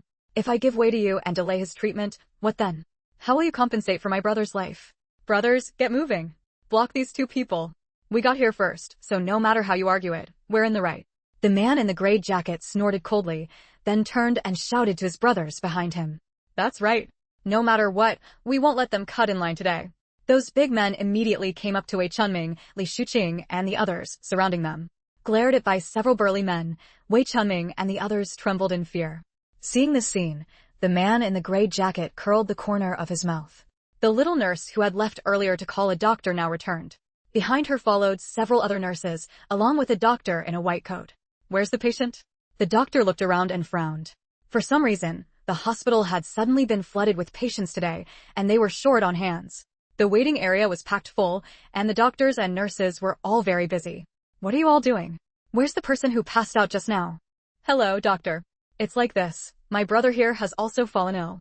We came first, so shouldn't we be seen first? The man in the gray jacket's tone was much better when addressing the doctor. His so-called sick brother, as if on cue, coughed twice. The doctor took one look and could tell from his brother's complexion that this man was gravely ill. If not treated soon, he wouldn't make it.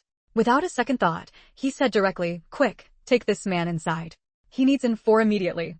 But the little nurse still remembered Wei Baoshan, who had passed out. Before she could finish, the doctor cut her off. "Deal with the one in front of us first. I suspect he has tuberculosis." At the mention of tuberculosis, the little nurse dared not delay.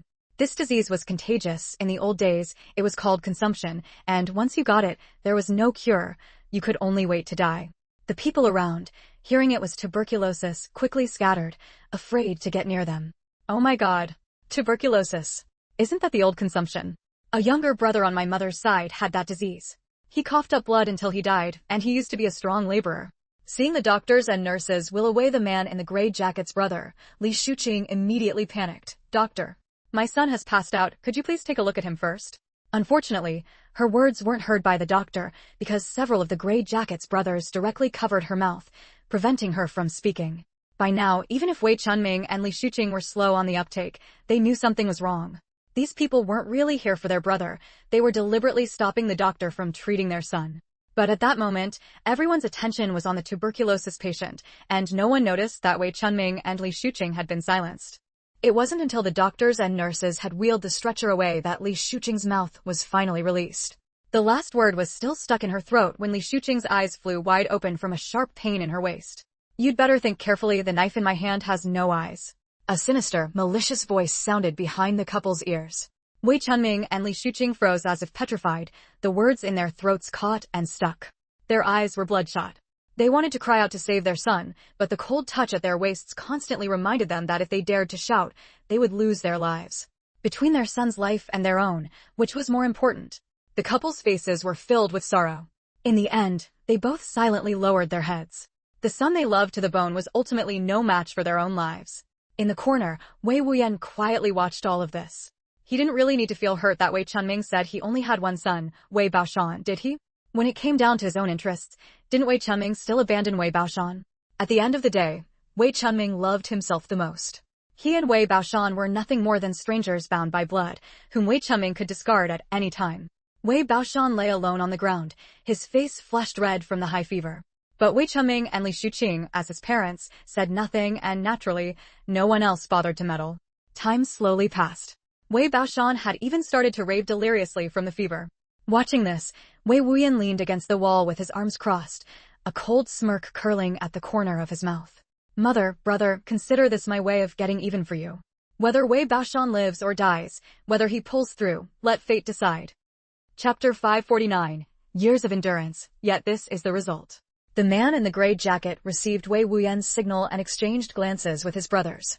In an instant, the burly men surrounding Wei Chunming and Li Shuqing all dispersed. Before the two of them could even process what was happening, they found themselves alone. Chunming, hurry. Go get a doctor. Li Shuqing said frantically. She bent down and cradled Wei Baoshan's head in her arms, only to find that her son's forehead was burning red with fever. Seeing Wei Chunming still standing there frozen, Li Shuqing broke down and cried, "Why aren't you going? If something happens to Baoshan, what will I do?" Her shrill voice pierced Wei Chunming's eardrums, jolting him awake. Inside the hospital room, thick with the smell of disinfectant, Wei Chunming and Li Shuqing collapsed by the bedside, sobbing uncontrollably. Just moments ago, after an emergency surgery, they had been given devastating news. Because the wound on Wei Baoshan's hand had been neglected for too long, compounded by infection and inflammation, the surgery had been ineffective. Moreover, the prolonged high fever had left him extremely weak and caused irreversible damage to his brain. Hearing this news suddenly, Wei Chunming and Li Shuqing felt as if the sky had fallen on them. Though Wei Baoshan had always been a bit chubby, in this era, being plump was something others could only dream of. But now, not only was their son's right hand ruined, but he might also become mentally impaired. Li Shuqing, in particular, felt utterly hopeless, as if a massive weight had crushed her heart, leaving her with no desire to live. At her age, there was no way she could have another child. But Wei Chunming was a man, even at 50, he could still father children. Without an heir, Wei Chunming would surely find another woman to bear him one. Given his status and position, there would be no shortage of women willing to have his child. That meant everything she had sacrificed over the years to marry into the Wei family would ultimately be inherited by another woman's child. Was this the result of all her years of endurance? "Doctor, my son is so young, he can't be ruined like this. Can't you think of another way? No matter the cost, we're willing to pay for treatment. His life has just begun, it can't end like this." Li Shuqing grabbed the doctor's sleeve desperately, as if clutching a lifeline, sobbing as she pleaded. Her fingers were so tense they turned white, bloodless, making it obvious to anyone how hard she was gripping. The doctor had seen many families unwilling to accept such outcomes. If he could save the patient, he wouldn't hesitate. But their son's injury had been delayed too long, missing the optimal window for treatment. Coupled with the prolonged high fever, it was like adding insult to injury. Even if Hua Tuo himself were alive, it would be difficult to cure him. Now that the hand had been saved, with only some brain damage, it was already a stroke of immense luck. If the fever had turned into meningitis, he might have truly become a fool. "Comrade, we've done everything we could. But don't lose hope. With proper rehabilitation, your son's daily life won't be too affected." Before the doctor could finish his comforting words, Li Shuqing interrupted with a hysterical scream. "How can it not be affected? Easy for you to say. If you had a daughter, would you let her marry a man whose right hand is useless and who can't even think straight? Huh? My son is so young and you've turned him into this. Are you some kind of quack?" Li Shuqing's eyes widened as she muttered, "I get it now. You're in cahoots with those people outside, deliberately sabotaging my son's treatment. I'm going to the police. I'll have all you bad guys arrested." The doctor had only meant to offer comfort, but instead, he was met with Li Shuqing's baseless accusations. His face darkened. "Comrade, you need evidence to make such claims. Am I wrong for trying to save a life? If every patient's family blames the doctor when a treatment fails, who would dare to treat anyone in the future?" But Li Shuqing had lost all reason. There was no reasoning with her. "You're lying. You're guilty, aren't you? I want a different doctor. Someone help. This doctor is a murderer profiting from harm. Someone, come quick. A heartless doctor has killed my son." Li Shuqing screamed recklessly. Wei Chunming initially wanted to stop her, but then he thought her suspicions might not be entirely baseless. Those men earlier had clearly been trying to prevent Baoshan from seeing a doctor. Bribing a doctor wasn't out of the question. Weighing the situation, Wei Chunming decided to let Li Shuqing cause a scene. If the doctor really was involved, he could follow the trail and find out who was behind this. It was already dark, and the hospital was quieter than during the day, with only a few inpatients left. Thus, Li Shuqing's shouts quickly drew a crowd of onlookers. Of course, her talk of a heartless doctor struck a nerve with people's gossipy instincts, and everyone was curious. "Comrade, you need evidence for what you're saying. If you keep causing a disturbance in the hospital, I'll have security escort you to the police station." The doctor's face was red with anger. In all his years of practice, he had never encountered someone like Li Shuqing. The family looked well-dressed, like educated people, yet they were more unreasonable than the shrews from the countryside. And her husband, at a time like this, instead of stopping her, he stood by with his arms crossed, watching the show. Clearly, he wasn't a good person either. Chapter 550, How much hatred must they have stirred up? Where's that consumptive just now? He's in cahoots with you lot. You're all out to harm my son. Bashan. My precious son, poor thing, so young and already ruined by these wicked people. Whoa, don't you worry, Mama will get justice for you. Li Shuqing paid no heed to the stares of the crowd, wailing and carrying on all by herself. She even deliberately raised the volume of her cries, all to make a public spectacle of the matter. She refused to believe there was no law and order left in this world. The doctor, infuriated by Li Shuqing's shameless antics, saw spots before his eyes and trembled as he said, "Fine. Let's go to the police station right now. Don't think I'm scared of you just because you're spouting nonsense. Let me tell you, I have a clear conscience and nothing to hide." Though the hospital was packed with patients today, he had treated them all with due diligence, never once slacking off or cutting corners in his work. He had done right by his own conscience. Wei Chunming, seeing this, rolled his eyes and stepped in with a smile to smooth things over. "Doctor, it's not that my wife is being unreasonable, but today's events really are suspicious. How about this? To prove we're not deliberately causing trouble, and also to prove your innocence, let's all go to the police station together. With the comrades from the Public Security Bureau as witnesses, they'll give us a fair and just resolution, so both sides can rest assured." With that, Wei Chunming, tears and snot streaming down his face, went on to recount how they had been threatened at the hospital earlier, which was why they hadn't dared to call out and had delayed their son's treatment. It had to be said, his years of immersion in the Shanghai garment factory had done him some good. At least he could put on quite a convincing act. For a moment, everyone was moved by Wei Chunming's tearful lament. Even the doctor, who had been displeased with the couple, began to have second thoughts. Had he been too harsh? After all, their son's hand was indeed ruined. It was understandable that heartbroken parents might act irrationally. With this in mind, the doctor sighed. "What you say makes sense. I'll go to the police station with you today. But all my colleagues can vouch for me, I really don't know that consumptive patient inside. As for whether someone else harmed your son, I'm just a doctor. I can't guarantee anything." Wei Chunming immediately grasped the doctor's hand with gratitude. "We're not asking you to prove anything. We just wanted to explain. Those people were clearly in league, and since you were the first to discover that man's illness, it's only natural for my wife to suspect you. Now that you're willing to come to the police station with us, we're already deeply grateful. Of course, we won't let you make the trip for nothing." Wei Chunming lowered his voice. If this doctor really was innocent, his son would still need his treatment in the future. Building a good relationship now couldn't hurt. Wei Chunming's mind was racing with calculations. In any case, until the situation became clear, it was best not to offend his son's primary doctor. If the doctor did turn out to be involved, Wei Chunming naturally had 100 ways to make him spit out whatever he'd taken. "All right, I'll go with you now. That young man inside isn't going anywhere either. I'll have the nurses keep an eye on him." Seeing that Wei Chunming was being reasonable, the doctor's anger subsided somewhat. He'd heard that this man was the deputy director of the Shanghai garment factory. He had children of working age at home who hadn't been assigned jobs yet, and the street office had been pressing him about sending them to the countryside multiple times. His sons and daughters were the apples of his eye. He couldn't bear to send any of them away. But he and his wife weren't yet old enough to retire, and it would be a shame to pass on his job to his children now. His salary grade was high enough that if it were transferred to his son or daughter, they'd have to start from scratch, and the family's standard of living would surely drop. If he could use this opportunity to secure 2 positions for them at the Shanghai garment factory, that would be ideal. Then the whole family would have iron rice bowls. And so, each harboring their own ulterior motives, the 2 of them headed to the police station together.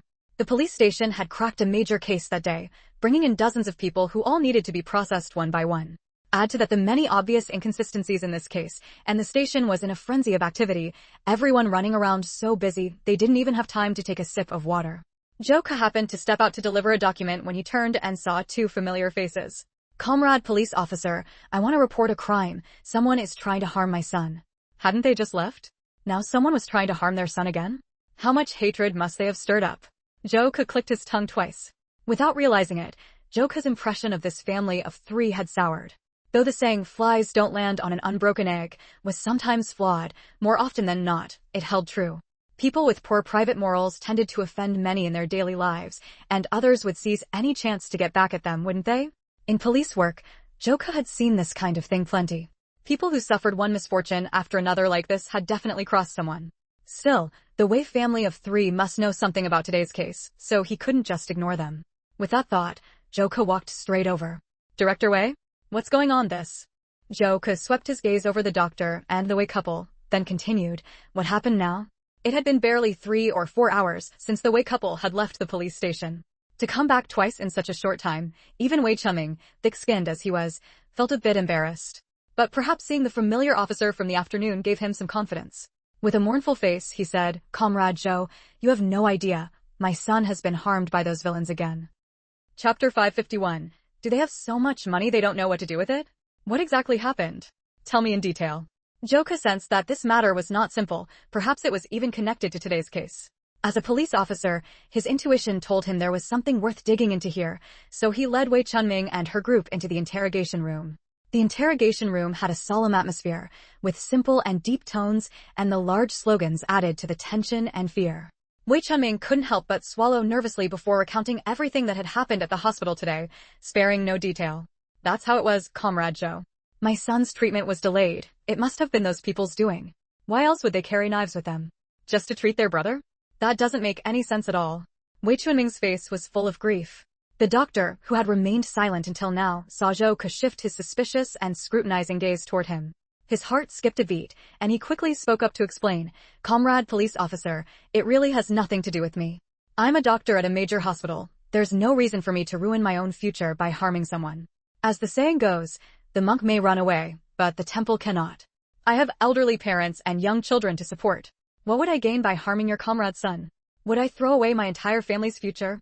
Though Joku was young, he had been trained by an experienced criminal investigation mentor and had already handled many major cases. His experience and presence were not to be underestimated.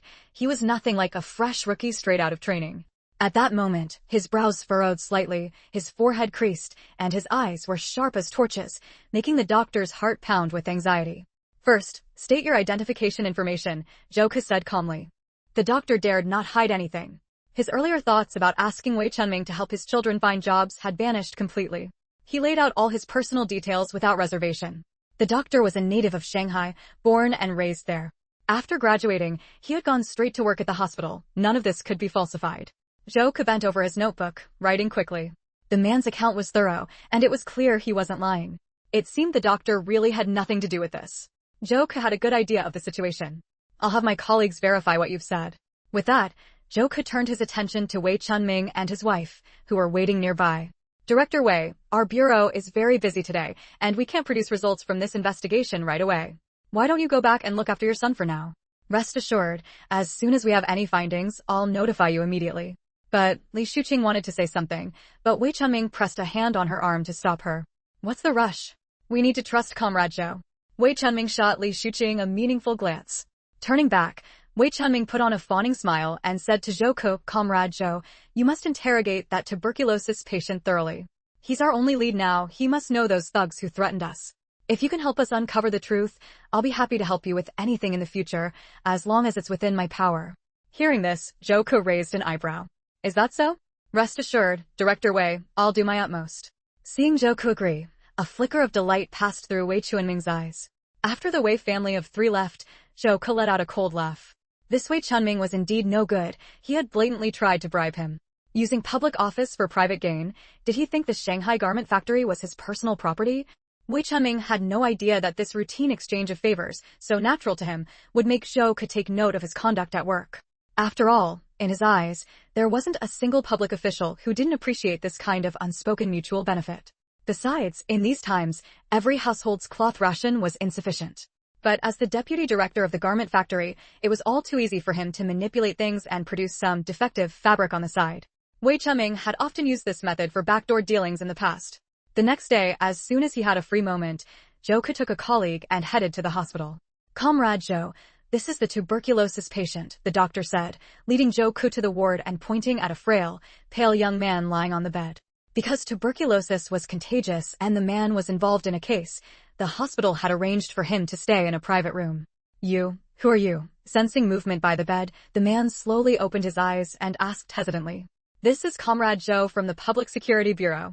He wants to ask you about your brothers, the doctor said with a light cough, offering an explanation. At the mention of his brothers, the man's eyes shifted slightly, and his voice was timid. What do you want to ask? As soon as he entered the ward, Zhou carefully observed the patient. The man on the bed was frail, as if a gust of wind could knock him over, with delicate features. But Joka noticed that his finger joints were unusually large and covered in thick calluses. Filing these details away in his mind, Joka finally spoke. "What's your name?" I'm Lee Ergu." The man bit his lip. "Lee Ergu? Where are you from?" Joka frowned. A family that gave such a name was unlikely to be well off. But according to his investigation, the thugs who had brought the man to the hospital yesterday had paid his medical bills in full, enough to cover his treatment until discharge. "I'm from Luan Village, Hongha Commune," Lee Ergu answered honestly. "What's your relationship with the people who brought you to the hospital yesterday?" Joka continued, keeping his tone neutral. Lee Ergu shook his head fearfully. I don't know them." Hearing this, Joka remained calm, but the doctor grew impatient. "Don't lie. If they didn't know you, why would they bring you to the hospital and pay all those medical bills? Do they have so much money they don't know what to do with it?" Chapter 552, Seeking Benevolence, Obtaining It. "What's the rush?" Joka frowned, then looked at Lee Ergu, who was cowering from the doctor's harsh tone. "Don't be afraid. We're here to ask you about the situation. Tell us carefully everything you know." "Comrade police officer, I'm just an ordinary person. I don't know much." Lee Ergu coughed violently a few times before continuing in a faint voice. "My family is poor. After I got this tuberculosis, the villagers and my family all despised me, afraid I'd infect them, so they kicked me out. I found an abandoned wooden house in the village to live in. Luckily, I have some carpentry skills, so I earn work points doing carpentry and get by. I was already prepared to wait for death at home, but yesterday, a stranger suddenly came to my house. He asked me if I wanted to live. If I did, I should pretend to be their brother. I was a bit scared and confused, but..." At this point, Lee Ergu's pale lips curled into a bitter smile as he pressed them together. "Who doesn't want to live?" Joka's eyes flickered. "So you agreed to them." People suffering from hardship being forced by life into crime, Joka had long grown accustomed to such things. "Aren't you afraid they'd make you do something illegal?" Just like that, so recklessly, the doctor chimed in. "Recklessly." Lee Ergu seemed to find it amusing. Without joy or sorrow, he glanced at the doctor and said slowly, "I'm about to die. What else is there to fear? I don't have long to live anyway. If I can scrape together a chance to survive, that's a win for me. Someone like you're aiding the evil.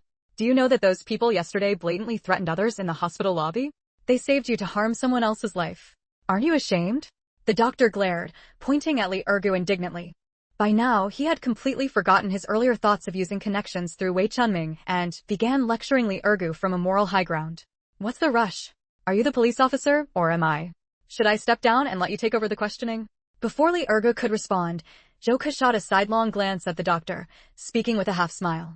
When this man had come with Wei Chunming yesterday, Joka had already noticed the silent exchange between them. He was certain this doctor was no good. Seeing the doctor now so self-righteously pointing at Lee Ergu, he found it ridiculous. Anyone listening would think the doctor was some great saint. "Comrade police officer, I just couldn't hold back. You go ahead. I won't interrupt." Meeting Joka's sharp gaze, the doctor felt a chill and said with an awkward smile. Seeing him back off, Joka snorted coldly, then turned back to Lee Ergu. "Is that all the information you just gave? Do they really have no other connection to you? You need to confess honestly." "Really none," Lee Ergu shook his head. "I'm just an ordinary villager, always honest and well-behaved. If it weren't for this illness, I'd have settled down and started a family long ago. Where would I meet people like them? Everything I've said, you can go to the village and ask." Hearing Lee Ergu's words, Joka thought to himself that this Lee Ergu didn't seem to be lying. Moreover, if someone wanted to retaliate against Wei Chunming's family, they would also choose a puppet like Lee Ergu, stricken with a serious illness, urgently needing treatment, yet impoverished. If someone extended an olive branch at that moment, he would most likely not refuse that lifeline. Even though this matter isn't directly your fault, you've indirectly caused the fact that Wei Baoshan's treatment was delayed. So, you're not entirely without responsibility. Joka looked at Lee Ergu sternly. After hearing Joka's words, Lee Ergu's already pallid face turned even whiter. A look of gloom and despair spread across his face. "Comrade police officer, I understand. I shouldn't have held on to false hope." But, Joka continued before Lee Ergu could finish, "Given that the hospital fees have been fully paid, we will wait until your illness is cured before holding you accountable. Until then, your personal freedom will be confined to this hospital." Lee Ergu had been filled with despair, thinking he would ultimately fail to escape death from illness. But after Joka's words, a glimmer of hope seemed to appear in his heart. "Comrade police officer, do you mean I can stay in the hospital and get cured?" Lee Ergu asked in a trembling voice. As he spoke, his fingers unconsciously curled, gripping the bedsheet beneath him as if clutching a final lifeline. Joe nodded solemnly. Yes, you can get your illness cured. But you can't escape the responsibility you bear. It's fine, it's fine. I'm already endlessly grateful to have my illness cured. I thank you, Comrade Joe. You're a truly good person. I'll be a good person from now on. Thank you for giving me the chance to live and be treated, woo-woo. As he spoke, Lee Ergo broke down, covering his mouth and sobbing bitterly. Large tears slid down the corners of his eyes, soaking the pillow. Did he want to help others do evil? No. He just wanted to live. He had promised his mother that he would live well, to see more of this world in her place. He couldn't die too soon, otherwise his mother wouldn't rest easy underground. Take good care of yourself. We're leaving now. Joe took a deep look at Lee Ergo, who was lost in grief, then turned and left the ward. After Lee Ergo's illness was cured, a few years in prison would be unavoidable. But being able to cure his illness, for him, that could be considered seeking benevolence and obtaining it. Chapter 553, Who would dare to fake it in front of the whole nation? You got off easy. The doctor glared hatefully at Lee Ergo. He couldn't understand why Lee Ergo, clearly a bad person, was still being given a chance for treatment by Officer Joe. The doctor hurriedly chased after him, but by then Joe had already strode to the corner of the corridor. Comrade Joe. Wait. Is this just going to be dropped like that? How am I supposed to explain this to Director Wei? Joe turned around with a frown. I've finished handling things here. Other colleagues will take over the rest. Although Lee Ergo is a criminal, he is still a patient at your hospital. You cannot treat him differently. Also, I am conducting this investigation seriously. All procedures are legal and compliant. I doubt Director Wei can find any fault, so I don't see why I need to explain anything to him. The matter was now quite clear. That group of criminals must have known about the kidnapping of the Wei family of 3 yesterday, which was why they set up this trap in the hospital. To get to the bottom of this, the investigation had to start with the Wei family themselves. Lee Ergo was just a pawn. He knew nothing. Only the Wei family knew who they had offended. But there was no need to explain all this to the man in front of him. The doctor felt uneasy under Zhou's half-smiling gaze and quickly forced a grin. I understand. Our hospital will treat everyone equally. I'll keep an eye on things. Officer Zhou, take care. Only after Zhou left did the doctor let out a long sigh.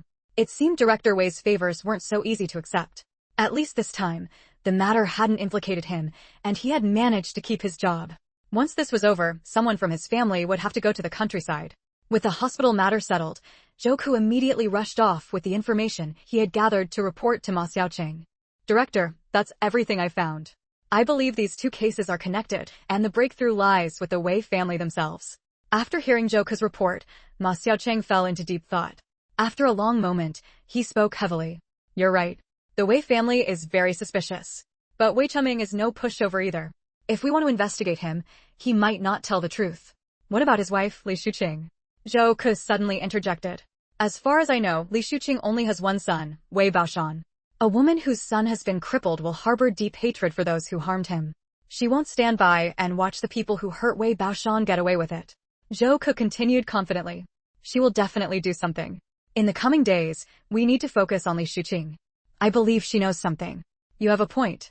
Ma Xiaoqing nodded repeatedly. All right, arrange it immediately. Add more personnel and keep a close watch on Li Shuqing. Record everyone she meets and every place she goes. There must be no mistakes. Yes, Director. Zhou saluted Ma Xiaoqing solemnly. At that moment, the judge seated high on the bench was reading the verdict. After organizational review and decision, comrades Friday, Li Qing, and others have disregarded the law, engaging in private speculation and profiteering involving a large sum of money. During this crackdown, special cases are handled specially with severe penalties. We sentence Friday and the others to life imprisonment, to be sent to the Northwest Farm for reclamation. We hope you will accept reform and recognize your mistakes. As the judge read the verdict, the sound of camera shutters filled the air. This was the biggest case of speculation and profiteering since the policy change in Huaxia, and it was bound to be made an example of. Many journalists had flocked in upon hearing the news. Without a doubt, this case would be the headline on the front page of every major newspaper the next day. In the spectator gallery, Ling Qingwei clenched her fists tightly, her perfectly manicured nails digging deep into her flesh. With the verdict handed down, Friday had become a completely useless pawn. What was going on with all these journalists? It was obvious that once the journalists reported the case, the entire nation would know about it. There was no way she could secretly maneuver to save Friday. Who was it, hiding in the shadows, repeatedly tripping her up? A chill and an indescribable fear slowly spread through Ling Qingyue's heart. Somehow she felt afraid. It had been so long since she had felt this way, ever since the Feng family's downfall. No, she had to prepare early. She couldn't just sit and wait. She took one last deep look at the podium, her pupils dark and cold, then turned and walked away without hesitation. Since Friday was already useless, there was no point in staying here. Xiaoyu, why is she leaving? Isn't Friday her right-hand man? Is she just giving up like that? What will happen to her business in Shanghai then? She can't handle it herself, can she? Watching Ling Qingyue's ruthless retreating figure, Wei Wuyan asked in confusion. Feng Lingyu shook her head, a glint of light flickering in her eyes before she parted her lips slightly. That person is useless to her now. Is Ling Qingyue that heartless? Wei Wuyan exclaimed in surprise, clicking his tongue. Friday has been with her for so many years, doing her dirty work and greasing the wheels for her. She won't even try harder? She's just giving up that easily? Won't her subordinates hold a grudge against her because of this? Besides, Friday knows so many of her secrets. What if he holds a grudge and betrays her? Isn't she afraid? Maybe. Feng Lingyu curled a faint smile. But she has no choice, does she? Chapter 554. What if there's an unexpected gain? So many journalists had shown up today, and without exception, they all came from well-known major newspapers across the country, each with strong connections and backing. A typical high-profile case like this, they would never let it go. Moreover, Zhou Wu's case happened to collide with the reform's crosshairs. As the first nationally adjudicated case of profiteering, it carried immense symbolic weight. It was foreseeable that this news would spark widespread discussion across the country. As a news story, this was a massive hotspot and focus of attention. How could these journalists give up such a juicy target right before their eyes? So, relying solely on Ling Qingyue's strength, it was utterly impossible to suppress this matter. Going back today, these journalists would work overtime to draft their articles, and by tomorrow, Zhou Wu's case would appear as the headline on front pages nationwide. By tomorrow, when these newspapers publish their reports across the country, we'll have successfully cut off one of Ling Qingyue's arms, Feng Lingyu said, raising an eyebrow. As she spoke, her gaze never left Zhou Wu. Dressed in prison garb, Zhou Wu kept his head lowered. From start to finish, even when the judge pronounced his verdict, he never lifted his head. He was so silent and still that it felt less like a sentencing hearing determining his fate and more like a prayer chapel, a stark contrast to the chaotic scene around him. Wei Wuyan noticed Feng Lingyu's gaze and followed it to Zhou Wu. Seeing how unusual Zhou Wu was, he let out a puzzled sound. Huh? Why is this guy so quiet? The person he served loyally just abandoned him, and he doesn't react at all. Xiaoyu, look at the others. They're all like they've lost their parents, each one heartbroken. This doesn't make sense. Think about it. If someone did all kinds of dirty work for another person, diligently and faithfully, but when trouble came, that person just left without doing anything, a normal person would feel anger or resentment. How could they show no expression at all? Do you think, given Ling Qinyue's nature, she would let Zhou Wu handle such important matters without holding leverage over these people? Feng Lingyu shot Wei Wuyan a slightly exasperated look, as if he were an idiot. If she just picked anyone to work for her without any means of control, once that person got caught, they would definitely choose to betray Ling Qingyue to save themselves. Wouldn't that put Ling Qingyue in danger? With that woman's caution, she would never do something so foolish. Oh, right, Wei Wuyan said with an awkward laugh. So, what do we do now? Zhou Wu's got a handle on him. Can we still get anything out of him? Wei Wuyan had thought about questioning Zhou Wu ever since he learned the man was arrested. After all, Zhou Wu had been with Ling Qingyue for so many years. He must know a lot of her big secrets. If they could pry even one out, they could throw more obstacles in Ling Qingyue's path. If they could get key evidence, even better, maybe they could send Ling Qingyue straight to prison. But seeing Ling Qingyue walk away without looking back, she must be extremely confident, certain that Zhou Wu would never betray her by speaking. Regardless, things have already reached this point. Let's still ask, what if there's an unexpected gain? Feng Lingyu said in a leisurely tone. Makes sense, Wei Wuyan nodded thoughtfully. In a corner of the detention center, Zhou Wu sat with his head drooping.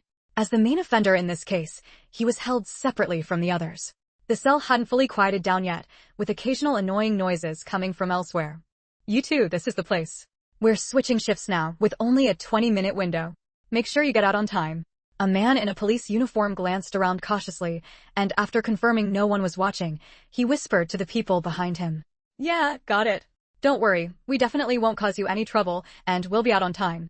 From now on, I'll cover your cigarette expenses, Wei Wuyan said in a low voice. Hearing the satisfactory reply, the policeman smiled. Glad you feel that way. Let your sister go in. Hurry up, time's tight. This woman wasn't having it easy either. She looked older, plain-faced, and had finally managed to get a partner, only for him to be exiled to a labor farm now. With an ex like that, finding another partner in the future would be tough. Alright, don't worry, we understand. I'll keep watch, nothing will go wrong. Wei Wuyan said, bowing and scraping, playing the sycophant perfectly. Zhou Wu had been lost in his own thoughts, but suddenly, with a creak, the cell door swung open. Who is it? Zhou Wu tensed up, his eyes fixed on the cell entrance. A woman with an ordinary, forgettable face walked in slowly, followed by a dark-skinned young man. The two of them were calm and composed, stepping inside as if the cell were their own territory. Especially the woman in front. Chapter 555, Ill Intentions. Whether we've met or not isn't important. Wei Wuyan, the one in front, raised an eyebrow, his gaze fixed directly on Zhou Wu. We're here today because there are some things we want to ask you. Upon hearing this, Zhou Wu not only failed to relax his guard, but instead became even more wary, his eyes scrutinizing both Feng Lingyu and the other person. He knew full well that he had become a discarded pawn. Ling Qingwei would no longer waste any extra effort on him. So, these two people definitely weren't sent by Ling Qingwei. She never wasted a single moment on anyone who had lost their usefulness. Most importantly, no one in Shanghai knew about his relationship with Ling Qingwei. He could only hope these two weren't here because of her. Something to ask me? Zhou Wu let out a scoff. I'm just a small-time thug. What could I possibly know? You two should just head back. With that, Zhou Wu turned his head away, even closing his eyes. Playing humble, aren't you? Seeing Zhou Wu's uncooperative attitude, Wei Wuyan also smiled. If the big shot who rules the Shanghai black market is just a small-time thug, then everyone else might as well be mud on the ground. What kind of big shot am I? Even if I once had my glory days, now I'm just a prisoner. I've already said everything I needed to say in court. If you two think there's something wrong with the case, you can apply for a retrial. Hell, I wouldn't mind a few more days of freedom, huh? These two were clearly operating in the shadows. Why else would they come in the dead of night, bribing the guards for a special visit? Wei Wuyan was irritated by Zhou Wu's stubbornness. Don't you even want to know what we came all this way to ask you about? No, Zhou Wu said indifferently, eyes still closed, even stretching one leg out as if ready to sleep. Hey, you! Wei Wuyan gritted his teeth in anger, tempted to grab Zhou Wu off the floor. Just as he was about to move, Feng Lingyu, who had been silent since entering, suddenly reached out and stopped him. Wei Wuyan turned back, utterly confused. What? But Feng Lingyu didn't directly answer his question. Instead, she simply shook her head at him. You're just some lackey jumping ahead. Has the person behind you even spoken? Do you even know where you are, or what time it is? You want to start a fight with me here? Brainless. Zhou Wu, who had been pretending to sleep just moments ago, suddenly spoke up, his words dripping with sarcasm. What happened to playing asleep? Weren't you just acting tired? Are you doing this just to piss me off? Wei Wuyan's breathing grew ragged with rage, convinced that Zhou Wu was specifically out to get him. But Zhou Wu ignored Wei Wuyan's fury, instead staring straight at Feng Lingyu, not wanting to miss even the slightest reaction from her. She simply stood there, expressionless, making no move at all, yet Zhou Wu couldn't ignore her. Years of navigating the underworld told him, this woman was dangerous. Zhou Wu. Feng Lingyu calmly stepped forward, stopping half a meter away from him, close enough to clearly see his features. Zhou Wu's scrutiny of her had not gone unnoticed. Just as he was observing her, she was observing him too. That was why she had stayed silent earlier, letting Wei Wuyan take the lead. Who exactly are you? As Feng Lingyu drew closer, Zhou Wu felt an oppressive sense of being hunted, like a beast had locked onto him. His heart pounded loudly in his ears, and his throat tightened involuntarily as he swallowed. How long have you been with Ling Qingwei? Feng Lingyu's cold voice struck Zhou Wu's ears like a thunderclap. The moment he heard Ling Qingyue's name, his pupils visibly contracted sharply twice. Ling Qingwei? Never heard of her, Zhou Wu said, lowering his head. Don't play dumb with me. Do you think I'd come all the way here if I didn't know something for certain? Feng Lingyu smirked slightly, unconcerned. When Zhou Wu still refused to speak, she continued. You've helped her do plenty over the years, haven't you? Now that trouble's come, she's still living in luxury, eating well and wearing fine clothes. But you? You'll spend the rest of your life on a farm. Are you really okay with that? Don't bother trying to drive a wedge between us. You won't get the information you want from me. Save your energy, Zhou Wu said flatly. Feng Lingyu let out a soft laugh. Just as I expected, loyal to the core. Though I wonder, how much of that loyalty is willing and how much is forced? What do you mean by that? Zhou Wu's voice wavered with unease, his throat tightening. But this time, Feng Lingyu ignored him, speaking as if to herself. Tell me, once someone has a weakness, isn't there no secret that can't be pried open? As long as that weakness exists, you can use it to threaten someone today, and I can use it to threaten someone tomorrow. After all, walls have ears, don't they, Zhou Wu? Her words carried a pointed meaning, spoken as casually as a friendly chat. But Zhou Wu felt nothing but a bone-deep chill, as if he had fallen into an ice pit. Chapter 556. I'm just a tool for her to amass wealth. People like them, who do all sorts of evil in their daily lives and are accustomed to the darkness and ugliness of the world, how could they have absolute loyalty in their hearts? Without 100% certainty, she would never fully trust him or entrust him with matters that could cost him his head. But now, what exactly did the woman in front of him mean by her words? Thinking of a certain possibility, Zhou Wu's pitch-black pupils suddenly contracted. Ling Qingwei was meticulous and thorough in her actions, leaving no loopholes. How could she make such a mistake? This woman must be trying to take advantage of his vulnerable state and wavering mind to sow discord with ambiguous words. With that thought, Zhou Wu's initially agitated and fearful heart calmed down. He sneered coldly at Feng Lingyu. I don't know who the two of you are, but sneaking in here late at night means your identities can't be exposed to the light. You'd better leave early and stop wasting your time on me. I've already said everything I needed to say in court. If you two have any further questions about the case, file an appeal with the court for a retrial. If you don't leave now, as long as I call out for help, the lackeys outside won't be able to cover the sky with one hand, and your identities will be exposed. He figured that whoever helped these two get in must not hold a high position, most likely just a minor underling. Otherwise, why would they need to come so cautiously in the dead of night? At the very least, their identities couldn't bear the light, forcing them to sneak around. No matter which scenario it was, once Zhou Wu called out for people, they wouldn't be able to get away with it. No wonder Ling Qingwei relied on him, his mind was indeed mature. Hearing Zhou Wu's words, Feng Lingyu couldn't help but admire him inwardly. If it were someone else, after being intimidated by Feng Lingyu's earlier threats, they might have been shaken and lost their composure. If Feng Lingyu and Wei Wuyan were just ordinary people, they might really have been dissuaded by Zhou Wu's words.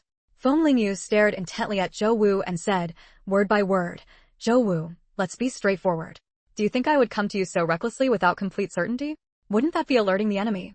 What exactly do you know? Zhou Wu could no longer keep up the pretense and asked anxiously. This person was right, she must know something. Otherwise, exposing herself to him now would be the same as exposing herself to Ling Qingwei. Sure enough, what Feng Lingyu said next completely confirmed Zhou Wu's thoughts, plunging him into immense panic. Huaishu Hatong. Feng Lingyu raised an eyebrow slightly, and at the sound of those four words, Zhou Wu's face instantly changed, his eyes filled with shock, uncertainty, and deep fear. His hands suddenly clenched into fists, the veins on his arms bulging, and his muscular arms straining against his prison uniform, a clear sign of how much those four words affected him. Do I need to say more? Feng Lingyu crossed her arms, adopting the posture of a cat playing with a mouse, watching Zhou Wu with leisurely satisfaction. Don't touch him. Zhou Wu barely managed to force out a few words from his throat, using all his strength. Knowing that Zhou Wu had given up resisting, Feng Lingyu smiled with satisfaction. Have you thought it through? No more desperate struggles? I may not be a vicious and ruthless person, but I'm hardly a good one either. So the safety of the person you care about depends on what information you can offer in exchange. Wei Wuyan, standing nearby, couldn't help but twitch the corner of his mouth when he heard Xiaoyu describe herself that way. What do you want to know? About Ling Qingwei, I'm just someone who does her bidding. There's a lot I don't know the details of. Zhou Wu straightened up, his attitude noticeably more respectful than before. Oh? Haven't you always been by her side? She had always thought that Zhou Yi through Zhou Jiu were the ones constantly by Ling Qingyue's side. Zhou Jiu, whom they had caught in the capital, said they were Ling Qingyue's trained death warriors. Now, it seemed there might be more to it? When did you start following her? Feng Lingyu thought for a moment and asked. From the time she came to Shanghai, almost 20 years ago, Zhou Wu answered without hesitation, showing how deeply he remembered everything about Ling Qingwei. 20 years ago. That's when Ling Qingwei and Feng Xuesong first moved to Shanghai, isn't it? Wei Wuyan frowned, pondering, then looked at Feng Lingyu. It seems she's been committing evil since then. Wei Wuyan said through gritted teeth. After saying that, Wei Wuyan pointed at Zhou Wu and angrily continued, what did she have you help her with? Zhou Wu, Ling Qingwei saw that I had some talent for business, so she had me help her make money through shady means. You all know that. Besides that? Nothing else? Don't try to play tricks on us now, think about the safety of the person you care about. After hearing Zhou Wu's answer, Wei Wuyan paced angrily around the cell a couple of times before finally saying in exasperation. Although Feng Lingyu didn't speak, the chilling aura emanating from her silence said it all. Zhou Wu's heart tightened, and he no longer dared to play any tricks. I'm telling the truth, that's the main thing. The rest are just minor matters. I'm not her most trusted person. I'm just a tool she picked up along the way to amass wealth for her, which is why she needs to use means to control me. Chapter 557. How dare Ling Qingwei? Back when I first started out, I was at my most competitive. During a fight over territory, I was badly injured and happened to be saved by Ling Qingwei, who was passing by. At the time, I didn't know what kind of person Ling Qingwei really was. I only saw her as my lifesaver and insisted on repaying her for saving my life. Saying this, Zhou Wu let out a self-deprecating laugh, as if mocking his own blindness. But I never expected that while she said there was no need for me to repay her, she had already investigated me thoroughly. On the surface, she stood by coldly, letting me try to repay her, while secretly searching for my weaknesses, wanting to hold me firmly in her grasp so there could be no chance of betrayal. Since you already know about Scholar Triali, you must also know that I have a half-blind younger brother, right? Zhou Wu looked at Feng Lingyu. Ling Qingwei somehow found out that I had some connections in the black market. She threatened my brother's life and forced me to work for her. All I know is that she needs a lot of money. As for other things, she doesn't trust me much. Feng Lingyu found Zhou Wu's words somewhat credible. Not to mention Ling Qingwei, even Feng Lingyu herself wouldn't fully trust someone she took in midway. Thinking this, Feng Lingyu continued asking, what does she need so much money for? With the status of the Feng family she married into, it doesn't seem like she's short on cash, does it? This. Zhou Wu's eyes flickered, shifting uneasily, and his slightly chapped lips parted and closed hesitantly. What are you still hesitating for? Your brother's safety is entirely in your hands. Wei Wuyan pressed, noticing Zhou Wu's inner struggle. Zhou Wu let out a long sigh, looking helplessly at Feng Lingyu and the others. It's not that I won't tell you, but I only know the general idea. This might involve a lot of things. Hearing this, the light in Feng Lingyu's eyes grew stronger. She had a feeling this would be a big secret. Zhou Wu, you have no way out now. If you tell me everything you know, I promise you that your brother will live the rest of his life without worry. Feng Lingyu spoke slowly and firmly, looking at Zhou Wu with determination. Zhou Wu, what guarantee do you have? Why should I trust you? Feng Lingyu raised an eyebrow, and her otherwise unremarkable face after the disguise now radiated a unique brilliance, making people unconsciously believe her words. You have to trust me, because you have no other path. Zhou Wu's eyes still showed hesitation, but somehow, looking at the resolute expression of the woman before him, he actually felt that what she said was true. Zhou Wu's psychological defenses completely collapsed, and he finally spoke slowly. Ling Qingwei used me to amass a lot of money. She also really liked collecting all kinds of antiques. At first, I thought it was just a hobby of hers, so I didn't think much of it. But as the black market business grew bigger and bigger, with annual revenues nearly surpassing those of a state-owned factory, she still didn't stop. That's when I realized something was wrong. A woman like Ling Qingwei, no matter how much she spent, shouldn't need that much money. Moreover, given the current social climate, everyone advocated frugality, and the working class was the most honorable. Even if Ling Qingwei had money, she couldn't use it openly, let alone enjoy it herself. University teachers like Feng Xuesong were already under close scrutiny from young people, and as his wife, Ling Qingwei was no exception. So, what did she need all that money for? Where did it all go? After realizing this, Zhou Wu began trying to uncover Ling Qingyue's secrets. Because if he could find leverage against her, he could break free from her and be completely free with his brother. So, while Zhou Wu continued managing the black market business as usual, he secretly monitored Ling Qingyue's movements. But Ling Qingwei was far too cautious, and Zhou Wu was often busy with many tasks, so for a long time, he found nothing. Just as Zhou Wu was about to give up, one of his subordinates told him that he had discovered that Zhou Yi, one of Ling Qingyue's men, went to a dock every 6 months, and that day happened to be the day they were heading to the dock. Zhou Yi is different from me. He's Ling Qingyue's most trusted confidant. At that moment, I felt like I had stumbled upon a huge clue. Ling Qingwei must have some unspeakable secret there. So, that night, I hid at the dock in advance, wanting to find out what she was hiding. Go on. What did you find after you went there? Seeing Zhou Wu pause, Wei Wuyan immediately urged. This guy really takes forever to speak, pausing after every sentence. Zhou Wu's expression was grave, unaffected by Wei Wuyan's interruption, and he continued unhurriedly. I saw many small boats docked at the pier, with large crates piled up on the shore. Zhou Yi was leading people to load the crates onto the boats one by one. I guessed right away that those crates must contain the antiques Ling Qingwei had collected. I initially thought she was just moving the antiques, which wasn't worth my attention. But just as I was about to leave, a heavily wrapped figure came up to Zhou Yi. Zhou Yi raised his eyes to meet Feng Lingyu's gaze, speaking seriously and solemnly. I couldn't see what he looked like, but I heard clearly, this person was speaking in an island country's language. How dare Ling Qingwei? How could she dare to do something like this? Wei Wuyan was so shocked by Zhou Wu's words that he became incoherent. He knew Ling Qingwei was evil and had imagined many ways she might commit wrongdoing. But he never thought she would have ties to people from the island country. Chapter 558. No bottom line, unworthy of being human. That was the island nation that all Chinese people hated to the bone, the one that had caused immense harm to China. Back then, for its own selfish interests, that island nation launched a full-scale war of aggression. The entire land of China was plunged into misery, with corpses strewn across the fields. Calling it a living hell was not an exaggeration. Countless civilians died under their gunfire, countless women and children suffered abuse and slaughter at their hands, and innumerable soldiers paid with their lives to drive the island nation's people out. Their heinous, inhuman crimes, perhaps the world does not remember, and the island nation does not acknowledge them, but as Chinese people, we must never forget. As a Chinese person, how could Ling Qingwei work for the people of that island nation? If before Wei Wuyan only thought Ling Qingwei was wicked, now he felt she had no bottom line and was unworthy of being human. The evil deeds she had committed made her deserving of death 100, 1,000, 10,000 times over, and it still wouldn't be enough. Xiao! In his emotional agitation, Wei Wuyan almost blurted out Xiaoyu, but thankfully he still had his wits and immediately corrected himself. Sister, this matter is of great importance. Not something we can handle. Having ties to the people of that island nation, this was a monumental issue in China. If mishandled, it could drag out what Feng Lingyu and the others had done as well. After all, what they had done wasn't exactly clean either. Shut up first. Feng Lingyu's voice rang out, cold as an ice sculpture. That said, her dark eyes were far from calm at that moment, churning with raging tempests within. Feng Lingyu hadn't expected to uncover such a shocking secret from Zhou Wu. If this was true, then there must be other organizations and conspiracies behind Ling Qingwei. And it also meant that the accidental deaths of the Feng couple were not simply a matter of Ling Qingyue's personal vendetta, national interests were entangled in it too. Could she still uncover the truth and avenge her parents? If Ling Qingwei was just a pawn, with the people of that island nation pulling the strings behind her, could she, with her individual strength, truly stand against a country? Had the state known all along that there was something hidden behind her parents' deaths, but covered it up because they had no leads?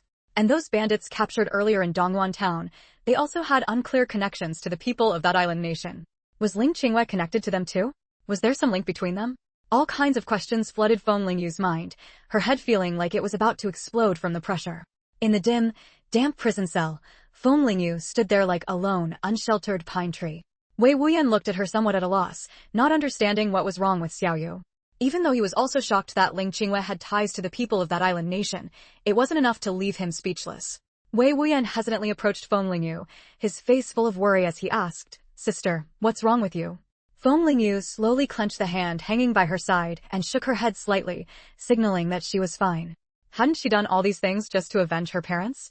If she backed down just because there were obstacles ahead, what meaning would there be in living this second life? So what if she had to face the power of an entire nation? This life of hers was already a second chance. If she didn't uncover the truth and avenge her parents, how could she have the face to bear the name Feng? The vows she had made before the Feng family ancestors were still vivid in her mind. Now is the time to lift the veil of truth. How could she retreat? After coming to this realization, the aura around Feng Lingyu shifted once more. Wei Wuyan couldn't quite put into words what he felt, but his instincts told him it was a good thing.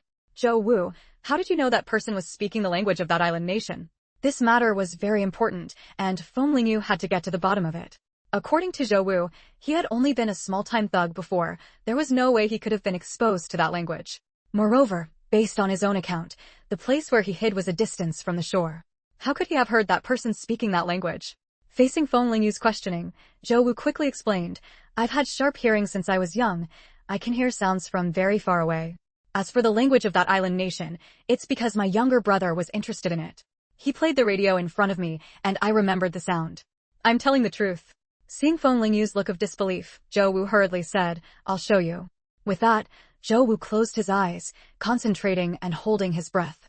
About 20 seconds later, he opened his eyes and said confidently, "I just heard the prison guard at the door bragging to a prisoner about how he won't have to pay for cigarettes from now on."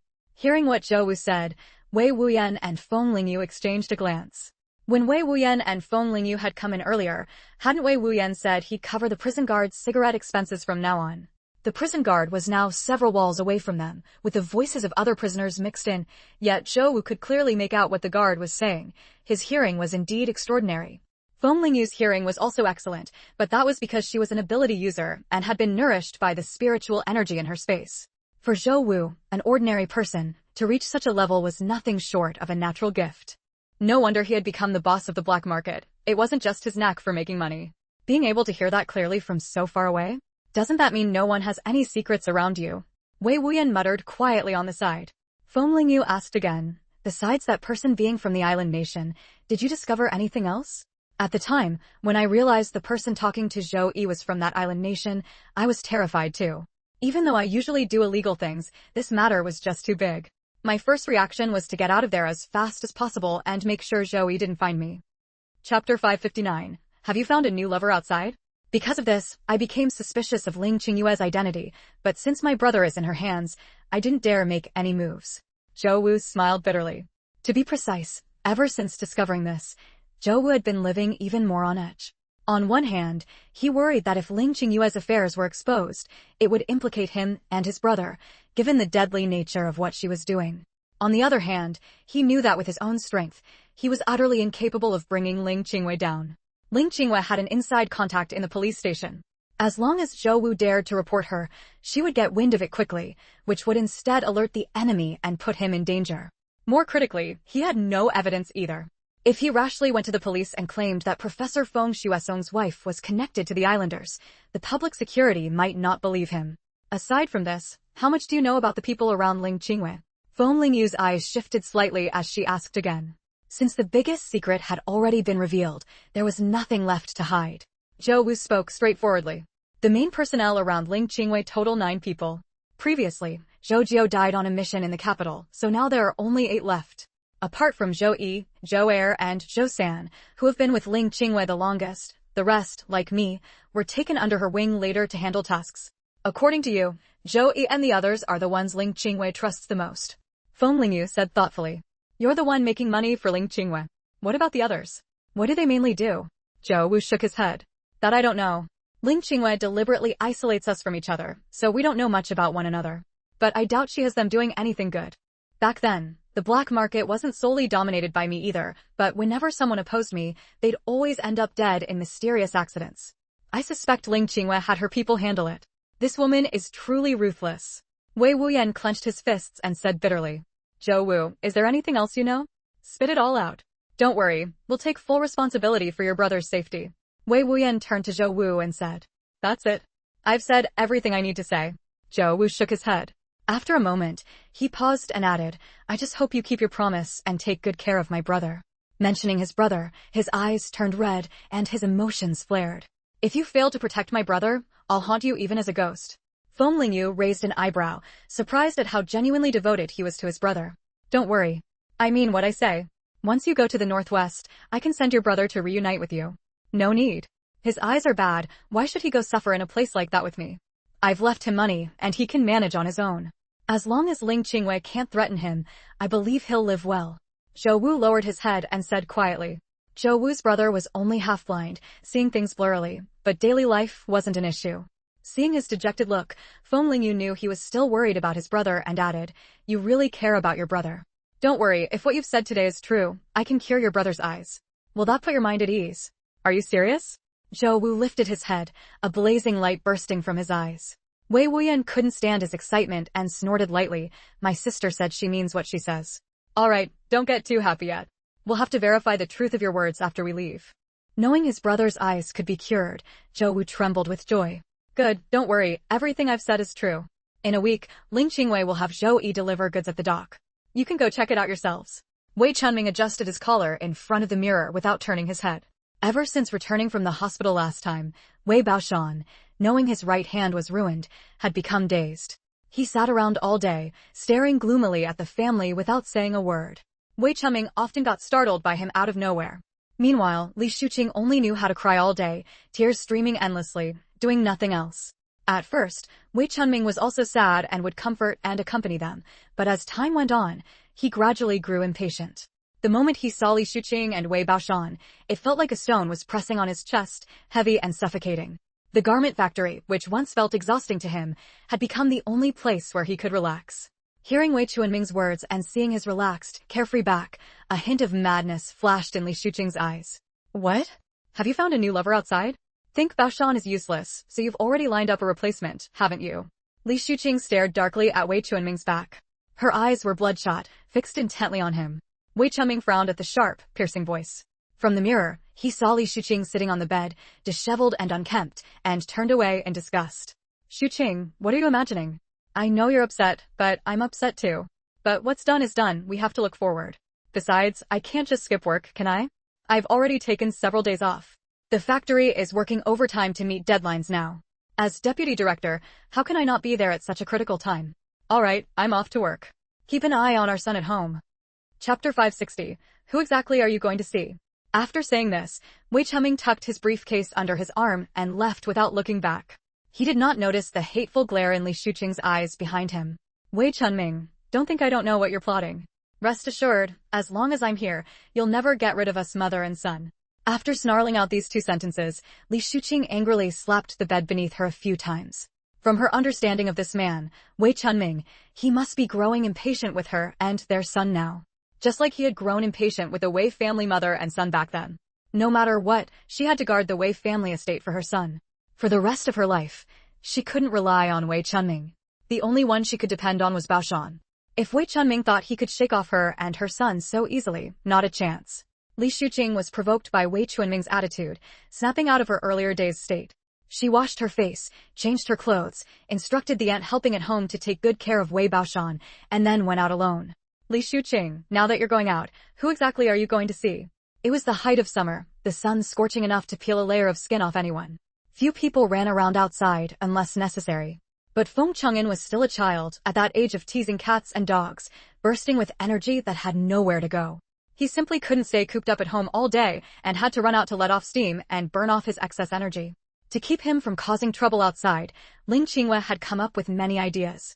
Fortunately, the Feng family's Western-style house came with a garden, planted with many trees and shrubs, much cooler than the outside.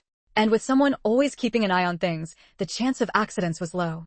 So Ling Qingwei invited the neighbor kids over to play. The neighbors around the Feng family knew their situation well, and since they were all familiar with each other and Ling Qingwei was generous, they were happy to send their children over to play. At that moment, the Feng family's garden was filled with the laughter and noise of children playing. Feng Chang'an was playing a game of beating the Japanese with his little wooden gun and his friends. Seeing her son's face flushed red from the sun, with big beads of sweat rolling down his cheeks, Ling Qingwei called out worriedly. Qing'an, come back and rest for a while. Mom has prepared watermelon. Hurry and bring your friends to eat. But Feng Chang'an was having too much fun, just about to drive the Japanese away. How could he stop now? So he replied without turning back, Mom, I'm not hot. I'll come back after I finish playing. If you're not hot, your friends are. Others came to play with you. As the little host, you should treat them to something. That shows how generous you are, right? What child isn't tempted by food? Besides, even in Shanghai, big watermelons weren't cheap. Feng Chang'an listened to his mother, then glanced at the eager looks on his friends' faces. He puffed out his chest and said, all right then, let's eat watermelon now and we can play again after. Hearing they could have watermelon, the children cheered happily. Come on, everyone gets a piece. Don't fight over it, one slice each. The children swarmed forward, and Ling Qingwei smiled as she directed them. This watermelon is so sweet. Auntie Ling, you're so nice. In the eyes of these children, Ling Qingwei was the best mother in the world, beautiful, gentle, and never harsh with Feng Chang'an. They all envied him for having such a wonderful mom. Auntie Ling, I wish you were my mom. My mom yells at me every day, a little boy suddenly sighed, feeling the watermelon in his hand wasn't as sweet anymore. Feng Chang'an spread his chubby little arms, shielding his mother behind him. She's my mom. None of you can take her. Seeing Feng Chang'an acting like a protective hen, Ling Qingwei smiled warmly and patted his head. Don't worry, Mom is your mom, and no one can take her away. And you, little one, if your mom heard what you just said, she'd be sad. Don't say that anymore, okay? The little boy realized he had misspoken and blushed. Auntie Ling, I know I was wrong. My mom is actually really good to me. She yells because I'm naughty. Then he turned to Feng Chang'an, who was still eyeing him warily, and said, Feng Chang'an, don't worry, I won't try to take your mom. My mom is great too. Alright, you're all good kids. Now hurry up and eat your watermelon.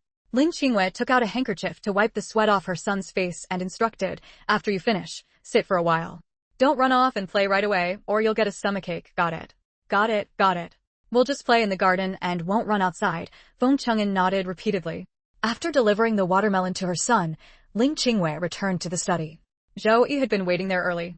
As soon as Ling Qingwei entered, he got straight to the point. Madam, are the goods all ready?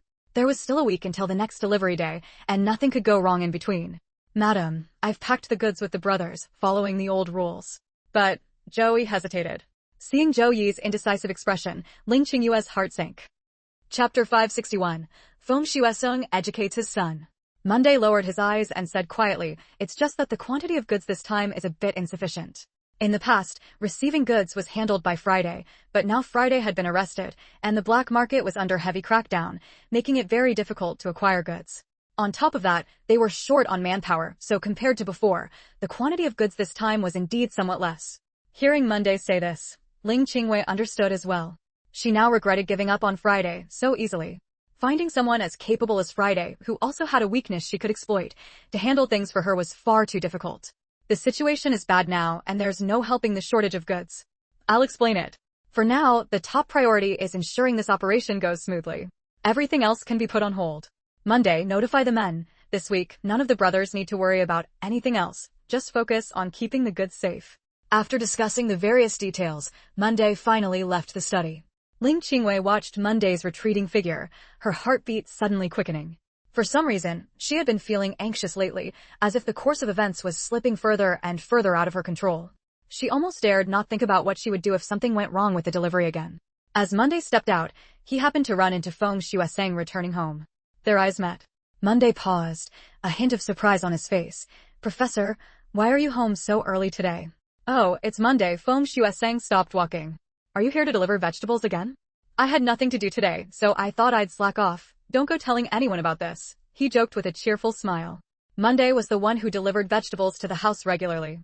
Feng Shuesong had run into him a few times, so they were acquainted. "Why are you here again? Didn't you just come the day before yesterday?" Feng Shuesong asked further. Monday scratched his head sheepishly. "The weather's hot now, so fruits and vegetables don't last long. Your wife asked me to deliver smaller amounts each time, so I've been coming more often." "I see.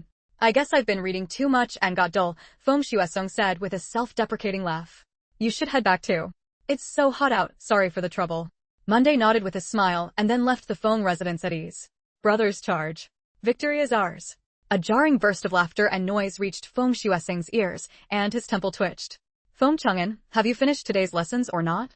Feng Chang'an had been having a great time playing, but at those words, he shuddered all over. Dad, why are you back now?" Normally during the day, Feng Shuesong stayed at school all day, which was why Feng Chang'an dared to be so reckless. Wasn't he just counting on no one being home to rein him in? "If I hadn't come back, you'd be turning the house upside down." Feng Shuesong strode over and grabbed his youngest son by the collar. "Come on, get back inside. If you can't recite the text I assigned yesterday, you'll copy it 10, no, 20 times. No, brothers, save me." Feng Chang'an struggled violently at that. But his little strength was no match for a grown man. No matter how he thrashed, Feng Shuesong remained unmoved. The other children were stunned by the scene, frozen in place. The boy who had envied Feng Chang'an earlier muttered, "I don't envy Feng Chang'an anymore. I don't want to copy a text 20 times. Feng Shuesong was amused by the childish remark and looked down at his still struggling son. "Hear that? Your brother's telling you to behave." After teasing his son, he turned back to the children waiting there. "All of you go home. Feng Chang'an can't play today. Come find him another time." The once noisy garden instantly fell quiet, leaving only the summer cicadas chirping endlessly. Ling Qingyue had naturally heard the commotion outside, but she was also fed up with her youngest son's antics, so she didn't go out to help him this time.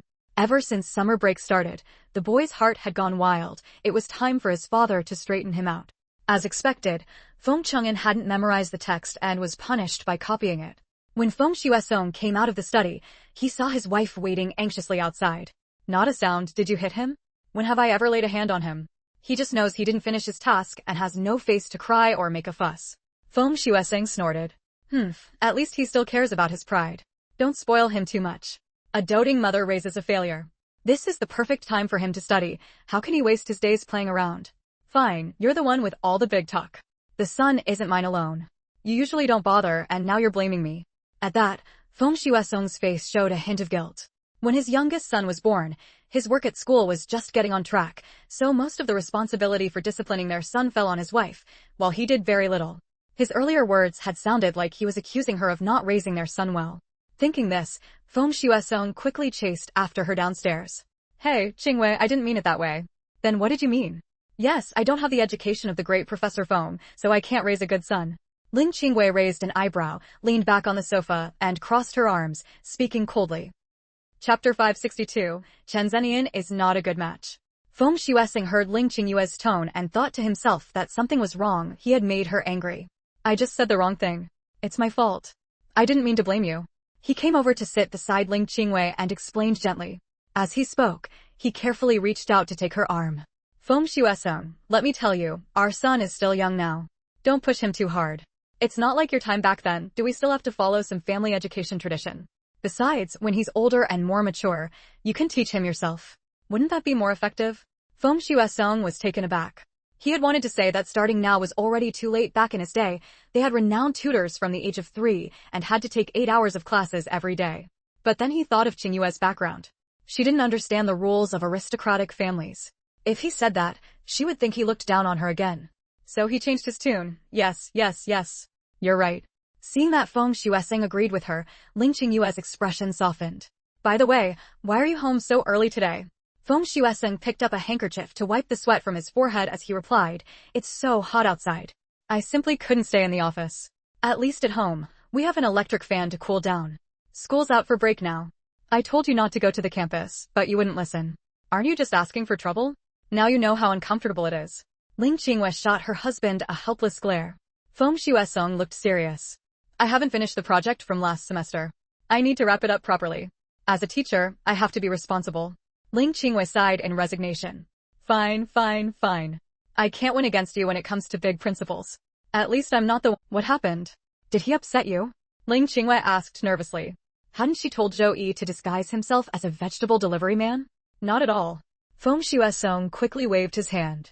I just think it's too hot these days, and making him deliver fruits and vegetables every day is too hard on him. Maybe we should give him a raise. Hearing this, Ling Qingyue instantly relaxed. She had been afraid that Zhou Yi had slipped up in front of her husband. Oh, okay. Even if you hadn't mentioned it, I would have given him a raise anyway. Don't worry. When have you ever had to trouble yourself with household matters? That's true. That's why I have to thank heaven for letting me marry such a wonderful wife. Feng Shuesing reached out and pulled Ling Qingyue into his arms. Although Feng Shuesong was already middle-aged, he had taken excellent care of himself. He paid attention to his health, maintained a well-proportioned and tall figure, and had not a single wrinkle on his face. With his handsome features, he was a very charming man. Her face flushed slightly as she pushed him away. We're an old married couple. What are you doing? What if the children see us? So, what if they do? It'll give them an example of what a loving parents look like, so they'll have a standard when they look for partners, Feng Shuesing said with righteous confidence. Speaking of this, he suddenly remembered that his daughter had her heart set on Chen Zhenyan. His cheerful mood instantly sank to the bottom. Anyone with eyes could see that Chen Zhenyan was not a good match. But whether it was his wife or his daughter, they both thought Chen Zhenyan was wonderful. It was truly a situation he didn't know how to handle. By the way, what has Pinning been up to lately? She hasn't gone to see Chen Zhenyan, has she? Feng Shuesing asked his wife. Chapter 563, she has seen too few men. Perhaps because of the last time Feng Shuesong lectured Feng Pingting, combined with Chen Zhenyan disregarding her feelings to defend Feng Lingyu at the foreign goods store, a double blow, she had been relatively well-behaved lately. She no longer clamored to go see Chen Zhenyan. Every day, she either made plans to go out with Deng Yelian or stayed quietly at home. Even when faced with Feng Chang'an's occasional provocations, Feng Pingting no longer bickered with her younger brother like before. She would merely cast a cold, indifferent glance and then head straight to her room. Judging by her demeanor, she seemed to have a sense of having seen through the mortal world. Ling Qingyue was worried about her daughter's listless state. Originally, she had said she would find a way to help her daughter win Chen Zhenyan's heart and then deal with Ling Feng, that unexpected interloper. But recently, she had been overwhelmed by the black market situation, and the plan to blackmail Wei Chuming had also failed. More importantly, the day for transporting the goods was approaching in a few days, so she had no time to attend to her daughter's feelings. Given the current situation, she was typically willing but powerless. After all, if something went wrong with the transport of goods, it would be a life-threatening matter, and all their years of hard work would be destroyed in an instant. Ling Qingyue couldn't just focus on her daughter. Compared to the career she had been building all along, her daughter's romantic entanglements were truly not a big deal. Alas, my daughter is grown now and has her own worries. You can't push her too hard. Seeing my lively, cheerful daughter turn into this absent-minded state breaks my heart. Ling Qingyue's words were sincere, without any pretense. When did I ever push her? I only gave her a few words of advice, and she ended up this dejected. If that Chen Zhenyan were truly a good man, or if he had any real feelings for Pingting, why hadn't he come around all this time? As a man, Feng Shuesong understood men's minds all too well. During this time, Pingting hadn't gone to see Chen Zhenyan, and he hadn't once taken the initiative to visit. Thinking of this, Feng Shisong's anger flared up uncontrollably. Don't just say you feel sorry for her. As parents, we still need to find a way to help her out of this predicament. As a young person, being trapped by love every day, lacking any vitality. If this continued, he feared his daughter would be ruined. You say it so lightly. How do we change it? You're not home every day, so everything falls on me alone. Ling Qingwei said indignantly. But after thinking it over, he actually came up with a good idea. She's almost 19 now, an adult. Staying at home every day isn't a solution. I think we should find her a job. No matter how much or little it pays, it'll be good for her to change her environment. Once she meets more people, maybe she'll stop thinking about that Chen Zhenyan kid. Previously, after Feng Pingting graduated from high school, she was supposed to be sent to the countryside. At the time, the family used their connections to report her as ill, so she managed to escape that fate. Feng Shisong doted on his daughter, and the family wasn't short on money to support an idle person, so ever since graduating high school, Feng Pingting had been loafing around at home. But given the current situation, he felt he couldn't let his daughter continue being idle like this. He should let her go out more, expose her to new environments and different people and things. Once she had pursuits or made progress at work, she would no longer trap herself in matters of the heart. If she happened to meet other quality men who could divert her attention, that would be even better. In Feng Shisong's view, his daughter had simply seen too few men, which was why she was so fixated on Chen Zhenyan. His daughter had been raised to be naive and spoiled, never having endured hardship. What if she went out to work and got bullied? The family could afford to support her, so why should she go out and suffer? Don't bet me. That's settled. Find her something to do. It's better than her sighing and moping around at home all day. Ling Qingyue's words were cut off by Feng Shisong. She wanted to argue, but on second thought, the most important thing now was the dock. Letting Pingting go out to work was fine. It would serve as a transitional period. Once she was done with her own matters, she would deal with that Ling Feng properly. Fine then. But we need to think carefully about what kind of job to give her. Nothing too hard or too tiring. Ling Qingwei said helplessly. On one hand, she felt sorry for her daughter. On the other, her daughter had never endured hardship, and she feared she wouldn't be able to stick with anything too exhausting. What are you saying? If she goes out to work, she has to do it properly, or she'll just cause trouble for others. I know what I'm doing. Don't worry about this. Feng Shisong happened to know of a job opportunity, and he thought his daughter would be able to handle it. If she suffered any grievances outside, he might feel worse than she did. Ling Qinghua thought for a moment, then added as if casually, oh, and you know, every year around this time, I can't stand the heat. So, please take care of things at home. As she spoke, Ling Qinghua gently rubbed her temples, her brows slightly furrowed, eyes lowered, looking as if she were in great discomfort. Every year during the peak of summer, Ling Qinghua would leave home and stay elsewhere for a short while. The place she stayed was a small courtyard rented by the river. This courtyard, adjacent to the riverbank, was constantly cooled by the river breeze, making it much cooler than other places. Hearing this, Feng Shisong remembered the matter. Go ahead. I'll take care of things at home. Have you arranged for someone to clean the place? And the things you're used to using need to be sent over first. Rest here for a while. I'll tell Sister Zhang what to bring. With that, Feng Shisong stood up, intending to ask Sister Zhang, who helped around the house, to go clean first. Ling Qingyue's headaches were a lingering issue from not properly recovering after childbirth. Feng Shisong felt deeply guilty about this, and every year, he was even more attentive than she was about her going to the river to escape the heat. Chapter 564, A Fight to the Death with Ling Qingyue. After Feng Shuesing left, Ling Qingyue sat alone on the sofa, her eyes filled with coldness. Shanghai was now a complete mess, leaving her unable to spare any attention for that little wretch Feng Lingyu. It had been a long time since she had received any news from Qingshan village, and she had no idea how Wednesday's investigation was going. Indeed, after several previous scouts had gone silent without a trace, Ling Qingyue had sent Wednesday to Qingshan village to gather information. Without clarifying Feng Lingyu's situation, Ling Qingyue always felt unsettled. Wednesday was her trusted confidant, reliable in handling matters, perfect for this task. Ling Qingyue couldn't shake the feeling that something was off, or that she had overlooked something important. Just as she was lost in her thoughts, a sharp, sarcastic voice rang out. Standing before her was an old acquaintance she hadn't seen in a while, Li Shuqing. It was clear that Li Shuqing had dressed up carefully before coming. But the fine lines at the corners of her eyes and the fatigue on her face still betrayed her current state. Indeed, word had it that her son was now crippled, destined to be a useless burden at home, unable even to hold a normal conversation. For Li Shuqing, who treated her son as her very life, this was no different from killing her.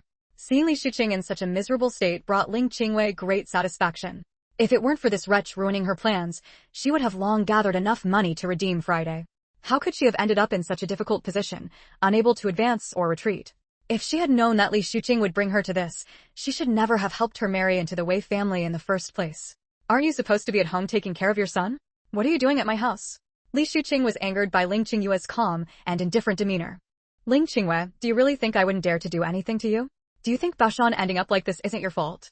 As the one who caused it all, she even had the audacity to bring up Baoshan without a shred of shame. Enough, just tell me, what are you here for today? Ling Qingwei was impatient to argue with Li Shuqing.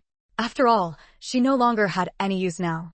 Just as Li Shuqing was about to speak, Feng Xueseng suddenly appeared. He had just gone to give Sister Zhao some instructions about taking care of Ling Qingwei, but when he returned, he found an extra person in the house. Xueseng, Shuqing is here to chat with me. Before Li Shuqing could react, Ling Qingwei answered first. We're just talking about women's matters, you see. Feng Xueseng had heard about what had happened to the Wei family recently. Although he disliked the Wei family, he couldn't be heartless in the face of such misfortune. Feng Xueseng looked at Li Shuqing with sympathy in his eyes. Then take your time chatting. I'll head upstairs. Li Shuqing felt a pang in her heart at Feng Xueseng's gaze. If it weren't for that wretch Ling Qingwei, how could her Baoshan have ended up like this? Ling Qingwei, what do you think would happen if I told Feng Xueseng everything you've done? Li Shuqing had finally come to her senses. She had nothing left to lose. In the past, she had been under Ling Qingyue's thumb because she held leverage over her, and her son's life was in her hands as well. But now that her son was ruined, things couldn't get any worse. Li Shuqing felt she no longer needed to be controlled by Ling Qingwei. On the contrary, as long as Ling Qingwei wanted to maintain her dignity as Mrs. Feng and her image in her husband's eyes, she would have to bow to her. Having followed Ling Qingwei for so many years, Li Shuqing wasn't without a plan. If pushed too far, she would fight to the death with Ling Qingwei. In any case, since Ling Qingwei had brought her to this point, she wouldn't get to live comfortably as Mrs. Feng. Li Shuqing, you're still so naive. What makes you think Xueseng would believe what you say? Hearing Li Shuqing's threat, Ling Qingwei could only sneer. She should think carefully. Ling Qingwei dared to do those shady things right in front of her without any hesitation, meaning she wasn't afraid of being exposed. For one, who would believe that a frail woman like her was the mastermind behind the black market? Not to mention, Ling Qingwei had spent years carefully cultivating her public image. To outsiders, Mrs. Feng was beautiful, kind, charitable, gentle, and never one to pick a fight. In contrast, Li Shuqing's reputation had always been poor, with everyone knowing how she had climbed her way into the Wei family as a mistress. Ask yourself, who would believe a word from someone like her? Especially when the person she was accusing was the flawless Mrs. Feng in everyone's eyes. People would just dismiss it as nonsense, born out of jealousy and slander. How do you know I don't have any dirt on you? Li Shuqing slowly clenched her hands at her sides, forcing out a few words through gritted teeth. The Shanghai docks. At those words, Ling Qingwei, who had been calm and dismissive of Li Shuqing, suddenly sat up from the sofa, her eyes fixed intently on her. How do you know about that place? Seeing Ling Qingyue's reaction, Li Shuqing knew she had guessed correctly. Don't worry about how I know. If you want this kept quiet, Ling Qingwei, from now on, you'll listen to me. Listen to you? Ling Qingyue's eyes flickered. What do you want me to do for you? Unexpectedly, Ling Qingwei softened without any resistance, which caught Li Shuqing off guard. Realizing this, Li Shuqing felt more confident. I want you to keep an eye on Wei Chunming for me and give me money. Before coming, Li Shuqing hadn't been sure whether she could actually threaten Ling Qingwei, because she didn't really know what secret the Shanghai docks held. She had only accidentally discovered that Ling Qingwei went there regularly, and her mention of it just now was merely a test. Keeping an eye on Wei Chunming was a precaution. If he dared to abandon her and her son, she would make sure he didn't have it easy. The Wei family's wealth was nearly gone, and Wei Chunming seemed unreliable now. She had to plan for her son's future. If Wei Chunming turned out to be truly heartless, having that money would at least secure a life for the two of them. Chapter 565. Stabilize Li Shuqing first. The first matter is easy. Money, how much do you want? Last time, the money meant to ransom Friday and the others hadn't been used, so she still had a few tens of thousands left. But now the black market was essentially defunct, meaning a large source of income would be lost from now on. She had so many people under her to support, and she still needed to keep collecting antiques. All of this required money to sustain. On the other side, Li Shuqing was also locked in a fierce internal debate. She had no idea how much money she should ask for. If she asked for too much, she feared crossing Ling Qingyue's bottom line, and Ling Qingwei might just refuse outright. Back then, Ling Qingwei had taken a great deal of the Wei family's wealth from her. In the end, what she was taking back now was originally the Wei family's property. If it weren't for the delivery date just a few days away, a matter of utmost importance that couldn't afford the slightest mishap, why would she stoop to being threatened by a fool like Li Shuqing? Once the goods were safely delivered, she would deal with this arrogant woman properly. 100,000 is too much. I can't come up with that. Give me a realistic number. Li Shuqing thought about it and realized that if Ling Qingwei really had that much money, she wouldn't be so desperate to scheme for the Wei family's wealth. Still, Li Shuqing wasn't about to let her off that easily. I want 100,000. Not a single cent less. Li Shuqing refused to back down. If you don't give it to me, I'll go report the dock incident right now. Ling Qingwei gritted her teeth in silence, then said, fine, even if you want 100,000, I can't hand it all over at once. Who carries that much cash? At most 5,000, I can't give any more than that. Li Shuqing said, 5,000 is fine, but you'll have to write me an IOU for the rest. This time, Li Shuqing had learned her lesson. Ling Qingwei was all sweet talk now, but what if she went back on her word later? An IOU was different. As long as Ling Qingwei still wanted to stay in Shanghai, she wouldn't dare not repay the debt. Words are empty, write me an IOU, and then I'll feel at ease. Fine. Ling Qingwei forced the word out through her throat. Seeing her agree, a smug smile spread across Li Shuqing's face. For so many years, she had been bossed around and ordered about by Ling Qingwei. She was sick of it. Now the tables had turned, and heaven had finally taken her side. Thinking of the days ahead when she could order Ling Qingwei around as she pleased, Li Shuqing couldn't help but grin with satisfaction. Watching the woman's cheerful figure as she walked out the door, Ling Qingyue's eyes darkened like ink, heavy with resentment. Xue, have the things been packed? I'm moving to the small courtyard today. After hearing his colleague's report, Zhouke fell into deep thought. Why would Li Shuqing go see Ling Qingwei at a time like this? This was the first time Li Shuqing had gone out since the Wei family's incident.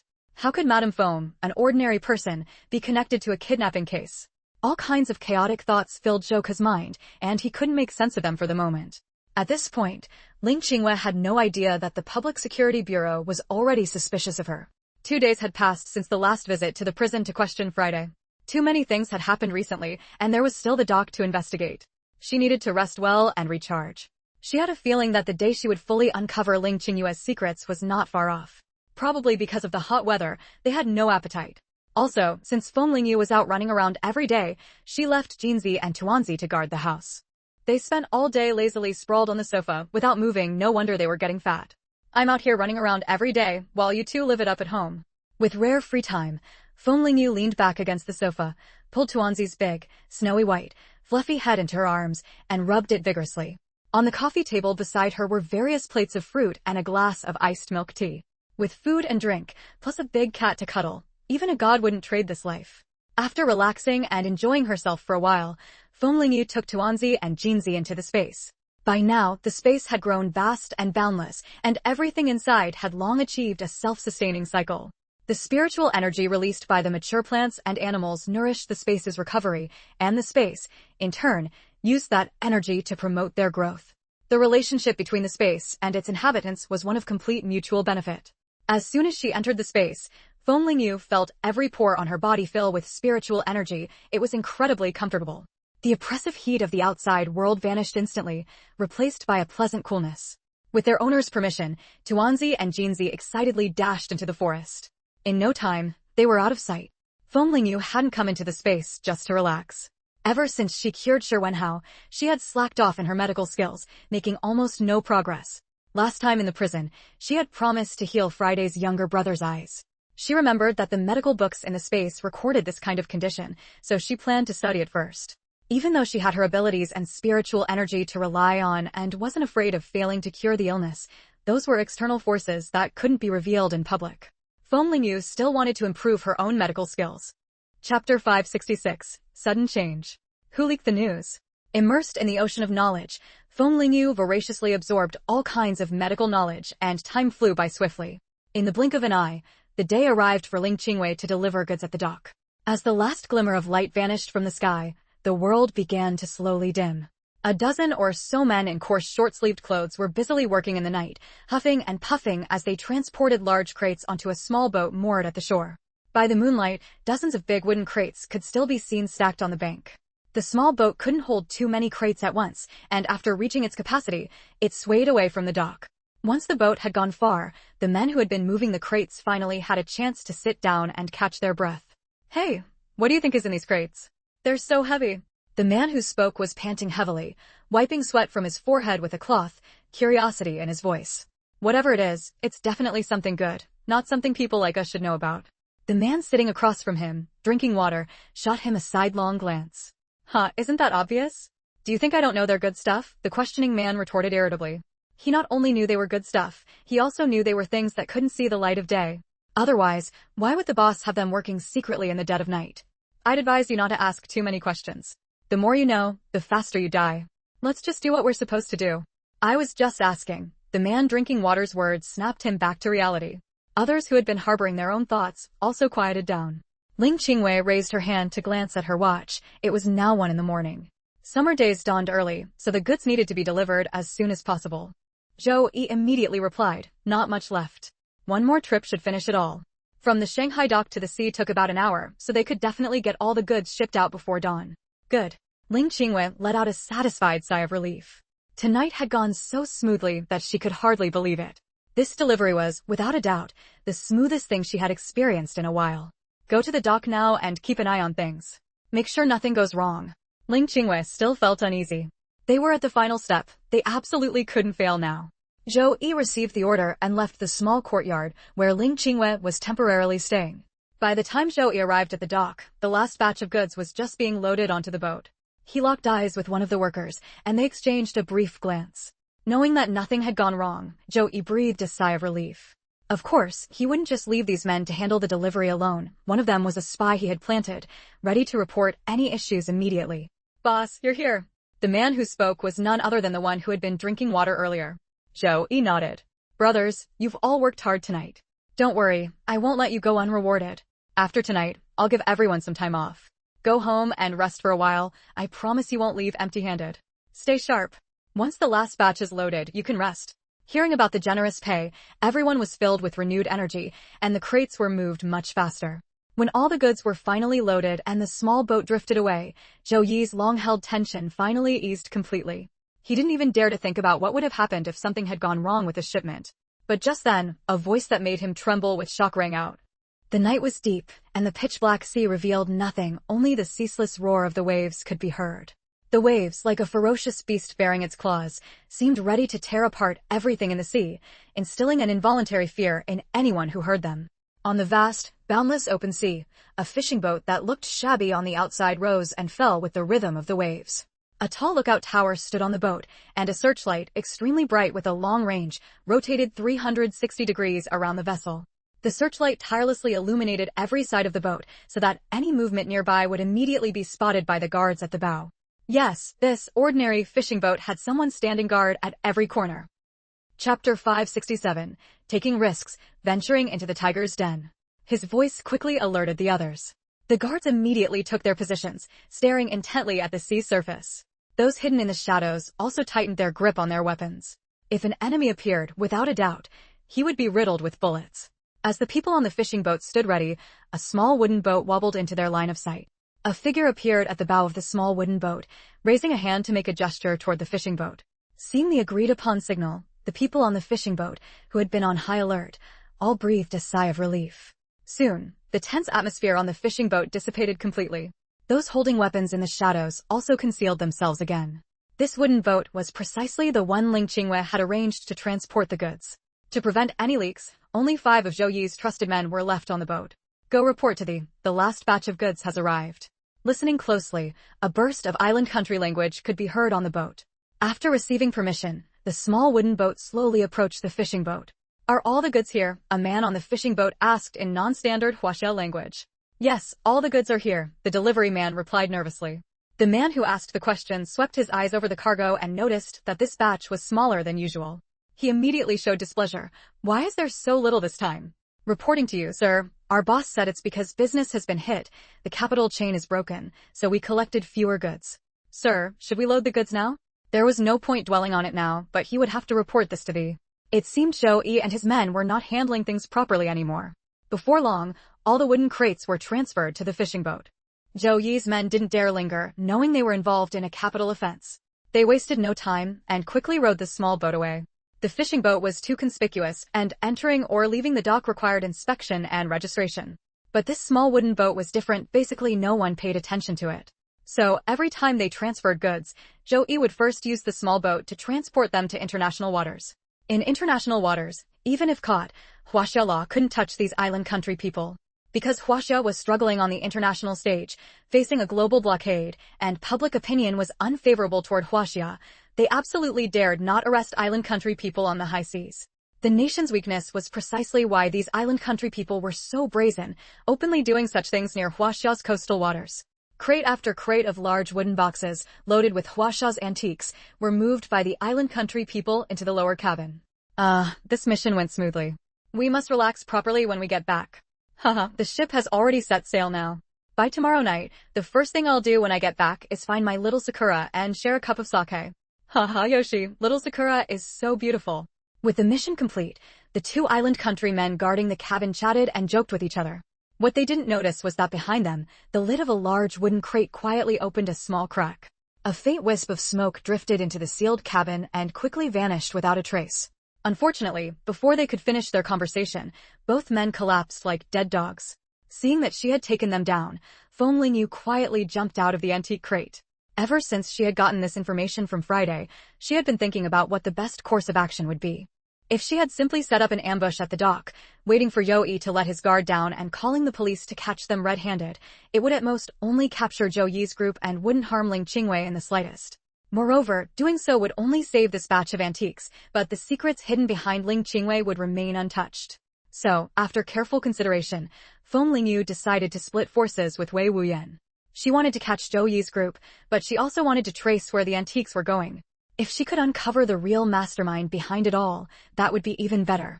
Of course, Feng Lingyu didn't make this decision blindly. Her space was her greatest trump card.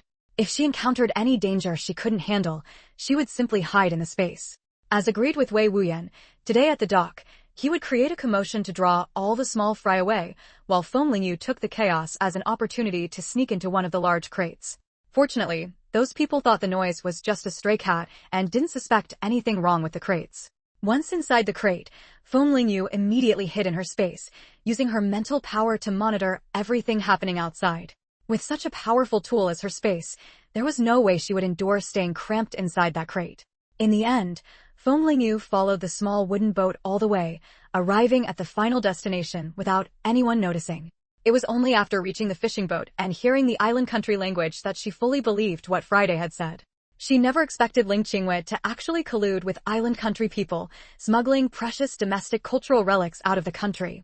As a Huaxia person, colluding with the enemy, betraying the nation, handing over countless treasures, and doing things that bite the hand that feeds her, she deserved to die 10,000 times over.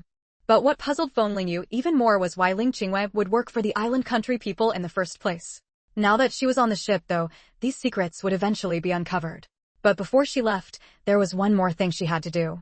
These antiques were carriers of Huaxia's thousand-year heritage, embodying countless cultures and the thoughts of ancient sages. Their significance went without saying. The island country people had long coveted Huaxia's cultural depth and territory, which was why they wanted to claim these antiques for themselves. Chapter 568. The Mysterious Young Man. Unfortunately, the country currently placed little importance on these antiquities and cultural relics, and there were even some wicked individuals who wantonly destroyed them. Feng Lingyu decided to first store these antiquities in her space, and once the situation improved in the future, she would return them to the nation. Regardless, she could not let these island countrymen benefit from them. Feng Lingyu waved her hand, stowing all the wooden crates in the cabin into her space for safekeeping. Glancing at the two guards lying on the floor, she directly drew her dagger and slit their throats, cleanly and efficiently finishing them off. After dealing with the guards, Feng Lingyu closed her eyes. With her as the center, a vast spiritual force radiated from the cabin, slowly enveloping the entire fishing vessel.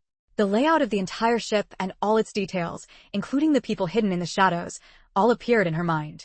Although the fishing vessel looked shabby on the outside, its interior held a world of secrets.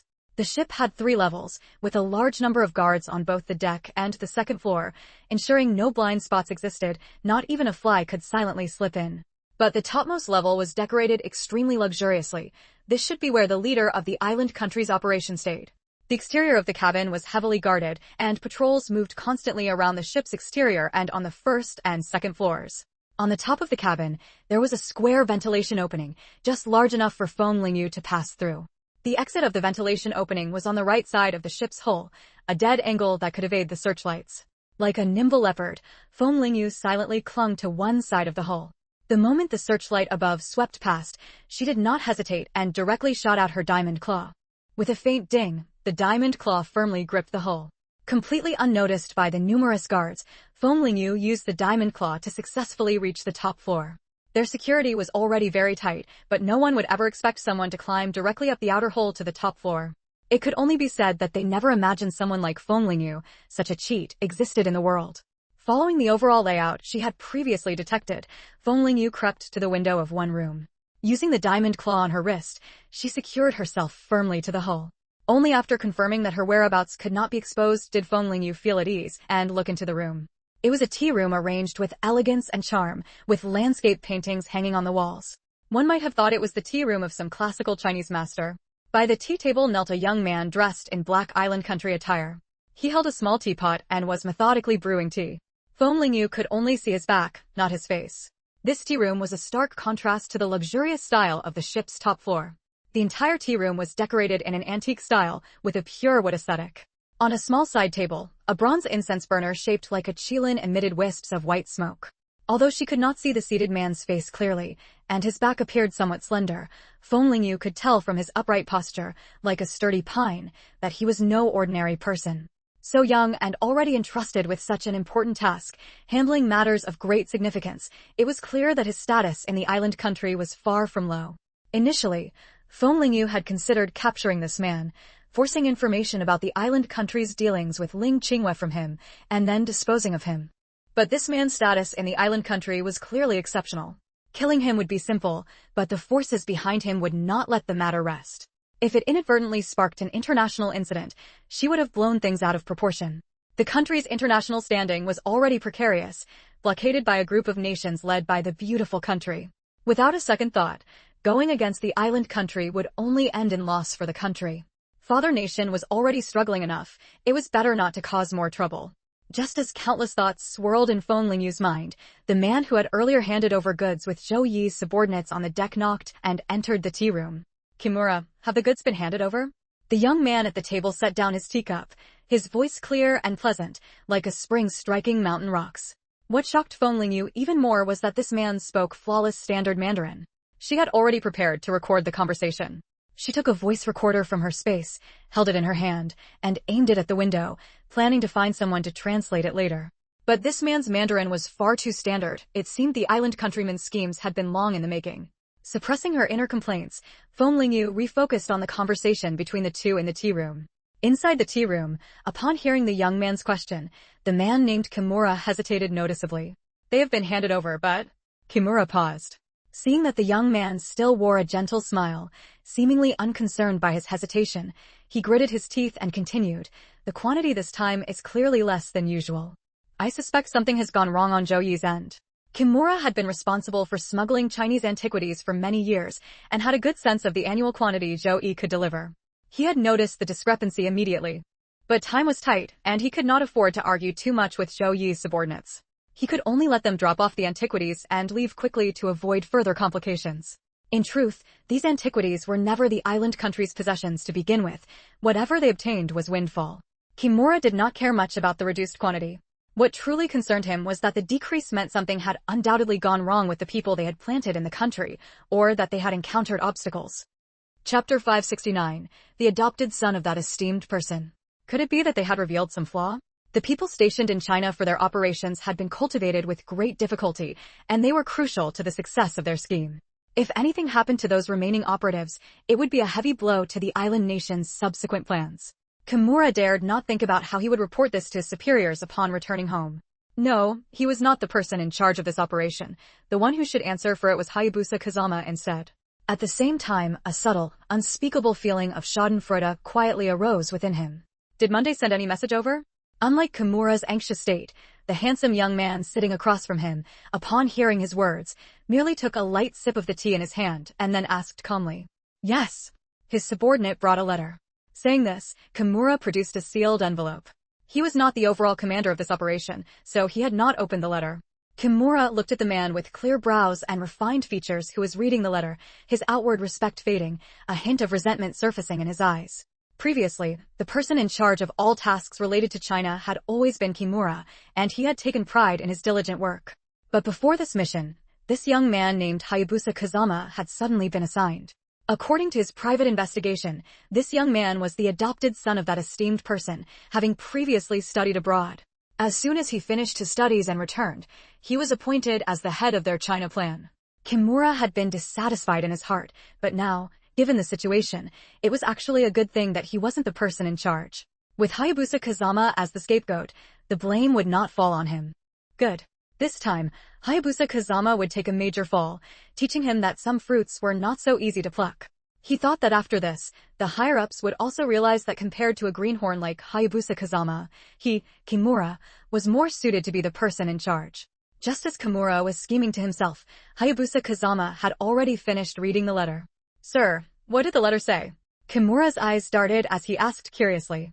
"There is indeed a problem on their end," Hayabusa Kazama replied expressionlessly. "Then should we send word back now and see if the higher-ups have any new instructions?" Hayabusa Kazama shook his head. "Not for now. Don't forget, our purpose here is to safely escort this batch of antiques back to the country. Besides, the situation on Monday's side hasn't reached the point where we need to contact our superiors. We'll discuss everything when we return. Then, should I give the order to turn back now?" Kimura felt some disappointment inside, but dared not show it. "We do need to hurry back," Hayabusa Kazama said, lowering his eyes to hide the worry beneath his lashes from Kimura. Hayabusa Kazama knew that Kimura was only outwardly respectful to him, while inwardly harboring deep dissatisfaction with his sudden appointment. Monday's letter mentioned that woman, Ling Qingwei, stating that her situation was not good and that they might have aroused the suspicion of the Chinese authorities, urging his adoptive father to make a decision quickly. Hayabusa Kazama had always known that his adoptive father once had a woman. For some reason, she had not followed his adoptive father abroad but had stayed in China. Hayabusa Kazama was unsure how much weight Ling Qingwei, this woman, held in his adoptive father's heart. Although his adoptive father appeared very gentle on the surface, Hayabusa Kazama knew it was all a facade. However, Hayabusa Kazama could not let Kimura know about these matters. Because of his former identity as a Chinese person, his adoptive father was not invincible in the island nation. Many people doubted his loyalty to the country. He could only wait until he returned to tell his adoptive father about this in person. After Kimura left, Hayabusa Kazama frowned and threw the letter in his hand into the incense burner. Fengling, still hiding outside, sighed. She hadn't expected these two to reveal no important information. If she wanted to know something, she would have to think of other ways. But the security here was tight, making it extremely difficult to gather information without being detected. The young man in the tea room was certainly untouchable. The best target was only Kimura, who had just left. He seemed to hold a high position on the ship and likely knew many secrets. By now, the sky was faintly turning white, and the distant horizon was vaguely visible. She had to pry open Kimura's mouth before dawn. After ordering the ship to return to the country, Kimura went back to his room. As the second-in-command on the ship, he had a private room. Taking off his coat, Kimura planned to wash up and then sleep. That brat Hayabusa Kazama was truly hateful. Monday's letter must have contained important information, yet he hid it from him. Once he returned to the country, he would definitely report this matter. If the personnel in China really ran into trouble and Hayabusa Kazama concealed it, he could smoothly take Hayabusa Kazama's place. Just as Kimura was indulging in fantasies of a bright future and lying in bed ready to sleep, he felt an icy coldness touch his neck. Years of living on the edge made him snap his eyes open instantly, only to meet a pair of cold, merciless eyes. A frigid dagger was now pressed against Kimura's throat. Kimura believed that if he dared to make any rash move, the owner of this dagger would not hesitate to slit his throat. Chapter 570. How did you get onto this ship? The person before him was completely covered from head to toe, except for a pair of dazzling eyes. Kimura could only tell from the masked figure's delicate and graceful build that this mysterious person was likely a woman. His throat tightened, and he involuntarily began to swallow saliva, cold sweat beading on his forehead.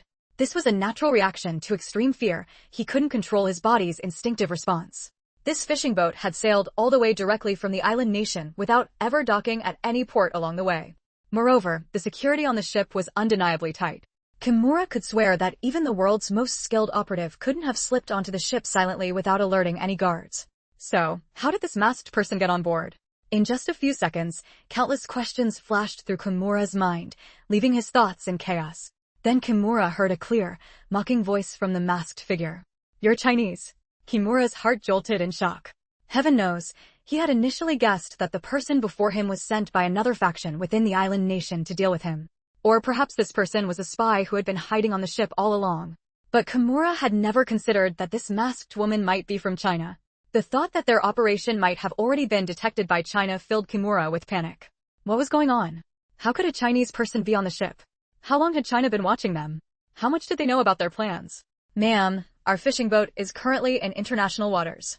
We haven't violated any Chinese laws, have we?" Feng Lingyu could tell at a glance that Kimura was playing dumb, and she sneered coldly. "Since when does a fishing boat need such heavy security? Cut the act with me. Otherwise, my knife isn't just for show." As she spoke, the dagger in her hand pressed forward by a fraction. But that single fraction instantly drew a line of blood on Kimura's neck. "Ma'am, we're in international waters. No matter how many people or weapons we have on board, it has nothing to do with China. I'm a citizen of the island nation. If you harm me, it's a violation of international law, and China will face condemnation from the entire international community." Seeing that the masked figure didn't move, Kimura thought his words were having an effect, so he gritted through the pain and continued, "Ma'am, I don't know how you got onto our ship, but you need to understand how serious the consequences of your actions will be. If you put down your weapon now, I promise I'll let you leave safely." After saying this, Kimura stared intently at the masked woman. If she was from the Chinese government, his words would surely make her hesitate.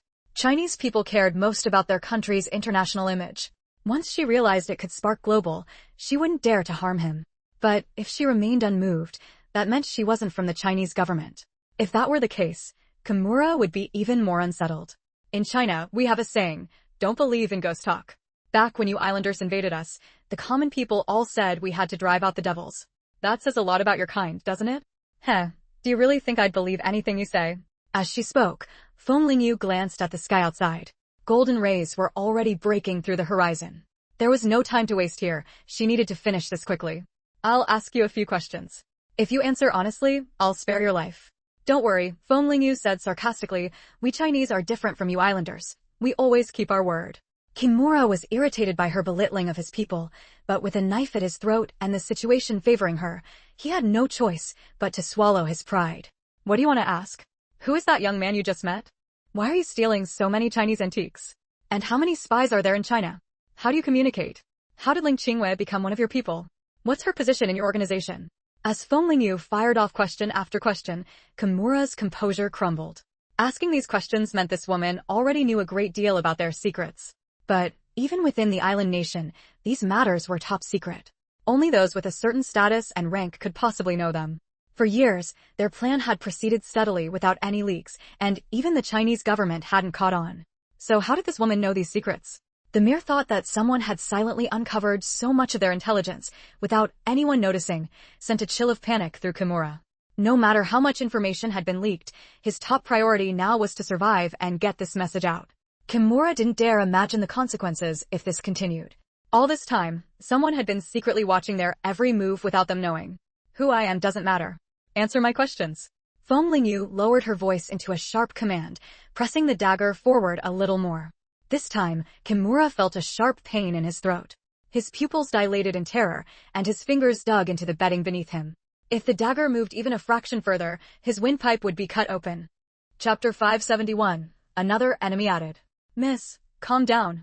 I'll tell you everything I know." Kimura quickly spoke up. He feared that if he didn't speak now, his life would end here. The cut on his neck constantly reminded him that this woman before him would truly take his life, not just scare him. "The young man you mentioned is the leader of this operation. His name is Kazama Hayato. He's the adopted son of a high-ranking figure in our country. As for the rest, I don't know. I'm telling the truth. I'm only responsible for taking over the antiques. I don't know the specifics of what they're for." Kimura nervously swallowed. "A high-ranking figure? What kind of figure?" Feng Lingyu keenly latched onto a key person. "This figure's identity in our country is very mysterious. I've heard he's the overall head of all plans against China. Someone as insignificant as me can't get close to him." Kimura paused, then cautiously tested the waters. "Kazama Hayato is his adopted son. He's the one on this ship who knows the most." Feng Lingyu immediately saw through Kimura's intent. "Drop your little schemes. Trying to use me to kill someone else? Humph." She couldn't believe he was still playing tricks on her at a time like this. Did she not know that Kazama Hayato knew more? Unfortunately, he had backing, so she had settled for Kimura instead. Now it seemed her decision was correct. The adopted son of the top leader, how important his identity was. If she rashly moved against Kazama Hayato, it would surely cause an uproar, and things would spiral out of control. Foam Lingyu asked again, what about the antiques? Why did you go to such lengths to smuggle them? Kimura hesitated. Well, the price of Chinese antiques on the international market has skyrocketed. These antiques are worth a fortune, exchangeable for a lot of euros and dollars. Our island nation also needs foreign currency. Of course, we'll keep some precious antiques for collection. Hearing Kimura's answer, Foam Lingyu frowned and sneered. You islanders are always up to sneaky, underhanded tricks. Truly shameless. And what about Ling Qingwei? What's her mission in China? Without wasting time, Foam Lingyu pressed on. Kimura, I don't know much about Ling Qingwei. She existed long before I started this mission. I only know that the antiques delivered to us were all collected by her. Ling Qingwei doesn't contact us directly, and I'm not qualified to liaise with her. Her origin and existence are very mysterious, but Lord Kazama trusts her greatly.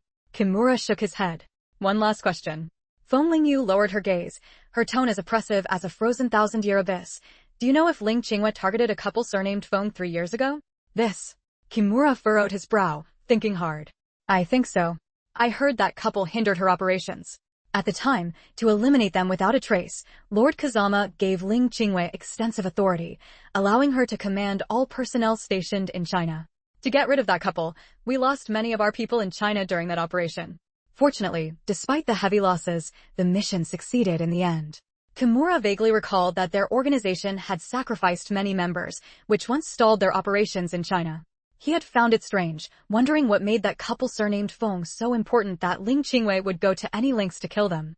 After all, according to intelligence, although the couple worked in the military, they were just ordinary soldiers, not involved in any classified projects. Could this mysterious veiled woman have some connection to the Feng couple? So it really was Ling Qingwei colluding with the islanders. That's how they died. Foam Lingyu's eyelashes trembled, uncontrollable sorrow surging within her.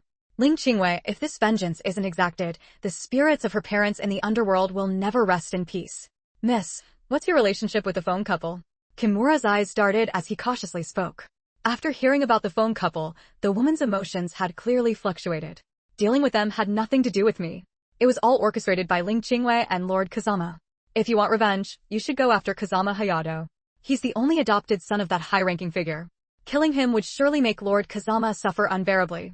I'm just an insignificant person. Lord Kazama wouldn't spare me a second glance. Please, for the sake of all the information I've given you, let me go. Don't worry, I swear I won't tell anyone I saw you. For some reason, Foam Lingyu now felt 100 times more dangerous to Kimura than when he first saw her. Learning the truth about her parents' death from Kimura was the greatest gain from this trip. He just didn't know what connection this person had to the Foam family. Foam Lingyu couldn't believe that someone overseas would hate her parents for no reason. This so-called Lord Kazama must have some grudge against her parents. The island nation was too far, she couldn't go there yet. She had a deep connection with that Lord Kazama, she must know the truth. Would the so-called Kazama still be safe in the island nation? Do you think I'd believe you? Only the dead can keep secrets forever.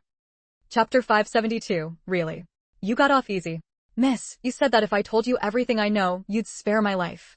Seeing the blade cutting deeper and deeper, Kimura stammered. He was gambling, betting that this woman had the integrity of a Chinese person. That's true. Foam Lingyu snorted coldly and withdrew the dagger. Kimura let out a long sigh of relief. No matter how this woman dealt with him, as long as he kept his life, he would have a day to take revenge.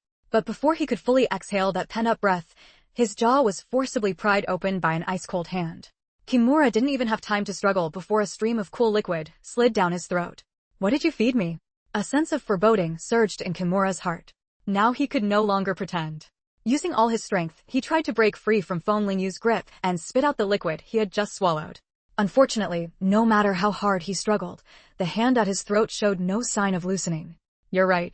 I can't be like you islanders, talking like passing gas. Didn't I spare your life? Don't worry, what I fed you is something good. Do you know how many precious herbs I used to develop this drug? In the last few seconds of Foam Lingyu's words, Kimura's gaze gradually grew vacant. The last trace of clarity in his eyes was the sight of Foam Lingyu turning sharply and walking away gracefully. After that, his mind was left in nothing but chaos. If someone had walked in at that moment, they would have seen Kimura lying on the bed with his eyes wide open. Though Kimura appeared outwardly normal, a closer look would reveal his eyes were lifeless, staring blankly ahead. The morning sunlight quickly crossed the horizon, dispelling the gloom of the night, and the sea revealed its true form. Seagulls swept across the sky, occasionally letting out crisp calls. Echoing the rolling waves, they composed a splendid and colorful symphony. As if this morning, like any other, was peaceful and serene. Feng Lingyu sat in a small boat she had taken from her space, looking up at the cloudless sky. By now, Kimura's situation should have been discovered. As Feng Lingyu had expected, the fishing boat was now in chaos. The two corpses at the bottom of the cabin had been found by the person coming for the shift change. All the goods that had been moved onto the boat were gone. Then another guard discovered that Lord Kimura had met with trouble. Kimura, the second-in-command on the boat, had silently turned into a vacant, simple-minded person. One bad news after another threw everyone on the boat into panic. How could so many bizarre things happen overnight? How could so many antiques vanish without a trace? After all, the fishing boat had guards on 24-hour rotating shifts. Even a fly couldn't escape the guard's eyes. Kazama Hate had long been woken by the noise on the deck. Hearing his assistant Ito's shouts, he immediately got up to go down. What exactly happened? Where's Kimura? Kazama Hate asked in confusion, wearing wooden clogs. Kimura, believing he knew more than Kazama Hate and wanting to prevent him from stealing his position, usually liked to assert his authority in front of his subordinates and was very strict with them. Something like making noise outside would definitely be severely punished by Kimura. Assistant Ito's face was grim. Kimura is in trouble. This morning, the person delivering breakfast knocked on his door for a long time with no response. Sensing something wrong, they broke in and found that Kimura had somehow become like a wooden doll, unresponsive to anything outside. Kazama Hate paused mid-step, his expression turning dark. Kimura's room was on the second floor, surrounded by layers of guards. It would be nearly impossible for an outsider to get in. Yet, within such tight security, Kimura still met with misfortune. And all the antiques we received this time are gone too. 2 guards had their throats slit. Lord Hate, someone must have infiltrated the boat last night. It's fortunate that this person's target wasn't you or else. At this, Ito felt a bit relieved. For someone to strike at Kimura under such heavy guard and silently make off with so many antiques showed just how skilled they were. If this person's target had been Lord Hate, they would likely have succeeded too. If something happened to Lord Hate, the rest of them wouldn't have an easy time when they returned home. You're overthinking it. Someone this capable would have already thoroughly scoped out the boat's interior. It's not that they didn't target me, they just didn't dare, given the background behind me. Let's go. It seems we've run into big trouble this time. On the deck, the 2 guards' bodies lay plainly in view. Beside them, on a chair, sat Kimura with vacant eyes. A circle had formed around them. Everyone was terrified someone on the boat had lost their life without anyone noticing. The fear that they might be next spread through everyone's heart. The fishing boat, rising and falling with the waves, no longer felt like a vessel of survival, but a prison trapping them all. Someone spotted Kazama Hate and shouted loudly. The crowd quickly parted, making way for him. The noisy environment instantly fell silent, as if the air itself had frozen. Kazama Hate scanned the crowd, understanding their worries. What are you all gathered here for? Expecting to see flowers bloom? Lord Hate, with Lord Kimura in trouble, everyone is scared, so I'll send them back right away. Stop crowding around here. Those on duty, get to your posts. Since something's happened, you'd better stay alert. After everyone had left, the squad leader said worriedly, I just examined their bodies. The time of death is no more than 2 hours ago, Lord Hate. This means the killer is either someone on our boat or someone who came aboard with the delivery crew. But the small boat that delivered goods last night was thoroughly searched. There's no way anyone could have hidden on it. Ito immediately countered. They were very careful when receiving goods, always thoroughly checking the small wooden boat every time it approached.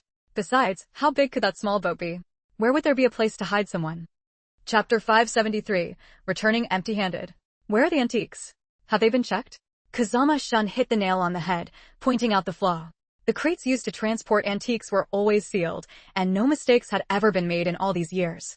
So Ito had only opened a few of the crates at the time, without checking every single one. Sweat broke out on Ito's forehead. Sir, I deserve to die. The person who killed the guards must have used the antiques as a cover to sneak onto the ship. This was all due to his carelessness. Kazama Shun frowned. What I'm concerned about is how so many antiques vanished into thin air. One person alone could never have taken away that many crates of antiques. As for there being an inside man on the ship, a coordinated effort from within and without was even more impossible. The person who came out of the crates shipped from Monday was definitely Chinese and could not have colluded with anyone on the ship. Last night, no other boats besides the small wooden boat appeared around the fishing vessel. Even if we assume that thief was skilled enough to smuggle the antiques out silently, how could he possibly return safely across the sea with so many antiques? There might be other accomplices, Ito said without thinking. Impossible. It was already a risk for one person to sneak in. There's no way a second person could have been hidden in the wooden crates. Kazama-shun was absolutely certain of this. Unfortunately, no matter how much Kazama-shun speculated, he could never imagine that something as bizarre as a spatial dimension existed in this world. Never mind. What's done is done. There's no use saying more. But it's obvious that our operations in China have been discovered. Notify everyone to speed up. We need to return as soon as possible. This matter was of great importance. He needed to return early and discuss it with his adoptive father. Lord Shun, we're returning empty-handed this time, and Kimura is in trouble. It won't be easy to explain when we get back. Ito's face was grim. Although Kimura had no powerful backers, he had risen to his current position through his own abilities, and his superiors thought highly of him. Kimura's accident this time might bring trouble to Kazama-shun. Kazama-shun turned his gaze to Kimura, who was sitting there dazed, and said calmly, to go from a normal person to this state overnight, the person behind this must be very confident in the drug they gave him. When we get back, they should be worried about whether the drug can be cured, not about causing trouble for me. If the drug could be cured, they might be able to get some information out of Kimura. A ray of sunlight happened to shine on Kazama-shun's head, casting a shadow over his face, leaving Ito unable to read his thoughts. On the vast blue sea, a fishing boat sailed away gracefully. At the same time, Feng Lingyu was lying on her wooden boat, leisurely eating breakfast. A glass of milk and a homemade sandwich, simple and delicious. Since she rarely came to the sea, she planned to catch some seafood. Her space had always been lacking in aquatic products like seafood. She never had the chance before. But since she was here, it wasn't in her nature to leave without taking some specialties back. After breakfast, she got straight to work. Feng Lingyu took out a large net from her space and slowly lowered it along the side of the boat. Of course, she cheated a little by putting some bait infused with spiritual spring water into the net. With the attraction of the spiritual spring water, there was no worry about not catching anything. After setting the net, all she had to do was wait. When she estimated enough time had passed, Feng Lingyu began to pull in the net. A full net of various fish, along with large lobsters, squid, sea crabs, and more, was hauled up. Since there was so much, Feng Lingyu directly put all the seafood into her space. She specially found a large pit in her space, filled it with seawater, and then placed the caught fish and shrimp into it. In addition, Feng Lingyu also dove to the seabed to collect some coral and seaweed, determined to get her small ocean ecosystem running on its own. And so, net after net, Feng Lingyu lost count of how much seafood she had caught. Only when the sky began to darken did she stop. In her space, Tuanzi and Jinzi curiously circled a large lobster. Having followed Feng Lingyu, they had seen a lot. But they had never seen such a strange-looking creature before. Jinzi recklessly reached out to touch it, only to have its claw pinched by the lobster's pincer, yelping in pain. You little thing, you'll touch anything. Feng Lingyu patted Jinzi's head in exasperation. All right, stop looking so wronged. When I have time, I'll cook it and avenge you. Seeing Jinzi still clutching its paw in grievance, Feng Lingyu held back a laugh to soothe it. By now, the sky was dark enough. Feng Lingyu quietly returned to shore. What she didn't know was that Wei Wuyan, who had been waiting for news from her, was already frantic. When Feng Lingyu returned to the small villa, she saw Wei Wuyan sitting dejectedly on the steps, wrapped in a low, sorrowful atmosphere. Whoa, Xiaoyu, I'm sorry. I knew it was dangerous to board that ship, but I didn't stop you. If I had known you would die there, I would never have let you get on that ship no matter what. It's all my fault, Xiaoyu. Just go in peace. Don't worry, I will avenge you. Hearing what Wei Wuyan was saying, Feng Lingyu. When did she die? She didn't even know herself. Hey, what kind of nonsense are you spouting? Feng Lingyu was speechless, looking up at the sky. It was pitch black, with nothing there. Not far away, dark clouds were slowly gathering, brewing what seemed to be a considerable storm, a stark contrast to last night's clear sky and bright moon. Even if you usually can't stand me, you don't have to curse me to death, do you? Wah. Xiaoyu, you're not dead. Wei Wuyan's eyes lit up. You're finally back. Do you have any idea how scared I was? Hearing the familiar voice, Wei Wuyan first looked up in disbelief. Once he confirmed that the person before him was indeed Feng Lingyu, he couldn't help but burst into tears.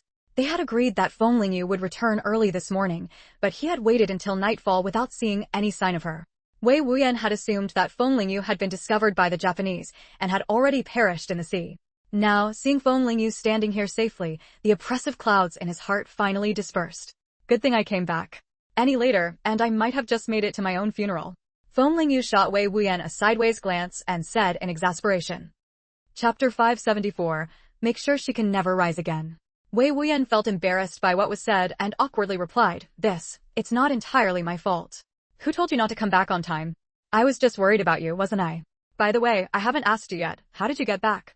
After reporting the people at the dock to the police, the small wooden boat was also caught by the officers lying in wait. Wei Wuyan was still worried in his heart about how Feng Lingyu would return without the boat. Cough. I stole a lifeboat from the islander's ship. Anyway, it was a narrow escape. Feng Lingyu laughed it off and quickly changed the subject. Let's go inside and talk. I think it's about to rain. Wei Wuyan looked up. Earlier, he had been so immersed in the grief of losing Xiaoyu that he hadn't noticed the large mass of dark clouds gathering in the sky. Huge patches of shadow loomed heavily overhead, signaling that a massive storm was about to break. Wei Wuyan recounted everything that had happened during Feng Lingyu's absence. Last night, Zhou Yi and his group had indeed been caught off guard by Wei Wuyan. Just when Zhou Yi thought everything was going smoothly and was preparing to report back to Ling Qingwei, a group of police suddenly appeared. Everything happened too fast. No one had time to react. Without any preparation, and with all the dock exits blocked off in advance, even Zhou Yi, with all his skills, couldn't escape. The police were all armed with guns, and Zhou Yi didn't dare gamble with his life, so he had no choice but to surrender. If Zhou Yi didn't resist, the others were even less likely to. Without much trouble, everyone at the dock was caught in one fell swoop. Everything went so smoothly it was almost unbelievable, as if even the heavens were on their side. Based on what she had seen and heard on the fishing boat, Zhou Yi was probably Ling Qingyue's most trusted confidant, much closer than Friday. That also meant Zhou Yi definitely knew a lot of secrets. What about Ling Qingwei? Has she made any moves? I had people watching her movements early on. And guess what? I discovered a huge secret. Wei Wuyan's eyes lit up with excitement. Seeing this, Feng Lingyu's curiosity was piqued. What secret does she have? The people we sent out found that another group was also watching Ling Qingwei. From what I observed, they move skillfully, act methodically, and are very sharp. You can tell at a glance they're well-trained professionals. That bitch Ling Qingwei must have already aroused official suspicion. With our push from behind Xiaoyu, her good days are numbered. Although there was no solid evidence yet, under the long-term, airtight surveillance of the authorities, it was only a matter of time before Ling Qingwei slipped up. Wei Wuyan thought Feng Lingyu would be just as excited as he was, since Ling Qingwei was the one responsible for her parents' deaths. But to his confusion, she didn't seem as happy as he expected. Xiaoyu, what's wrong? Isn't this something to be happy about? Feng Lingyu shook her head, her expression tense. Don't get too excited. Ling Qingwei has been stirring up trouble in Shanghai for so long without being caught. She must have other backup plans. We can't celebrate too early until she's completely brought down. Besides, from the looks of it, the police are probably suspecting her involvement in the last kidnapping case. Even if she gets arrested, at most she'll only serve a few years. Once the market economy opens up in a few years, the state will no longer judge a person's worth based on their background. By then, Ling Qingwei would only need to spend a few years in prison, and after being released, she could comfortably go back to being Mrs. Feng. She had worked so hard, she didn't want Ling Qingwei to slip away so easily. Wei Wuyan was stunned by the cold aura radiating from Feng Lingyu at that moment. He was silent for a while, then said, What about this time? Isn't smuggling cultural relics a serious crime? Can't you see the situation now? Feng Lingyu said with some pain. How many cultural relics were destroyed in this great upheaval? And they were destroyed by our own people. Who would dare openly say they want to protect cultural relics? Besides, how can you prove that Ling Qingwei is the mastermind behind the smuggling? Do you think Zhou Yi will betray her? Wei Wuyan wanted to say something, but no matter how hard he thought, he couldn't come up with a rebuttal. Finally, he shook his head and muttered no. Back then, they managed to get Friday to talk because he was never truly loyal to Ling Qingwei, and also because Feng Lingyu could rescue his younger brother. But Zhou Yi was different. Betraying Ling Qingwei would be signing his own death warrant. Besides, as long as Ling Qingwei wasn't implicated, she would definitely find a way to get Zhou Yi out. If both of them ended up inside, all their escape routes would be cut off. No smart person would do something so self-destructive. But Zhou Yi used to go in and out of Ling Qingyue's house all the time. Doesn't that prove they have a connection? Wei Wuyan still wasn't willing to give up. They'll say Zhou Yi was the one delivering vegetables to their house. It's perfectly normal for him to come and go. With several of his ideas shot down one after another, Wei Wuyan felt deflated. Are we just going to let her off that easily? We finally found an opportunity. It'll be too hard to catch her again next time. Wei Wuyan punched the sofa in frustration, his face full of defeat. Wei Wuyan, I know you're eager for revenge. I'm even more anxious than you. But the more critical the moment, the more we need to stay calm. We've come this far. Waiting a little longer won't cost us anything. Remember, if we strike, we have to hit the mark in one go. Otherwise, we'll just alert the enemy. Wei Wuyan scratched his head irritably. So, what do we do next? They had finally caught Zhou Yi, they couldn't just let it go. No, Xiaoyu, are you joking? Are we just going to sit back and watch? What if she gets away again this time? All our efforts will have been for nothing. Wei Wuyan shot up from the sofa, his eyes red as he stared at Feng Lingyu. I said wait, but that doesn't mean we do nothing. Feng Lingyu spread her hands. She knew Wei Wuyan was eager for revenge, but her own desire for vengeance was even greater. I told you I want her life. What charge do you think could make sure she can never rise again, never see the light of day? Just serving a few years in prison lightly would be letting her off too easily. With the words laid out so plainly, Wei Wuyan wasn't stupid. He had already guessed what Xiaoyu was planning. You want to find evidence of her colluding with the enemy and betraying the country. As long as the label of traitor sticks to her, she'll never be able to turn things around. Chapter 575, Storm Clouds Gathering. Wei Wuyan naturally wanted to take revenge immediately, but once the label of traitor was involved, if they got mixed up in this, and it was exposed, there would be no end of trouble later. The police haven't even considered that Ling Qingwei might be a traitor. As long as we're careful in our private actions, they won't suspect us. We've been taking out Ling Qingyue's capable subordinates one by one. I don't believe she isn't scared. When she can't help but contact the islanders, we'll catch her red-handed. By then, no matter how capable or resourceful she is, no one will be able to save her. I'd like to see who would dare to help her in a matter of treason. Of course, there was another major reason Feng Lingyu decided not to deal with Ling Qingwei directly but to leave her some leeway. That was to let her contact that so-called Lord Kazama. Her biggest goal right now was to lure him out. But she kept this buried in her heart and didn't tell Wei Wuyan. I understand. Now we just need to wait for her to lose her composure. Wei Wuyan grew excited, as if he could already see the day Ling Qingwei would be caught. With several capable subordinates in a row meeting with misfortune, he didn't believe Ling Qingwei would remain indifferent. As long as they kept watching her, they could lead the police there at the right time. You've been busy for a day and a night, you must be tired, right? Go back and rest first. Let's talk about everything once you've regained your energy. Seeing Wei Wuyan eager and ready to dive into action right away, Feng Lingyu's mouth twitched. I'm not tired, Xiaoyu. Don't worry, I'll go personally keep an eye on her right now. I don't trust anyone else. Really, so young and restless. Feng Lingyu shook her head with a smile. Finally settling one matter, the progress of revenge had taken a big leap forward, and she had even found the real mastermind behind it all. Whether or not she sensed someone was targeting her, Ling Qingyue's small courtyard by the river remained utterly still, unusually quiet. It was as if the incident on Monday hadn't stirred any ripples in her heart at all. Although Wei Wuyan found it strange after Feng Lingyu's reassurance, he patiently continued to wait. Xiaoyu was right, they had already waited so long, a few more days wouldn't make a difference. Strangely enough, Shanghai had recently broken from its earlier stretch of bright sunshine. For several days in a row, torrential rain poured down, with a thick layer of dark clouds always hanging in the sky. The rain fell with such force it seemed half the sky was about to collapse.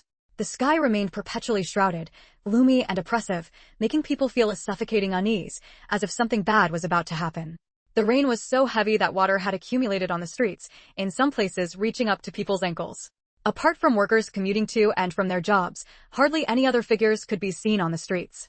Even those who had no choice but to go out hurried along, unwilling to linger outside any longer than necessary. Because once you stepped out, even with an umbrella, your clothes were bound to get soaked. Besides the heavy rain, there was another reason people didn't want to go out. Hey, have you heard? The police have arrested a lot of people recently. I hear the whole city is under strict investigation. No one knows what these people did. No wonder I haven't seen many people out these past few days. My mom told me not to hang around outside and to come home right after work. So that's why. Must have committed some serious crime. What's been going on in Shanghai these past 2 months? I feel like they've arrested so many people. Yeah, those bastards. My wife is terrified to even go out to buy groceries, afraid she'll run into something bad. A few workers were deep in conversation when a furious roar made them jump. You lot. Who gave you permission to chat during work hours? Where's the production workshop director? Such lax management. If something goes wrong, who's going to take responsibility? The country supports you, and instead of working hard and contributing, you waste work time chatting. You're a bunch of parasites. With an attitude like yours, no wonder our factory's output gets worse every year. The workers turned around to see Wei Chunming standing with his hands behind his back, glaring at them furiously. Chatting a bit during work hours wasn't really a big deal, but Wei Chunming immediately made a federal case out of it, dragging out the banner of wasting national resources, scaring the workers pale. Factory. Director Wei. The workers stammered, trying to plead for leniency, only to be silenced by his glare. Director Wei, what brings you here? Fortunately, workshop director Lu Chunqing showed up just in time. Lu Chunqing, I suppose you'd rather I didn't come. These workers were caught red-handed chatting during work hours. As the production workshop director, you bear undeniable responsibility. According to regulations, these chatterboxes are to be fined half a month's wages. Xiao Sun's wife just gave birth premature, I hear, and she's still in the hospital. His family relies entirely on his wages. If he loses his pay, what will happen to the child? And Dafa, he has 6 kids. Without his wages, they won't even have food to eat. The other workers who weren't named, though not as badly off as Xiao Sun and Dafa, were still not well off in these times. Losing half a month's wages would be hard on anyone. So Xiao Sun and Dafa reacted the most strongly, their eyes reddening, on the verge of collapse. Thinking of his hospitalized child, Xiao Sun stammered, Director Wei, my situation is special. My child's life depends on my wages. Please make an exception. Once the child is discharged, I'll voluntarily hand over half a month's wages. And my family. Seeing Xiao Sun plead, Dafa started to speak as well, but before he could finish, Wei Chunming's reprimand cut him off. Enough. The factory regulations are posted on the wall in black and white. It's not something I made up. You broke the rules, so shouldn't you be punished? Today you have an excuse, tomorrow someone else has an excuse. What's the point of having rules then? If everyone finds excuses, no one gets punished. What's done is done. No one is getting off easy today. Xiao Sun and Dafa went limp, barely able to stay on their feet. Fortunately, other coworkers quickly steadied them. Chapter 576, Who doesn't know he slacks off every day? Dafa, are you okay? Dafa's best friend Li Shu asked with concern. What he hated most now was himself. Why did he have to chat during work? Director Wei, Xiao Sun and Dafa's situation is really special. Can you make an exception? Yeah. Let them get through this immediate difficulty first, and they can pay the fine later. Rules are rigid, but people are flexible. It's not like you're going to drive them to the wall. Seeing Xiao Sun and Dafa's pale faces, the onlookers couldn't help pleading for them. What do you all mean? Are you all ganging up to threaten me? Looks like you people in the production workshop are trying to rebel. Wei Chunming said with a cold sneer, his face dark. Since you're all so eager, then you who are pleading for them can pay their wages for them. As soon as Wei Chunming said this, those who had been pleading started to back off. The rest didn't say a word, but they subtly stepped back. Dafa, this. Li Shu looked at Dafa guiltily. He could speak up for justice, but paying Dafa's fine? His wife and mother would raise hell when he got home. It's not your fault. Dafa shook his head with a bitter smile. It was already loyal enough that Li Shu had spoken up for him. So you're unwilling to pay it yourselves? Then stop pestering me. I'm just following the rules. Wei Chunming said mockingly.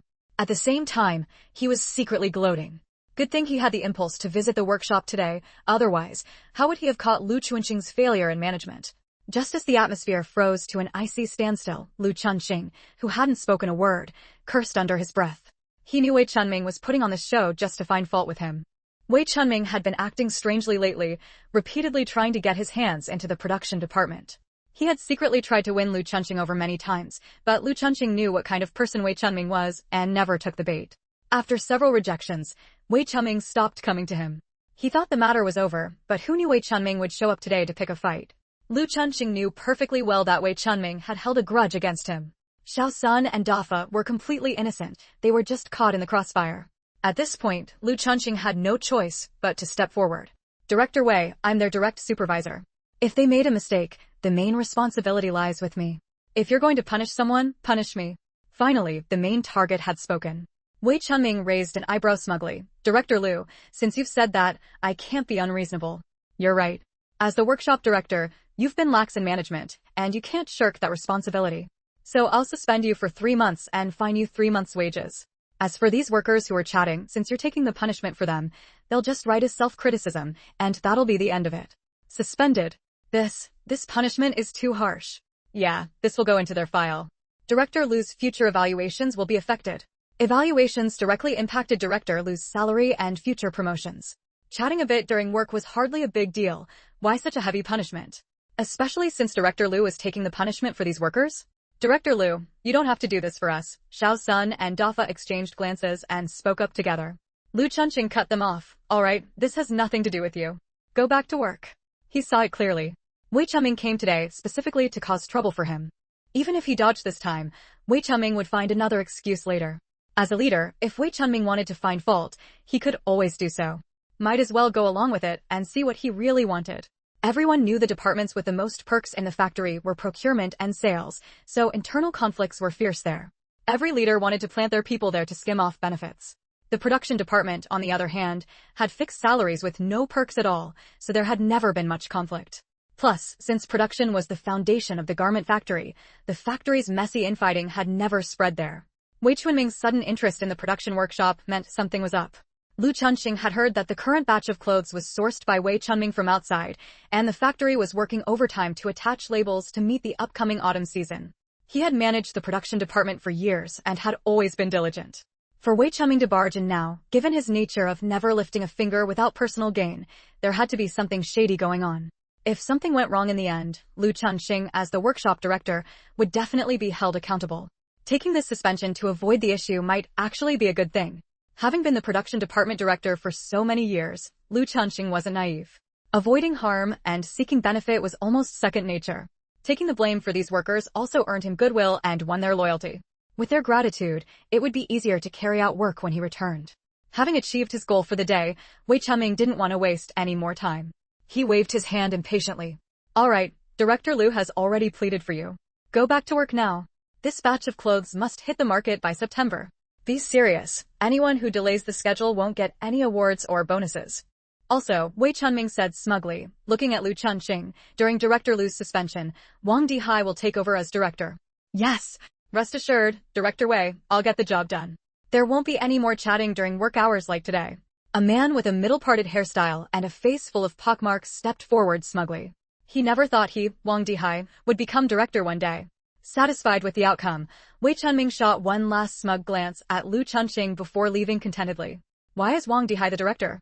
Who doesn't know he slacks off every day and is always lazy? Li Shu clenched his fists in indignation. Yeah, he comes in later than anyone else and always pushes his work onto others. How can someone like that be director? Director Lu, if our workshop is put under Wang Dihai's management, it'll be chaos. Can you talk to the higher-ups and get them to change? Chapter 577, Fa and Li Shu are retaliated against. Change what? I was personally appointed by Factory Director Wei. What, are you dissatisfied? Wang Dihai smoothed his hair, casually wiped the hair oil from his hands onto his clothes, and snorted smugly. I didn't gossip during work hours like you all did, right, Director Lu? Oh, look at me, I misspoke. Now I'm the director, ha ha ha. In the past, Lu Chunxing had often punished him, relying on his position as director. Now that their roles had swapped, Wang Dihai couldn't help but rub it in. Faced with Wang Dihai's taunts, Lu Chunxing remained expressionless, as if the one being mocked wasn't him. Since you're the director now, do your job properly. Being made director isn't for you to throw your weight around. If you're late tomorrow, I'll have a good chat with Director Zhu from personnel. Everyone knew that Director Zhu from before leaving, he gave Li Shu and Fa a look. Wang Dihai's beady eyes darted around, and remembering Li Shu and Fa leading the mockery earlier, a malicious idea formed in his mind. Ahem, Li Shu and Fa, you two go to the warehouse to move fabric. Moving fabric was work for temporary workers. Wasn't Wang Dihai abusing his power for personal revenge? What do you mean, why? I'm the director now. How dare you disobey me? We've got tens of thousands of new clothes coming in, don't we need to clear out the warehouse first? This is a big deal for the factory. Do you have a problem? Are you dissatisfied with the factory leadership? Li Shu's face turned pale from Wang Dihai's barrage of questions. He knew Wang Dihai was deliberately messing with them, but there was nothing he could do. Fa tugged at Li Shu. Now that Wang Dihai had risen to power like a petty man, opposing him would only bring trouble. Fa replied heavily, and Li Shu wanted to argue, but Fa forcefully pulled him away. All right, stop staring. Get back to work. Time is tight and the task is heavy. Seeing that someone had already been retaliated against, the workshop fell into dead silence. Don't be mad.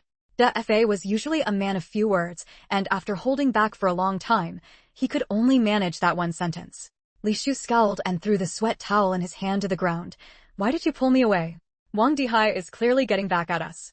If we don't teach him a lesson, he'll bully us to death, you'll see. Wei Chunming may be a deputy factory director, but what is Wang Dihai? Fa sighed and picked up the sweat towel from the floor.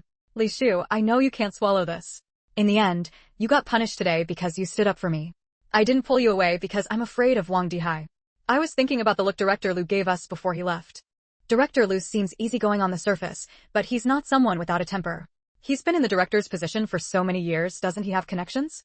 And he was just kicked out by Wei Chunming like that. What do you mean? Say it clearly. Li Shu wasn't one to refuse advice, but he wasn't as sharp as Fa and often acted rashly. Otherwise, he wouldn't have led the mockery of Wang Dihai. Fa let out a breath and explained carefully, I think Director Liu has other plans. Wei Chunming promoting someone as unreliable as Wang Dihai must have a purpose too. You've got a point. Li Shu nodded repeatedly. He had been wondering why Director Liu left so easily today. Wang Fa, Director Liu probably wants us to be his eyes and ears, to keep an eye on Wang Dihai. Li Shu's eyes lit up as he looked at Fa. Nice one, Fa. Why didn't I think of that? Wang Fa, let's keep a low profile for now.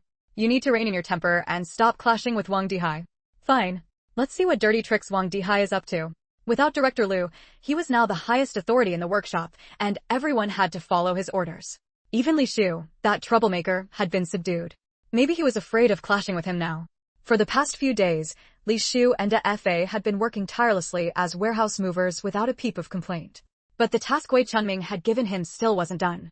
Wei Chunming had promised Wang Dihai that if he helped get the job done, the position of production department director would be his for good. Having tasted the sweetness of being director these past few days, Wang Dihai was determined to get the job done for Wei Chunming no matter what. Otherwise, once Liu Chunxing returned, there would be no good outcome for him. Back then, Wei Chunming had bought about 30,000 shirts in total, but only reported 10,000 to the factory.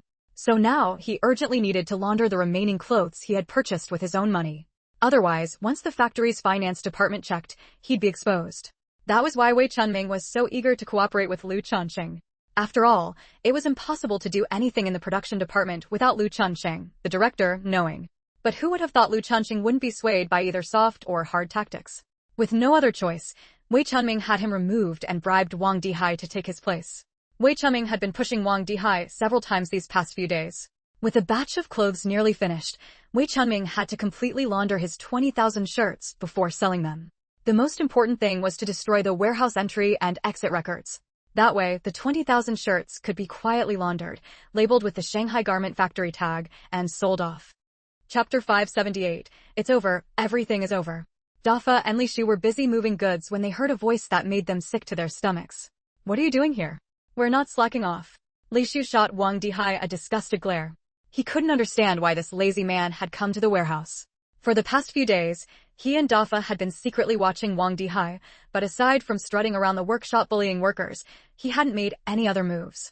So the two had been holding back, working diligently in the warehouse to avoid giving Wang Dihai any excuse to cause trouble. Brother Li Shu, look at you. What's the rush?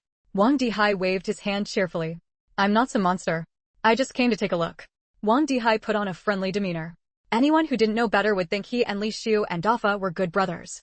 The garment factory's warehouse was stacked with many bolts of fabric, some of which had been stored for a long time, giving the air a faint musty smell. In another corner, a pile of fabric scraps was stacked, leftover trimmings from sewing clothes. These could be given as employee benefits, useful for patching clothes or making soles. Of course, some finished clothes that hadn't been sold yet were also stored in the warehouse, though these were kept separate from the fabric. Overall, the warehouse was well organized. Seeing Wang Dihai wander around after entering, stopping here and there to look around, Li Shu couldn't help but sneer. What's so interesting about this warehouse? Can you find a flower blooming in here? Don't dirty your feet as in. Hearing this, Wang Dihai didn't get angry. Instead, he smiled and shook his head.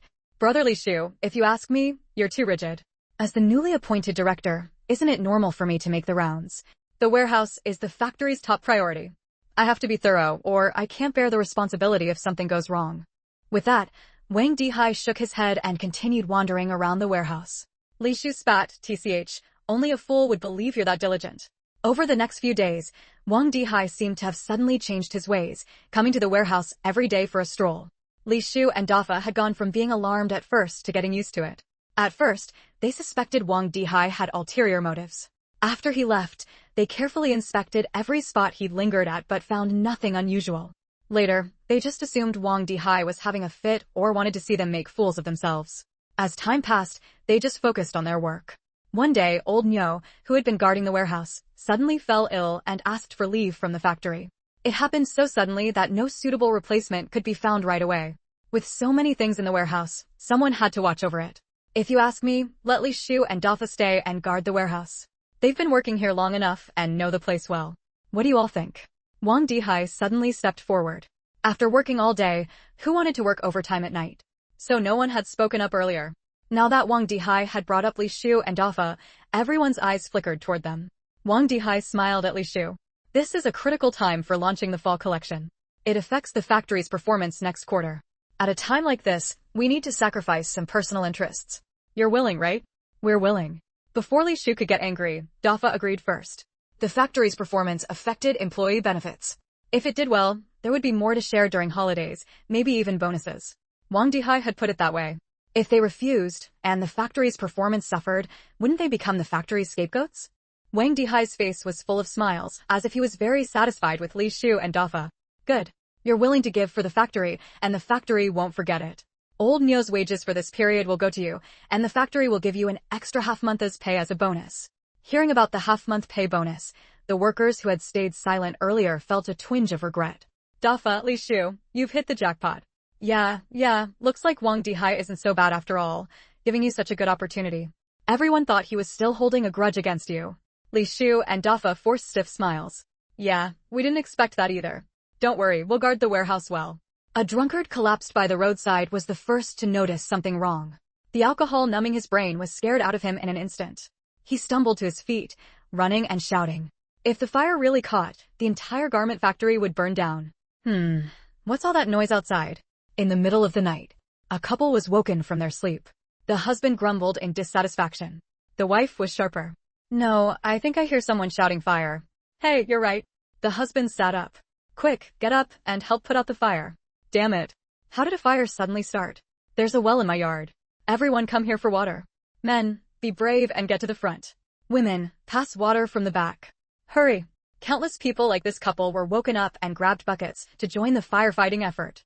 If the fire spread, not just the garment factory, but the surrounding houses would be lost too. With the joint efforts of nearby residents and the arriving fire and police officers, a fire that hadn't fully taken hold was nipped in the bud. By the time the leaders of the Shanghai garment factory arrived, a long cordon had already been set up. Uniformed police officers were inside investigating and handling the aftermath. Onlookers pointed and gossiped, unwilling to leave even late at night. Of course, there were also opportunists hoping to scavenge something from the warehouse, since everyone was busy fighting the fire and couldn't watch everyone. It's over. Everything is over. Factory director Guo Jiangwen arrived at the scene to find the warehouse burned down to half its size. The sky was blackened by floating carbon ash. Occasionally, the sound of collapsing debris could be heard. The stored fabric was almost entirely reduced to ash. Fortunately, the newly made clothes hadn't been affected by the fire. But compared to the factory's losses, that was a drop in the bucket. Chapter 579, Exposing Each Other's Shortcomings. Guo Jiangwen looked at the chaotic scene before him, his heart filled with despair. The garment factory that had once made him proud and imposing had now become his death warrant. He dared not even imagine what punishment he would face for such a major blunder. Director Guo, what's going on? How could the warehouse catch fire? Guo Jiangwen looked up and saw Wei Chunming rushing over in a panic. Everyone's faces were filled with confusion and disbelief. Director Guo, didn't we already discuss warehouse management at the last meeting? Old Nyo was your arrangement. An elderly man with a thin build and graying hair was the first to attack. Once someone started, others quickly followed. That's right, we all said to assign 2 strong young men, but Director Guo insisted on having Old Nyo watch the warehouse. Now that something's gone wrong, what do you have to say? A crowd surrounded Guo Jiangwen, accusing him from all sides. His face turned pale with rage. Under the pressure of internal and external troubles, he nearly fainted from a lack of breath. Ever since Wei Chuanming's eldest brother, Wei Xingji, died in a car accident, the internal leadership of the garment factory had undergone a major overhaul. Over the past 2 years, the leaders in the factory committee had been vying for power and scheming against each other, turning the factory into a mess. On the surface, no major issues had arisen, but everyone knew it was just a facade of peace. Now that something had happened, these leaders' first instinct was to shift the blame. Wei Chuanming's eyes darted around as he spoke hypocritically. Everyone, don't rush. Let's hear what Director Guo has to say first. Guo Jiangwen's face was pale, and he sneered as he looked at the group before him. I'm just as clueless as you all. Deputy Director Jiang, last year your brother-in-law miscalculated the accounts during the year-end inventory, forcing all the accountants to come back to work overtime during the new year. Section Chief Yang, your daughter is often late and leaves early from the publicity department. I've also heard she got in by replacing someone else's exam scores. Director Zhou, your mother uses your influence to control the factory cafeteria's procurement. I've heard the cafeteria has gone from serving meat 3 times a week to only twice now. Guo Jiangwen called out names one by one, and his words made everyone present change their expressions. As leaders, who hadn't used their authority to benefit their relatives? It was an unspoken understanding among them, but if it were brought into the open, everyone would be finished. So, Guo Jingwen's eyes revealed a hint of gloom. Don't be in such a hurry to shift the blame. This matter hasn't been investigated yet. If it turns out to be an internal problem in the garment factory, none of you will escape. Guo Jingwen was clearly playing the game of, if I'm going down, so are all of you. Wei Chunming kept a straight face, barely suppressing the urge to let his lips curl into a smile. Soon, the position of director of the Shanghai garment factory would be his. Who would have thought this plan would go so smoothly? But Wang Dihai was ruthless and treacherous, so he couldn't be fully trusted either. Once things were settled, he'd have to find a way to get rid of him. With that decision made in his mind, Wei Chunming felt even more confident as he watched the silent standoff before him. He stepped forward casually, feigning urgency. Oh, everyone, this is no time for infighting. Let's first go find the police comrades to understand the situation. The top priority now is to assess the losses and figure out what to do next. It's times like these that show who truly cares about the factory. People brought in from outside clearly don't have the factory's best interests at heart. Because everyone present, except for Guo Jingwen, were old-timers at the garment factory. Only he had been transferred in from elsewhere. This was also why Guo Jingwen stood alone and unsupported in the factory. Seeing Guo Jingwen become the target of everyone's criticism, Wei Chunming felt a secret thrill. That's not quite right either. Everyone's intentions for the factory are good. There's no distinction between insiders and outsiders. Wei Chunming put on a modest demeanor. Then, turning to the grim-faced Guo Jingwen, he said, Director Guo is our backbone. We'll follow your lead on what to do next. Guo Jingwen was momentarily stunned. He had always thought Wei Chunming was nothing but a good-for-nothing, but unexpectedly, he proved useful at a critical moment. He never imagined this farce would only be resolved through Wei Chunming's mediation. Just as Guo Jingwen was leading Wei Chunming and the others to assess the losses, a voice filled with surprise rang out. Director, someone's still alive here. Hadn't Wang Dihai said it was foolproof? How is there still a survivor? Great. Go check it out. Guo Jingwen was overjoyed. He had always felt this fire was suspicious, full of doubts, but he couldn't make sense of it. Old Niu had guarded the warehouse for so long without any incidents. How could it be such a coincidence that the fire broke out right after he took leave? As long as someone was alive, there might be a chance to uncover other clues. Not good. This comrade inhaled a lot of smoke and has fallen unconscious. As long as he's still breathing, we must do everything to save him. The news of the Shanghai garment factory fire spread throughout the city the next day. It quickly overshadowed the news of arrests from a few days earlier, becoming the latest topic of gossip among women in the streets and alleys. Feng Lingyu and Wei Wuyan naturally heard about it too. They had been focused on Ling Qingwei these past few days, paying less attention to Wei Chunming. Who would have thought that in the blink of an eye, Wei Chunming would pull off something so big? The Shanghai garment factory suffered heavy losses this time. I heard one of the two night watchmen died and the other was injured. The survivor is in serious condition and is still lying in the hospital unconscious. Wei Wuyan frowned deeply, speaking with resentment. I really didn't think he would dare to do something that takes a life. No matter how distant he felt from Wei Chunming, their blood relation couldn't be denied. Knowing that his biological father was a villain who disregarded human lives for profit, Wei Wuyan's feelings were indescribable. When he was young, he had once harbored hopes of having a father in Wei Chunming. But reality had shown him that Wei Chunming repeatedly crossed moral boundaries. Now, he began to hate that he carried the blood of such a scumbag in his veins. Chapter 580. Maybe this misfortune could turn into a blessing. Is Wei Chunming really that bold? Feng Lingyu's expression also turned unpleasant. The temptation of power and money could truly make a person abandon their humanity and stop at nothing. Don't hang your head. The sins Wei Chunming committed have nothing to do with you. Seeing Wei Wuyan keep his head down in silence, Feng Lingyu knew he was blaming himself as well.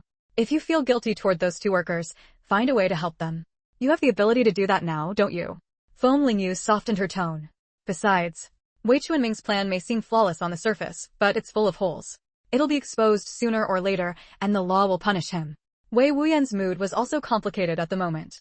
After a moment of silence, he said seriously, Xiaoyu, can you go to the hospital and take a look at that worker who's still unconscious? He's innocent. The harm had already been done. He could only try to make amends. Xiaoyu's medical skills were superb. Maybe she could save that severely injured worker. Given our relationship, is this such a big deal that you had to hem and haw before asking? Feng Lingyu rolled her eyes. Wei Wuyan forced a faint smile. Even if we're close, I don't want to take your help for granted. Having spent so much time together, Wei Wuyan had come to understand Feng Lingyu's temperament very well. She was actually someone with strong boundaries who didn't like others making arrangements for her casually. Perhaps because she had experienced so much at a young age, coupled with the hatred surrounding her parents, she was very guarded. He had barely earned a little bit of her trust, maybe just enough to barely be called a friend. He didn't want to ruin that trust so easily. Feng Lingyu felt a warmth in her heart, but her tone remained proud. Fine, this young lady, agree to help you. You may take your leave now. And make sure you keep a close eye on Ling Qingwei. Wei Wuyan went back to watching Ling Qingwei, while Feng Lingyu disguised herself and headed to the hospital. The hospital was bustling with people, doctors and nurses all rushing about, busy as could be. So no one noticed a small figure quietly slipping into a ward. How is the patient who was brought in last night doing now? A young nurse asked another curiously. He's still unconscious. When he was first brought in, his whole body was black. I was terrified when I cleaned his wounds. The nurse who had experienced the accident last night patted her chest. She had seen plenty of bloody scenes before, but the severity of this man's injuries still gave her a shock. Not only are his lower body heavily burned, but he also inhaled a large amount of toxic gas. The doctors performed surgery on him and said whether he wakes up depends on his fate. When doctors said things like that, it usually meant he probably wouldn't wake up. Sai, lying in bed like a living corpse, unable to control even basic bodily functions, maybe it would be better to just die. His identity has been confirmed now. His wife fainted on the spot when she heard the news, and his children are too young to handle anything. So far, no family member has been able to care for him. He's just lying alone in the ward. The hospital leadership, having heard about the tragedy, made a special arrangement to give him a private ward. The middle-aged man's lower body was wrapped in gauze, his eyes tightly shut. The exposed parts of his body were covered in wounds, and most of his hair was gone. If not for the rise and fall of his chest, Feng Lingyu would have thought she was looking at a corpse. She carefully examined his entire body, using her plant ability. The burns aside, they had already been treated by the doctors. As long as infection was prevented, they would heal over time. If Feng Lingyu forcibly used her plant ability to wake him up, he would still be no more than a living corpse. Right now, only the spiritual spring in her space might be able to save his life. Dafa's condition was different from any patient Feng Lingyu had encountered before.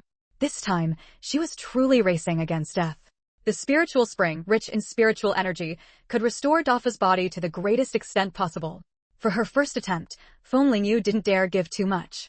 She tried dripping a few drops into Dafa's mouth. She stared intently at his face. Within a few breaths, his lips were noticeably less pale. Seeing no other reaction, Feng Lingyu felt reassured and continued feeding him the spiritual spring water. Normally, Feng Lingyu avoided using the spiritual spring water when treating others, and even when she did, it was only a few drops at most. If Dafa managed to wake up, he might even turn this misfortune into a blessing. A body transformed by the spiritual spring water, at the very least, it would ensure he lived a life free from illness and pain, passing away peacefully in old age. After feeding him the spiritual spring water, Feng Lingyu used her plant ability to nourish his entire body once more. Aside from the surface wounds, some of Dafa's internal injuries were rapidly healing. Now it's up to you. Wake up soon, or that kid Wei Wuyan will keep brooding over it. Having done everything she could, Feng Lingyu slipped away as quietly as she had come. Huh? Is it just my imagination? The nurse changing Dafa's medication looked puzzled. She felt the patient's complexion had improved significantly. Although his wounds still looked gruesome, there was no sign of inflammation or infection. Logically, with injuries this severe, he shouldn't be recovering this quickly. But since the patient was getting better, that was a good thing, so the nurse didn't dwell on it. She simply attributed it to Dafa's own strong physical condition. The nurse focused on applying the medication, not noticing that Dafa's head had moved slightly. The wailing and crying at the factory gate made the already chaotic scene even more disorderly. I didn't even get to see you one last time. You haven't gotten married or started a family. In the future, during Qiming Festival, there won't even be any descendants to honor you. You'll just be a lonely ghost. Woo-woo. You were fine when you left this morning. You died for the factory and no one has even asked about you. Your mother's heart is broken.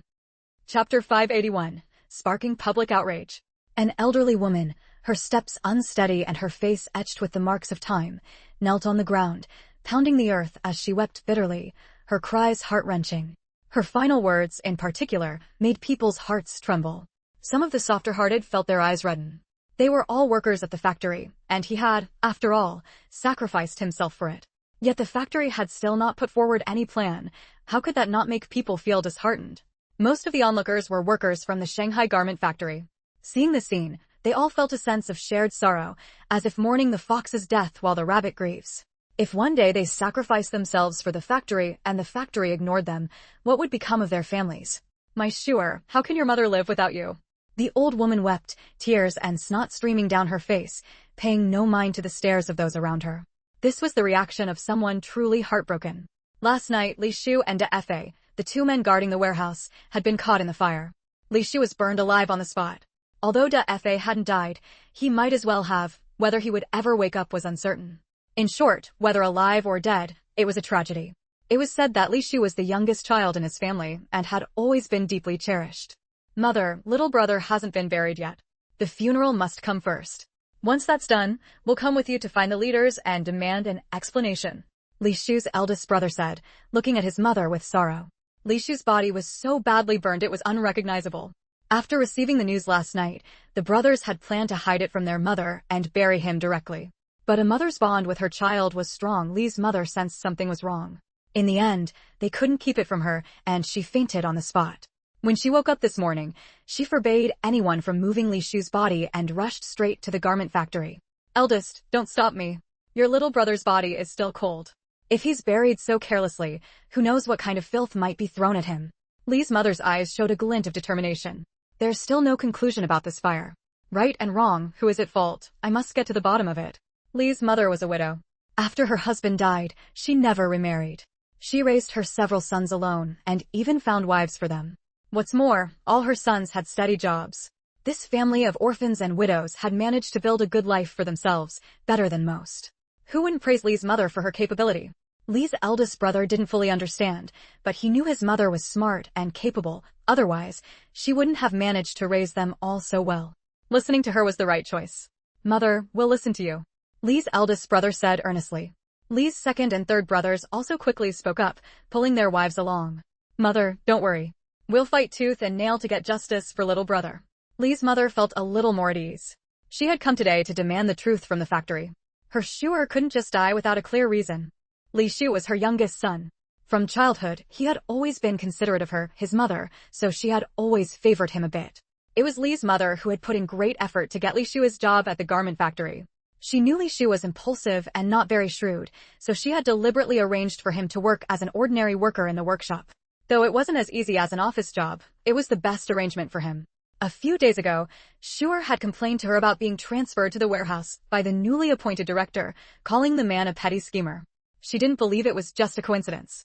The warehouse had been fine for years, yet her son was transferred there, and something happened right away. Thinking of her obedient and filial youngest son, Li's mother was overcome with grief.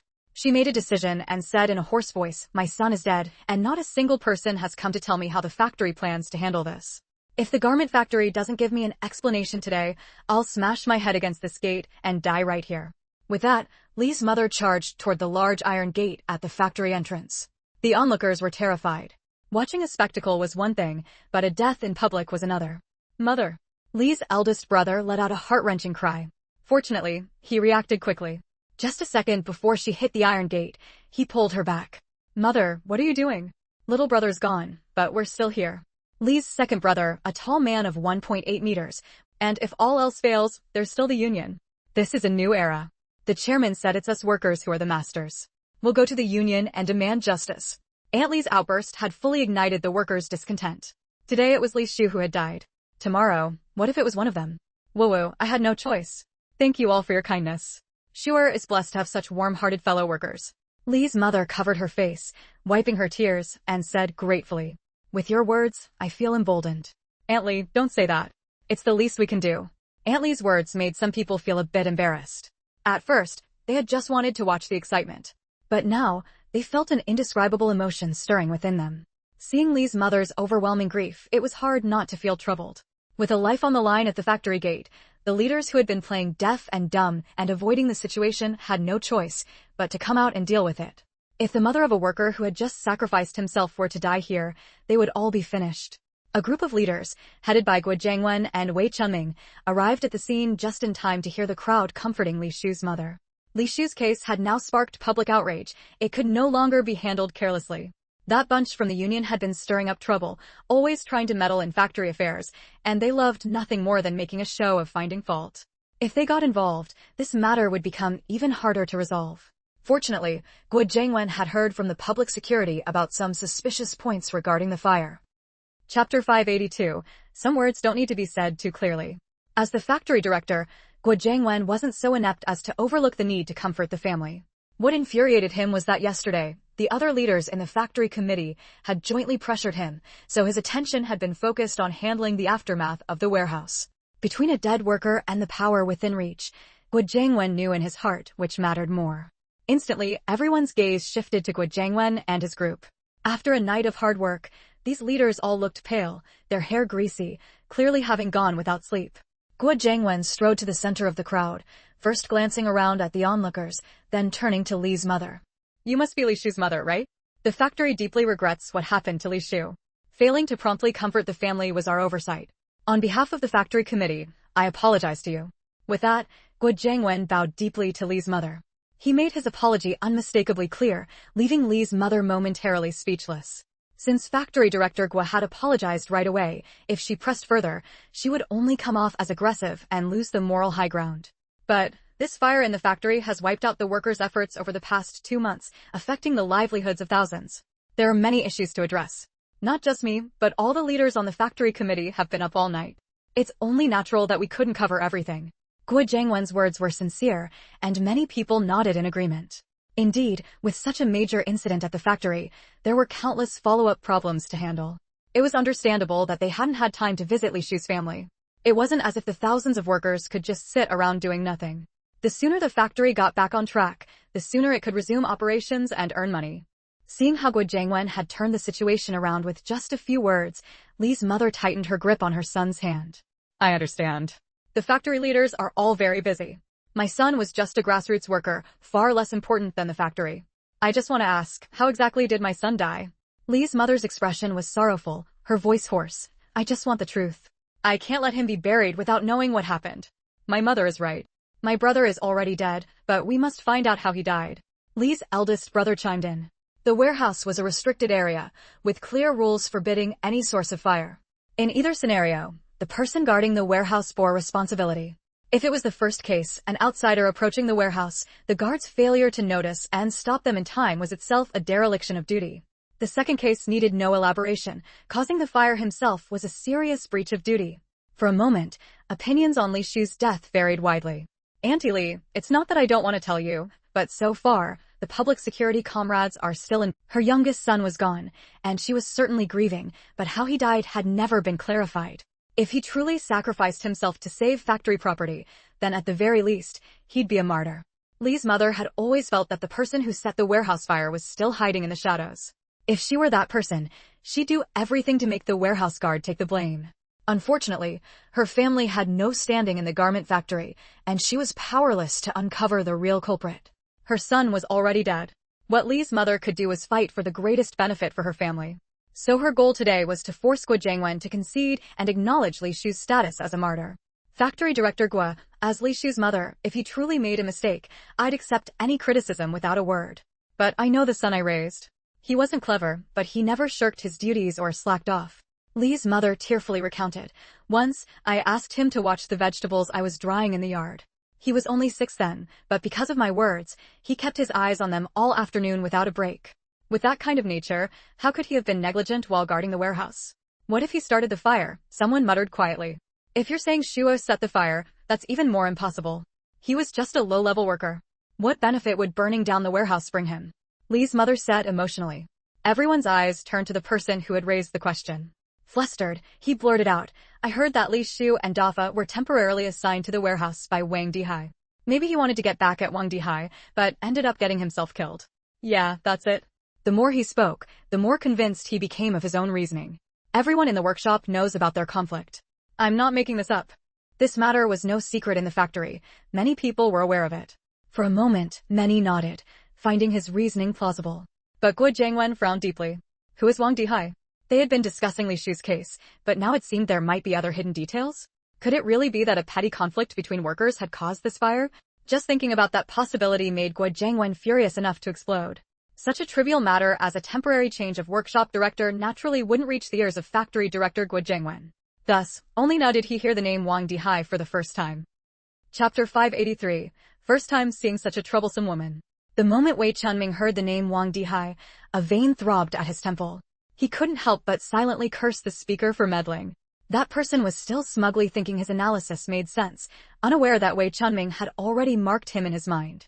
Wei Chunming spoke up to explain, Director Gua, Wang Dihai is the temporary head of the production department.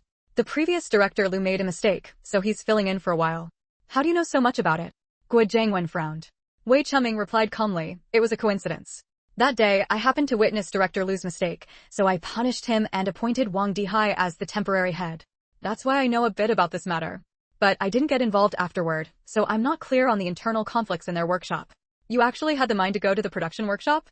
Gua Jiangwen eyed Wei Chunming suspiciously. Everyone knew Wei Chunming was the type who couldn't be bothered with anything. When tasks were assigned to him, he'd shirk them if possible, and if not, he'd half-heartedly go through the motions. But Wei Chunming was prepared.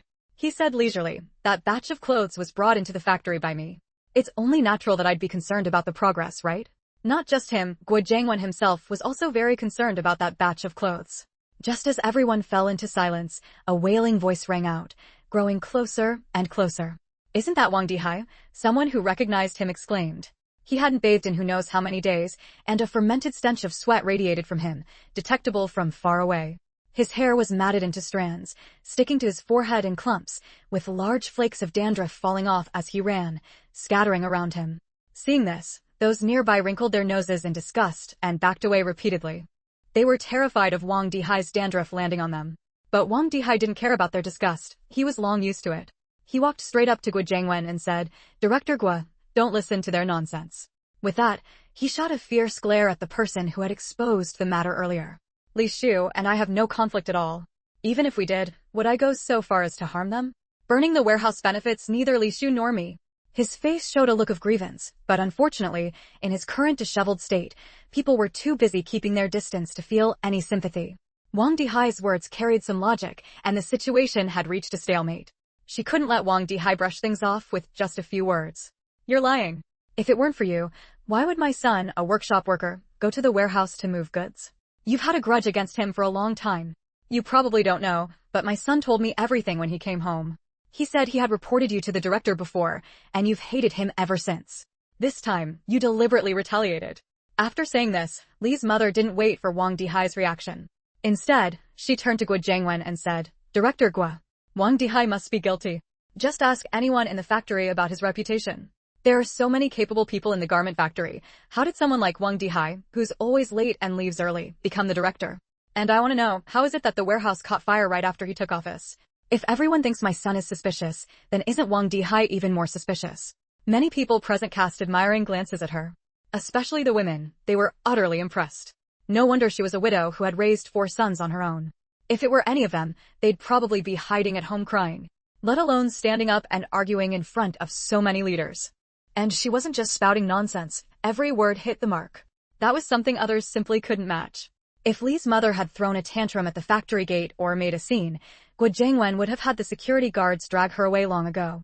But first, she cried for her son, earning everyone's sympathy. The factory couldn't very well forbid a mother who had lost her son from crying, could it? Then, she reasoned and argued logically.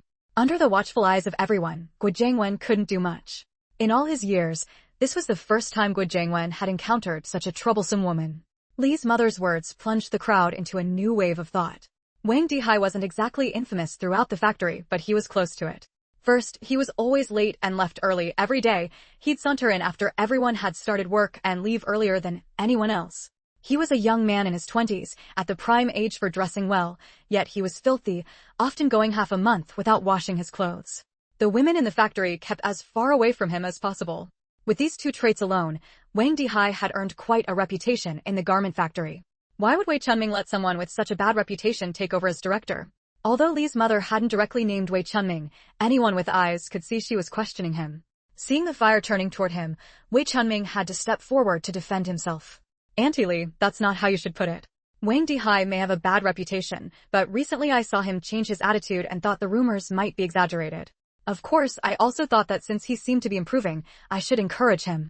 That's why I let him temporarily take over as director. If he reforms and becomes more motivated, wouldn't that be a good deed on my part?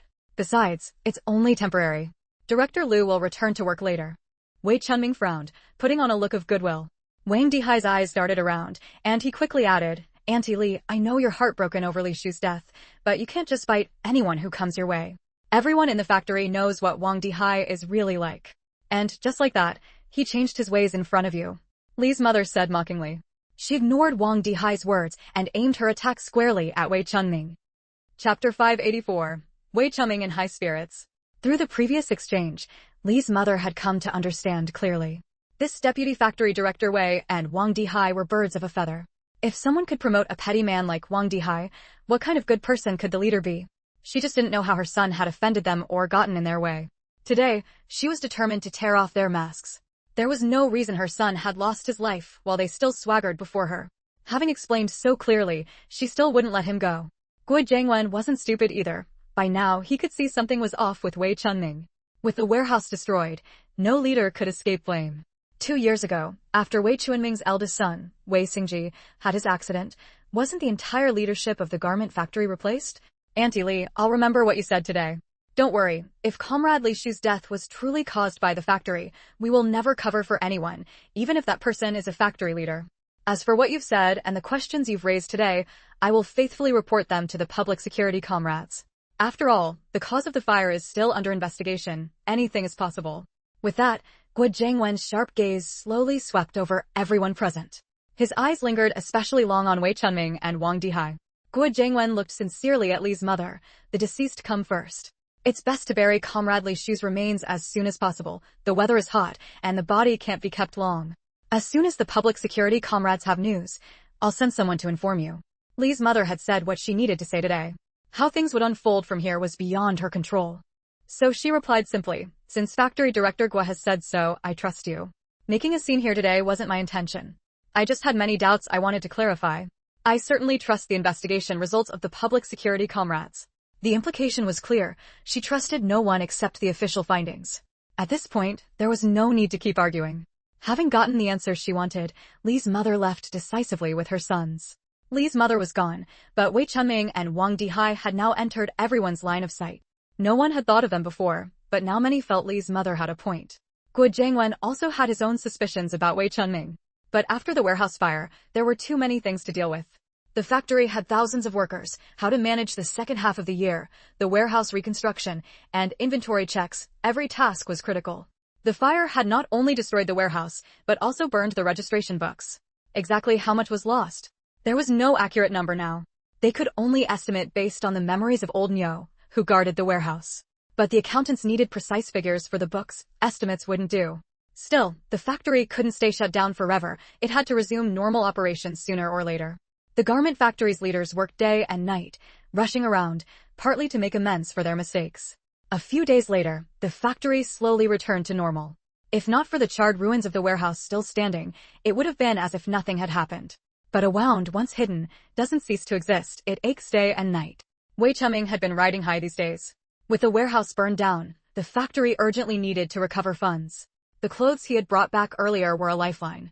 The factory committee met and unanimously decided that the top priority was to sell those clothes as quickly as possible. Since the clothes were brought back by Wei Chunming, the task of selling them naturally fell to no one else. Most of the garments produced by the factory were sold in major department stores in Shanghai, though some large supply and marketing cooperatives also got a share. In those days, goods bearing the Shanghai name sold themselves.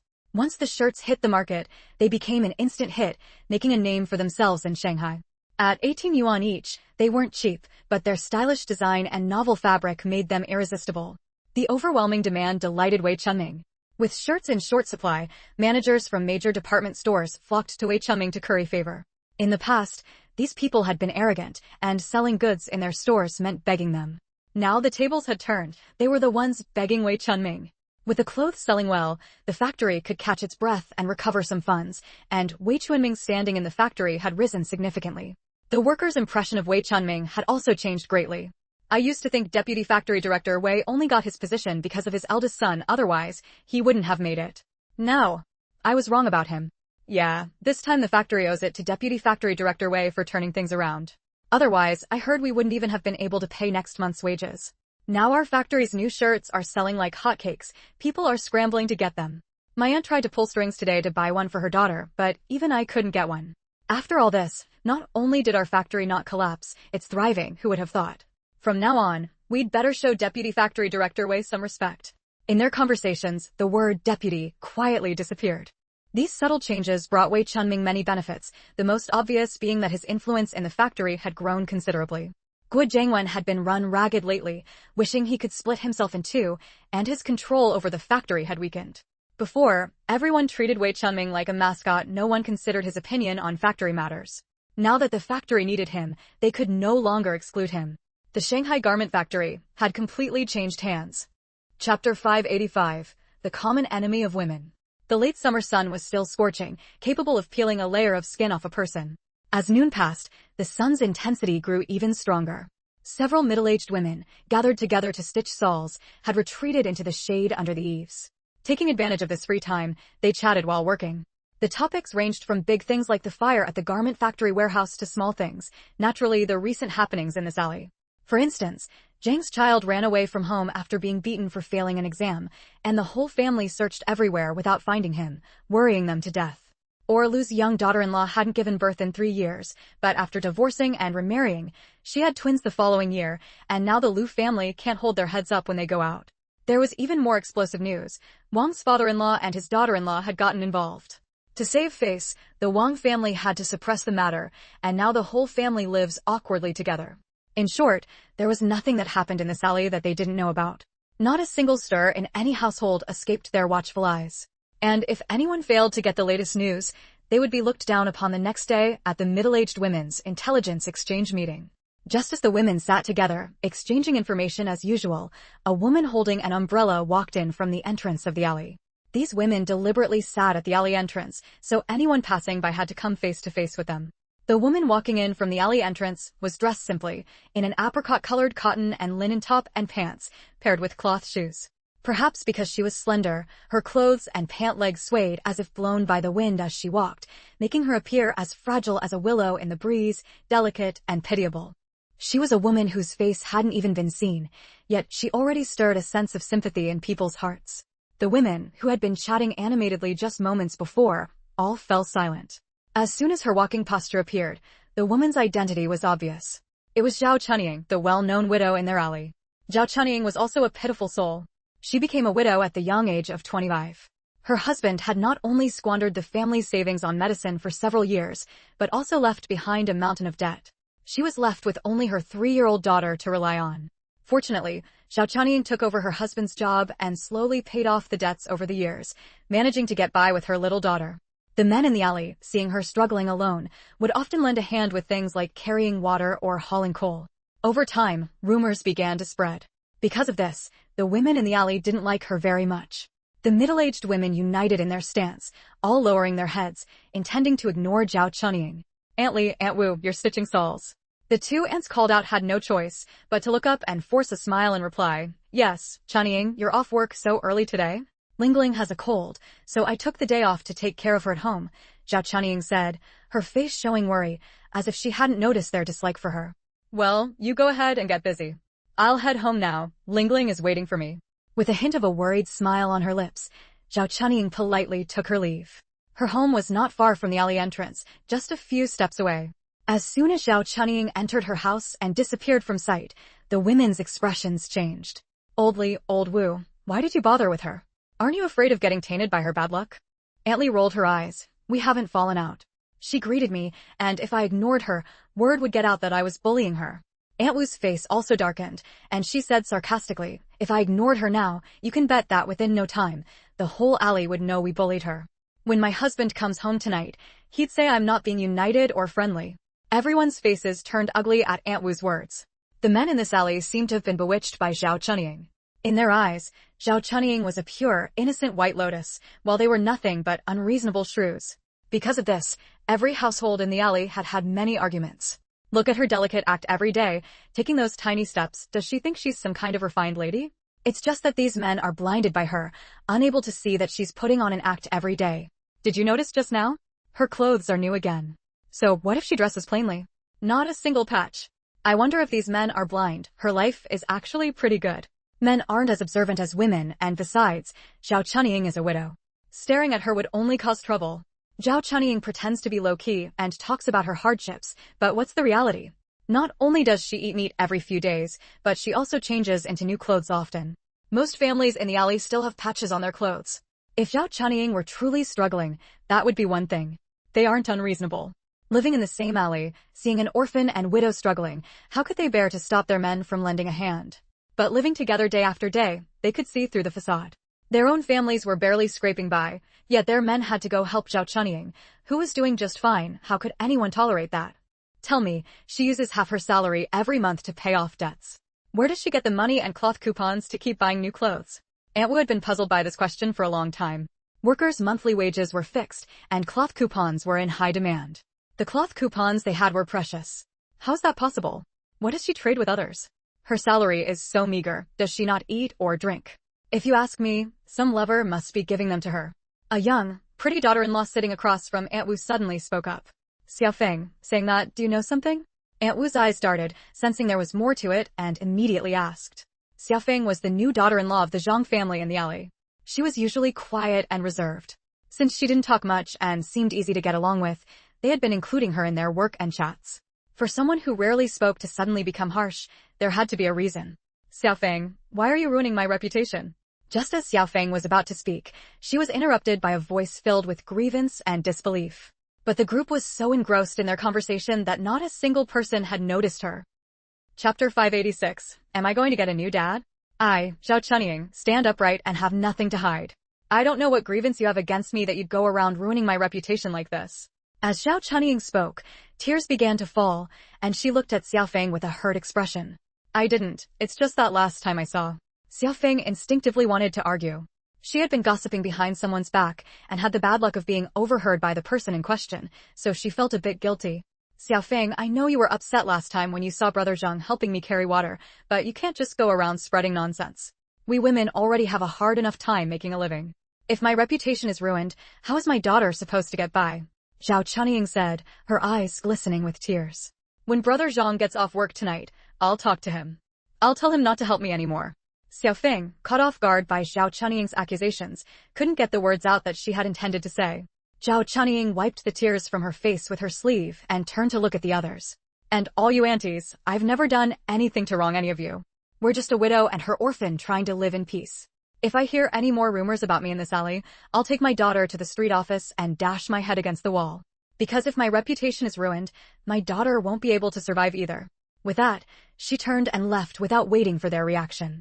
Aunt Wu, Xiaofeng, and the others were all stunned by Zhao Chunying's sudden outburst, exchanging bewildered glances. Well, we didn't really say anything. Aunt Wu said weakly, her eyes darting around. Aunt Li also clutched her chest, still shaken. Yeah, what's gotten into her, like she's swallowed gunpowder? Xiaofeng, you too. From now on, don't say things without proof. Look, today you dragged us into getting scolded along with you. What a mess. The whole thing had been started by these aunties. She had just chimed in with one comment. But as a newly married daughter-in-law, she couldn't talk back, so she had no choice but to accept it. How about, we call it a day? I should go home and cook dinner. Only Xiaofeng was left sitting there, fuming. The moment the door closed, the expression on Zhao Chunying's face changed instantly. The sorrow in her eyes vanished, replaced by a smug, mocking look. What a bunch of brainless idiots. Zhao Chunying snorted. Now that she had caught them red-handed today, let's see who dares to gossip about her anymore. That bitch Xiaofeng had been giving her dirty looks ever since her husband helped her carry water last time. She pretended to be gentle and kind on the surface, but underneath, she was full of malice. When Brother Zhao gets back, she, Zhao Chunying, would make sure to tell him all about it. Just as Zhao Chunying was plodding away, a faint, mosquito-like voice sounded behind her. Zhao Chunying pursed her lips and let out an impatient tisk. What now? Calling my name all day long, like you're summoning a ghost. The one calling her was her 3-year-old daughter, Lingling. She was small and thin, but at least she was clean, and with her big, watery eyes, she looked somewhat cute. Lingling had long grown used to Zhao Chunying's frequent outbursts and was completely immune to them. She blinked her big eyes and asked, Mom, I've already swept the floor like you told me to. Can I have one piece of the peach pastry you brought back? Just one. Fine, fine. All you do is eat all day. Why did I have to raise a little debt collector like you, never satisfied? Zhao Chunying grumbled as she spoke, but in the end, she agreed. Lingling didn't care about her mother's cursing. All she heard were the words, fine, fine. She had already run into the room and was happily munching on a piece of peach pastry. The sweet, milky flavor filled her mouth, and Lingling squinted her eyes in satisfaction. Zhao Chunying went back into the room and saw that the floor had indeed been swept clean. She nodded in approval. When she saw Lingling happily eating the pastry, she just snorted and said nothing. As soon as she entered the room, Zhao Chunying spotted several pieces of fabric neatly folded at the head of the bed, and her face immediately lit up with a smile. She sat down on the bed and began to unfold the fabric pieces one by one. Zhao Chunying ran her hands over the fabric inch by inch. It was soft, with not a single loose thread, all brand new cloth from this year. The fabric was all cotton, with pretty patterns, and there was enough to make her several outfits. The leftover scraps could even make 2 outfits for that little debt collector. After finishing her pastry, Lingling followed her into the bedroom. Seeing her mother opening up the fabric again, she quietly pouted. She opened and looked at these fabrics 3 times a day, and Lingling had no idea what was so interesting about them. At 3 years old, Lingling didn't yet understand the appeal of pretty clothes to women. When Lingling heard her mother start humming, she knew she was in a good mood, because she knew that all this fabric had been given to her mother by a man. Come here, let me measure you. I'm not sure if there's enough leftover fabric to make you an outfit. Zhao Chunying spotted her daughter and waved her over. She eagerly held the fabric up against Lingling, but as she did, she frowned and muttered, "This little debt collector has grown again. Looks like those scraps won't be enough." "Mom." Lingling twisted her little hands together and spoke softly. "What now?" Thinking that she would have one less outfit, Zhao Chunying's mood soured again, and she spoke impatiently. Lingling lowered her head. "I don't want new clothes." Hearing this, Zhao Chunying's eyes went wide. "I really think you're a little debt collector. Other kids might never get a new outfit their whole lives, and here I am offering to make you one, and you don't want it? You've had too much good fortune. If I wear new clothes, does that mean I'm going to get a new dad? What did you say?" Zhao Chunying thought she had misheard. Lingling suddenly lifted her head and looked at her mother stubbornly. "I know this fabric was given to you by a man. You're going to find me a new dad. Mom, can't it just be the 2 of us? When I grow up, I'll take good care of you." Lingling stared at Zhao Chunying with wide, hopeful eyes. Caught off guard that her child knew about this, Zhao Chunying awkwardly brushed her hair aside. What does a little kid like you need to worry about all this for? Let me tell you, the new dad your mother is finding for you is a capable man. From now on, the 2 of us are going to live a good life. See all this fabric? From now on, we can have as much as we want." Chapter 587, praised for being plump, and now you're panting. Zhao Chunying couldn't stop grinning at the thought of having so many clothes in the future that she'd never run out. "But I don't want a new dad," Lingling said, her small face serious and stern. Zhao Chunying didn't take her words seriously at all, waving her hand dismissively. "All right, I don't need your approval for this. When you grow up, you might even thank me for finding you such a well-off dad." Seeing her mother's attitude, Lingling knew she couldn't talk her out of it. By the time the workers came home in the afternoon, Zhao Chunying smoothed out her clothes, checked herself in the mirror, and pulled a few strands of hair loose to hang by her cheeks before finally heading out, satisfied. Before leaving, she told Lingling she had to take her medicine. If she dared to pour it out again, she wouldn't be allowed any peach crisps from now on. Just a stubborn cold and cough for 2 days. What a little troublemaker. Lingling's face scrunched up at that. Between the bitter medicine and the sweet peach crisps, she'd rather have the crisps. As soon as she reached the mouth of the alley, Zhao Chunying was called to a stop. Zhang Juzi thought she might need help with something. "No, Brother Zhang, I came to tell you that you don't need to help with my household anymore." Zhao Chunying tugged at the corner of her mouth, avoiding his gaze. "I can manage on my own. I don't mean anything by it. It's just that if you keep helping, people will gossip and it'll upset everyone." Zhang Juzi's eyes widened in anger. "I help you out of kindness. What's there to gossip about? Did Xiaofeng come and badmouth me to you? That woman. I told her I was only helping because I saw you were struggling and she's being so petty." Zhao Chunying pressed her lips together and gave a small shake of her head, the loose strands of hair swaying. "No. Xiaofeng didn't say anything. I just don't want to affect your relationship as a couple. Brother Zhang, please don't come to help me anymore." "So it really is Xiaofeng." Zhang Juzi stomped his foot in fury. "Comrade Zhao, don't worry, I'll go home and teach her a lesson. Don't take her words to heart. There's nothing improper between us and everyone can see that. This. Brother Zhang, please don't go and argue with Xiaofeng. She really meant no harm." Zhao Chunying's delicate brows furrowed slightly as if trying to persuade him. "Go back and look after Lingling for now. I know what I'm doing. I'll make sure you get justice." With that, Zhang Juzi stormed off home. Having achieved her goal, Zhao Chunying leisurely made her way back. If she didn't teach Xiaofeng a lesson this time, that woman would think she was made of clay. By dinner time, the smell of cooking wafted from every household, except for Zhang Juzi's home, where pots and pans were scattered all over the floor. If you listened closely, you could faintly hear a woman crying. The neighbors nearby caught wind of the commotion at Zhang Juzi's place. Zhang Juzi must have swallowed gunpowder. He's been yelling since he got back. They're newlyweds, still in the honeymoon phase. How did they end up fighting? How will they get through this? These were the ones who didn't know the full story. Aunt Wu and Aunt Li, who were in the know, had stiff expressions. They could roughly guess why Zhang Juzi was arguing with Xiaofeng. It must be because he found out about what Xiaofeng said that afternoon. Zhao Chunying usually seemed so soft and gentle, but she turned out to be ruthless. From now on, they wouldn't dare gossip about her either. Hearing a few noises at the door, Zhao Chunying's heart tightened. Seeing the familiar figure, she felt both joy and fear. Joy that this man, busy as he was, still remembered to visit her. Fear that someone might discover a man in her room. If that happened, the good reputation she had carefully built over the years would be ruined. I missed you, didn't I? Aren't you happy I came to see you? The man teased, pulling an arm around Zhao Chunying's slender waist. Zhao Chunying shot him a coy glance. All right, hurry up and come in. It won't be good if someone sees. The man followed her lead into the room, where the lamplight clearly illuminated his features. Zhao Chunying poked her head out to make sure no one was watching from either side before carefully closing the door. When she returned to the room, she saw Wei Chunming already half reclining on her bed. Not busy lately? Zhao Chunying swayed her hips coquettishly as she walked over, lightly tapping Wei Chunming. You haven't come to see me in ages, so heartless. Her taps landed on him like a tickle, just a little game between the two. Wei Chunming seized her hand and planted a kiss on it. How could I not care for you? Look at this. He pulled out a gift box tied with a bow. Zhao Chunying's eyes lit up at the packaging. Something so beautifully wrapped had to be good. She eagerly opened it, then froze. Inside was a popular women's watch that had been all the rage lately. Zhao Chunying's female supervisor had one and wore it like a treasure, showing it off to everyone. The supervisor had said this brand was sold out at the department store, impossible to buy even if you wanted to. Oh my. Chunming, you're so good to me. All of Zhao Chunying's earlier grievances toward Wei Chunming vanished instantly. She threw herself into his arms, hugging him tightly. With a beauty in his embrace, Wei Chunming naturally had no reason to refuse. Not mad anymore, are you? And you said I don't remember you, you ungrateful little thing. My heart's all yours.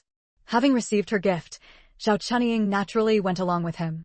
I heard this watch is so hard to get, so many people with money and coupons can't buy one. Chunming, you're amazing. Wei Chunming basked in the praise, feeling that the watch was well worth it. Hard for others, but for me, it's just a word. Your man isn't like those nobodies out there. Even the folks at the department store have to come begging me for favors now. Wei Chunming said smugly. Chapter 588, A Man Sent by Heaven Itself.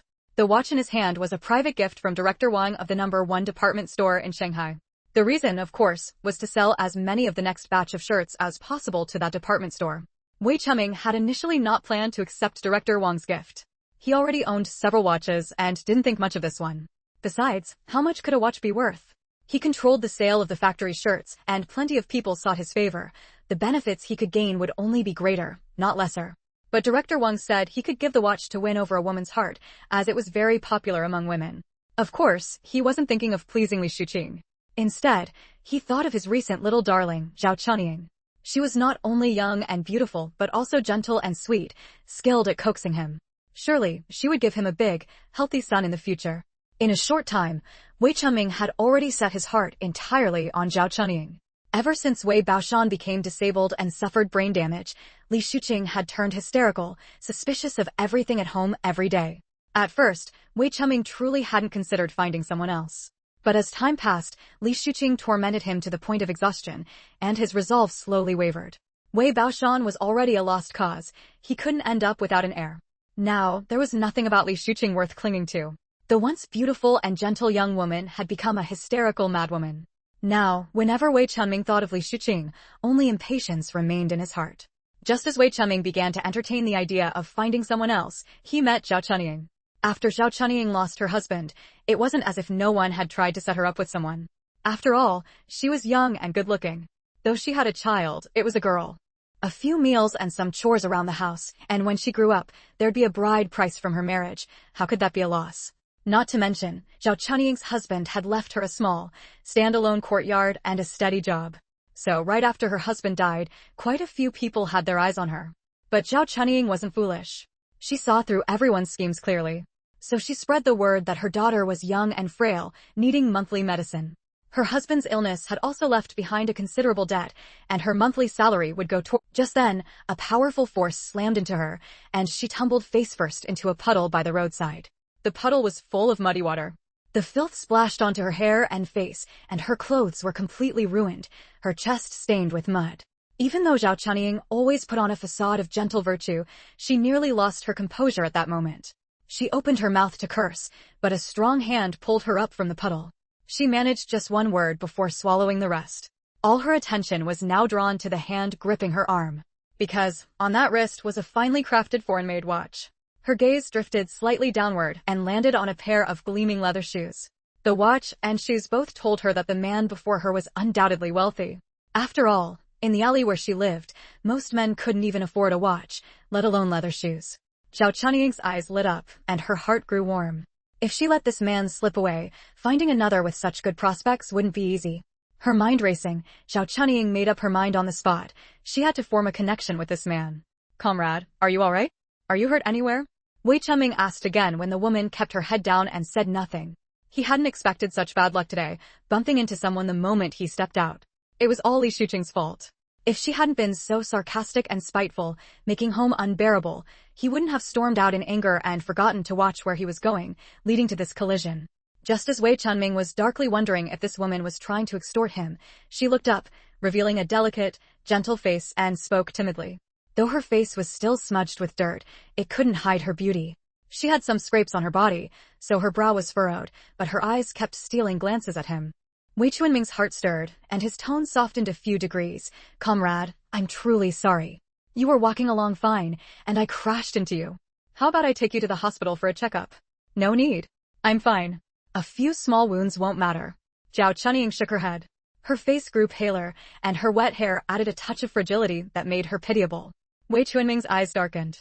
Her appearance was exactly to his liking. "Let's still go check it out. Otherwise, I won't be able to ease my conscience." After some back-and-forth refusals, Zhao Chunying eventually yielded and went with Wei Chunming to the hospital.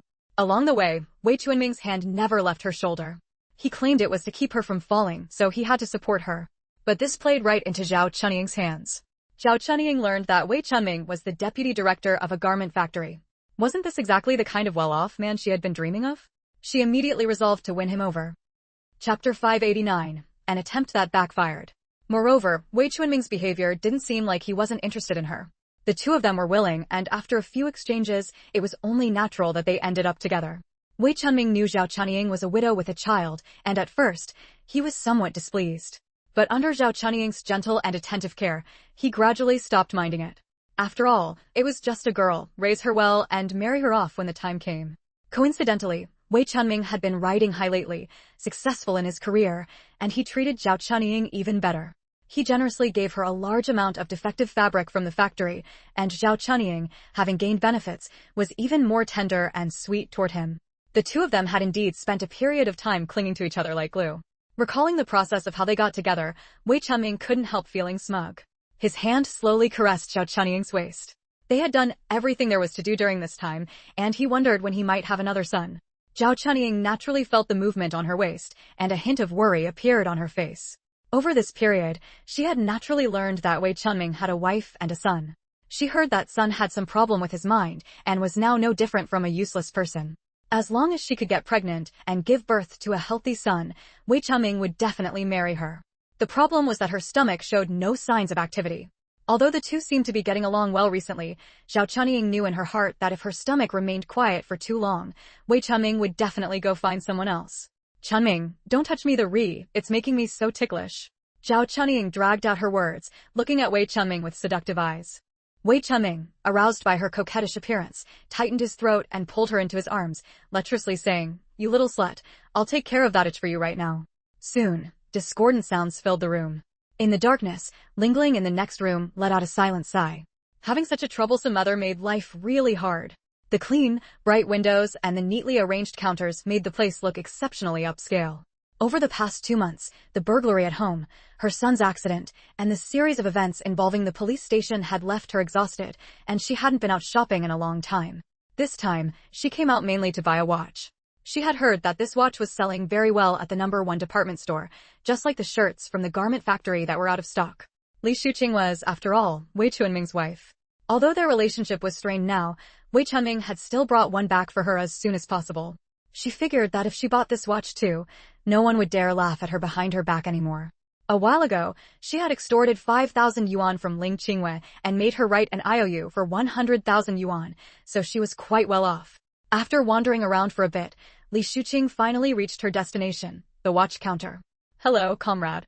Is there anything you need?" the sales clerk asked enthusiastically upon seeing Li Shuqing's glamorous appearance. Li Shuqing was about to ask to see the most popular watch when she was interrupted by a surprised voice. Li Shuqing turned her head and saw a slightly balding, pot-bellied middle-aged man walking toward her with a big smile. "You are?" Li Shuqing asked in confusion, certain she didn't know this person. "I'm the director here. My surname is Wang. Last time when factory director Wei celebrated his birthday, I visited your home." This middle-aged man was none other than Director Wang from the No. 1 department store. He had attended the banquet when Wei Chunming celebrated his birthday, so he recognized Li Shuqing. Li Shuqing understood and smiled, saying, "So it's Director Wang. Is there something you need from me?" Although her relationship with Wei Chunming was bad now, Li Shuqing still maintained her dignity as Mrs. Wei in public. "Haha, nothing special. I just wanted to ask Mrs. Wei if she's satisfied with the watch factory director Wei gave her. Factory director Wei is really thoughtful. That watch is the hottest model lately, and it was the last one in our store. Having such a caring husband, Mrs. Wei is truly fortunate." Director Wang rambled on, completely failing to notice that Li Shuqing's expression was growing darker and darker. His intentions were good. He wanted to say nice things about Wei Chunming in front of Li Shuqing. But who would have guessed that Wei Chunming hadn't given the watch to Li Shuqing at all? "Mrs. Wei." Director Wang, having talked for a while without any reaction from Li Shuqing, asked in confusion, "Is there something about this watch you're not satisfied with?" "No. I'm satisfied, of course.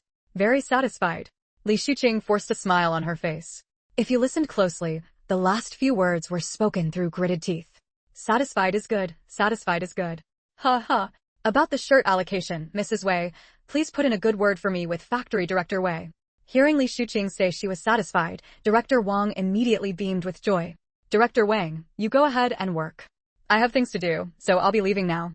Li Shuqing, holding back her anger, gave Director Wang a forced smile as a greeting before storming off angrily. Watching Li Shuqing's retreating figure, Director Wang smacked his lips contentedly and said to the sales clerk, who had been watching dumbfounded, "See that? Learn to be quick on your feet like me from now on. Keep Mrs. Wei happy, and there won't be any obstacles with factory director Wei." The sales clerk's mouth twitched. The director had really stepped in it today. But looking at his smug expression, he hadn't noticed anything was wrong at all. From where she stood, when the director was talking, Mrs. Wei's eyes were practically shooting fire. Based on her experience as a sales clerk, she immediately guessed that factory director Wei hadn't given that watch to his wife. She had noticed something was off several times and wanted to interrupt the director, but he was too eager to take credit, and she couldn't get a word in. She could only let things spiral out of control. She just hoped that when the mess blew up, it wouldn't land on her, a lowly sales clerk. Chapter 590. The lid was blown off. Li Shuqing stormed out of the No. 1 department store, her mind consumed with thoughts of tearing Wei Chunmei apart limb by limb. He said she was being paranoid and suspicious. Now it seemed he wasn't without guilt, just putting up a bluff out of fear, wasn't he? Sure enough, ever since Baoshan was crippled, he'd started having other ideas. As she walked along the street, the wind blowing against her face gradually cooled her anger-filled mind. If she really exposed the matter, knowing Wei Chunmei's nature, he might just give up and do things openly. Li Shuqing knew well that Wei Chunmei had been spending money lavishly lately. Before she could drain Wei Chunmei dry, she couldn't afford to have a falling out with him yet. Otherwise, it would only benefit that little slut outside. Li Shuqing slowed her pace, wandering aimlessly along the street, silently calculating in her mind how to proceed next. The fact that Baoshan was crippled was already settled. He couldn't take over Wei Chunmei's position at the garment factory. It was obvious the factory wouldn't let someone with a brain-damaged mind work there. So the only things left for Wei Chunmei to covet were his money and the Wei family's house. Once she got the money, she and her son could live wherever they wanted. As for Wei Chunmei, he could be with whichever woman he pleased. Let's see which woman would still stick with a 50-year-old geezer like him once he had no money. Oh, and Ling Qingwei still owed her 100,000 yuan. She needed to find a way to get that back quickly. Otherwise, given that woman's shrewdness, she'd probably find some excuse to renege. With a plan in mind, Li Shuqing finally relaxed. The two people following behind Li Shuqing exchanged a glance, both puzzled, unsure of what had happened. They only knew that Li Shuqing had gone to the mall happily, came out looking grim shortly after, and then wandered the streets in a daze. They had been tailing Li Shuqing for a while now, and during that time, aside from visiting Ling Qingwei once, she had no other social interactions. As time passed, they couldn't help but feel it was a waste of effort. But their boss insisted they keep following her, and as subordinates, they had no choice but to obey orders. Today, they finally got a chance when Li Shuqing left the house, and they immediately tailed her. In the short time she was inside the department store, her mood had swung so drastically, something must have happened that affected her personal interests. As professional investigators, they keenly sensed a clue. With just a glance, one of them immediately disappeared into the crowd. He was going to investigate what had happened at the department store. Although they stuck close to Li Shuqing, in an enclosed space like the mall, they couldn't get too near. The remaining one naturally continued to keep an eye on Li Shuqing. Li, a sales clerk at the mall, never imagined that just by watching a scene, she'd end up dragged into it. As usual, she was heading home after her shift, but just as she stepped out of the mall, a dark-faced man blocked her way. Li was about to shout when the badge flashed in front of her silenced her. "Comrade, I need to ask you about something." "I hope you'll cooperate," the dark-faced man said sternly. Li's face turned pale, and she stammered, "Okay, I'll cooperate." People back then were still simple, without the endless scams and tricks of later generations. When they saw a public security officer, their first instinct wasn't to doubt. Even after sitting in the police station, Li was still in a daze. She couldn't understand how just going to work normally had landed her in the police station. If word got out, whether she could keep her job was uncertain. All kinds of possibilities flooded Li's mind, and her expression grew increasingly grim. But no matter how hard she thought, she couldn't connect it to the afternoon's events. "Comrade, don't be nervous," Zhou said gently, calming Li down. "We just want to ask you about Li Shuqing this afternoon, what she did, what she said. The more detail, the better." Zhou had handled several major cases in a row and was now Chief Ma's trusted man. Recently promoted, he was the new captain of the police station. Plus, since he had been in charge of the kidnapping case involving Wei Chunmei and Li Shuqing, this matter was handed over to him entirely. It was also his insistence that the station send people to monitor Li Shuqing. Zhou had a refined appearance, gentle and approachable like a schoolteacher, unlike the intimidating dark-faced officer earlier, which quickly studied Li's unease. Since it wasn't her own wrongdoing, Li's attitude became much more relaxed. Maybe she could even help the public security comrade solve a case today. But first, she had a question. "Excuse me, who is Li Shuqing?" She had served so many customers that afternoon, she couldn't match the name. "Li Shuqing is the wife of Wei Chunmei from the Shanghai garment factory. She came to your mall to shop this afternoon and lingered at your counter for quite a while," Zhou explained patiently. "You should remember her. Wasn't she the one whose husband's affair was exposed on the spot when Director Wang flattered the wrong person? How could she forget? She'd remember it for years to come." That afternoon, she'd even hoped the fallout wouldn't involve her, but now, come evening, it had found her. If she'd known, she wouldn't have stayed so long just to watch the drama. She had no idea what Mrs. Wei had done, or how serious it was. Since the public security had come knocking, Li wouldn't dare lie even if she had 100 guts. So she honestly described in detail how Director Wang had misspoken that afternoon and how terrible Li Shuqing's expression had been. And sure enough, Li, being a sales clerk, had a smooth tongue. A simple little incident was narrated by her with vivid detail and emotion. Some of the public security officers listening in were so engrossed they forgot to keep writing. Li had clearly forgotten this was the police station's interrogation room, getting carried away with her story, and even wanting to add her own commentary. "Ahem, Comrade Li, just report the facts truthfully. We'll make our own judgment." Chapter 591, Equivalent Exchange. Li snapped back to reality, realizing what kind of occasion this was.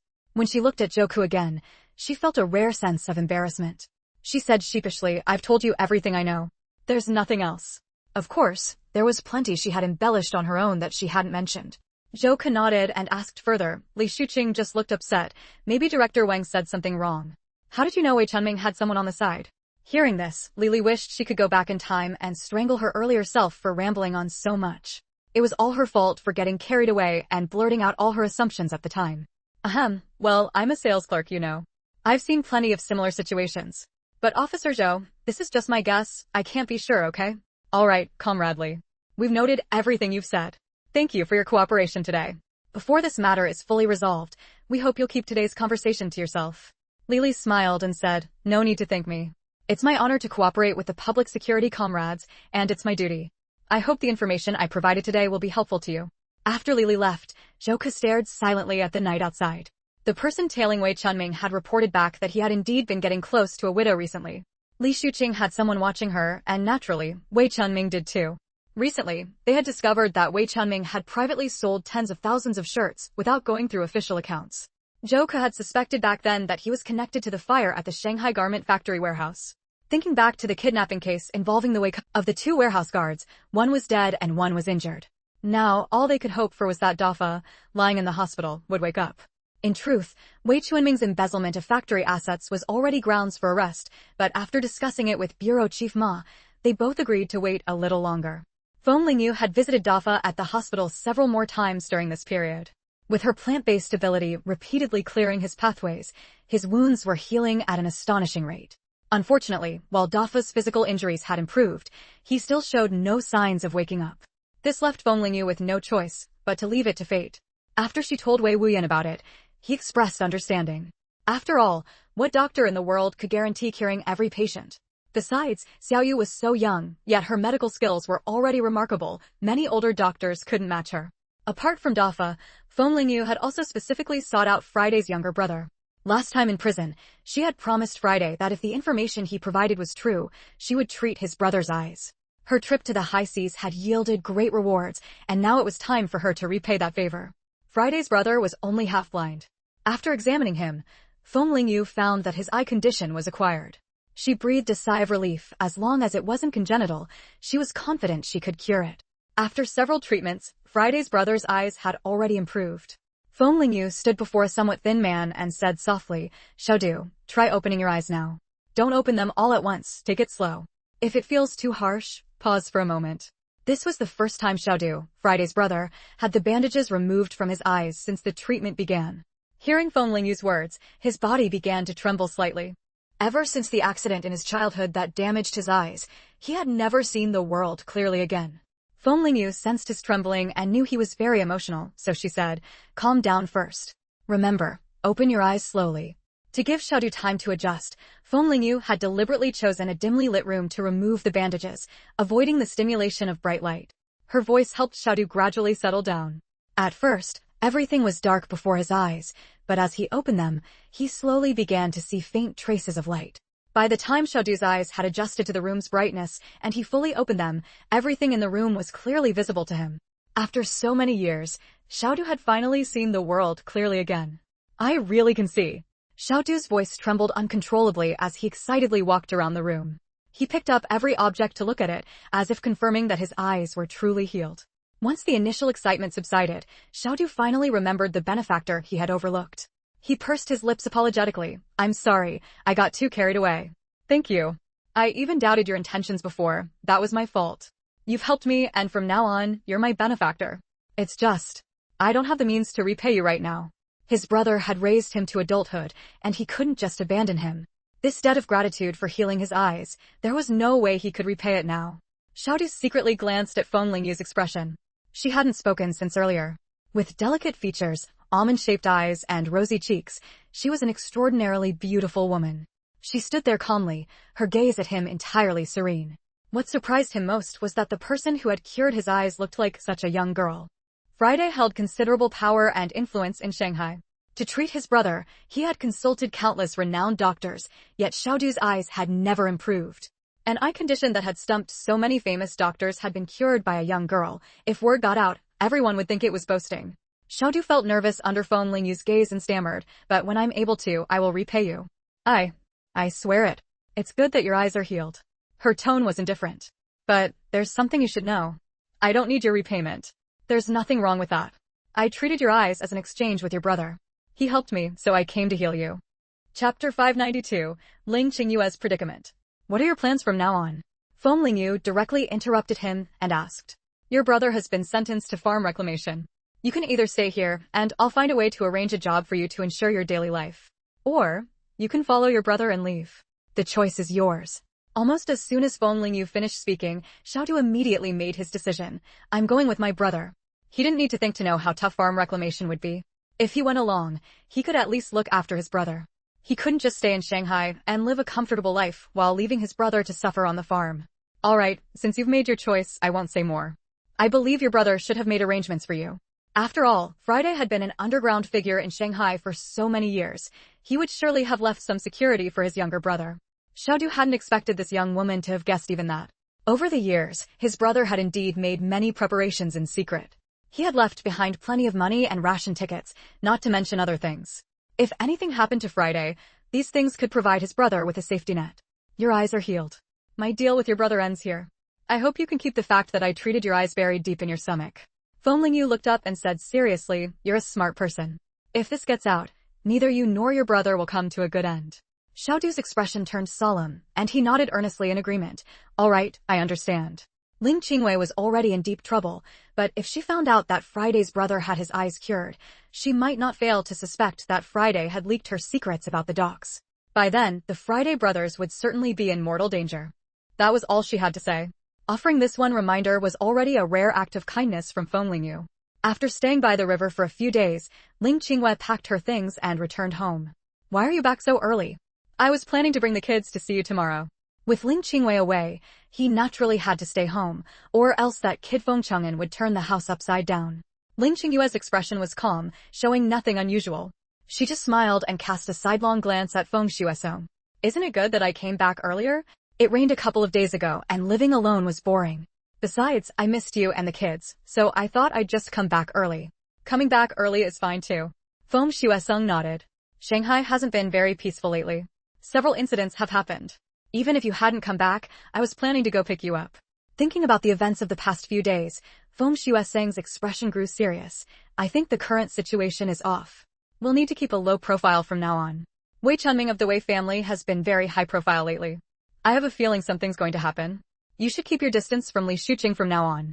I don't mean anything else by it. I'm just afraid you'll get caught up in their troubles. Our children are still young and need our protection. If something happens to us then. Afraid his wife might misunderstand, Feng Shuesong quickly added an explanation. Ling Qingwei forced a smile and nodded. All right, I understand. She had been having nothing but trouble lately, living in a state of turmoil, while Li Shuqing was living it up.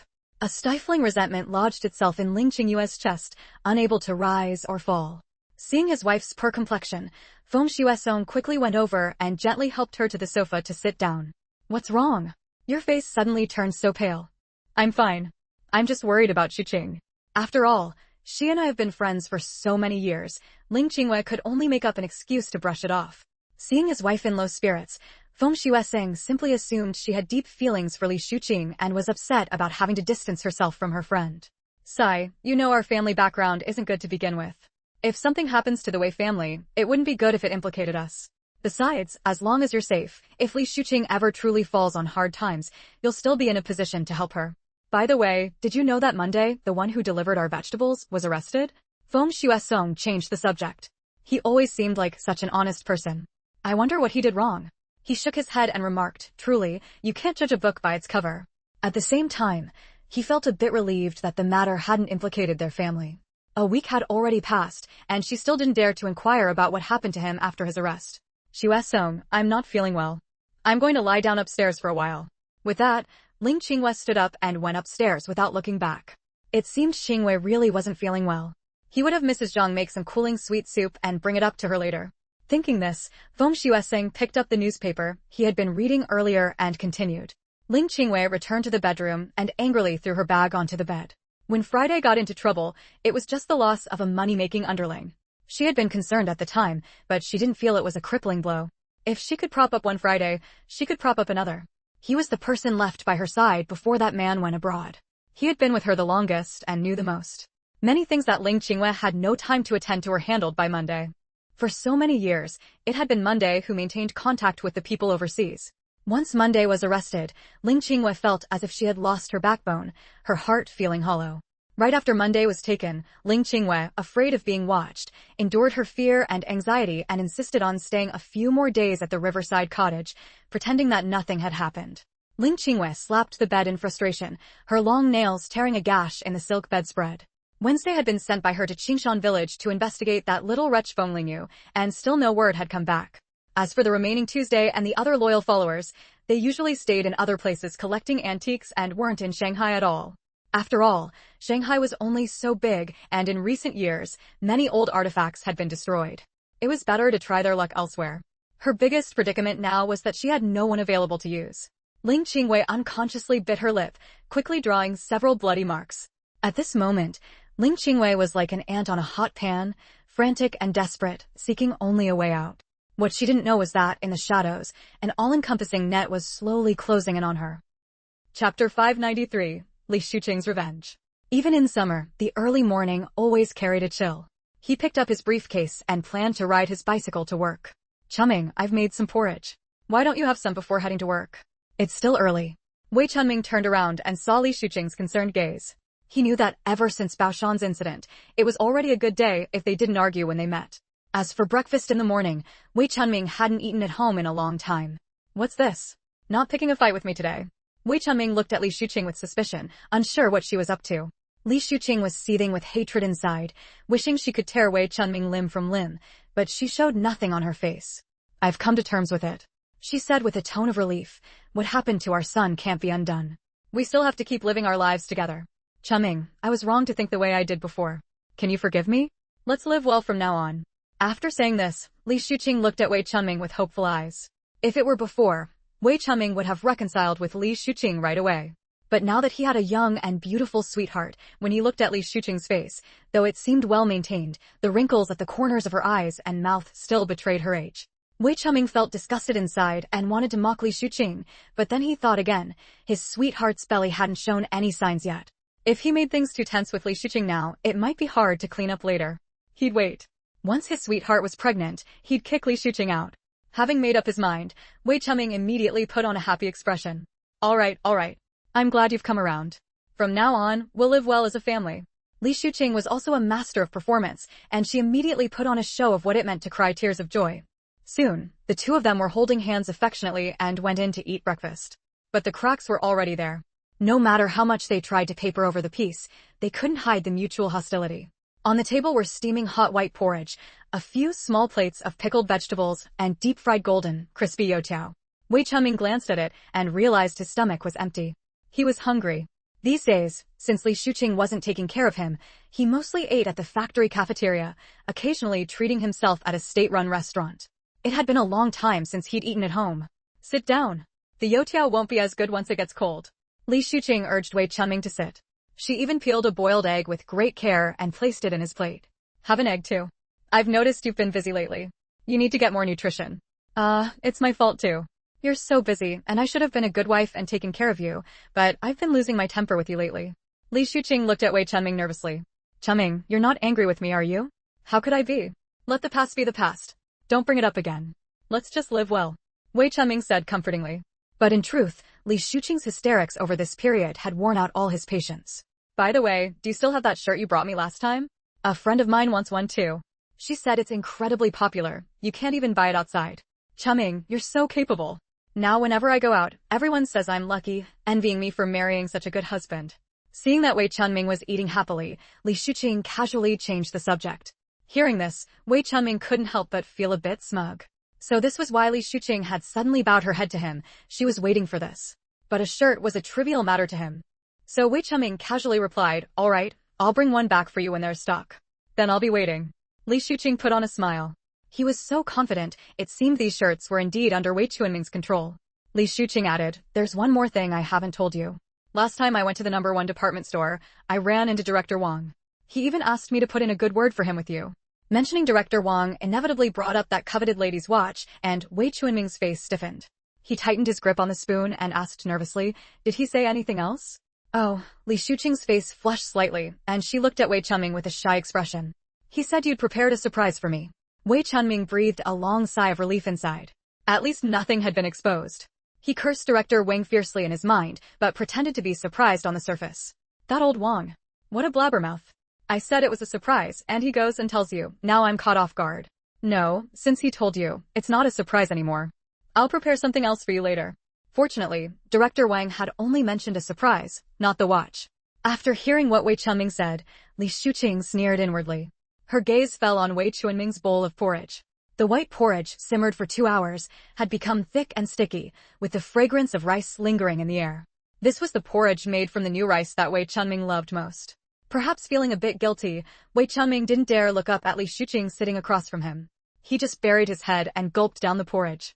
As a result, he didn't see the look in Li Shuqing's eyes at that moment. A mix of emotions churned endlessly in Li Shuqing's heart. Like many lovers in this world, they had once been inseparable. The porridge is really good today. Perhaps sensing the silence at the table, or maybe because he had a guilty conscience, Wei Chunming initiated a conversation for the first time that day. Li Shuqing's face showed no sign of anything amiss. She beamed a bright smile. Is it? This is this year's new rice. If you like it, then have some more, she said. That morning, Wei Chunming drank 3 bowls of porridge. If Li Shuqing could always be like this morning, gentle, soft-spoken, and attentive, then maybe, when Zhao Chunying gave birth to his child, he wouldn't have to get rid of her. After breakfast, Wei Chunming got on his bicycle, fantasizing about becoming the factory director one day and enjoying a life with a woman on each arm. Chapter 594, Wang Dihai demands his due. Mother, why are you still cooking for him? His heart is not with us, mother and son. After Wei Chunming left, Wei Baoshan walked out of the room with heavy steps, looking at Li Shuqing with dissatisfaction. His right hand hung unnaturally at his side, and his belly protruded. Although Wei Baoshan had always been fat, he used to look relatively presentable overall. But now Wei Baoshan had a face full of mean flesh, shiny with greasy oil, and many pus-filled pimples had grown where his jaw met his neck. His appearance gave off a gloomy feeling that made people very uncomfortable. Li Shuqing wore a strange and satisfied smile on her face, saying ambiguously, "It doesn't matter. Anyway, he can only have you as his child for the rest of his life. In the future, my Baoshan will get everything he has." Li Shuqing looked at her son's right hand, pain flashing in her eyes, but her tone became even gentler. "Don't think about it anymore. Come and eat."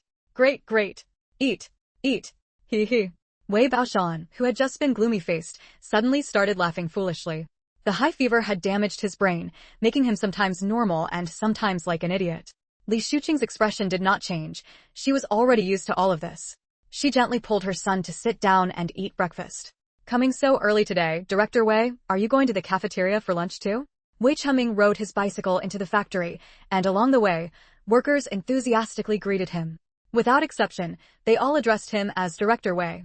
And Wei Chunming happily responded, his expression showing no sign that he found anything wrong. Guo Jiangwen, who had just arrived at the factory gate, naturally did not miss this scene. His face turned pale with anger. He wanted to scold Wei Chunming for being irresponsible, but in the end, he said nothing and strode away directly. In contrast to the enthusiastic greetings for Wei Chunming, the workers only gave Guo Jiangwen perfunctory nods when they saw him. TCH. Wei Chunming glanced at Guo Jiangwen's disheveled retreating figure, letting out a proud and contemptuous snort. "Once this batch of shirts is sold, it will be time for you to step down." Back when his eldest son had his accident, everyone thought Wei Chunming would take over as factory director, and Wei Chunming himself believed so too. But in the end, Guo Jiangwen was parachuted in to be the director. The strange looks those people in the factory gave Wei Chunming back then, he would never forget them for the rest of his life. The cold shoulders Guo Jiangwen was receiving now were not even a tenth of what he had endured. Having seen a good show early in the morning, Wei Chunming parked his bicycle and walked toward his office with a light heart. Who would have thought that as soon as he pushed open the office door, a figure suddenly darted out, giving him a huge fright. "Director Wei, it's me." Seeing that he had startled the man, the person quickly spoke up. Wei Chunming looked closely and saw Wang Dihai staring at him excitedly. Wei Chunming's first reaction was to look left and right, making sure no one else was around before he relaxed. He put on a stern face and said in a low voice, "What are you doing here? Didn't I tell you not to come looking for me? Go back first. If there's anything, we'll talk after work." With that, he pushed open the office door, preparing to go inside. He had come specifically to ambush Wei Chunming today.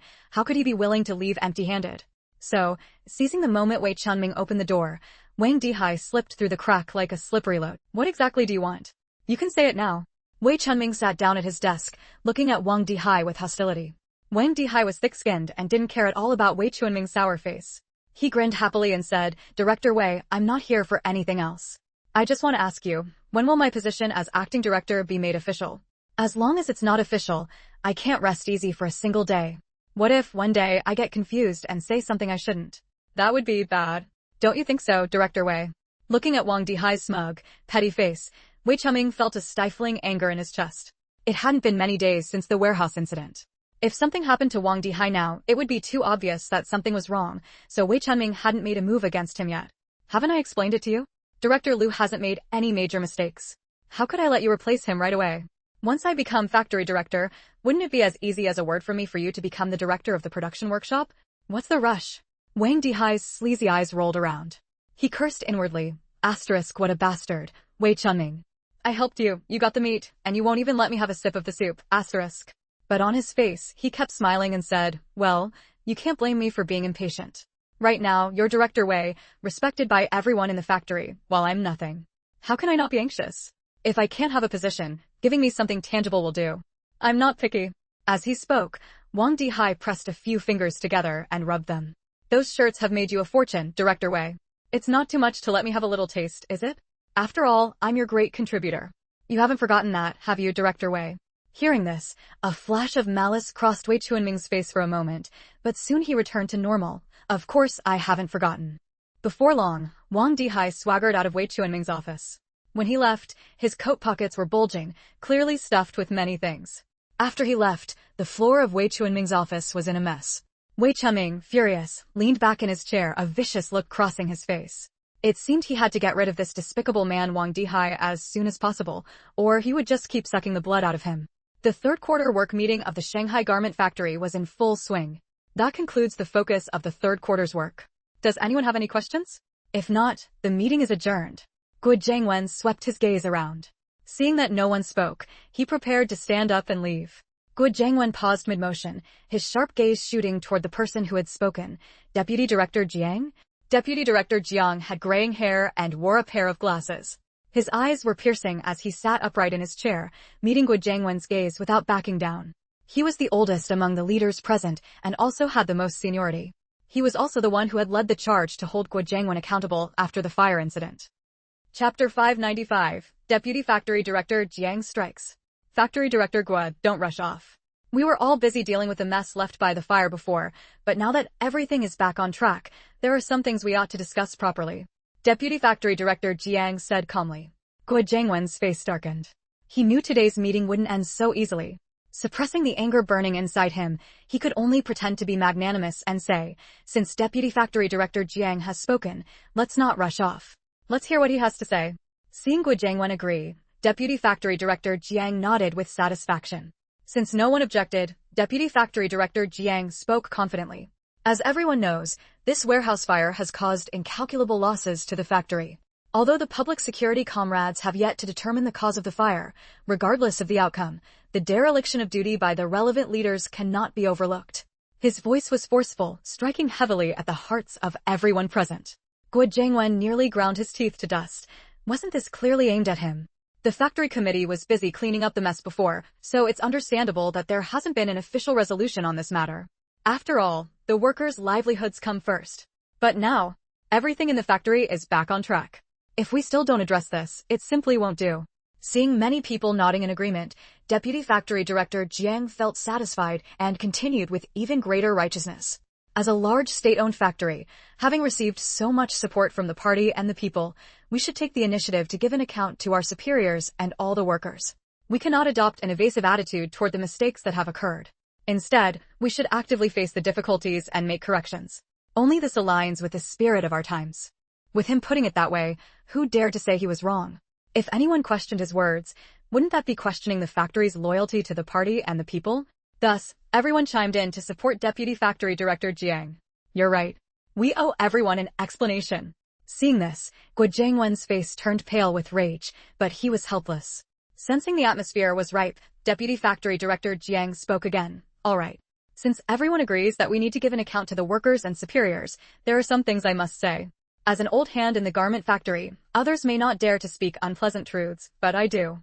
After he finished, the atmosphere in the room instantly grew tense. Everyone exchanged glances, realizing that what he was about to say was no trivial matter. But his words today were carefully crafted, clearly well prepared. Many in the room found their sympathies gradually shifting toward Deputy Factory Director Jiang. Deputy Factory Director Jiang, you're the most senior among us. Say whatever you need to, we're all listening. That's right. Go ahead and speak. I'd like to see who dares to object. Only a few people remained seated like mountains, silent throughout, calmly observing the unfolding situation. But with so many supporters, it was enough. Deputy Factory Director Jiang suddenly slammed his hand on the table, stood up, and exclaimed passionately, "Fine. Since you all say so, I'll speak bluntly." Guo Jiangwen sneered inwardly. He knew the main event had finally arrived. Guo Jiangwen, today, I want to ask you directly. Deputy Factory Director Jiang launched his attack. As the factory director, you failed to comfort the victim's family immediately after the warehouse incident, leading to the mother of the deceased worker Li Shu causing a scene at the factory gate. This gave countless people a terrible impression of our factory. Do you realize how badly our garment factory's reputation has suffered? If it weren't for Deputy Factory Director Wei's wildly popular shirt design bringing in a large cash flow, do you think the warehouse could have been rebuilt so quickly? Wei Chunming sat calmly in his seat, unusually silent today, which was out of character for him. Many glanced at him curiously, but today's spotlight was clearly not on him. So after muttering to themselves, they turned their attention back to Deputy Factory Director Jiang. When the warehouse incident occurred, you, as the factory director, bore undeniable responsibility. No one called you out, yet you had the audacity to act as if nothing happened? If I were you, I would have resigned in disgrace long ago and let someone more capable take over. In any organization, when large-scale property losses or accidents occur, the leadership cannot escape accountability. If directly responsible, the leader is usually punished and dismissed from public office. If indirectly responsible, like Guo Jiangwen, the norm is to resign voluntarily or be transferred. Either way, Guo Jiangwen should not still be sitting securely in the factory director's position as he was now. Deputy Factory Director Zhang's words laid bare the unspoken rules that no one had dared to mention. Guo Jiangwen clenched his fists, wanting to retort, but the other man didn't give him the chance. I know that what I've just said has thoroughly offended Factory Director Guo.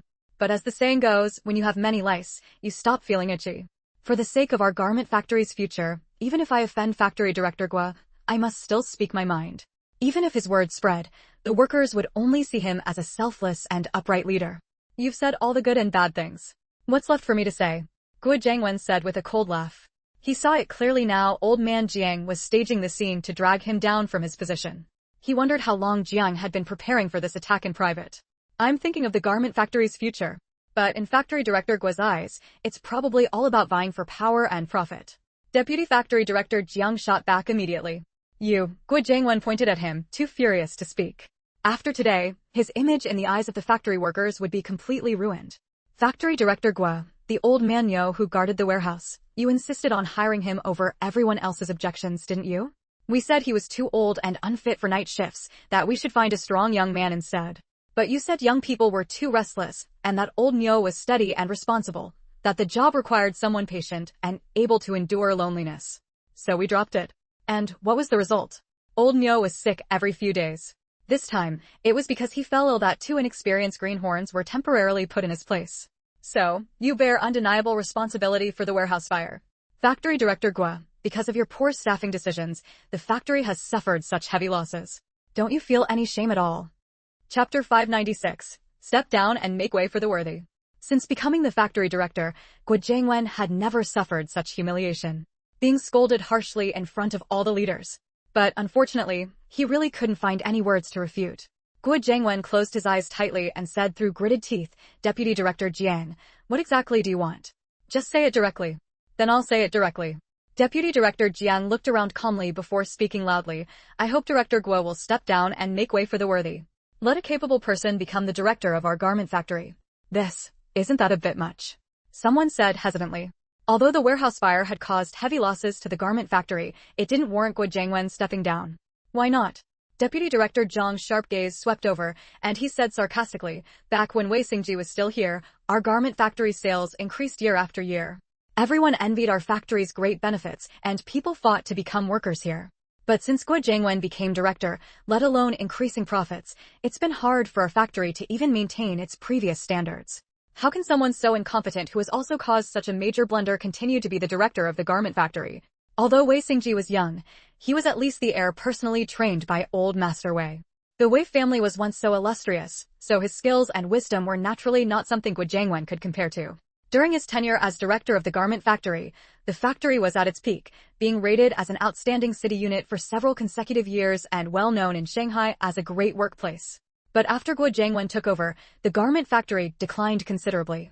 People had complained about this before, but only in private. No one had ever openly called Guo Jiangwen incompetent like this.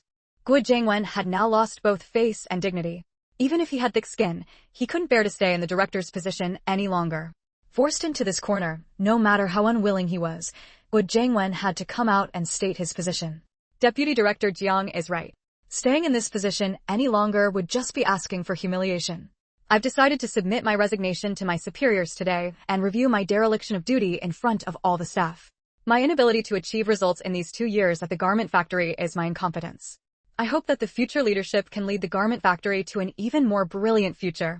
With these words, Guo Jiangwen quietly set a trap for the future director. Calling him incompetent, well, let's see if the new director can take the garment factory to the next level. Did they really think managing a large factory with thousands of workers was easy? Having achieved his goal for the day, Deputy Director Jiang didn't mind the hidden barb in Guo Jiangwen's words. Since Director Guo has decided to step down and make way for the worthy, shouldn't we now discuss who will take his place? Before everyone could recover from the bombshell of Guo Jiangwen's resignation, they were stunned even further by the statement. This. Old Jiang, isn't this too fast? Director Zhu of the Personnel Department frowned. Yes, this is a major matter. We should wait for instructions from our superiors. Everyone, don't rush. We're only discussing candidates today, not making a final decision. Everything still depends on the instructions from our superiors. Director Guo was transferred in from outside, and he wasn't familiar with our garment factory at first, which is why his work didn't go smoothly. I think we should learn from this. Therefore, it's best to select the next director from within our garment factory. What do you all think? Having achieved his goal, Deputy Director Jiang now appeared kind and benevolent, no longer as aggressive as before. But it's not up to us. Director Zhu spoke up again. Deputy Director Jiang replied, while the leadership will decide who becomes director, they can't ignore the opinions of us insiders. Guo Jiangwen sneered. It seems Deputy Director Jiang already has a specific candidate in mind. No wonder you were so aggressive today. Is the suitable candidate you're referring to yourself, Deputy Director Jiang? I wonder, at your age, how many more years can you even hold the position? After today, everyone knew the two had completely fallen out. So Guo Jiangwen couldn't wait to start making sarcastic remarks. A few people present began to have other thoughts after hearing his words. That's right, Deputy Director Jiang was so old. How many years could he last? Surely he would hand over the heavy responsibility to them, the younger generation. What's the rush, Director Guo? I never said I wanted to be director. I'm old, and even if I had the desire to do something, my strength wouldn't match my ambition. I won't compete with you young people for this position. However, Deputy Director Jiang shifted the topic. I do have a candidate to recommend. Guo Jiangwen looked at him with disbelief. Who are you recommending? Everyone else stared at him intently, wanting to know who he would recommend. The person I recommend is Deputy Director Jiang paused before continuing. Wei Chunming, Deputy Director Wei. What? How could it be him? Guo Jiangwen was the first to stand up. If we're talking about capability, Director Zhu from Personnel or Deputy Director, he were both far better than Wei Chunming. The Shanghai Garment Factory had 3 deputy directors. Wei Chunming was a figurehead. Deputy Director Jiang was too old to have the energy to manage many things. Only Deputy Director, he actually got things done, handling many issues that Guo Jiangwen couldn't. It could be said that if not for Deputy Director Jiang relying on his seniority, the only person who could take over as director would be Deputy Director he, no one else. Deputy Director Jiang, you are highly respected and senior, and everyone is willing to listen to your advice. But you can't use that to make reckless suggestions. If the recommended person had been Deputy Director he wouldn't have said anything. Director Zhou, don't rush. Since Deputy Director Jiang has recommended me, I have to say a few words. Only then did Wei Chunming speak the first words of the meeting. Everyone noticed that he was unusually calm today. Director Zhou said disdainfully, go ahead, let's see what kind of flower you can bloom. Deputy Director Jiang recommending me surprised me too. Compared to everyone here, I really can't be considered capable, Wei Chunming said, looking as if he was also puzzled. It wasn't just that he wasn't capable. Calling him idle would be a compliment.